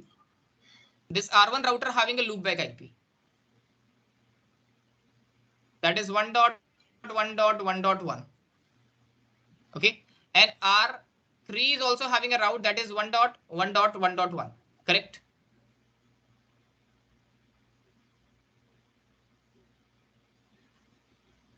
So here it will be show me what like this. It will be show me 1.1.1.1 with next hop 0.0.0.0, and second it will be show me 1.1.1.1 and so on. And the next hop IP will be what? Let's say here it is what 20.2. So obviously for R1 this self-advertised route is best, because in this self-advertised we have an IP address 1.1.1.1. Yes. Okay. So this path is the best. Right now I can receive two routes from the neighbors, not neighbors. This route I can receive from the neighbor. This is the self-advertised route. So that's why here it will be show you what? It will be show you this route is what? Valid and then best. Okay. But right now both route is not valid and best. Which one is the valid and best? Only this route will be a valid and best, because it's a self-advertised route, and self-advertised is more preferable. Clear? Any doubt? Okay. Okay. So this is what we can call what? So basically, self-advertised is always the best, no matter what. Yes, always it will be preferred. Yes, always.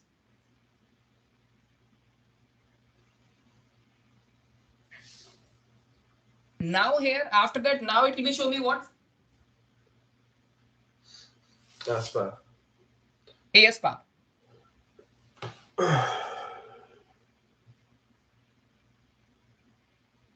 AS path.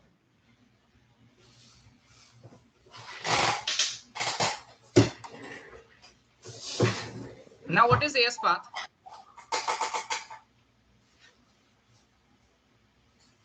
If I talk about the AS path, so guys, you remember the IBGP? Sorry, you remember the EBGP rule? EBGP loop prevention mechanism? Yeah. That if the router receives and whenever if I'm sharing any prefix to my EBGP neighbor, then it will add the AS number. When I'm not sharing any route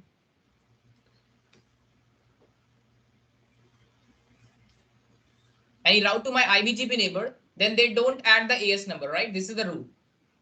Remember, once I share any route to my EBGP neighbor, then it will add the AS number. Once I'll share any route to my EBGP neighbor, yes, in EBGP it will add the AS. In IBGP they don't add the AS, right? Okay. Now what's happening here?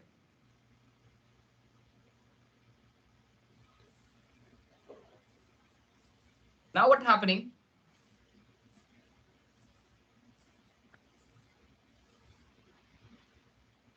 It means we can say this we can use in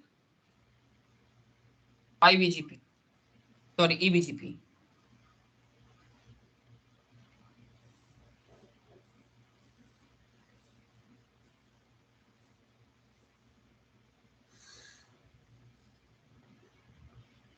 And what happened? In EBGP,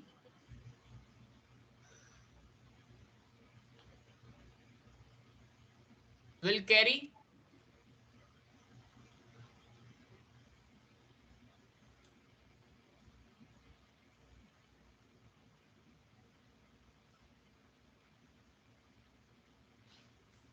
AS number. EBGP will carry the AS number. IBGP not carry the AS number.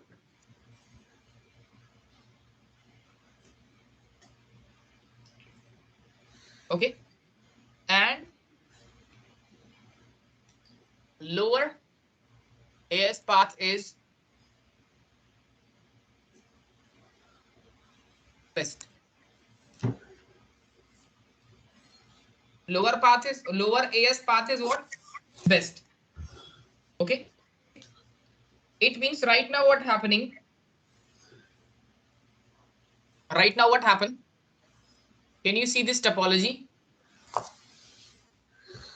And this R4 router will receive this 6.6.6.6 route. The best is from 40.1.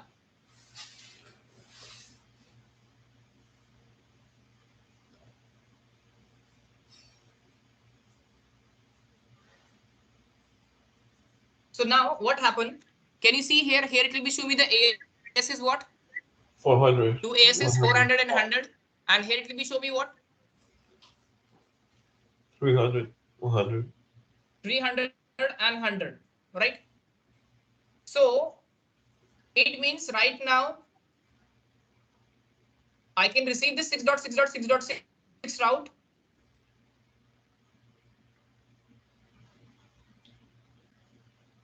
Okay. So if I want to make this path as a best, so less path is best. So let's say right now the best is what? The best is what? 40.1. And I want to make which one best? I want to make a best 50.1. Okay. So in this condition, what happened?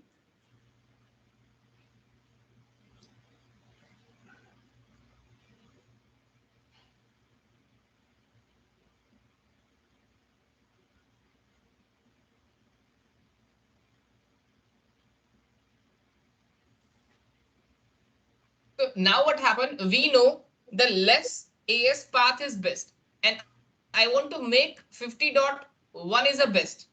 So let's say if I'll add here, if I'm adding here right now, 100 is available, sorry, 300 is available, perfect. 100 is available, perfect. Now if I'll add here one more, that is 200 and one more, that is 400. Then I told you lower is a preferred. So from here I'm receiving 2 AS. From here I'm receiving what? 4. Yes. So here we have 2 AS only, and here we have 4 AS. So how do you add So the obviously that how do you add it then? Yeah, we will discuss like how to add. That thing we will discuss. So right now this is best. I want to make the path 50.1 as a best. So what we need to do, go on here and just to add one AS number.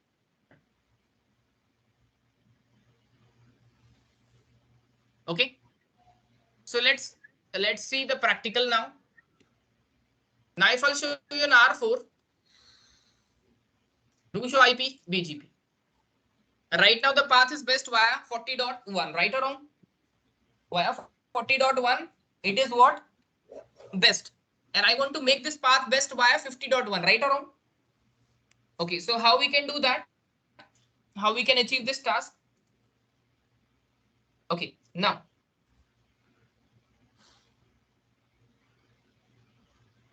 So first of all, we need to define the ACL. So ACL 10 and then say permit and then say host. That is what? 6.6.6.6.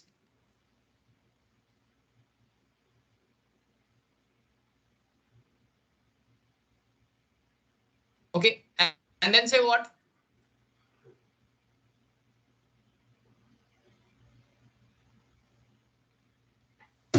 Oh, I'm sorry. Now on R4, if I'll say do show IP BGP. So I want to add the AS here. It means 40.1. So first of all, we need to create. Okay, we need to create a ACL. Do show access list. So access list 10 permit and then say what? Host. Host is what? 6.6.6.6.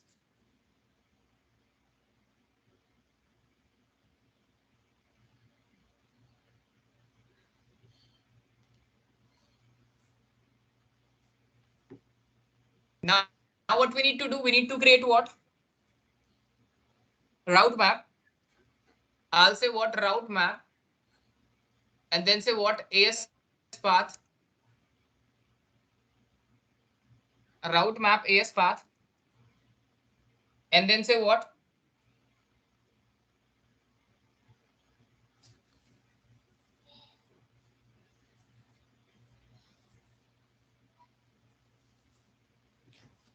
Route map AS path, and then say what permit, and then say what match IP address. AS number is what? Sorry, ACL is what 10, and then say here what set AS path.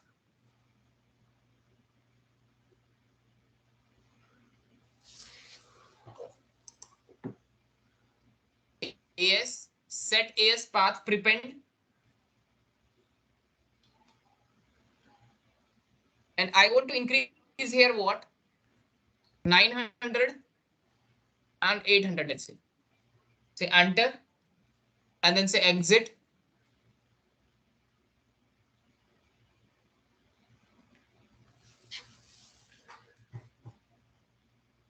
AS path prepend 900, and then what 800, and then say what exit.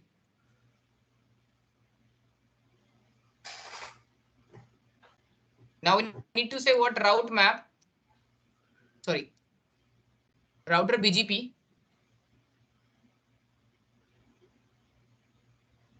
and then say 100. Okay, 200 is running already. Okay, so just to say router BGP 100.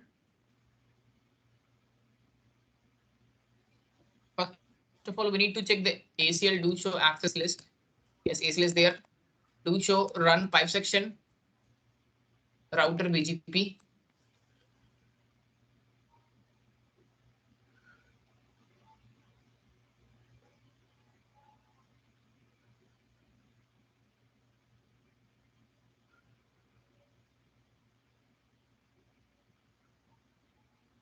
We need to check the route map as well. Just to type here what a route map. So these are the commands, right? These are the route map. So first of all, what we need to do, we need to remove this. Okay, this is AS actually. We don't need to remove this. So here I'll say what route map AS path permit 10. Okay. And then say what?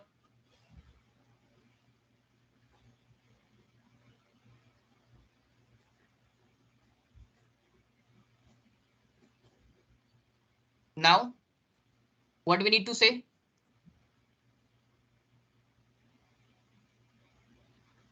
Route map AS.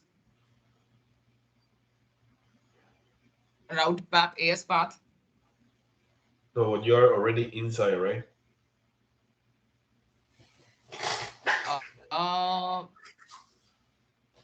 We need to use this route map inside the BGP actually, right? Okay. So we need to use which side? We need to check it here. We need to use here or here.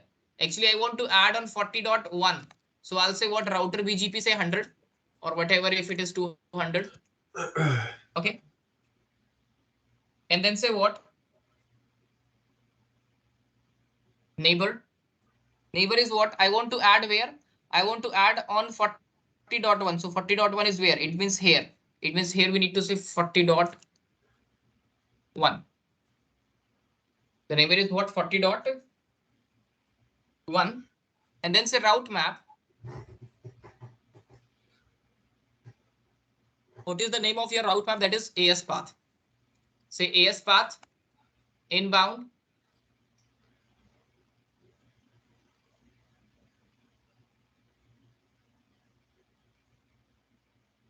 And then say what we need to do check. We need to check the route map as well one time. Route map. So here we need to do what?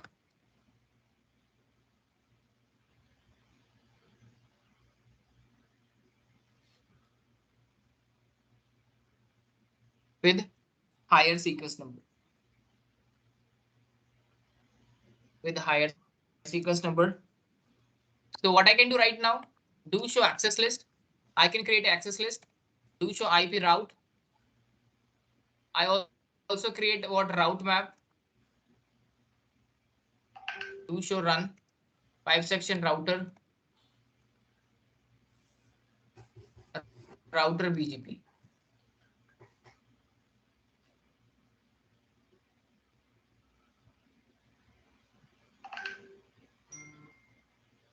Yes, this command is working now. Now if I'll show you do show IP BGP. So guys, can you see here? It will be adding what?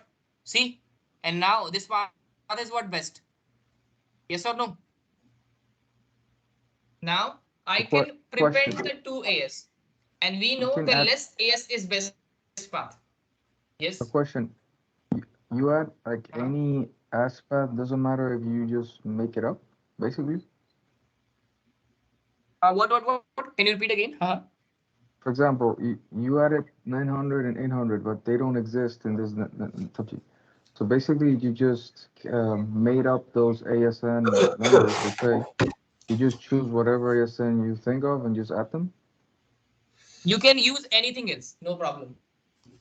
It won't create any conflict if you are using that AS. If you are using that AS in your organization, still if you want to use that, so you can use, no problem. So if you're not using it or you're not even connected to a certain amount of AS, it doesn't matter. For example, yes. Me as an ISP, I have a peer connection with ISP provider, for example, and I have two connections, for example, and I want to make one preferred, like with the AS path, adding more ASN. Can I make a topology according to you? Wait. Yes, how I can make a topology?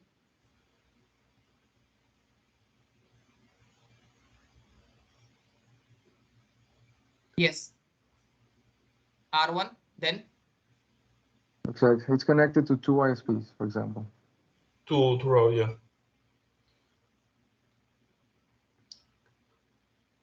And let's say my AS is 266815. Use a normal number. So let's say I'm using AS 100, right? Okay. And ISP1 is AS 200, and ISP2 is AS 300, for example. In my configuration, in the AS path, I say, for example, I'm connected to AS 200, and I just put AS path 200. That's my neighbor. And the other one is 300. But if I want to add, for example, make one more preferred than the other, normally I thought you had to repeat the AS, the same AS, for example, add 200, for example, instead of putting any other that I make up in my mind. Got it. I get your question. It means you are saying right now, like previously, it will be show you AS 100 or 300, right? Mm-hmm. So can I use again the same AS, right? Yes. It means, okay, I'll show you. Route map. Wait.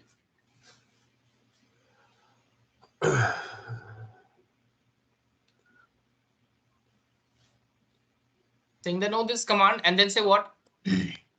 Set AS path prepend. After that, 300.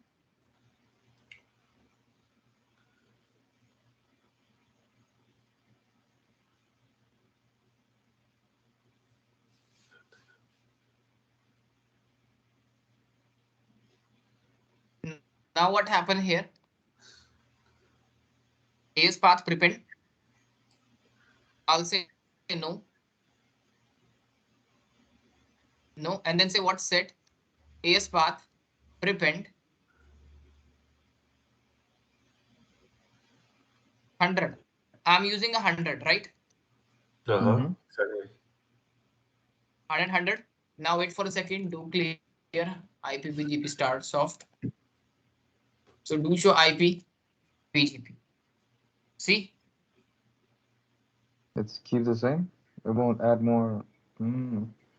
So you have to make up any, for example, because you know the the RPKI normally shows all the paths you have connected to a certain provider, etc. I thought it had to be, for example, certain. I had to say real ASN numbers that you are actually connected. I cannot make up fake AS numbers. I thought it had to be real, like real public AS numbers. Because if I made up a public ASN number just to make it preferred, then it be like shown in my RPK, and then it will not be valid in the whatever. Yeah, on the looking glass, also. When you do looking glass, it should show you the real ones. Actually, so that's what I'm asking. If you are using, see, previously I have this AS that is 300 and 100, right? And if you are using the same, like 100 and 100, so it is not working actually. So how to make it work with real ones, not just like made up ones? That's a problem. Okay, this is EVPG, right? We're talking about EVPG. Oh, there. Yeah, it works. It works. Oh, okay. Perfect. Well, it didn't work at the beginning. Maybe I had to. I think previously, like I'm not using do clear command, so that's why. After some time, it will be show me the effect. It means you can use this command. Okay, if you are using that AS, still we have power to use those AS, no problem. Okay. So to be clear, the less AS path that we have, the more preferable route, right? Like for example, on the first one you have 2 AS path. On the other one, which is the best path, right? Yes. And on the second one, you have like 4, which is not or it has like it can do the peering, but it's not the best path, right? Yeah, correct. Because lower AS, or we can say less AS always be preferred.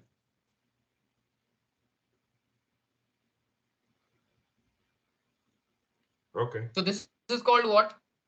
AS path attribute. Okay. Any doubt? Yeah. Can you show us the notes that you were doing so we can take a note? Yeah, sure. And I also show you the commands. Do show run 5-section access list. Access list.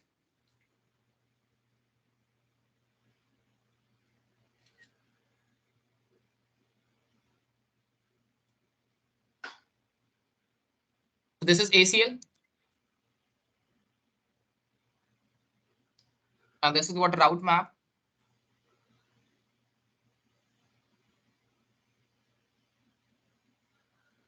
No route maps. What happened?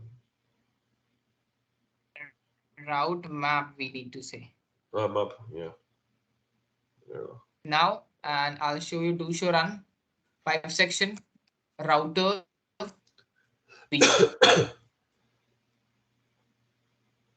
So these are the all commands, like this is the ACL. This is the ACL, and this is our route map. And using this command router BGP 200, I'm using this ACL. Sorry, this route map. So this is the command. That's it. Clear? If you want to write the command, so you can do that. Question: is there another way to modify the AS path, or that's the only way? What? Can you repeat again? Is there another way to modify the AS path, or this is the only way to do it?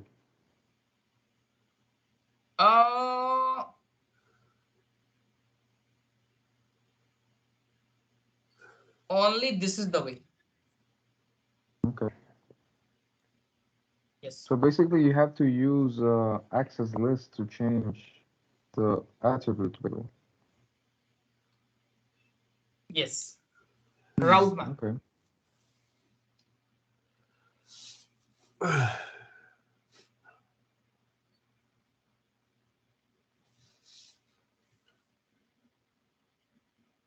Now this is clear to everyone. Yep. That's great.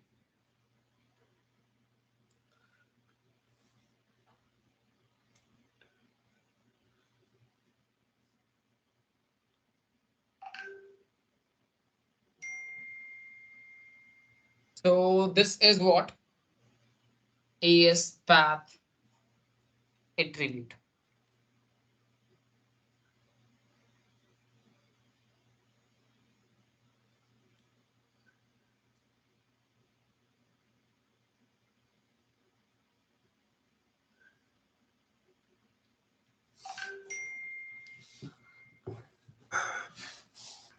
¿Cómo vamos? Todo tranquilo. Bueno.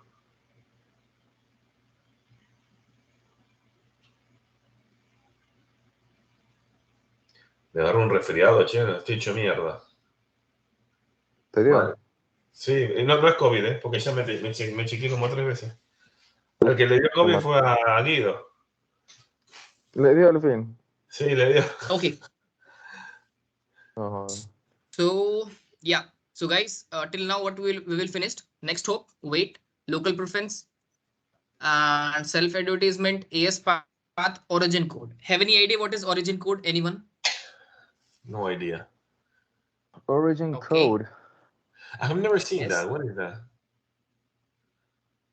Okay, I'll show you the origin code. Okay. See what happened. Let's take an example.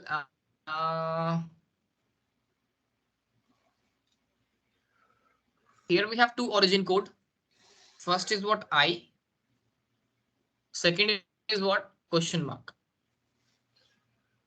I, it means this is what my BGP route and this is my Prefer. No. Distributed route.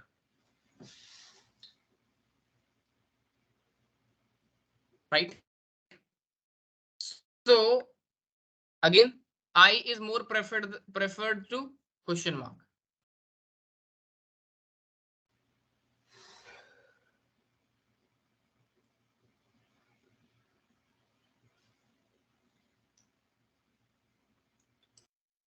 Okay. So let's go on the routers and then perform. So let's take an example right now. If I'll show you an R4. So first of all, what I can do, I'll remove all the things first of all here. Do show run pipe section router BGP.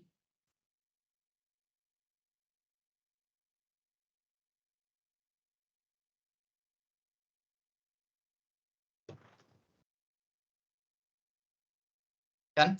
And then say do show run pipe section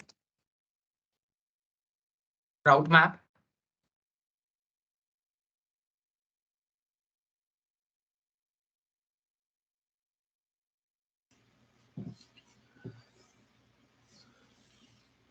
Done.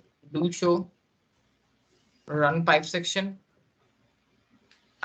access list.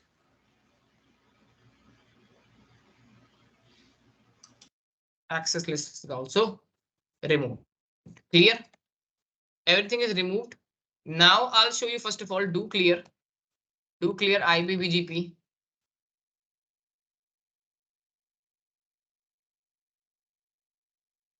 Start soft. Okay. Do show IP BGP. Okay. Right now the path is best via 50.1. Right. Right now this path is best via 50.1. And right now I can receive this route. Here also it will be show me I, and here also it will be show me the I, right? The origin code is what? That is I and I. Okay. Okay. So right now the path is best from where? Right now the path is best via 50.1. And let's say I want to make this path as a best. It means I want to make 40.1 as a best path.